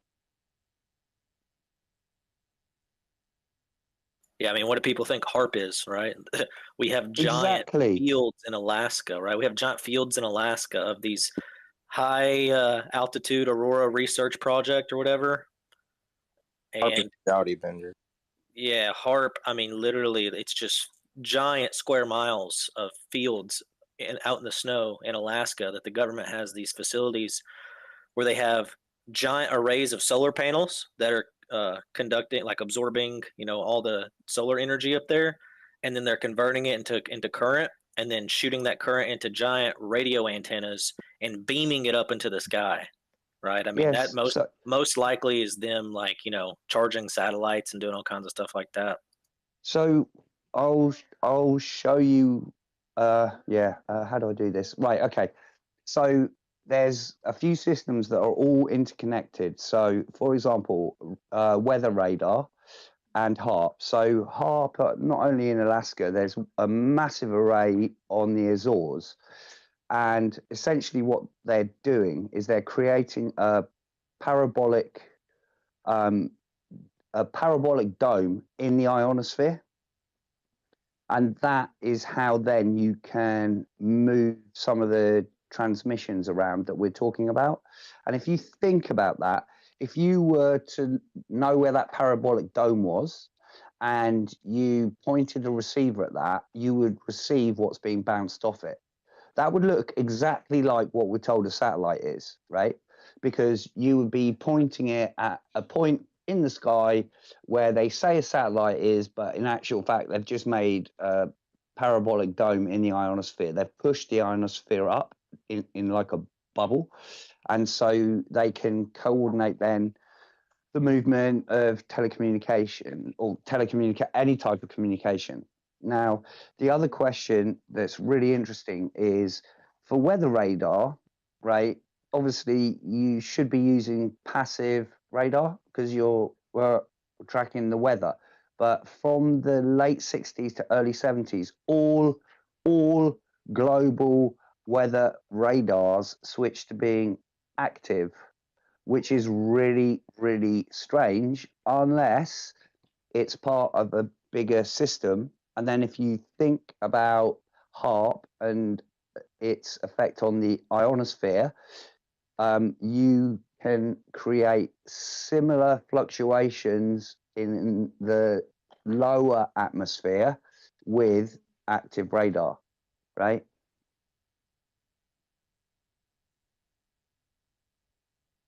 So you can use it. You can use it for weather modification, but you can also use it. Oh yeah, I don't want to go. That's really deep, and I'll be here all night.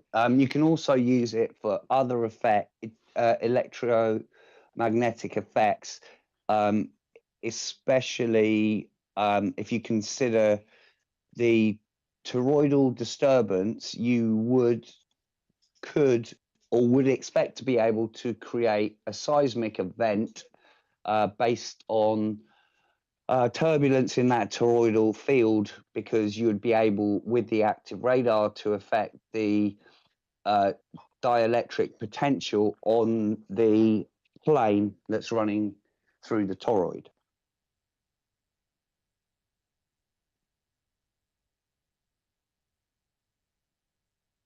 Yeah, there are mobile storm stations. I don't know what the names are for them, but it kind of looks like imagine like a giant Tesla coil on a ship, and apparently they're able to sail those into big storms, and take storm systems and make them way bigger and like generate hurricane force winds and stuff like that. So they can take an already existing storm and sail a boat into it and crank up the generator on this thing and induct a bunch of current into the air and make the storm like way bigger.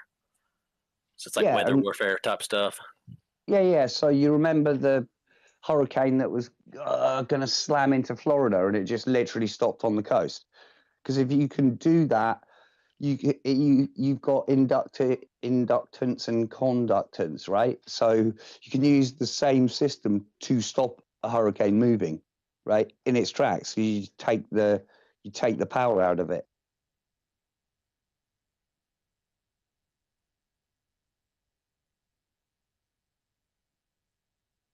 Yeah, bro, I'm with you.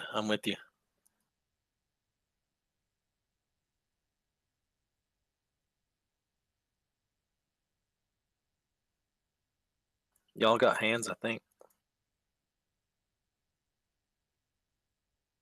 Yeah, William, wanna jump in? What up? What up? I hope Witsit can still hear. I know he can't talk, so hopefully he can still hear what I'm going to say. But you guys know I got a long memory. You remember that account, Fuck Social Media? He was trying to throw money up, on Witsit. He was talking about Grimes. He liked to invoke Grimes. He was like, yeah, I know Grimes. I know Elon. Those are my homies. Turned out he liked to dox people. That guy. Fuck Social Media. If you guys remember him, I remember him. I remember him very, very well. I think it was like we were in the high 80s, episode 87, 88, maybe 89. We weren't in the 90s yet, if I remember correctly. But yeah, this dude... this dude was like, yeah, no Grimes, and Grimes this and Grimes that. So I posted just the screenshot that I could get, but I remember so back to that Grimes thing. And I have 2 comments, so I got something after this real quick. And then I know you guys are doing last call. Yeah, with the Grimes situation with Elon, man, when that came through, I saw it in real time, right? And it was, I believe it was a picture of either Jupiter or a moon on Jupiter. And as everybody else already described, she's like, yeah, that's fake, totally fake and gay. Went through the whole exchange that everybody else had already talked about. And I'm like, oh my God, dude. And it turned into a meme instantly with a lot of the guys in the community here. Like everybody was like, bro, check this out, right? Memed it up, clipped it up, did what we do. Because it's hilarious to highlight that. Like, okay, this is Elon Musk's baby mom. And Elon Musk's baby mom is calling out Elon Musk's entire program and basically the entire space program live in real time on Twitter. And now the original post isn't available, which I think is cute. So no, yeah, I just wanted to bring that back up, man. That Fuck Social Media account. He was like, yeah, I got $5,000, and the money kept going up. Oh, how about 10? What's up with 15? Right? He's like, oh, I'm flexing. What's up? About an experiment, which is hilarious. But that guy always likes to invoke how him and Elon are buddies, and they're like docking, not like space docking, like dong docking. It's pretty gross, but that's the thing. Don't look it up; it'll scar you. He was that dude. So I just wanted to bring that back up, man, because I think it's funny that we've had a guy in the community, not in the community, but in this space, definitely not of the community, pretty toxic, that has been after Witsit for a while, that that wanted to throw a bunch of money up and likes to talk about how cool Grimes is, this, that, and the other thing, and then she posts that. So I'll land the plane on that comment there for a sec. The only other thing I wanted to touch on is what Shinka would mention with regards to 9/11 and the demolition of those towers. Again, for people who know me, I build them for a living. The minimum height would probably be 13 to 15 stories of rubble. And for those of you who don't know, a typical story for a building is 11 feet. So do the math on that. It would have been a mountain, and we have iconic images of people, including George W. Bush, standing in the rubble, and it's just slightly above ground level. Steel girders and steel beams do not evaporate. If a building was demolished, even if it was a controlled demo, there is going to be a lot of steel, especially from the upper floors, everywhere, spilled out all over the place. And that's not what we observed. So what Shinku was describing, I thought was prescient, because it did look like that shit was vaporized. It turned into smoke. One of the things that led me to this, not just to this community, but led me to start to be vocal in this community, is just your power of observation, trusting what you're able to observe with your eyes, okay, as opposed to taking what you're told and just running with that because it feels good. It's never added up, dude. It doesn't jive. I think it's comical. But yeah, I know you guys were getting ready to do last call. I was like, bro, they're doing stationary Saturdays. Flat Earth Dave's up in here. What's up? I'm gonna jump in, but yeah, I'll land the spacecraft with that. And this has been awesome, man. It's been a good episode, and I love you guys.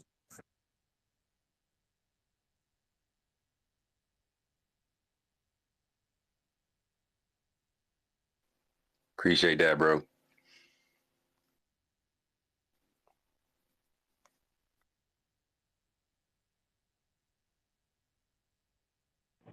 If nobody else is talking, I'll jump in real quick. I don't hear anybody. Yo, what up? What up, man? Sorry to come in so late, dude. Like last night, about an hour before you guys started your space, our space, I should say. I always refer to it as your space. You guys got the ball rolling. I just came along for the ride. But yeah, man, I came off of a 36-hour shift, and that was very, very, very, very painful. I had to build about 2,500 barrels worth of oil-based mud, and I threw in about 3,100 pounds of product by myself. So lots and lots of hard work. But glad to see y'all were still going when I got up this afternoon because I'm dead tired. Slept for like 13 hours. Sound like you tired, bro. Bro, I'm still tired, man. But I came in and caught the back end of what Dave was saying. I think that's super cool that he's like, close the space, man. I'm addicted. That's super cool. Just to kind of tap into what he was saying earlier about the airplanes being cell towers making sense. It does make sense if you understand radio communication. When I was in the military, I wasn't a radio telephone operator, but we all had to know the job in case that guy went down. It's called the RTO. And so you have towers, and then you have repeaters. You have the point source and the receiving source. And so really what it boils down to is, like Dave's right, like in the sky, it could be a bunch of planes, and they could just be repeaters out there, just repeating the signal just to re-amplify it, send it to its next location. That would make absolute sense. If anybody wants to chime in on that, more than welcome to. Yeah, thanks. If I could, good reminder. Sorry, something else I forgot. If you guys look up Project Looking Glass, that is American project. I think the platform is at 747, I want to say. And essentially, they can fly the plane over any area and literally suck up all of the cellular communications. Yeah, that's been going since the late mid 90s, late 90s, I want to say. So I wanted to bring that up to support Dave in saying that, look, if they've got that technology, which is pulling all the cellular traffic off all of the towers in a geographic area, then it's pretty obvious you could do with a lot less equipment the same sort of thing as a repeater. And actually in the States, it would totally make sense to have airborne repeaters, because you would get a bigger range. So you could use that to reinforce your cellular coverage. And just so you know, Theory, I posted it up at the top for you. Chiku, I think, has read it before. A few of y'all have read my post on Christopher Michael Wade. But if y'all have it, please go check it out. This is the third tweet in a 4-tweet thread. And plenty of research to be done. Like you said, if they could do this, they could do that. This one will blow your mind.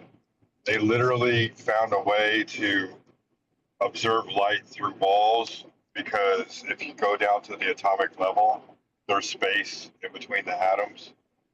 And they basically like take other like radio waves, pull them through the wall, and then reassemble them on the other side. The craziest thing ever. Yeah, and they can they can use your Wi-Fi. Yeah, your Wi-Fi, your smart TV, and they're using AI. And people got AI confused, but to keep it short, they're using AI to basically monitor what would take 1,000 people to do, or even more, and then they basically like have red flag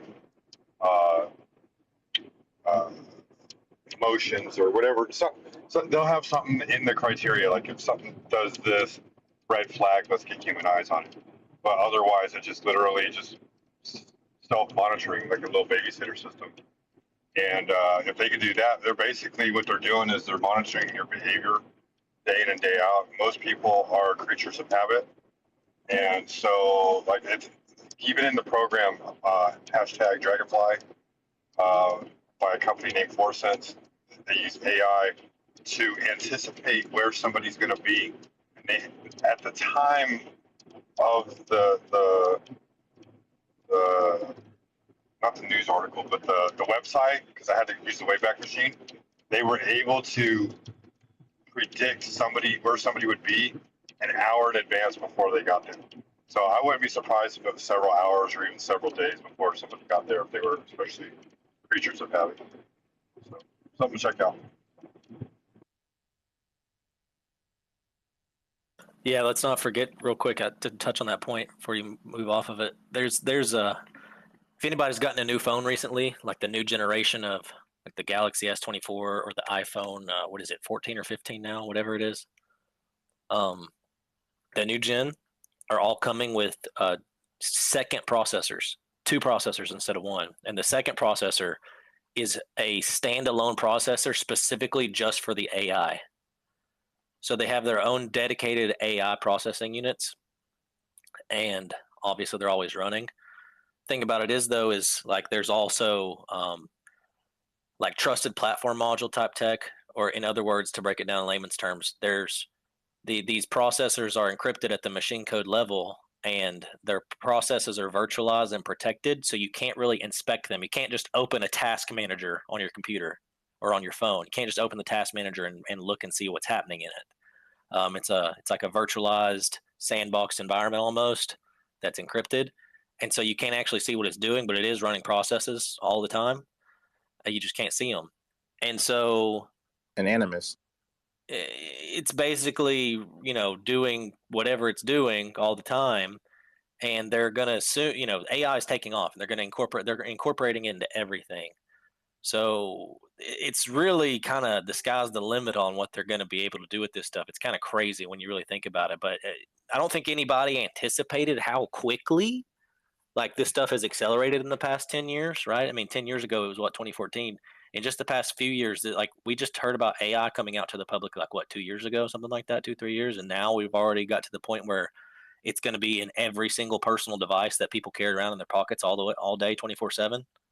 Like it's P8, going so fast. you also, yeah, but also the other thing, and totally agree with you, and know that factually, all of those phones have a secondary electronic SIM module, right? So you can see that, like, for example, I've got a 14 Pro and I have a physical SIM in the phone because I want to physically be able to remove it. But you can see with the eSIM, right? Who knows who's using my eSIM? So they've also got a completely secret backdoor into your phone through the eSIM, right? Oh yeah, you're right, dude. You're right. I didn't even think about that. But yes, you're correct. You can't just disconnect the eSIM, right? Yeah, right. Yeah. So that Yeah, we've got big problems when it comes to that stuff too. So check it out. If you've got a car that was manufactured after 2017 and you have an SOS button on your rear view mirror, you have a car that is capable via its antenna of actually, doing everything that your phone is doing. So what we've started to recognize here, and this has happened to my roommate, she has I got a 2017. She has a 2023 Chevy product. Okay. And her insurance went up $600, $600 in 1 month because Chevy, via that technology, is selling the data of the VIN to insurance companies, third party. So they're selling your data, and then the insurance company scoops it up. And if they happen to have that insurance company that bought it happens to have your VIN number, they can associate it with you, your account, your insurance policy, and then jack it up if you were speeding. So right now our car is in the shop. I have a 2024 Blazer sitting in my driveway. I drove it yesterday. On the not the heads-up display, but the dash, any street that you turn onto, it will already tell you what the speed limit is. In the left-hand corner, it will say, okay, you're on a 30 mile an hour. You get onto the highway, 55, it switches here. If you jump above that, that car is logging it. And if it's registered to you via VIN and the DMV, that information gets sold on a quarterly basis to third parties. The third parties are the insurance companies, and what they do is they jack up your rates. So what they're trying to do with this is make driving unaffordable. They're going to try to control your behavior without you using you remember when Progressive was like, oh, well, hey, you could save a lot if you plug this into your OBD2, the little plug and play. Yeah, they've jumped the shark. They're beyond that. And AI will work through all of those antennas. Any of those shark fin antennas on your car, I got one on mine. Guess what they can do? If you have an SOS button, they can do anything to your vehicle that they want in real time. The steering is electronic now, everything. It's a serious issue. And so I guess the long and the short of the point I'm trying to make here is, with regards to the phones or anything else, especially with the advent of AI and how quickly it's progressing, we are actually living in a digital prison. We are living in an open air prison, and we are slowly but surely being digitally enslaved, whether we realize it or not. And I encourage anybody with an insurance policy. Some people pay for it monthly. That's what she was doing. I do mine 6 months at a time. I guarantee you, when my 6-month term is up, it's going to through the roof. I drive fast, bro. I got the ether mobile. Y'all see my whip? I like to whip through the ether, bro. Right? But what? I'm not allowed to do that because the technology says I'm not allowed to. That's where we're headed. I mean, it's a death by 1,000 cuts, hurting us into this digital prison that nobody really realizes is a prison because, well, I can still walk outside. I can go get food. I can see a movie. I can play my video games, right? No, man, they're enslaving us, dude. It's a trip. I didn't mean to cut you off, but I thought that was an important point to make because I've got a Samsung Galaxy S23 Ultra. And I have that AI technology and that standalone processor in mind. And I see how affects the photos that I take, whether I'm taking one of celestial objects or whether I'm taking one of my car. It does things that I didn't ask it to do. So, dude, yeah, man, we're living in weird times. Yeah, the car thing, bro. Real quick, I watched it like a little 5 minute, probably a little 5 minute. Sounded like a 60-minute segment. The other day, I was showing it to my mom. Actually, I have it somewhere on my phone, probably, but it was a dude just interviewing an automotive engineer and then talking about like the legislation that's been passed and the infrastructure bill that Biden passed back in 2021, I want to say. It had all this stuff in it, and people didn't realize it until now. They said, but basically, all new manufactured vehicles have the stuff in there that you're talking about. This monitoring tech. He said that they can detect what you're talking about in your car. They can detect your sexual activity in your car, track where you go, basically anything that you're doing in that car, they know about. You hook up your car to Bluetooth or to the car system, and you sync it with your phone. Your phone will ask for permissions or whatever to connect, and you'll notice this when you first connect it. It'll ask for permission to read your call logs and your texts in order to be able to do it via the display. Well, the car will steal all that stuff too, and it'll process your phone call and text message data. All your data is being shared and stored. They're also able to, under this new tech, limit your speed artificially by they're wanting to put these control switches into every new car by a certain year. I forget what year it is, to where you can't drive more than 10 miles an hour above the speed limit. And if you need to, they can put a little emergency button, right? And you can hit the emergency button and it'll allow you to break the speed limit for like 15 seconds or something, whatever. If you have a car under lease or whatever, and you don't pay for your lease and you're delinquent on your payments, they can have the car remotely drive to the impound lot and like take your car back. It will just drive itself back. It's crazy, bro. And like this, it's also pattern recognition technology is being implemented into them too. So they're supposed to be able to quote unquote detect drunk driving or detect delinquent driving. So like if the AI thinks that you're driving erratically, it'll literally pull you off to the side of the road and shut down and disable your vehicle. So they have the ability to remotely disable every vehicle that's being produced now. So like if they were to decide one day, hey, let's flip a switch and keep people from driving. Oh, yep, you can't drive anymore. Or if they decide to do, this new green stuff in the future, oh, hey, you've reached your limit for carbon credits for this week. You need to take the train or the electric bus. You can't drive your car today. They're putting the backbone right in front of our eyes, and people don't even realize it's happening. They've already got this stuff in the new cars. It's already in there. Yes, and what you're foreshadowing is something that they've already said that they want to do. They seek to do. It's a control grid, man. It's a digital control grid. So whether it comes to that pattern recognition or whether it comes to your phone ratting you out, at the end of the day, what they're using technology to do is to rat you out to an authority.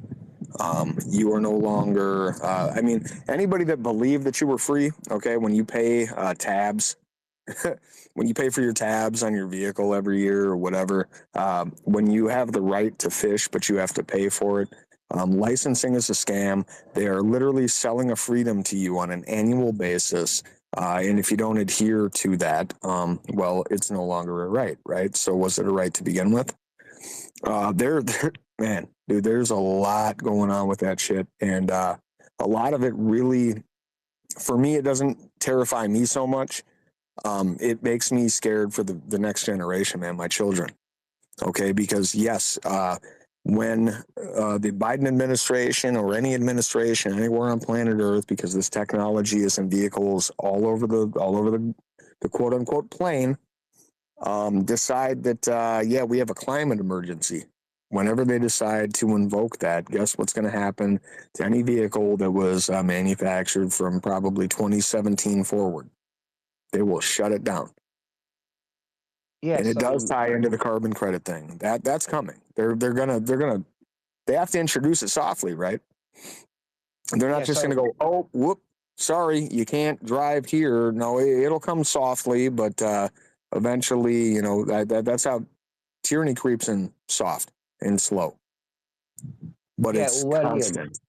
Agree with you. And on the other side, I think it was 2016, 17, Boeing got prosecuted for selling, I think the chip is CQ17. I might have forgotten it all wrong. I've got the presentation of the chip, but it's their uninterruptible autopilot. And everyone was saying, oh, they got done. It's protected military chip. And they got prosecuted for selling it commercially. And everyone was talking about airlines. You remember all the 737 800s and 700s where they were all crashing. And I would say, guys, yeah, but that's not that. They're putting it in the cars. They're putting it in the cars. And everyone's going, you're nuts. They're not putting it in the cars. They're not putting it in the cars. I said, it's in the cars. Look at these crashes. Look, you really, this car crashed like this with this person in it. I'm getting a bit dramatic, but my point being that we can track through the courts this technology is being sold by Boeing commercially. And, you know, car manufacturers are commercial and all cars are fly-by-wire now. So, Theory, were you talking about the assassination of dissidents in their vehicles? Is that what I picked up? I couldn't possibly comment on that. I've just seen some really strange car crashes. Yes. So correct. And I have seen some strange car crashes too. I actually don't like to talk about a couple of particular ones online because, well, they make me nervous because it's super suspicious. But so dialing it back from that, right? We're not going to put ourselves on a list that we're probably already on. I will say that that I do know that any vehicle, especially in the United States, that has an SOS button on your rear view mirror has the capability and the technology, if you have a shark fin antenna, to be controlled remotely. I don't particularly know if my car could drive itself to the impound lot if I failed to pay my car note, but a lot of the new ones, absolutely. Anything that has lane detection. So my roommate's 2023. Yeah, that thing will drive itself right back to the dealership and be like, yeah, well, it's ours. Mine's probably just on the tail end of that technology. But back to what me and Theory were talking about. Yeah, they don't like your politics. They don't like you talking about the flat earth. They don't like this. They don't like that. It doesn't matter what it is. Just have an open mind and think about if people were controlling this, that would be up to people. But now we are allowing AI to kind of make these decisions. So when AI is making these decisions and it's programmed to say, okay, this certain demographic of people and their belief set is no good. Let's have like a 13% odd accident rate, right? Head-on collisions. Side-by-side road, side-by-side traffic, 60 miles an hour, and you just swerve into an oncoming semi. Anybody gonna ask questions about that? So I'm not saying that that's going to happen. I'm saying that that is absolutely 100% possible, and people need to think about that, man. I don't know if you guys remember or if you guys even watched it, but Leave the World Behind, the movie that the Obamas produced or whatever. Yeah. They had a I'm not gonna spoil it, but they had a scene that was basically saying like Tesla was gonna get recalled, and then what happened? Like the Cybertrucks got recalled. So I wonder like what that movie was about. I want to rewatch it again. Rod, I haven't seen it yet, and I do want to watch it because I actually heard the point that you made. Somebody said that to me, and they're like, "Bro, you got to watch this, man." Like, and watch it and just tell me what you think about it. Crashing into stuff for some reason. Yeah, I was in the movie too. Yeah. Yeah, now we got all kinds of boats running into bridges and shit, you know. And I'm the bridge guy, so everybody's like, "What's up with this?" And I'm like, "Leave me the fuck alone, dude." Like, come on, for real. But no, I want to check that out, and I want to check out Civil War just for their predictive programming capabilities, right? I like to know where they're trying to lead us. They typically tell us where we're headed. And it's guys and gals like us here in rooms like this that actually can read the tea leaves. Most of the population that's still asleep hasn't been woke up yet. They're just like, oh, that's dope. That's cool. Right. But we're like, hold on a second. There's something fishy here. So Proud, I'm going to check that out for real. I've been wanting to watch it, so I'll probably watch it this weekend. Yeah, Sacred and I gotta finish Three Body Problem and Leave the World Behind, and the old one, Don't Look Up, was a good one too. I think Don't Look Behind or Don't Look Up was like real disrespectful. It was just basically the industry showing that they don't care about us and they blatantly think we're stupid. But they're interesting to watch for sure. Insight, soft disclosures and whatnot. Yeah, Don't Look Up was actually like, that was like that was like Eminem flipping off the world, for real. That shit was fucked up. And the amount of celebrities that was involved in that foolishness. Yeah, they weren't playing with that. I mean, they weren't even subtle. That's how that was. They weren't even subtle about it. They were just like, fuck you. They got Leonardo DiCaprio, who we already hear stories about. Leonardo, like, his girl's young. So that's a little sus. But Leonardo DiCaprio been in the industry for the longest. Like he's been in the industry for a long time. So I know he knows something. And then they got Katniss Everdeen, the literal dome circle in your face female. Like it just wasn't subtle at all. Yeah, that shit's a trip. It really is. I'm gonna watch the other ones, man, because I want to connect those dots for real. But yeah, no, that movie was like it was like double barrel middle fingers. Like, fuck you. If you guys can't see us, here we are. We're telling you, fuck you. Honorable mention, guys. Black Mirror. Black Mirror is a very good series. Very interesting shows. You actually don't have to watch them in order. You could just pick a random one. Like Twilight Zone? Watch the Black Mirror episode about the autonomous dog.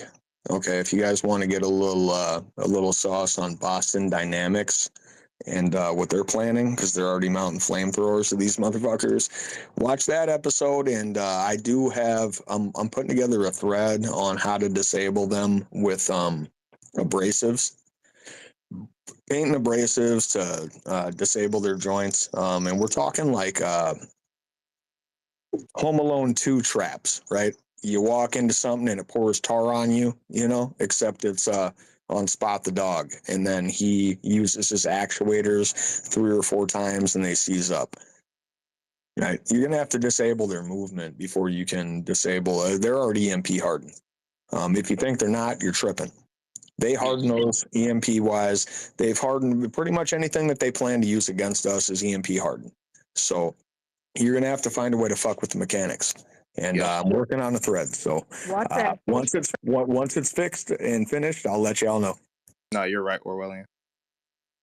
That's so Orwellian. Sorry, Proud.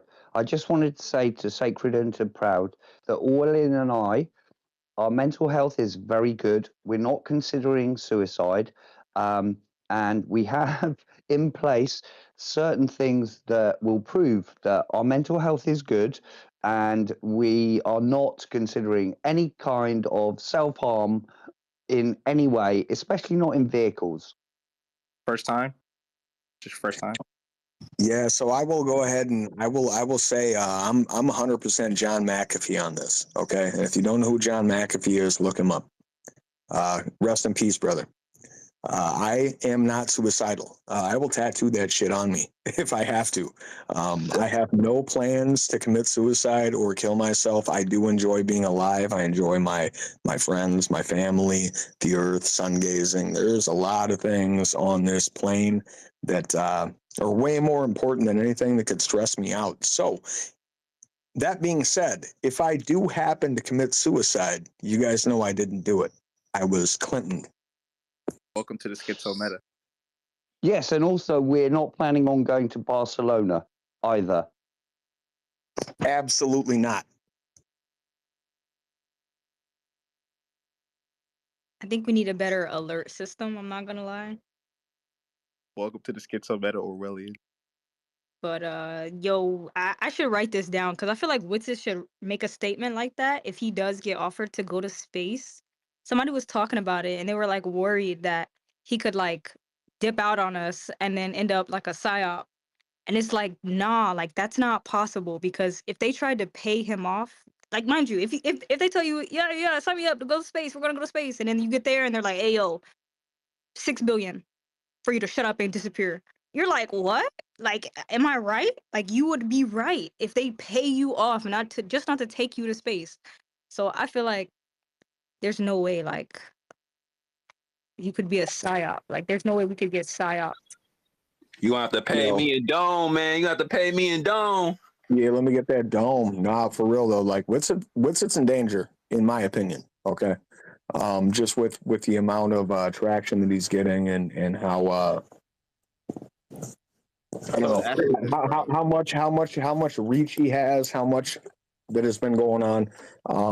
And I'm not saying he needs to be scared. I'm just saying, like, we need to, like, for real. Like, when we get people that have, like, for real, like, serious traction, we got Witsit, we got Flat Earth Dave, guys like that start getting offered, microphones and gigs and platforms. Yeah, it's better to be cautious, right, than to be than to just be like, oh, this is totally organic, I guess is what I'm getting at. So No, you good, like, bro. I pray for Witsit. I pray for anybody that's given a larger platform from our community, because at the end of the day, man, I'm not going to say these people want us dead, but I got my first death threat.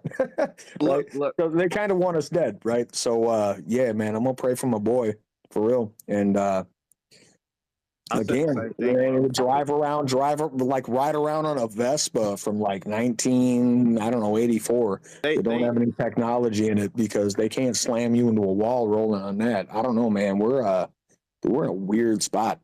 Or Welly, there. That technology is legit. It is real. I got a letter in the mail from the Federal Bureau that was basically telling me, hey, you have this year in this model vehicle. There might be a piece of equipment in your car, because you said 2017 or older, right? I'm in a 2016. So they sent me this letter and they told me, hey, well, there's a piece of equipment that might not be included in your vehicle that you really need for, quote, your safety. This is in case, say, your car is stolen, right? This will help you in an attempt of thievery on your vehicle. We'll be able to shut your car down. I mean, they're basically bribing people. And they told you, oh, yeah, you can get a settlement for this, by the way. So it's a bribe. I couldn't believe it. On a federal level. They will, Ghost, they will force us to upgrade all of our old vehicles in some way, shape, or form, whether it's a bribe or something like you mentioned. So 2017 is a solid baseline.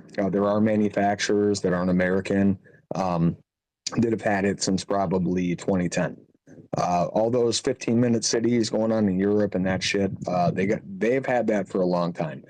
And a lot of them, so there was an interview on Alex Jones this week, I can't remember the day, it might have been Wednesday, with a guy from Europe, drives an EV that, he had pretty normal operation and function with it. He kind of operates in a 15-minute city type of scenario. They call them low emission zones. So when that happens, he drives a hybrid. It's not a straight EV, but if he rolls through this district, it forces him to operate in electric mode only, right? So whatever, he's completely conditioned to this, not a big deal. He goes in for service. He had something wrong with the vehicle, and they're like, we're going to give you a software update. So they give him a software update. He's reading through the terms of service because it came up on his screen. His TOS came up, and he was scrolling through it because he didn't have shit to do. He was kind of bored. He was waiting on somebody to hit him up. And he gets down to like the third page, and it was talking about it was talking about the new technology that was installed in his vehicle, and it's called geofencing, right? Geofencing. Get familiar with that term, everybody who was listening, because what did I say? Open air prison, geofencing. Do you guys have dogs? Does anybody have a dog that has an invisible fence? It's the same thing. They're applying that technology to humans. So this dude is going through terms of service and he's like, oh, I subscribe to geofencing. He didn't know he had done that. And he didn't want to accept the TOS, right? So he didn't. And he couldn't start his car until he did. It's just like us logging into an app. It's just like us logging into an app. If you don't agree to the TOS, like, are you going to be able to use the application? No. So apply that to your vehicle, apply that to your life. This is what they're doing to us. And they're doing it to us in real time, but we're all too distracted with Pornhub. You guys know I made a video about that shit, chokehold, man. We're all getting strangled by shit that means nothing while they set up an open air prison for us to wake up to. It's dystopian. Books were written about this for a reason by people who were actually a part of it. So I am Orwellian, right? George Orwell was a part of the cabal. He was family to the people that were doing this. He wrote these books because he was in on it. Aldous Huxley did the same thing. If you don't understand the plan, if you don't read the white papers, you're never going to understand how you ended up in the position you ended up in, because you can't vote your way out of this. This is a multi-tiered, multifaceted, sick and sadistic plan to basically enslave people in an open-air prison. It's coming. And TOS, anytime you agree to a terms of service for anything, I suggest everybody, and it sucks because you don't want to do it. It's so long. God, it's so long. It's like 14 pages. Read that shit. Orwellian, I was going to add Asimov for the all the AI, all of the robotic stuff. So you've got Huxley, Orwell, also Anthony Burgess, Clockwork Orange. Really, really good book. Tells you a lot. Now, he was on the other side, and it's interesting that the language he uses is based on Yugoslavian languages, right? And we know how the Clintons were involved in Yugoslavia and that. What's it going to be, Alex? Yeah, man, and they're going to make you do it through different means, like you were saying, Orwellian. Like, for example, when I moved to this new city, they forced me to do something different with my inspection that I would never have done differently, but it costs more. And different things will be required in order for your inspection to be done. Sorry, I'm out of breath. But different things will be done in order for different things will have to be put into your vehicle in order for your inspection to be completed. So it's kind of crazy, really. Well, here's the thing that I want to ask everybody in this room right now that's got a mic or is listening. Knowing what you know, hearing what you have heard, what do you think the solution to this is? Because this is a question that I get from a lot of people. How do you mitigate this? Is it without participation, so I don't drive a vehicle, which is stupid, right? You have to. This is the way that we live and make our money. But my question for a lot of people that are open-minded, truthers that think freely and recognize the threat that we're under, kind of pretty much from all angles when it comes to this type of shit. I would really like to talk to people about what they think the solution is, because mine are conventional and they're definitely not clean. They're going to be dirty and bloody, and I go back to the French. The only thing the French did right was the French Revolution. You got to pull it out. I can tell you one way. We all need to get back to getting to know our neighbors again. We all need to start meeting up and talking to each other face to face again.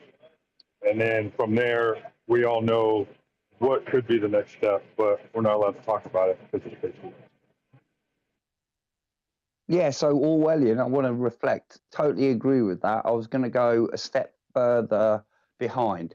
So number one, camouflage yourself. Make sure you're not predictable. Deliberately don't make decisions by yourself, right? That's a really cool way of confusing AI. So you want to camouflage yourself within the space, and then exactly that. Know your neighbors, I know all of my neighbors, literally every single one of them. And here's the thing that I would say, that they can't control me talking to my neighbors. And once your neighbors get, you can red pill them gently, softly. I mean, for me, the whole vaccine thing was insane in my personal life, because I told everyone, please don't take it, please don't take it. Within my zip code, 89% took the first and less than 1% took the second. And at the exact time on the playground when I'm taking my children to school, I've got all these parents coming up to me, like looking sideways and going, I know you always said you wore a tinfoil hat, but can you tell us what's going on? That I want to encourage everyone. And then General Flynn, act local. He says, control the things you can control, and that control you exhibit, and that will have a national effect. And it doesn't matter where you do that. He did that in Afghanistan. It worked. He's doing it in America. It'll work. I'm doing it in the UK. It'll work. Wherever you're listening, get to know your neighbors, build a community. That's my answer. I just want to respond to you real quick, and I know Ron Boston's up with his hand. So one of the things that, with regards to what you said, that I've been kind of pumping out to people in my community that I'm close to here locally, not on X, not on Twitter, not my internet fam, but just my family, is you are so dependent on your device to get around that you could never get around without the device. A lot of people don't have pattern recognition naturally like I do. If I have driven to a job site once, okay, and it's 300 miles away, I don't need GPS the next time I go there. Some people do. That's fine. Get familiar with a magnetic compass and topographical maps for where you happen to exist and where you think you may have to go to. This is called planning. Okay? If you can do that, if you can teach yourself that, you will be fine. You will be a pillar in your community. You will be able to help people that need help if something goes sideways. I like to say if, but I don't think it's an if at this point. But I do not enjoy alarming people or scaring people. That's not what I'm about. But it's important to be prepared. And if you can't navigate without a device, you're fucked. If something does pop off, what are you going to do? If they shut down your car, what are you going to do? If you got a family and people you care about, what are you going to do? Think about those things. A topographical map will tell you where water is. Knowing how to land navigate will tell you how to get there. Figure it out. I'm gonna land the spaceship there, man.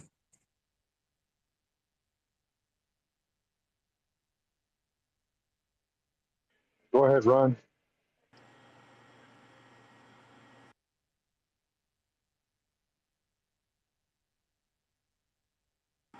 Yo, am I good to close out? It's like 2 more hands, but yeah, jump in. No, I can wait just a minute. I didn't see the hands. Y'all can wait. Oh, I'll keep it real simple then. Yeah, just to reiterate, get your butts out there and go meet your neighbors. I know it's weird and it's awkward, but like at some point you're going to be outside while they're outside. Go say hi to them. Be a friend. Be a community person. You know, if something goes wrong, you're going to have to you're going to have to learn how to get along with them anyway. So you might as well get to know them now. That way, in case something happens, you got someone you can count on. Yeah, and I'd add to that, disregard all the Hegelian dialectics, including politics. If they're a Democrat or a Republican or an independent or a libertarian or a green or a whatever, don't worry about it. Get to know them personally. 100%, man. And honestly, that's the most important thing.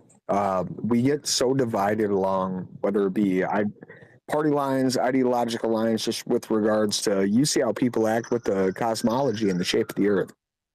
It's absolutely childish, immature, stupid fucking behavior, and it serves no purpose. If you can't get along with the people that exist within your perimeter, to your left and your right, the house on the left, the house on the right, and you can't have conversation with them, you're probably in trouble. So yes, I would agree 100%, man. You have to, especially sheep, bro, you're right. Dead right.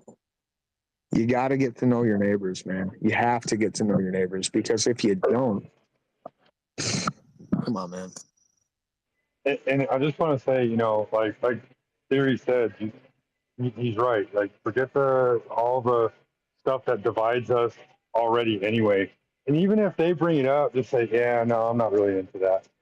Like, let it go for a while. Let them get to know you. And then at some point, they're gonna be like, I know you said you're not into that, but I mean, surely you think of something. It's like, well, yeah, I think of this and I think of that. But I also think you're a cool person, so I don't want to be divisive towards you. I think we can get along on a lot of other terms, other than whether or not I think the Earth is flat, or I don't believe in vaccines, or whatever the case may be. Like, you can leave that at the door, and then, but if they bring it up, and then you happen to, like, coincidentally agree with them, then obviously add to that, and that will create a little bit of a closer bond to your neighbor. Like, oh yeah, no, I agree with you 100%. Oh, you do? That's so cool. And then anything that might be divisive, let them think whatever they're going to think. Get to know them first before you start to have any kind of, like, true disagreement, unless you're just weird. If they're weird, then obviously, Spidey sense, stranger danger. But whatever, man, get to know your neighbors. It's also really important to have basic survival skills. Know how to start a fire. Oh my goodness. Know how to boil water to get clean water. Also know how to source it. Know where it's coming from.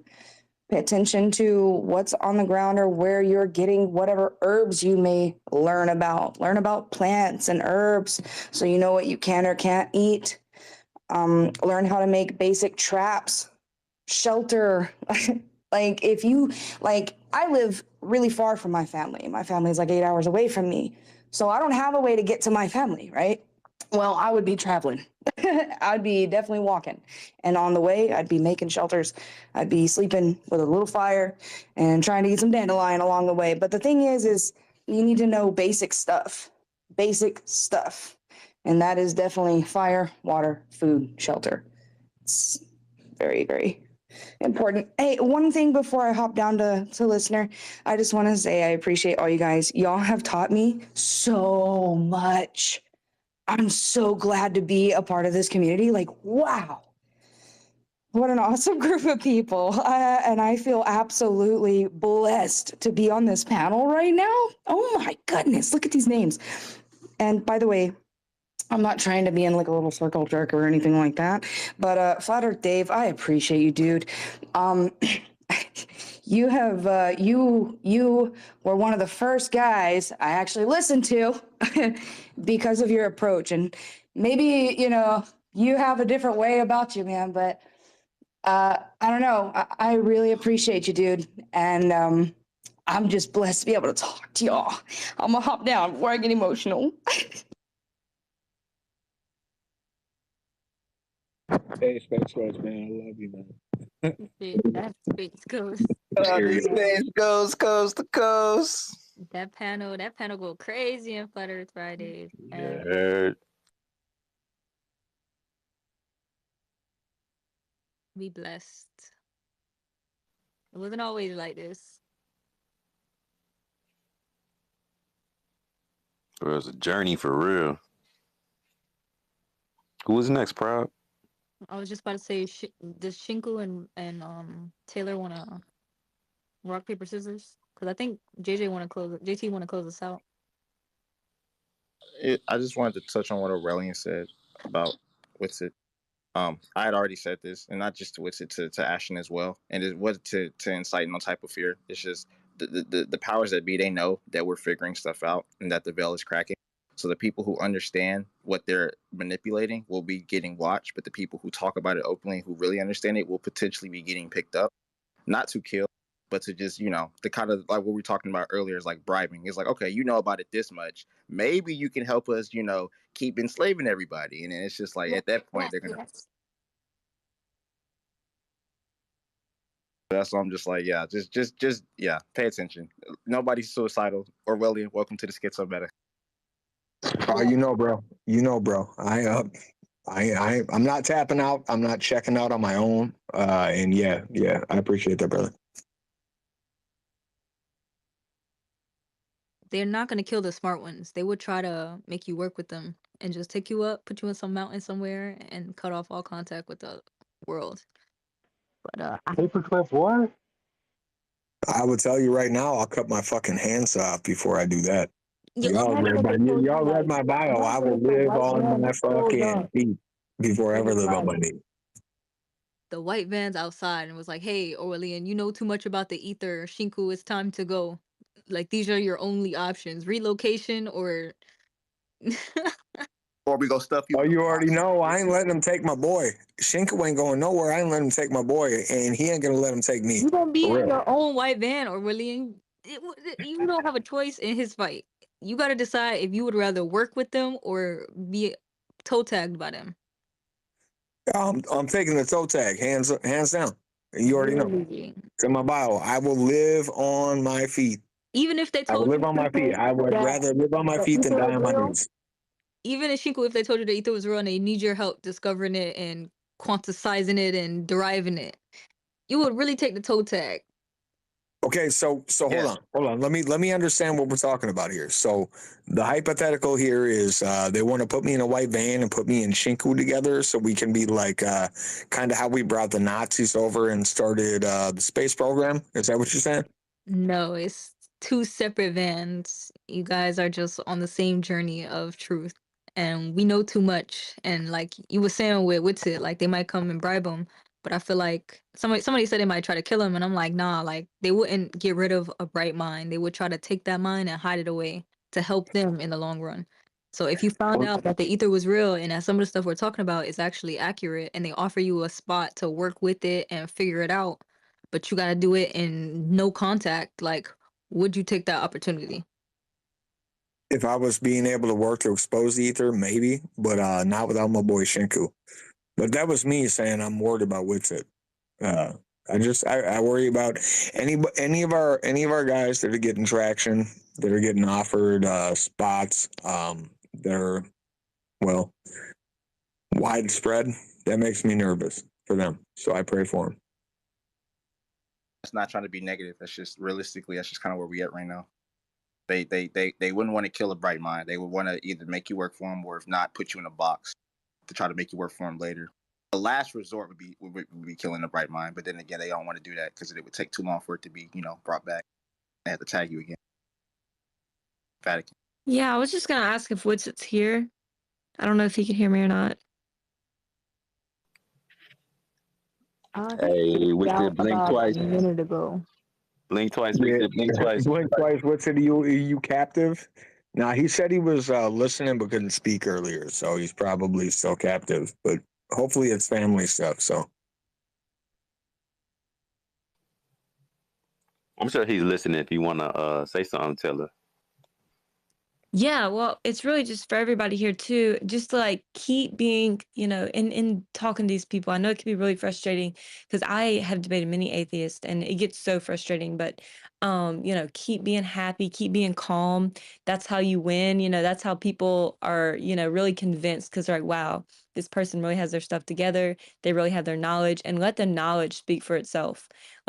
And I understand, man, it can get so hard with some of these people. It's so frustrating. They'll lie about you, they'll slander you.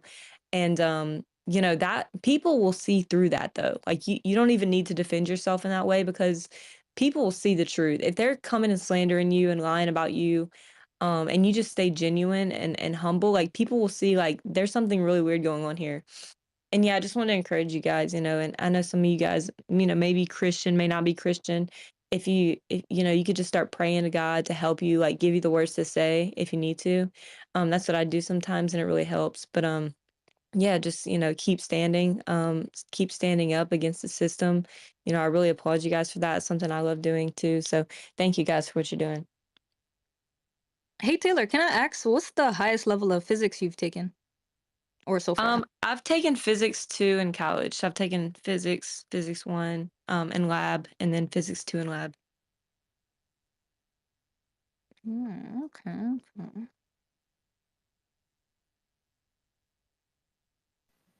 Tell them some of the books you got, Proud.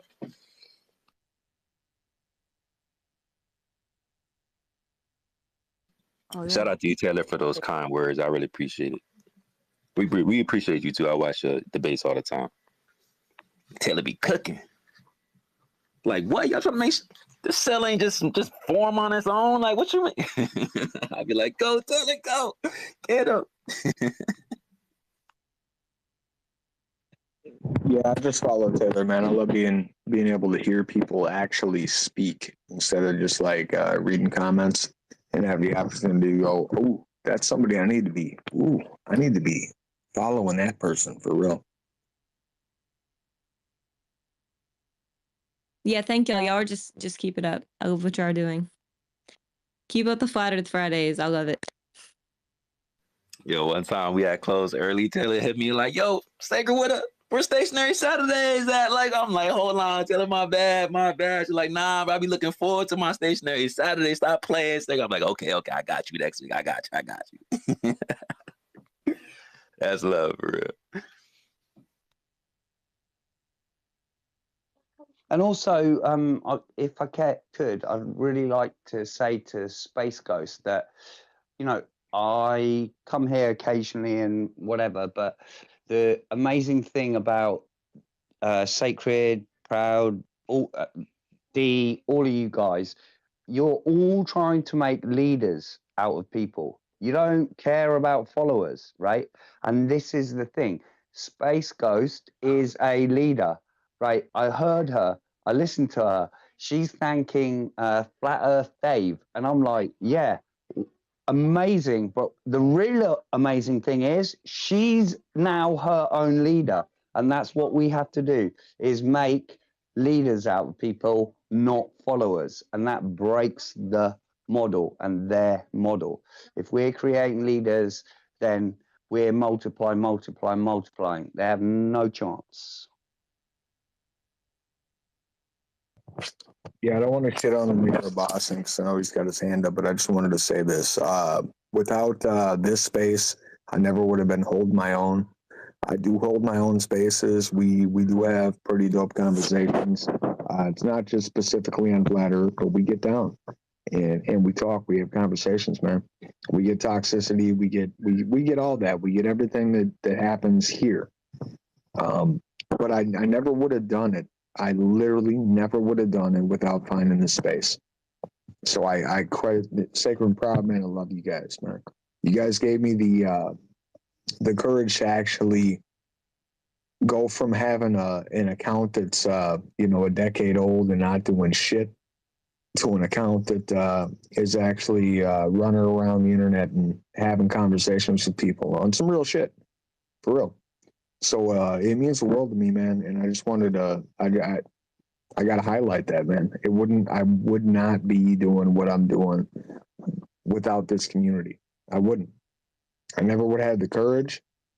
There's no way in hell I ever would have been like, I'm just gonna step up and start, you know what I mean, talking about about flat Earth and cosmology and having conversations as deep as I have without the influence of y'all. So you guys mean the world. I'm gonna land the plane, man.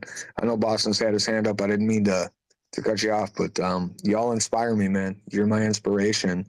And we're like, we have a symbiotic relationship with one another.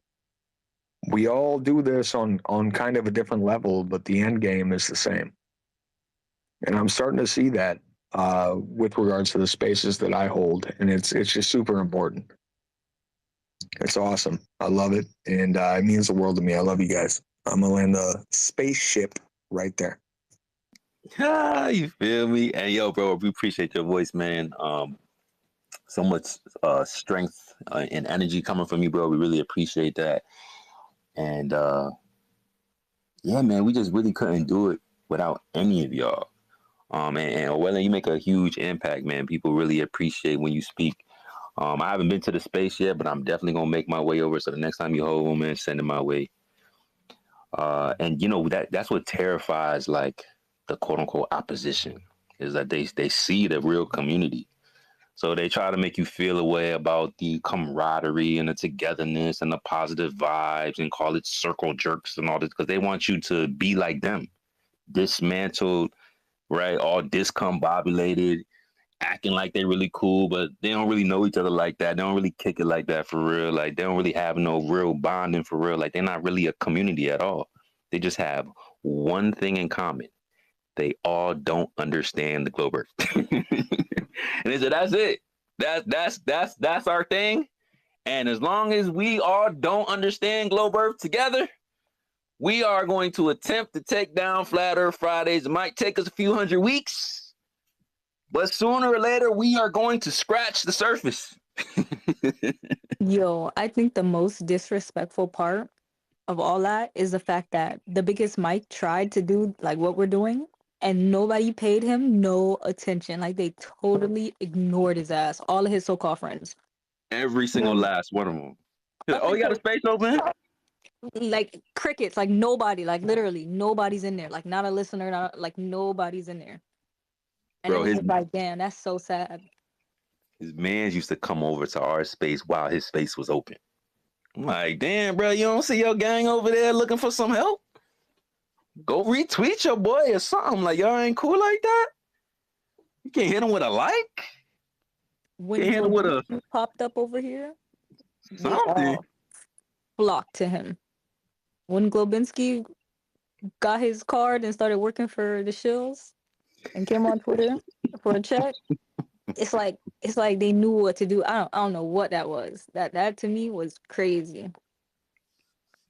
I don't know. It didn't last that long, so I don't think they knew what the hell they was doing. Remember, there's an order. Marsh was first. Real quick, I just wanted to say also for y'all that don't know, Sacred and Proud, if y'all like how they do the moderating on this space, they don't mind hosting Flat Earth versus Globe Earth debates or any debates for that matter. So, you know, like you're always welcome to host your own debates, but if you like the way they moderate and you like their ability to keep the open dialogue, by all means, every time you see somebody needing a moderator, tag Sacred and Proud. 100%. Hey, I just want to add this too before I open my mouth again because I'm gonna shut it up. There's like 50 or 60 people in this space right now that I would invite to my house. I would invite y'all to my crib for a barbecue for real. You know what I'm saying? Scoop me up in the ether mobile, Elliot. Scoop me up. You know what it is, man. You know what it is. But yeah, I mean, like, there legitimately are people in this community that I'm like, bro, I would literally sit down and break bread with you any day of the week. And I think that's super important. It's super important. When I hold my spaces, man, I do my own thing, and I've learned some lessons because I've let some idiots up in there, and we've had some issues. But for the most part, when I'm up here in Flat Earth Fridays, man, I consider probably 90% of the listeners family, like for real. I've interacted personally with most of them, and yeah, bro, I would kick it with any one of you any day. Break bread, kick it, chill, talk, and I think that's important. That's the power of this. And again, not to cup Elon's balls, but the power of what he gave us with these spaces is super important. Like, it's hella important. And I highlight this anytime I host a space, man. I'm talking to people in Australia. I'm talking to people in New Zealand, bro. I'm kicking it with dudes from all over the flat, stationary, non-rotating plane. and I wouldn't have the opportunity without this platform. I don't predict it'll last forever, but I'm going to take advantage of it while I got it. So all y'all mean the world to me, man, in this space, for real. This Flat Earth Fridays, man, sacred and proud space, is the reason I do what I do. And you guys, hats off to you, man. I love you guys. Damn, I appreciate that. And let me not get, don't get it twisted, bro. Like, this ain't the Brady Bunch over here. Like, you know, sometimes we don't agree on certain things. And sometimes, like, we kind of get into it. But, like, that's what make us strong, because, like, we weather that storm. And that's what made me feel like, hey, bro, like, this is, like, you know, this is a real community for real. Like, we really rock with each other. You know, there's ups, there's downs.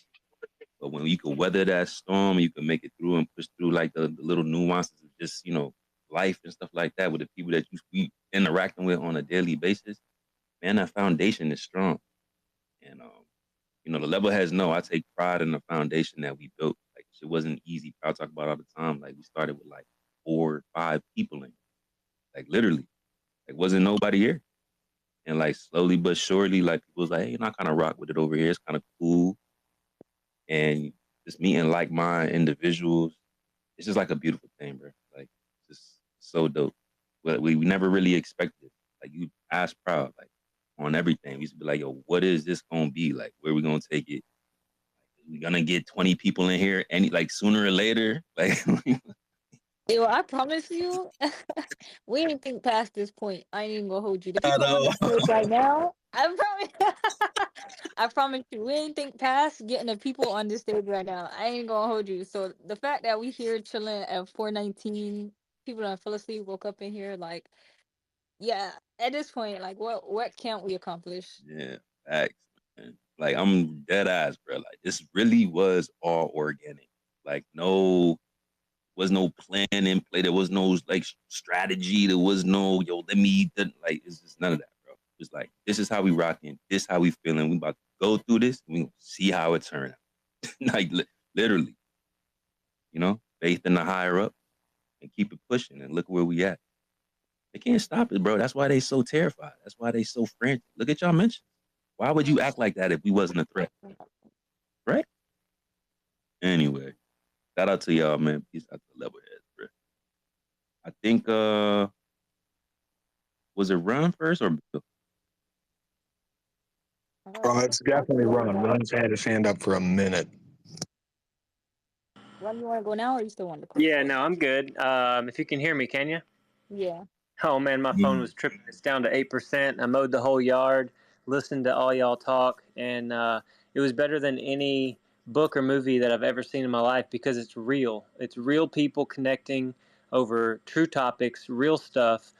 You know, we had our highs and our lows with some stuff that, you know, can cause some people anxiety, but I think we live in a consent-based realm, and I think that there is a creator and a protector, and I often pray. So that's what I'm going to do real quick, is just tell you guys thank you so much for everything you've shared. You have so much wisdom and insight, and I think that so many of us are moving towards the fruits of the Spirit, which are peace, patience, kindness, goodness, and self-control. And that's happened naturally as a byproduct of us seeking the truth, because it does set you free, and it does, you know, really let you know who you are in this realm, because the world wants to program us towards darkness and towards division and anger and all that. But guys, I just listened to all y'all talk for hours about different concepts and ideas, and we're digging at what is the truth, how does this realm work, what about this, what about that. Nobody got triggered, emotional, nobody cut each other off. It was beautiful, and I'm going to go and visit the rest of the day with the family, but I'm going to say a little prayer, and I don't know where everybody is spiritually.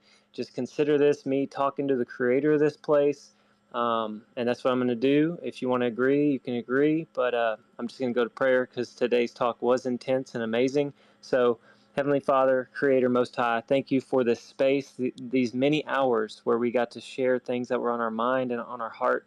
And we want to ask right now for wisdom and guidance, that you show us what the next step is, so that we can protect ourselves, our bodies, our families, our future. We talked about everything from food to health to finances to, you know, blockchain currencies and everything. But we don't want to take a misstep. We don't want to take a step that's not in the direction of your will and your plan. So we just humbly ask that you continue to guide, because you're doing an amazing work in this truth movement. Thank you for helping us all to feel connected. Like Aurelian was saying, we're family, we're brothers and sisters, and we got each other's back. And like the other person was talking about, shelter and fire and basic, finding water and these basic necessities. We thank you for showing us how to start studying this stuff up. And yeah, just protect us from the evil one, the darkness, the deceptions, the twisting, the inversions, the trolls, the bots, and all that. Help us to navigate through safely. And as people have made some concerns for Dave Weiss and Witsit and some of these people on the front lines, protect their families and help their minds to be sharp and their bodies and minds and spirits to be protected. And we just ask this all in Yeshua's holy name. Thank you. Amen. Amen. Boston. Thank you, guys. I always ask for guidance, so I like that. Well, thanks so much, man. I'll catch y'all on the next time. This was great, and have an awesome day. Likewise, RDB. Follow my man JT. That's the mayor right there. Space, I know someone had wanted to talk to you. Did you want to chime in? Yeah, real quick. Thank you for saying that. The theory of. Thank you for saying that theory. I appreciate that, man. And be honest with you, I'm just kind of floored. I'm floored. But anyway, I'm not gonna. So I wanted to shout out real quick to Flat Earth Dave again. I wanted to ask him. Look, my husband is an artist, and I would really like to get a book together. I like to do some poetry. So I don't know if maybe we can exchange information as to like how we can contact each other for what you might want, what exactly you're looking for. But I would like to go ahead and get something started, if that's okay with you. I'm not trying to, get into your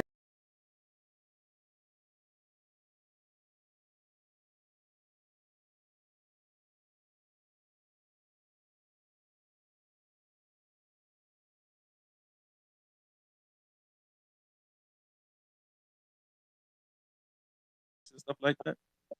Yeah, I did. I absolutely did. Okay. Yeah, I got excited and I sent a text to my husband immediately. So that's something I definitely want to. The Feynman lectures aren't really astrophysics. I think the Fundamentals of Physics by Holiday and Resnick has like parts of it, but I ain't crack half of them. I got a workbook as well. I wanted to see like what I could do like off the dome. Oh shit! Check Brown out. Check Brown. I'm dead. I don't know where to start. I haven't even like. I would have never thought about like pursuing this, so I have no idea where to start when it comes to like going back to any of this torturing. Go have a Proud equation. I love it. You guys are freaking hilarious. Hey, Witsit, just want to say, stay strong, brother. We're praying for you. My hubby is over here like rooting for you, bro. He's all about it. He's like, yeah, get him. Get him. Hey, and I'm ready for this Professor Dave to get slapped around a bit. I can't lie. I was listening to this the other day. I was so mad the way he was talking to Flat Earth Dave. It was just so disrespect. It made me so aggravated. I was sitting there angry and I didn't like it. I was like, yeah, I gotta turn this off. This is so terrible, toxic. Right? And to think this is how they really are. Yeah, and to think this is how the person really is, So anyway, I'm not trying to hate nobody. Good Lord, he makes it hard to not like him. He makes it hard to like him. This is years in the making also, by the way. Like, this was what, 4 years? long time ago. Yeah, a long time ago he was asked that, and Professor Dave was like, no, I'm not doing it. No, I'm not doing it. But I think his show is just not doing well anymore, and this is how he makes his money, just like FTSE. Yeah, well, I mean, he's not a real professor, so I expected it to fail fairly quickly anyway. All right, guys. I'll see if I can post it out there. But there's a movie that he was in, by the way, where he's like creeping on this girl, right? These two girls are talking at the bar, and he just like walks up and sniffs the girl for no reason. Really, really weird. That seems accurate. I got some not a Professor Dave content loaded up. What in the Biden is going on? What is the Biden is going on? Bro, it was weird, man. I mean, that's not normal male behavior. You walk up to a woman and just get a big whiff, make sure the pheromones are on point. Because if your pheromones aren't on point, you know it's not going to work out anyway. So I actually kind of respect that approach, dude. You just walk up, get a whiff, see what's good. If the shampoo and conditioner is working out, then you know your girl's on point. I think that's a good approach, honestly. Shout out to not a Professor Dave. Bear caveman mentality. True bear fashion. Look at that. I think the track that we thought InfoWars was gonna be what this was. I don't know. Dave the type to pull up with 7 physicists. Ooh. And Oh, his riders, his ghost riders. right. How I know I ain't gonna quote Kendrick. Oh, he almost got me. Ooh, it's good. Sell out. Sell out. Got me. He look, nah. Hey man. AI should be one of the rules. No AI team for him. Hey, what's wrong with AI? This might be a 20v1. If that's you walk him into the fire. You gonna go up there with him? Go on. Yo, I seen a comment. I don't know where I seen it. It's been a long night. But someone was saying his handlers approve him for his humiliation ritual. They said, "Oh yeah, Winston, yeah. Go ahead, take that. You ready for that humiliation ritual? Go ahead, cause you about to get embarrassed. Go ahead." I'm like, "Oh no, they did it." They gotta have the humiliation rituals booked so that way there's not too many happening at once. Yeah, you don't want any overlap in the social shame. You got to make sure it's evenly distributed among the acolytes. You guys think this is the end of Professor Dave?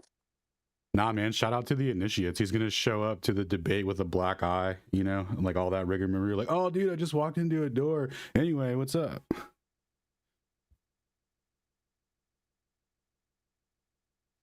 Yo, we could definitely have a whole barbecue. This is fire. I love this. He has a leg brace on too because he fell down to hurt his ankle. I hope he's all right. Just a weird bulge around his ankle. Nothing to worry about though. The ankle bulge? I don't know, man. It's moving in slow motion for me. It ain't typically a good sign.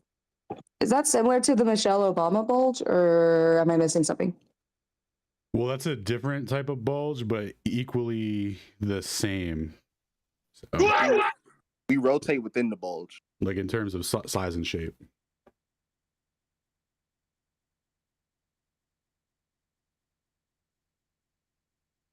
Actually, Neil deGrasse Tyson's going to release a study on it. I don't know if you guys know, but he's actually a bulge expert. That's what he got his PhD in. So hopefully we can call him in and study Michelle Obama's bulge and then compare the ankle bulge and see if we can get some sort of galactic heliocentric interpretation. Maybe there's like a dark matter situation going on. There's like a dark bulge that we can't see. It doesn't interact with the electromagnetic spectrum. So what we're seeing is like a bending and warping of reality around the bulge. So there may not even be anything there. It might be just our figment of our imaginations. Are you streaming right now? Yes. Fuck you.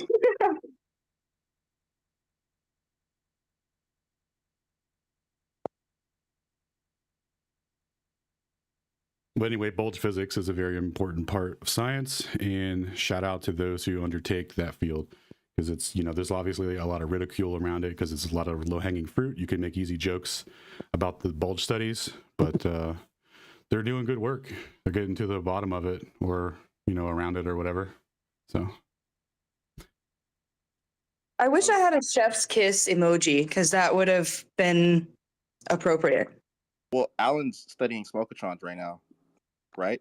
yeah, there actually was some development in the smokatrons. So what we found is that smoke isn't actually real. It's an excitation within the smoke field itself. and that can be expressed mathematically with a bunch of scribbly lines that don't make any sense to anyone. But I'll just confidently tell you that it's meaningful and describes reality. So, and if anyone questions that, I will social shame you. So go ahead and test me. JT, are you still having audio issues? I know he's down to listeners, but yeah, JT's a Smoketron denier. So he's a Smoketron denier. Yeah, he actually doesn't get a mic anymore. I'm scrolling through the listeners.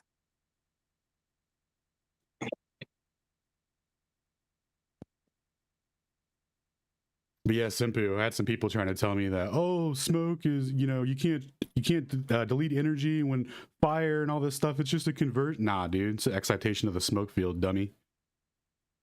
Yeah, guys, because I wanted to. I had a thought, and it was random, bro. I literally saw smoke sitting in my living room, and it was flowing. Okay, we know what it's sitting on, but let's not get too deep Was into it that. turbulent or laminar? Both. Oh my god, you were in a smoke vortex? You were in a smoke vortex, dude. What? We usually call that a hot. Yeah. Wait. Were you hotboxing? Is that the scientific Right. term That's for it? usually what we call that. I see. Listen. Experimentation. Listen, it can be demonstrably shown, but under certain lab conditions.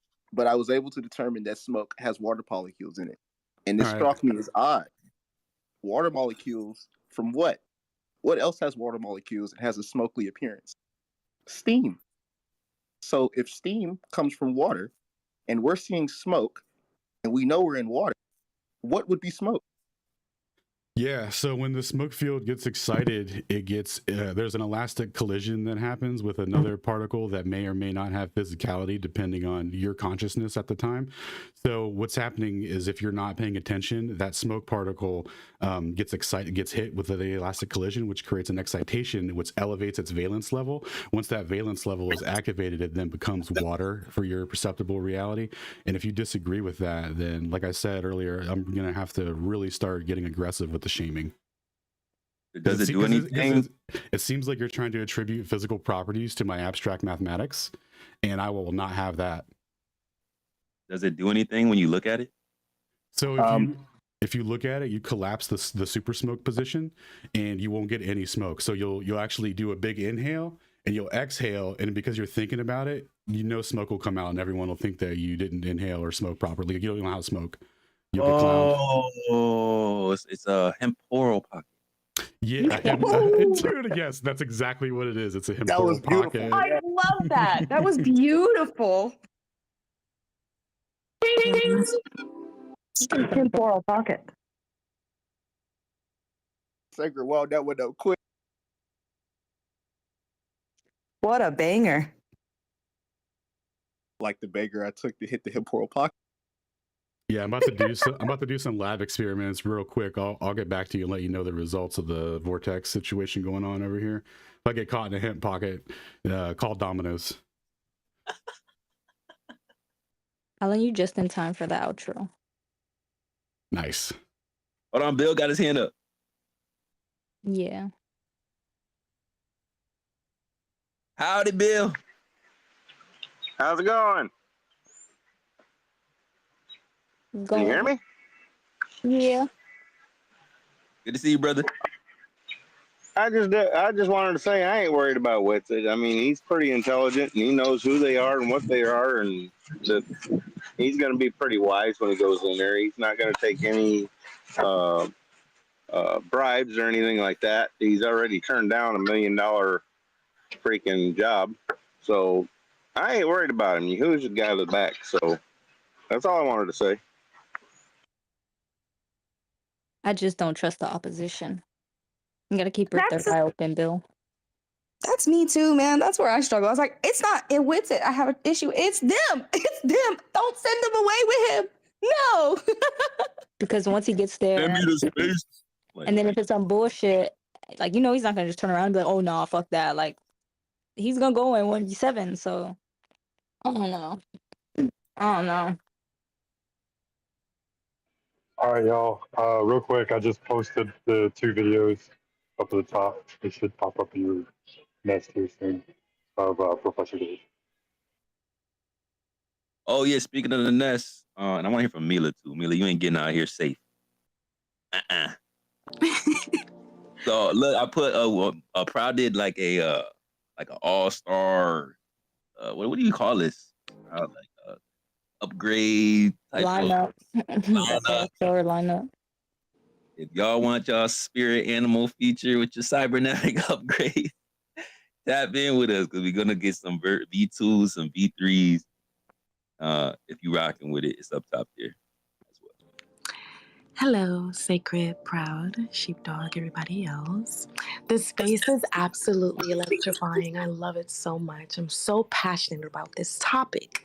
I tried to cover it in my 1-800 spaces 3 years ago. I was trying to like creep up to it with conspiracies and, like trick everybody into it. But this is definitely more an efficient way to do it because I have no idea how to even articulate myself in this realm.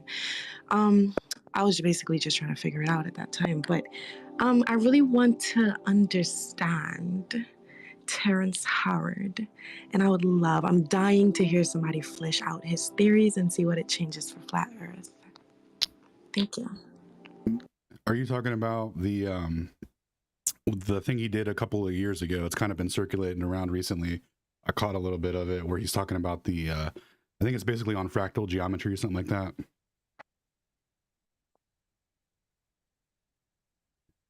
So he dropped a book. He released a book called 1 × 1 = 2. What do you guys think about that? Firstly, not a lot, but real quick though, Simpu, I did find the Smoketron. I found it.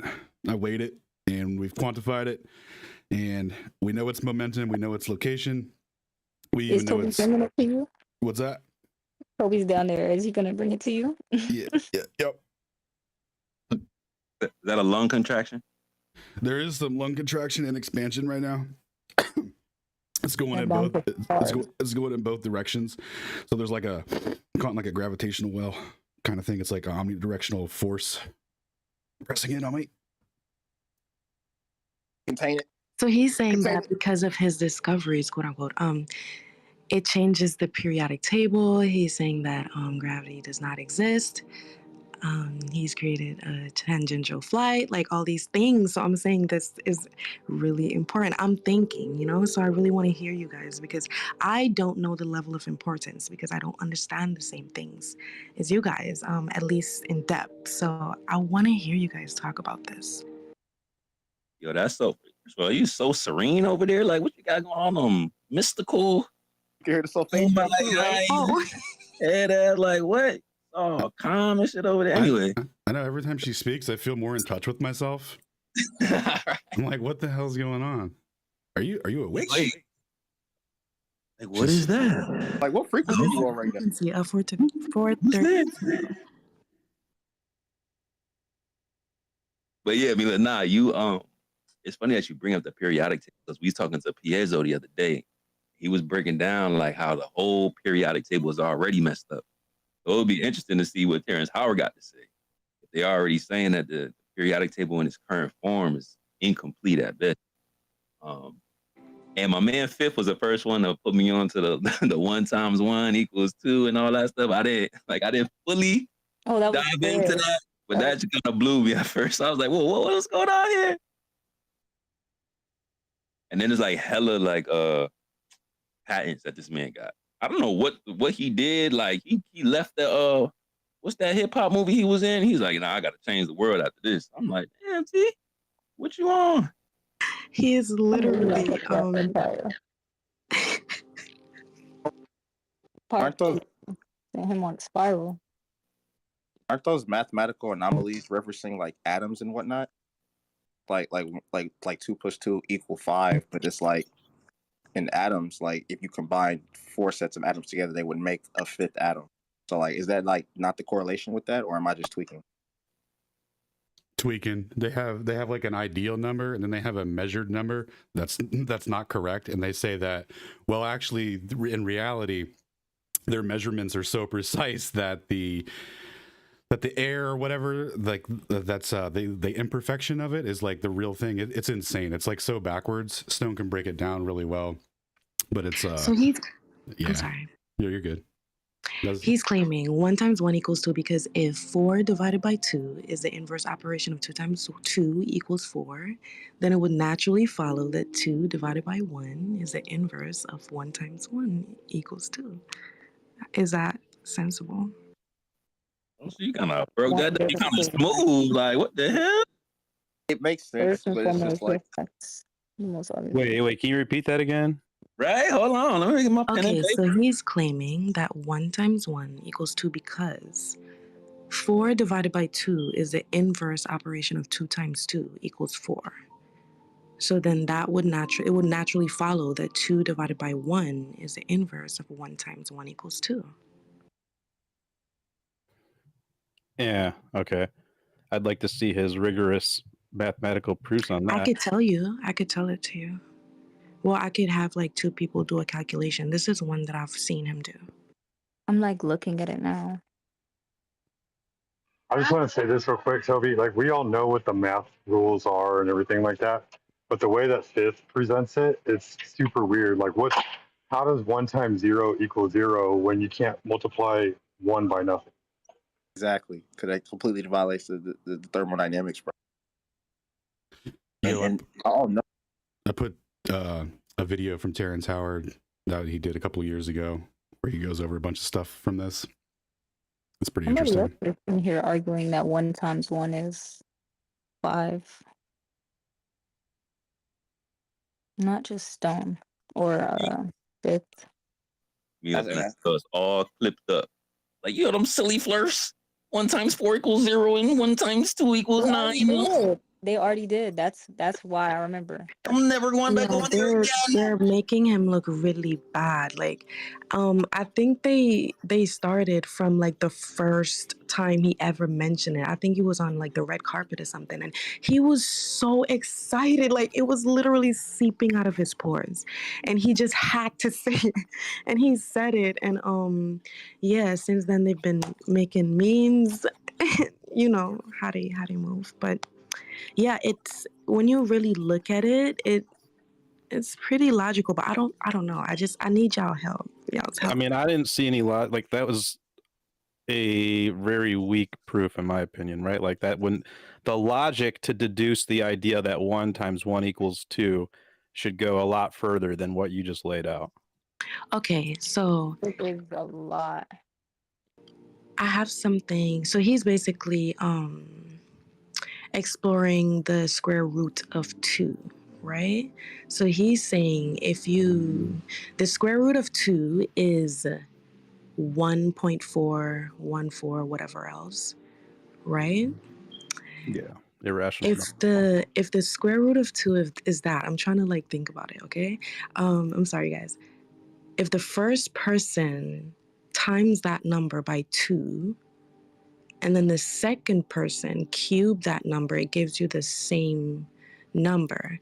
And then if both of you divide that by 2, it goes back to the square root of 2. And then if you cube it, it goes back to the square root. I'm sorry, to the number you got after you multiplied it by 2 and cubed it by 2.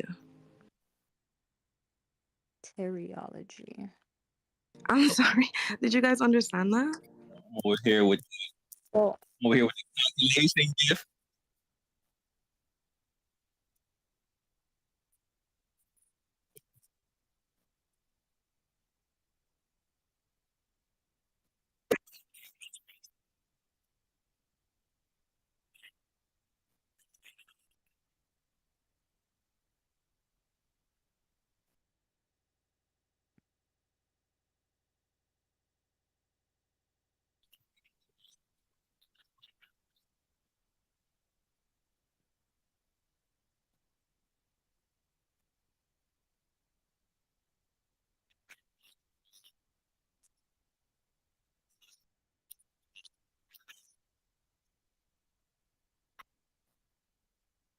Likewise, brother. Love you, Orwellian. Doing the rest of your stationary Saturdays, bro. Oh, I couldn't URL in. Hey, I got a question. How many of you have heard about the rodent math and the rodent course? Mila, write that down and send it. Still processing. I posted it in the top. It's talking about math, but then it goes off into like the Anunnaki. So I was wondering if this is what you're talking about, Mila. But it does say it follows. So Oh, this is community real laws. company? It says it technically follows laws. But it's like what? Oh, this was in 2017. Let me see. Unbalanced equation argument. 1 times 1 doesn't equal 1. He said it is balanced. So.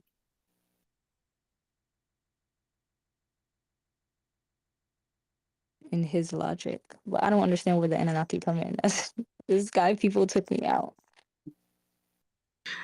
Right. Like what? And then it goes into infinity. Like this is a deep and depth. That's what I'm saying. This is a lot. Yeah, I'm not finished with the book. I literally just started. I didn't know he released it. He kept talking about it, but I couldn't find it anywhere. And then I noticed that it wasn't for sale. He just got it as a PDF on his website. So I'm reading it now, but I'm guessing that this information would definitely be in there. But I think it's broken down in a different way. Is math equations not an expression of geometric shape? That's exactly what he's claiming it started from. He opened the Flower of Life and noticed that it was math was based on a two-dimensional blueprint or something like Because that. I can track his reasoning with him trying to bring up sky people, Anunnaki, whatever, because they all have sacred geometry in all of their texts and depictions of them. So if mathematical equations are a depiction of geometry for us to conceptualize in our reality, this tracks. Yo, so what you posted here, the first paragraph, I just want to point this out before we go too far in, what we're saying here, because he says, first and foremost, let us ask the most obvious question. Is this a finished equation? Yes or no? The answer is no. Let us start our forensic audit there. It is an incomplete equation. Why? Because it's not even on both sides. Yes, nature desires action, but demands equilibrium. Therefore, in order for an equation to be finished / completed, both sides of the equation must be equally balanced. So the stuff that you're looking at here is all, incomplete math, essentially. That's exactly what he's saying. He restructured the Flower of Life. I'll get it for you guys. Hold on. What do you mean by restructured it? Like, you mean like he... Yeah, I definitely misspoke there. That's why I said that.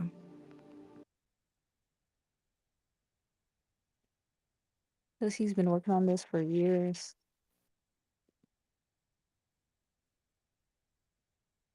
He went to school for applied sciences and bio something.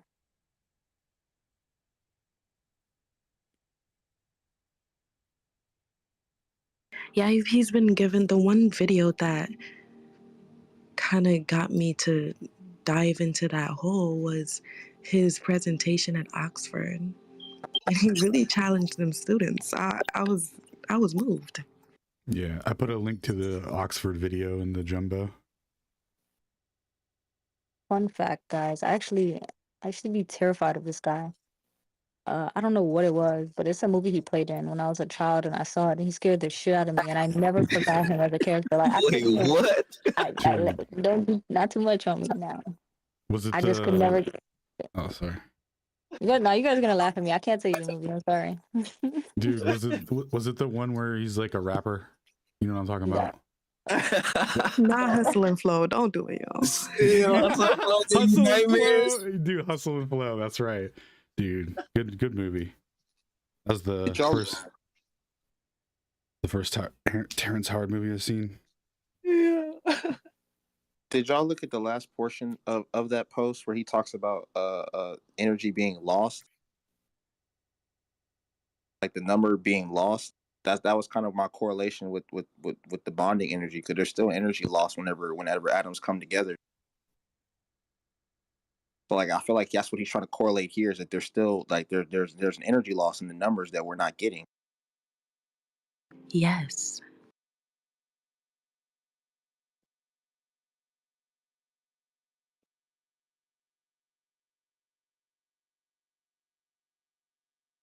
I wish I could go there with you, but I can't. I'm sorry. He went to Pratt. Oh, he has a PhD. Are you kidding me? In chemical engineering. That's why my head Wow. hurt reading this shit right now. I'm like, okay, he kind of cooking a little bit, even though it seems weird. He has 100 patents right now. 100.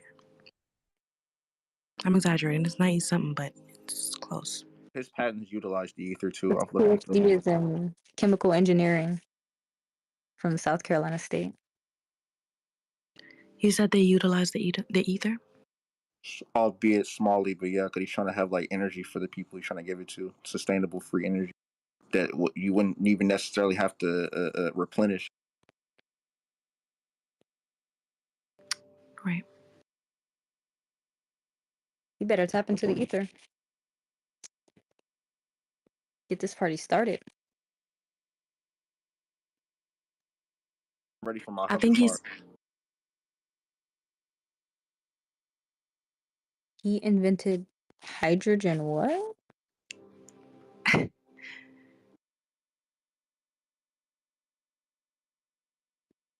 The linchpin. Making tangential flight possible. You talking about Mesopotamian math too? Fuck. See, he like went on a whole tangent. Like this seems like a cry for help. I swear to God, I want to break down crying. Like, I'm shaking with anxiety. I've been literally like diving into this, and there's so many things that I do not understand. But why did he bring up Mesopotamia?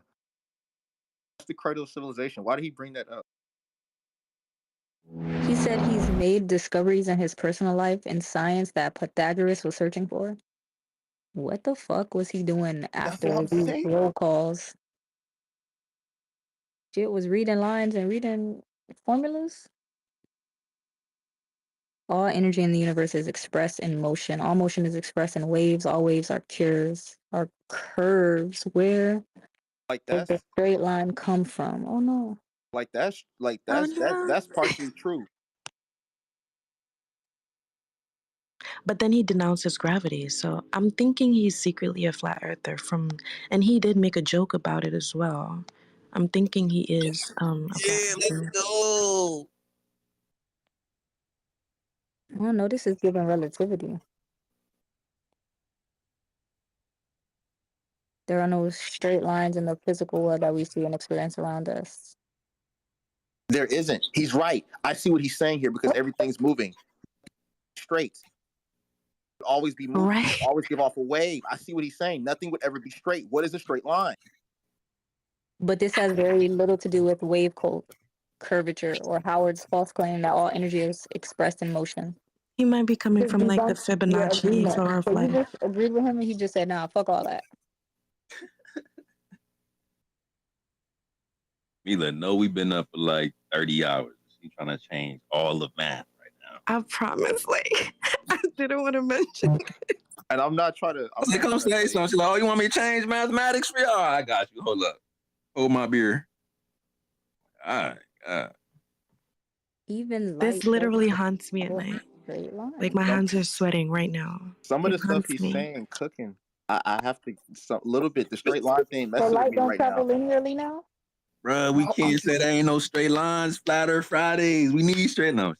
No, but like, So light don't travel linearly now? I don't know. But what Shanky just said, it's moving straight.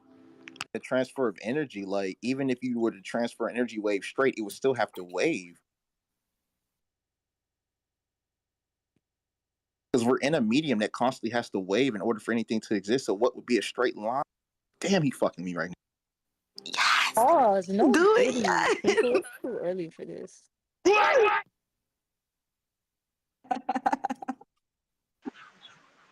Like So we can Shiku, see is light physical straight apparent? lines. I've been pacing back and forth for 6 months. Hashtag schizometal. That's why I got the serene, mystical music on. Like, I lower promise you that that's why. anxiety hit. That's literally why. That's literally why. Well, don't forget, crystals. They don't make straight lines. All motion is energy. All energy is a wave. This article bias? Hold on. It's just like we can see it straight lines, yeah, but like everything's moving. We just see it as stationary. So that means that what we're looking at, even if it has a straight line to it, it's still not straight. Oh. So do you think light is apparent? It's Fibonacci spiral. Golden ratio. They're not trying to talk about. Golden ratio. God damn it.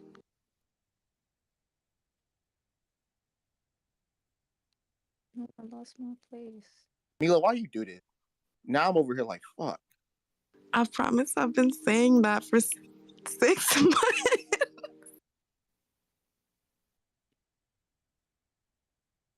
Not them trying to distract me with an Antarctica article. What is it? Ice wall travel now permitted. Click here, duck. Like literally, I might as well just had this sign on there. Antarctic ice wall excursions. Say hi to the penguin. Pet the drill that we couldn't drill through the wall. I'm about a 11,000-foot ice shelf. They knew it would get me. I gotta go back. He's literally like pulling the sheet from under mathematics. Rugging math? Rugging math? Right. Got rugged earlier in pump fun. It wasn't fun.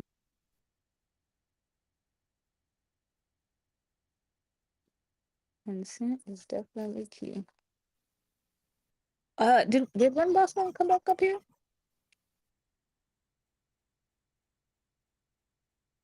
I'm over here reading about Anunnaki and Mesopotamia, mathematics and shit. I wasn't sure if he wanted to close out or if he had to go. You should see what it does for money when he explains it. Oh my God, I wish I could for you guys. I'm sorry. The money system's crazy. The money system's crazy, especially the whole cryptos. That shit was to get us out the money. It gets bunked. Everybody was advocating for that blockchain. Now all of a It sudden, was something that he was saying with the percentages or something. all of a sudden it was something. I'm trying to recall. 45 minutes talking about crypto. Well, the more the easier money is to make, the less value it has, and the harder it is to make, the easier it goes up. Which was the whole thing with Bitcoin. It was supposed to be super hard to make it, which is supposed to make it keep its value. But that's why money ain't shit now, because you can just print it out of nothing. Didn't money used to be backed by something? He's saying the platonic solids are not real.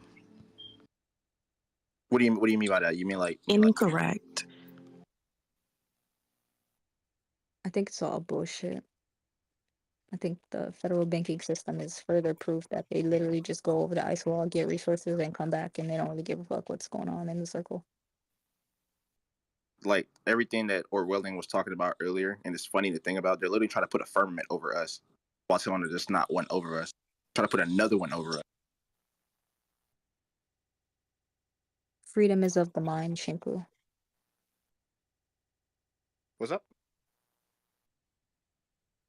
He's saying he's found the negative space of the negative space. The negative space of negative space. What does that mean? That's the ether to me.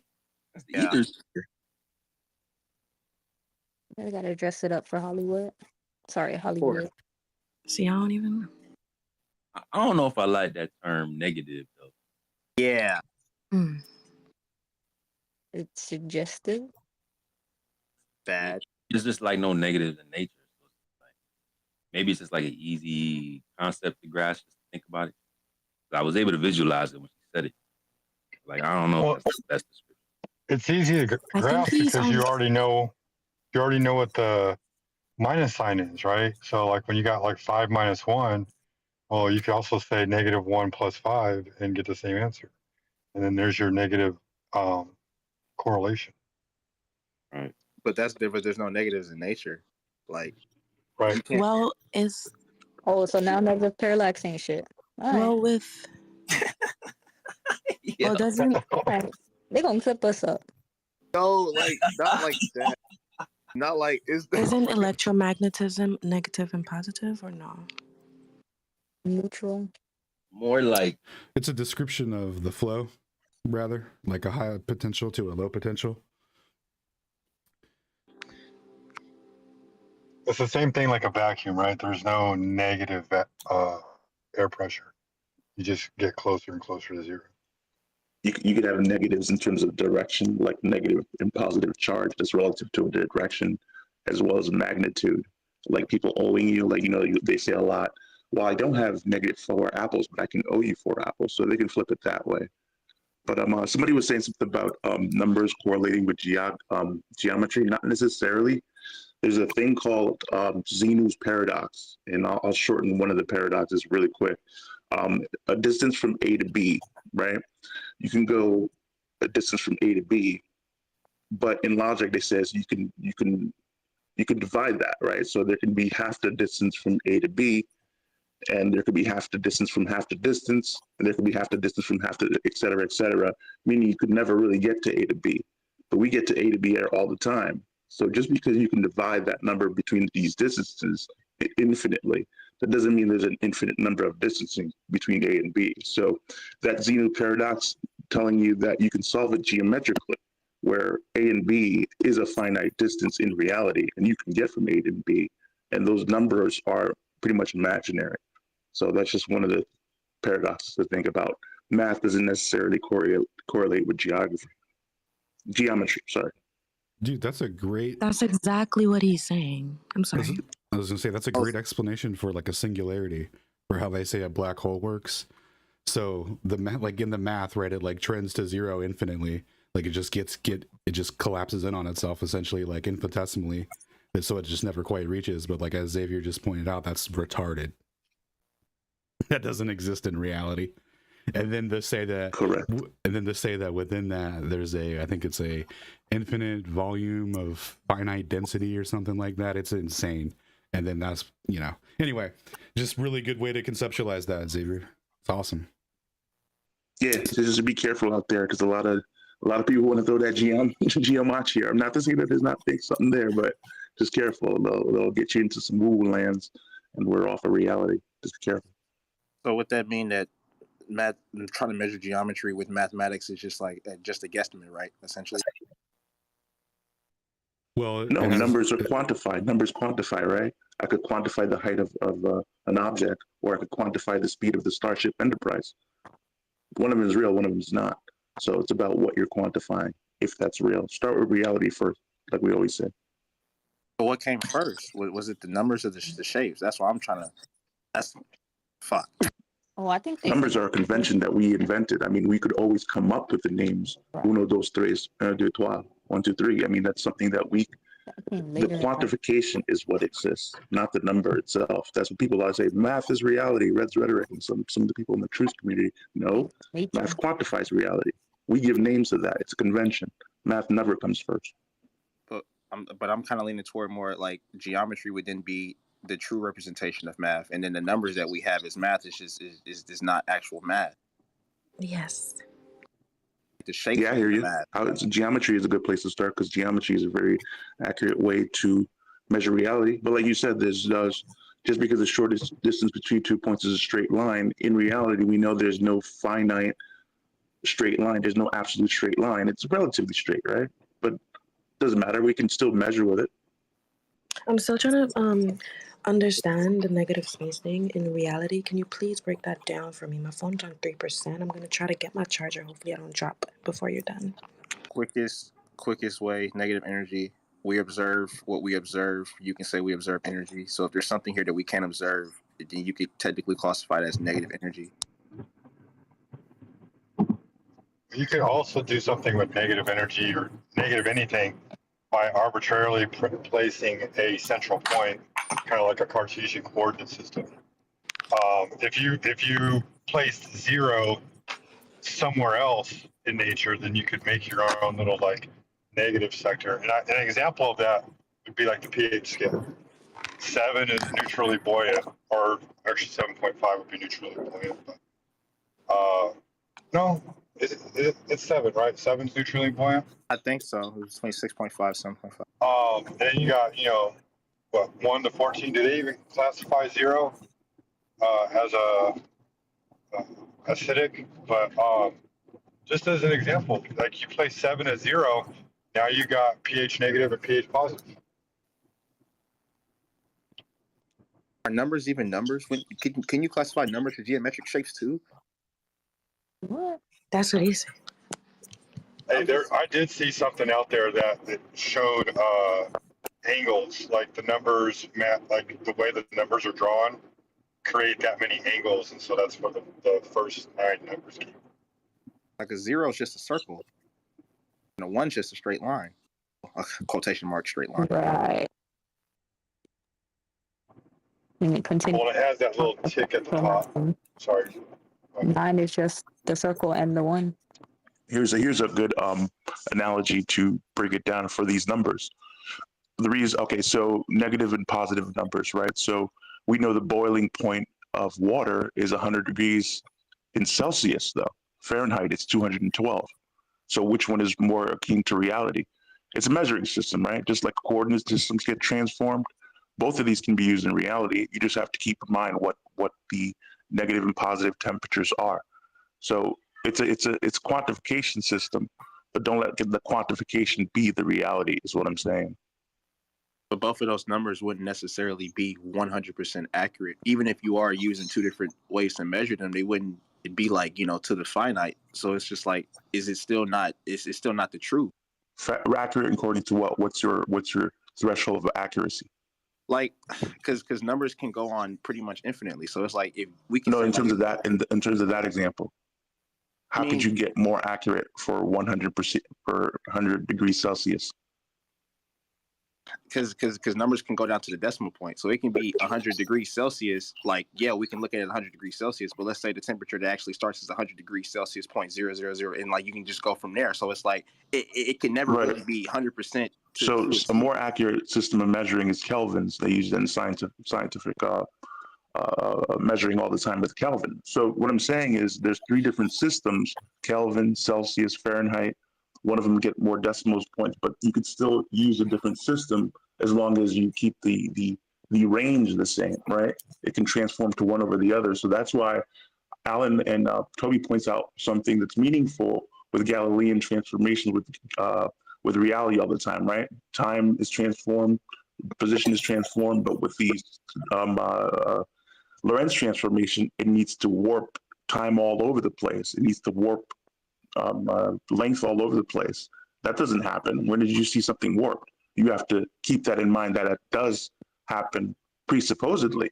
And then reality matches if we put that transformation in place. Well, that's where they dupe you, because you didn't start with reality. Fahrenheit and Celsius system and Kelvin, you can start with reality and then label that afterwards.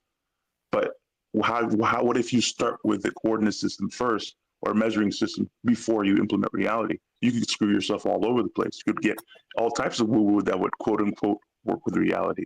So just be careful with that bait and switch. Then you have Fahrenheit, Kelvin, and Celsius. Why not just use one to measure the direct temperature instead of having to use multiple different ways to measure it? That's another thing I'm trying to get at. It's like, if you want to measure it as accurately as possible, why not just use one?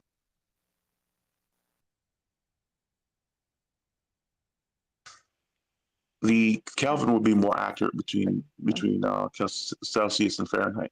But the point is not which one you're using. Like, we use the metrics, the metric systems used all over the world versus American system. We could still measure miles to kilometers. I mean, it still can work. My point is not if it can work, it's what is it working for? Is it working to measure something being measured, or are we measuring the measurement itself?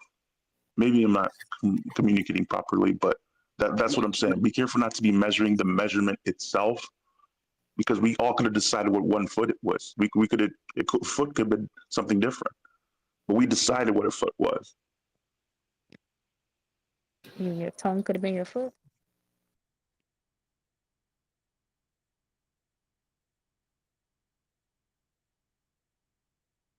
I get what you're saying, but it's just it still comes back to.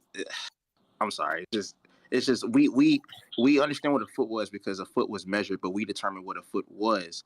But at the same time, we have another system describing what a foot is. Why not just use the first system that was describing what the foot was instead of making more systems to describe the same thing? I think you'd have to look at like historical context and cultural preferences and such. We could all use one language to make things easier, but we all have different languages.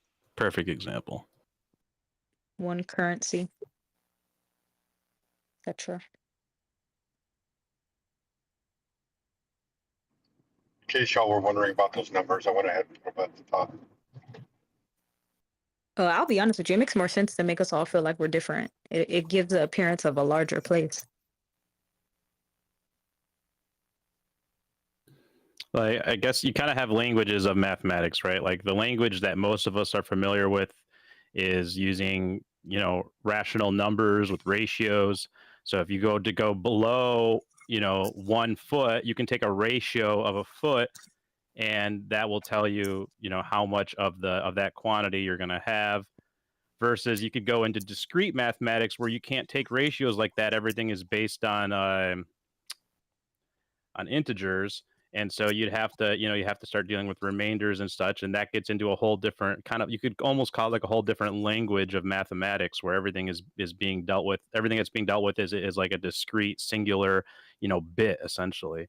But it's essentially just different ways to describe the same things, right? That's what Xavier just kind of laid out pretty well with the, you know, metric versus American system.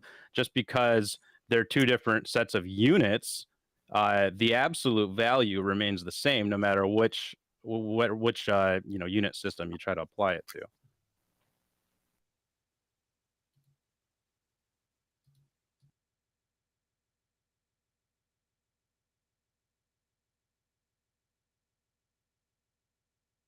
Lubers usually say they wouldn't use the same Newtonian, like they wouldn't use Newtonian math for something for relativity, or they wouldn't use Einstein's equations for something they could figure out with Newtonian math.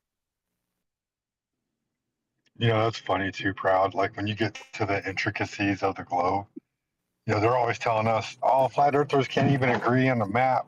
It's like, man, y'all can't even agree on gravity. It's like, bring your own gravity, bring your own globe. I think it's this, I think it's that. You don't even agree with science either.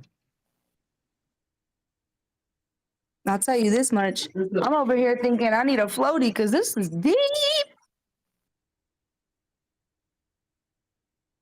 India, you want to close us out?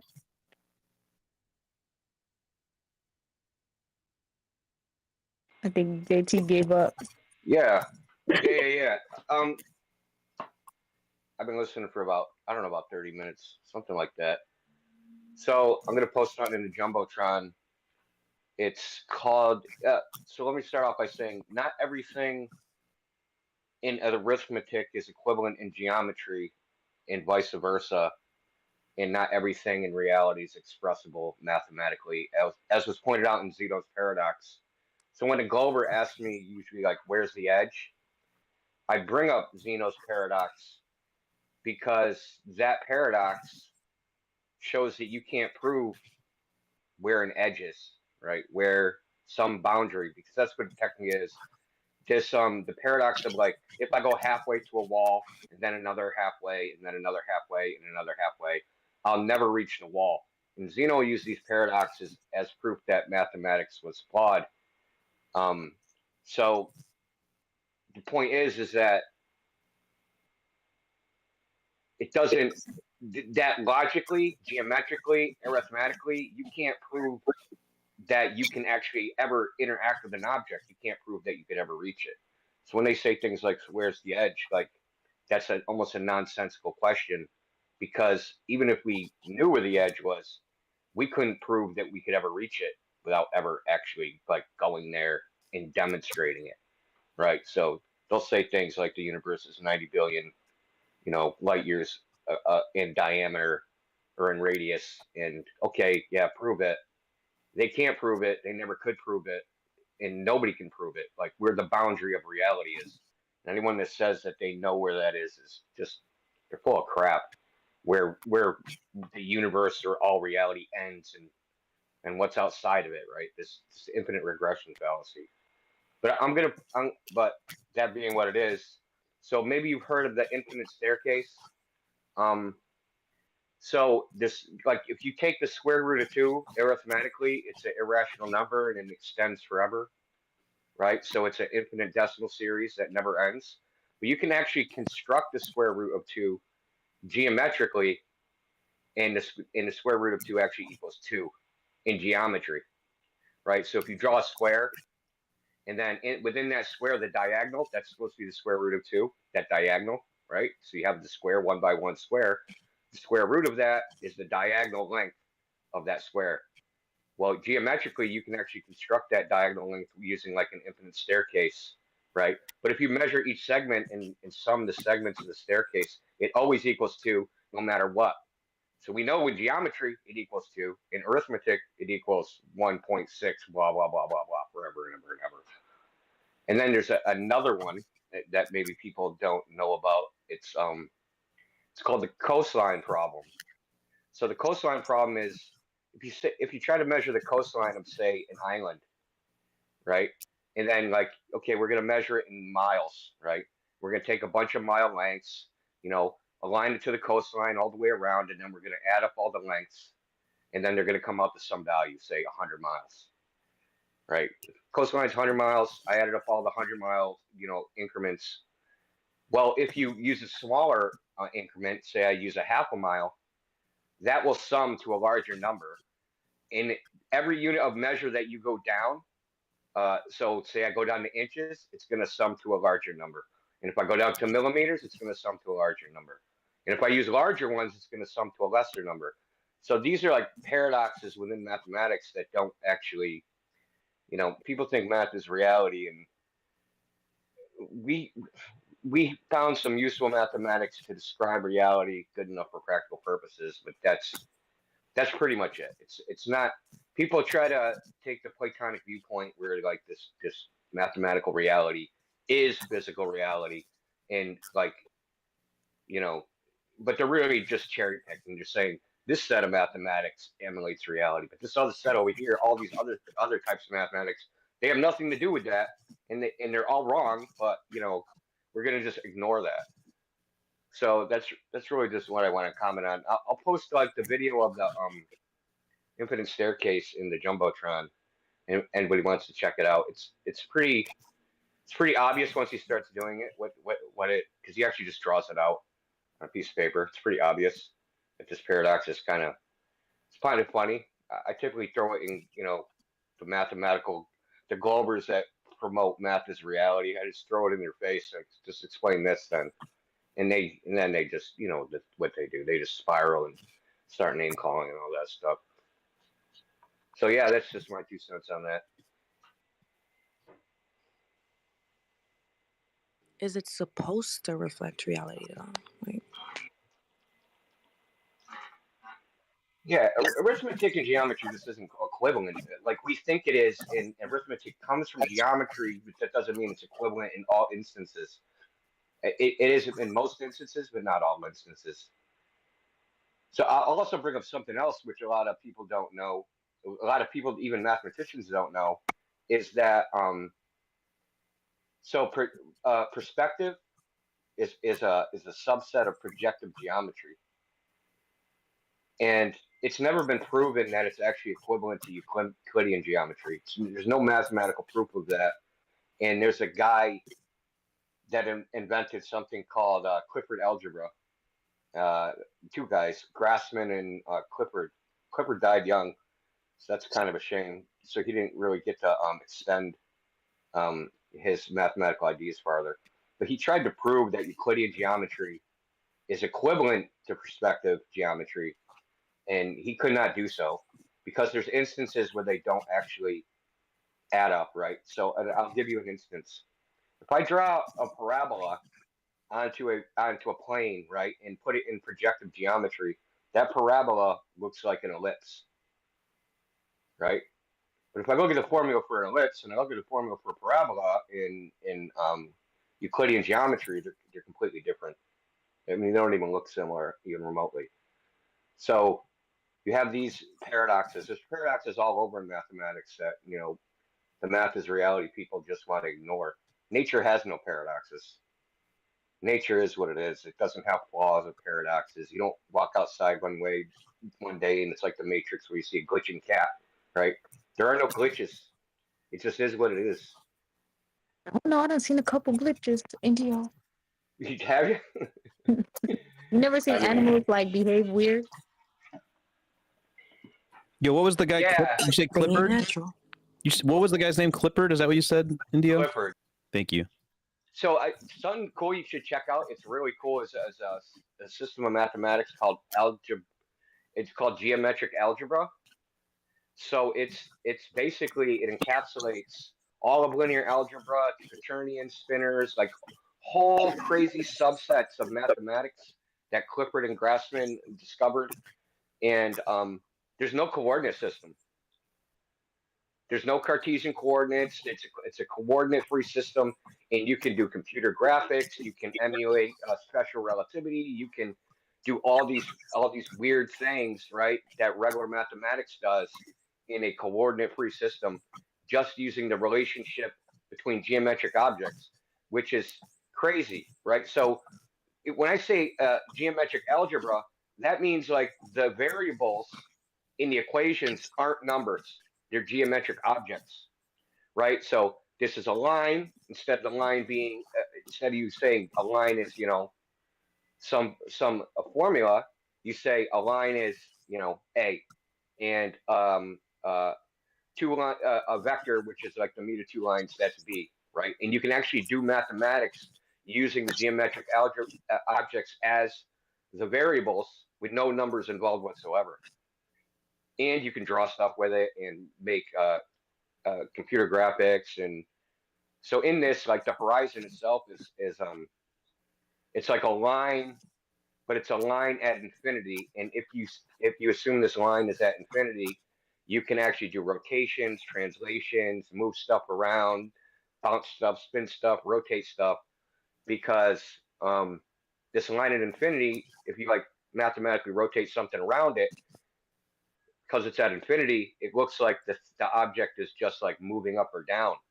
It's pretty crazy. I mean, it's hard to describe to someone that's not familiar with it. Yeah, Toby, write that down. Put Shane on that. That's not like we need that. Geometric algebra. Real quick, I've seen that on the kids menu at IHOP, yo. My daughter would be sitting there playing, and then it'll have like a football plus a basketball multiplied by a baseball equals what? I kid you not. Yeah.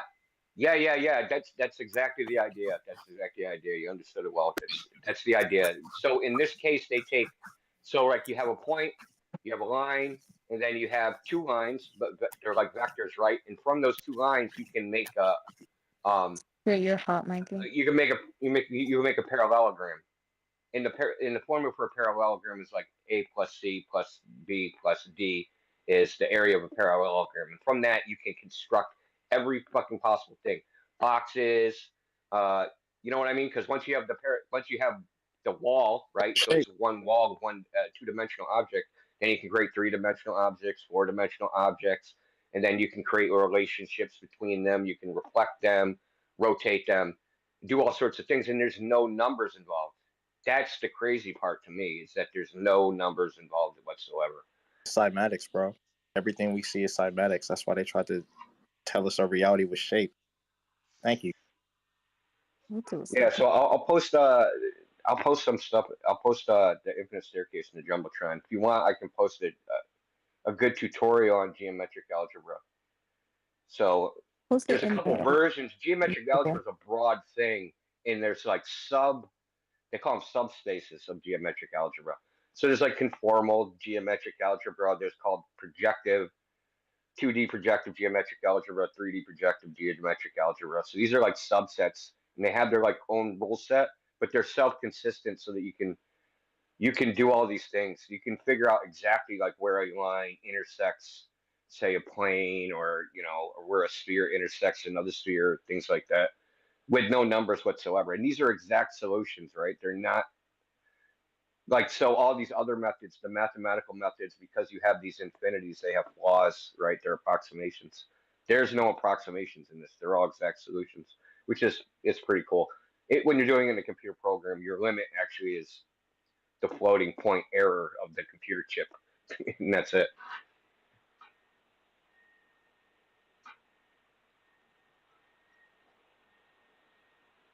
But anyway, I love you guys. You guys are awesome. I can't believe you're still freaking doing this right now. You're almost going on 24 hours. Oh no, you were our closeout, so that works out beautiful. Oh. Save Indio to close it out. What up, Indio? All right, man. Oh, bro, hold on. Let me send this to you real quick. Did Indio see the thing you made, bro? Yeah, I sent him his. Okay. Oh yeah, that's awesome. That's really awesome, sir. Super upgrade. Hey, Alan, real quick. Do you know what gravity icon science that subscribes to? Yes. So if you're a relativist and you fully understand what that means, you think that everything is flowing along a geodesic up to and including your cell phone when you drop it from like, an inch off of your desk. That's actually an illusion of straightness. It's falling along a geodesic towards the center of the earth. So that's what he subscribes to, the bending and warping. The old geodesic, right? Interesting. Yep. And then so get this, right? Newton, they calculate the old gravity as a force, but in Einstein, it's obviously a pseudo force because it's, space-time curvature. So what that's implying is like it's giving up the dynamic explanation of their math. So like they have to argue. So even though it's a pseudo force, philosophically they have to argue that the math that it's like the dynamic cause of it, so they have to argue that it's like actually real. So like GG nerds. He doesn't believe in curved visual space. No, explicitly not. He actually teaches optics and he teaches orthogonal Muppet vision, as they say. Yeah. As they say. Dude, he is not receptive to curved visual space at all. I gave him some stuff on it and he was like, no, yeah. I don't really want to speak on it because we're not on speaking terms anymore, but yeah, he's not receptive to that either, unfortunately. I guess there won't be any collaborations. Highly unlikely. I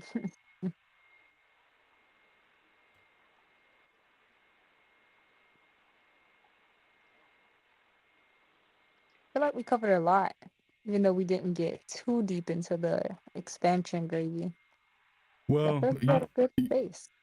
Yeah, dude, this was an awesome space, and the lateral image compression is like such a jest that it was cool to just have it as the title because it's so funny that like everyone that came up here, not a single person wanted to defend that. Like usually when we're like, hey, you guys have any proof of the motion of the earth, they're like, nah man, I don't know nothing about that. But tonight when the subject was, you guys want to step up and defend lateral image compression, they were like, guys, the earth's moving and we got all kinds of proof. Like suddenly everyone's an earth motionist, dude. It was great. So that's what's up. We spend more time talking about tilting a ball than compression. Geometric algebra is an incredible.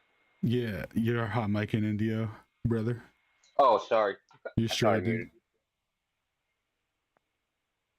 But yeah, it was quite an eventful night. Even though we had some stubborn globers, it was nice to get full argumentation out. There's some great clips, dude. Everyone gets to see Aries' failure argue to completion.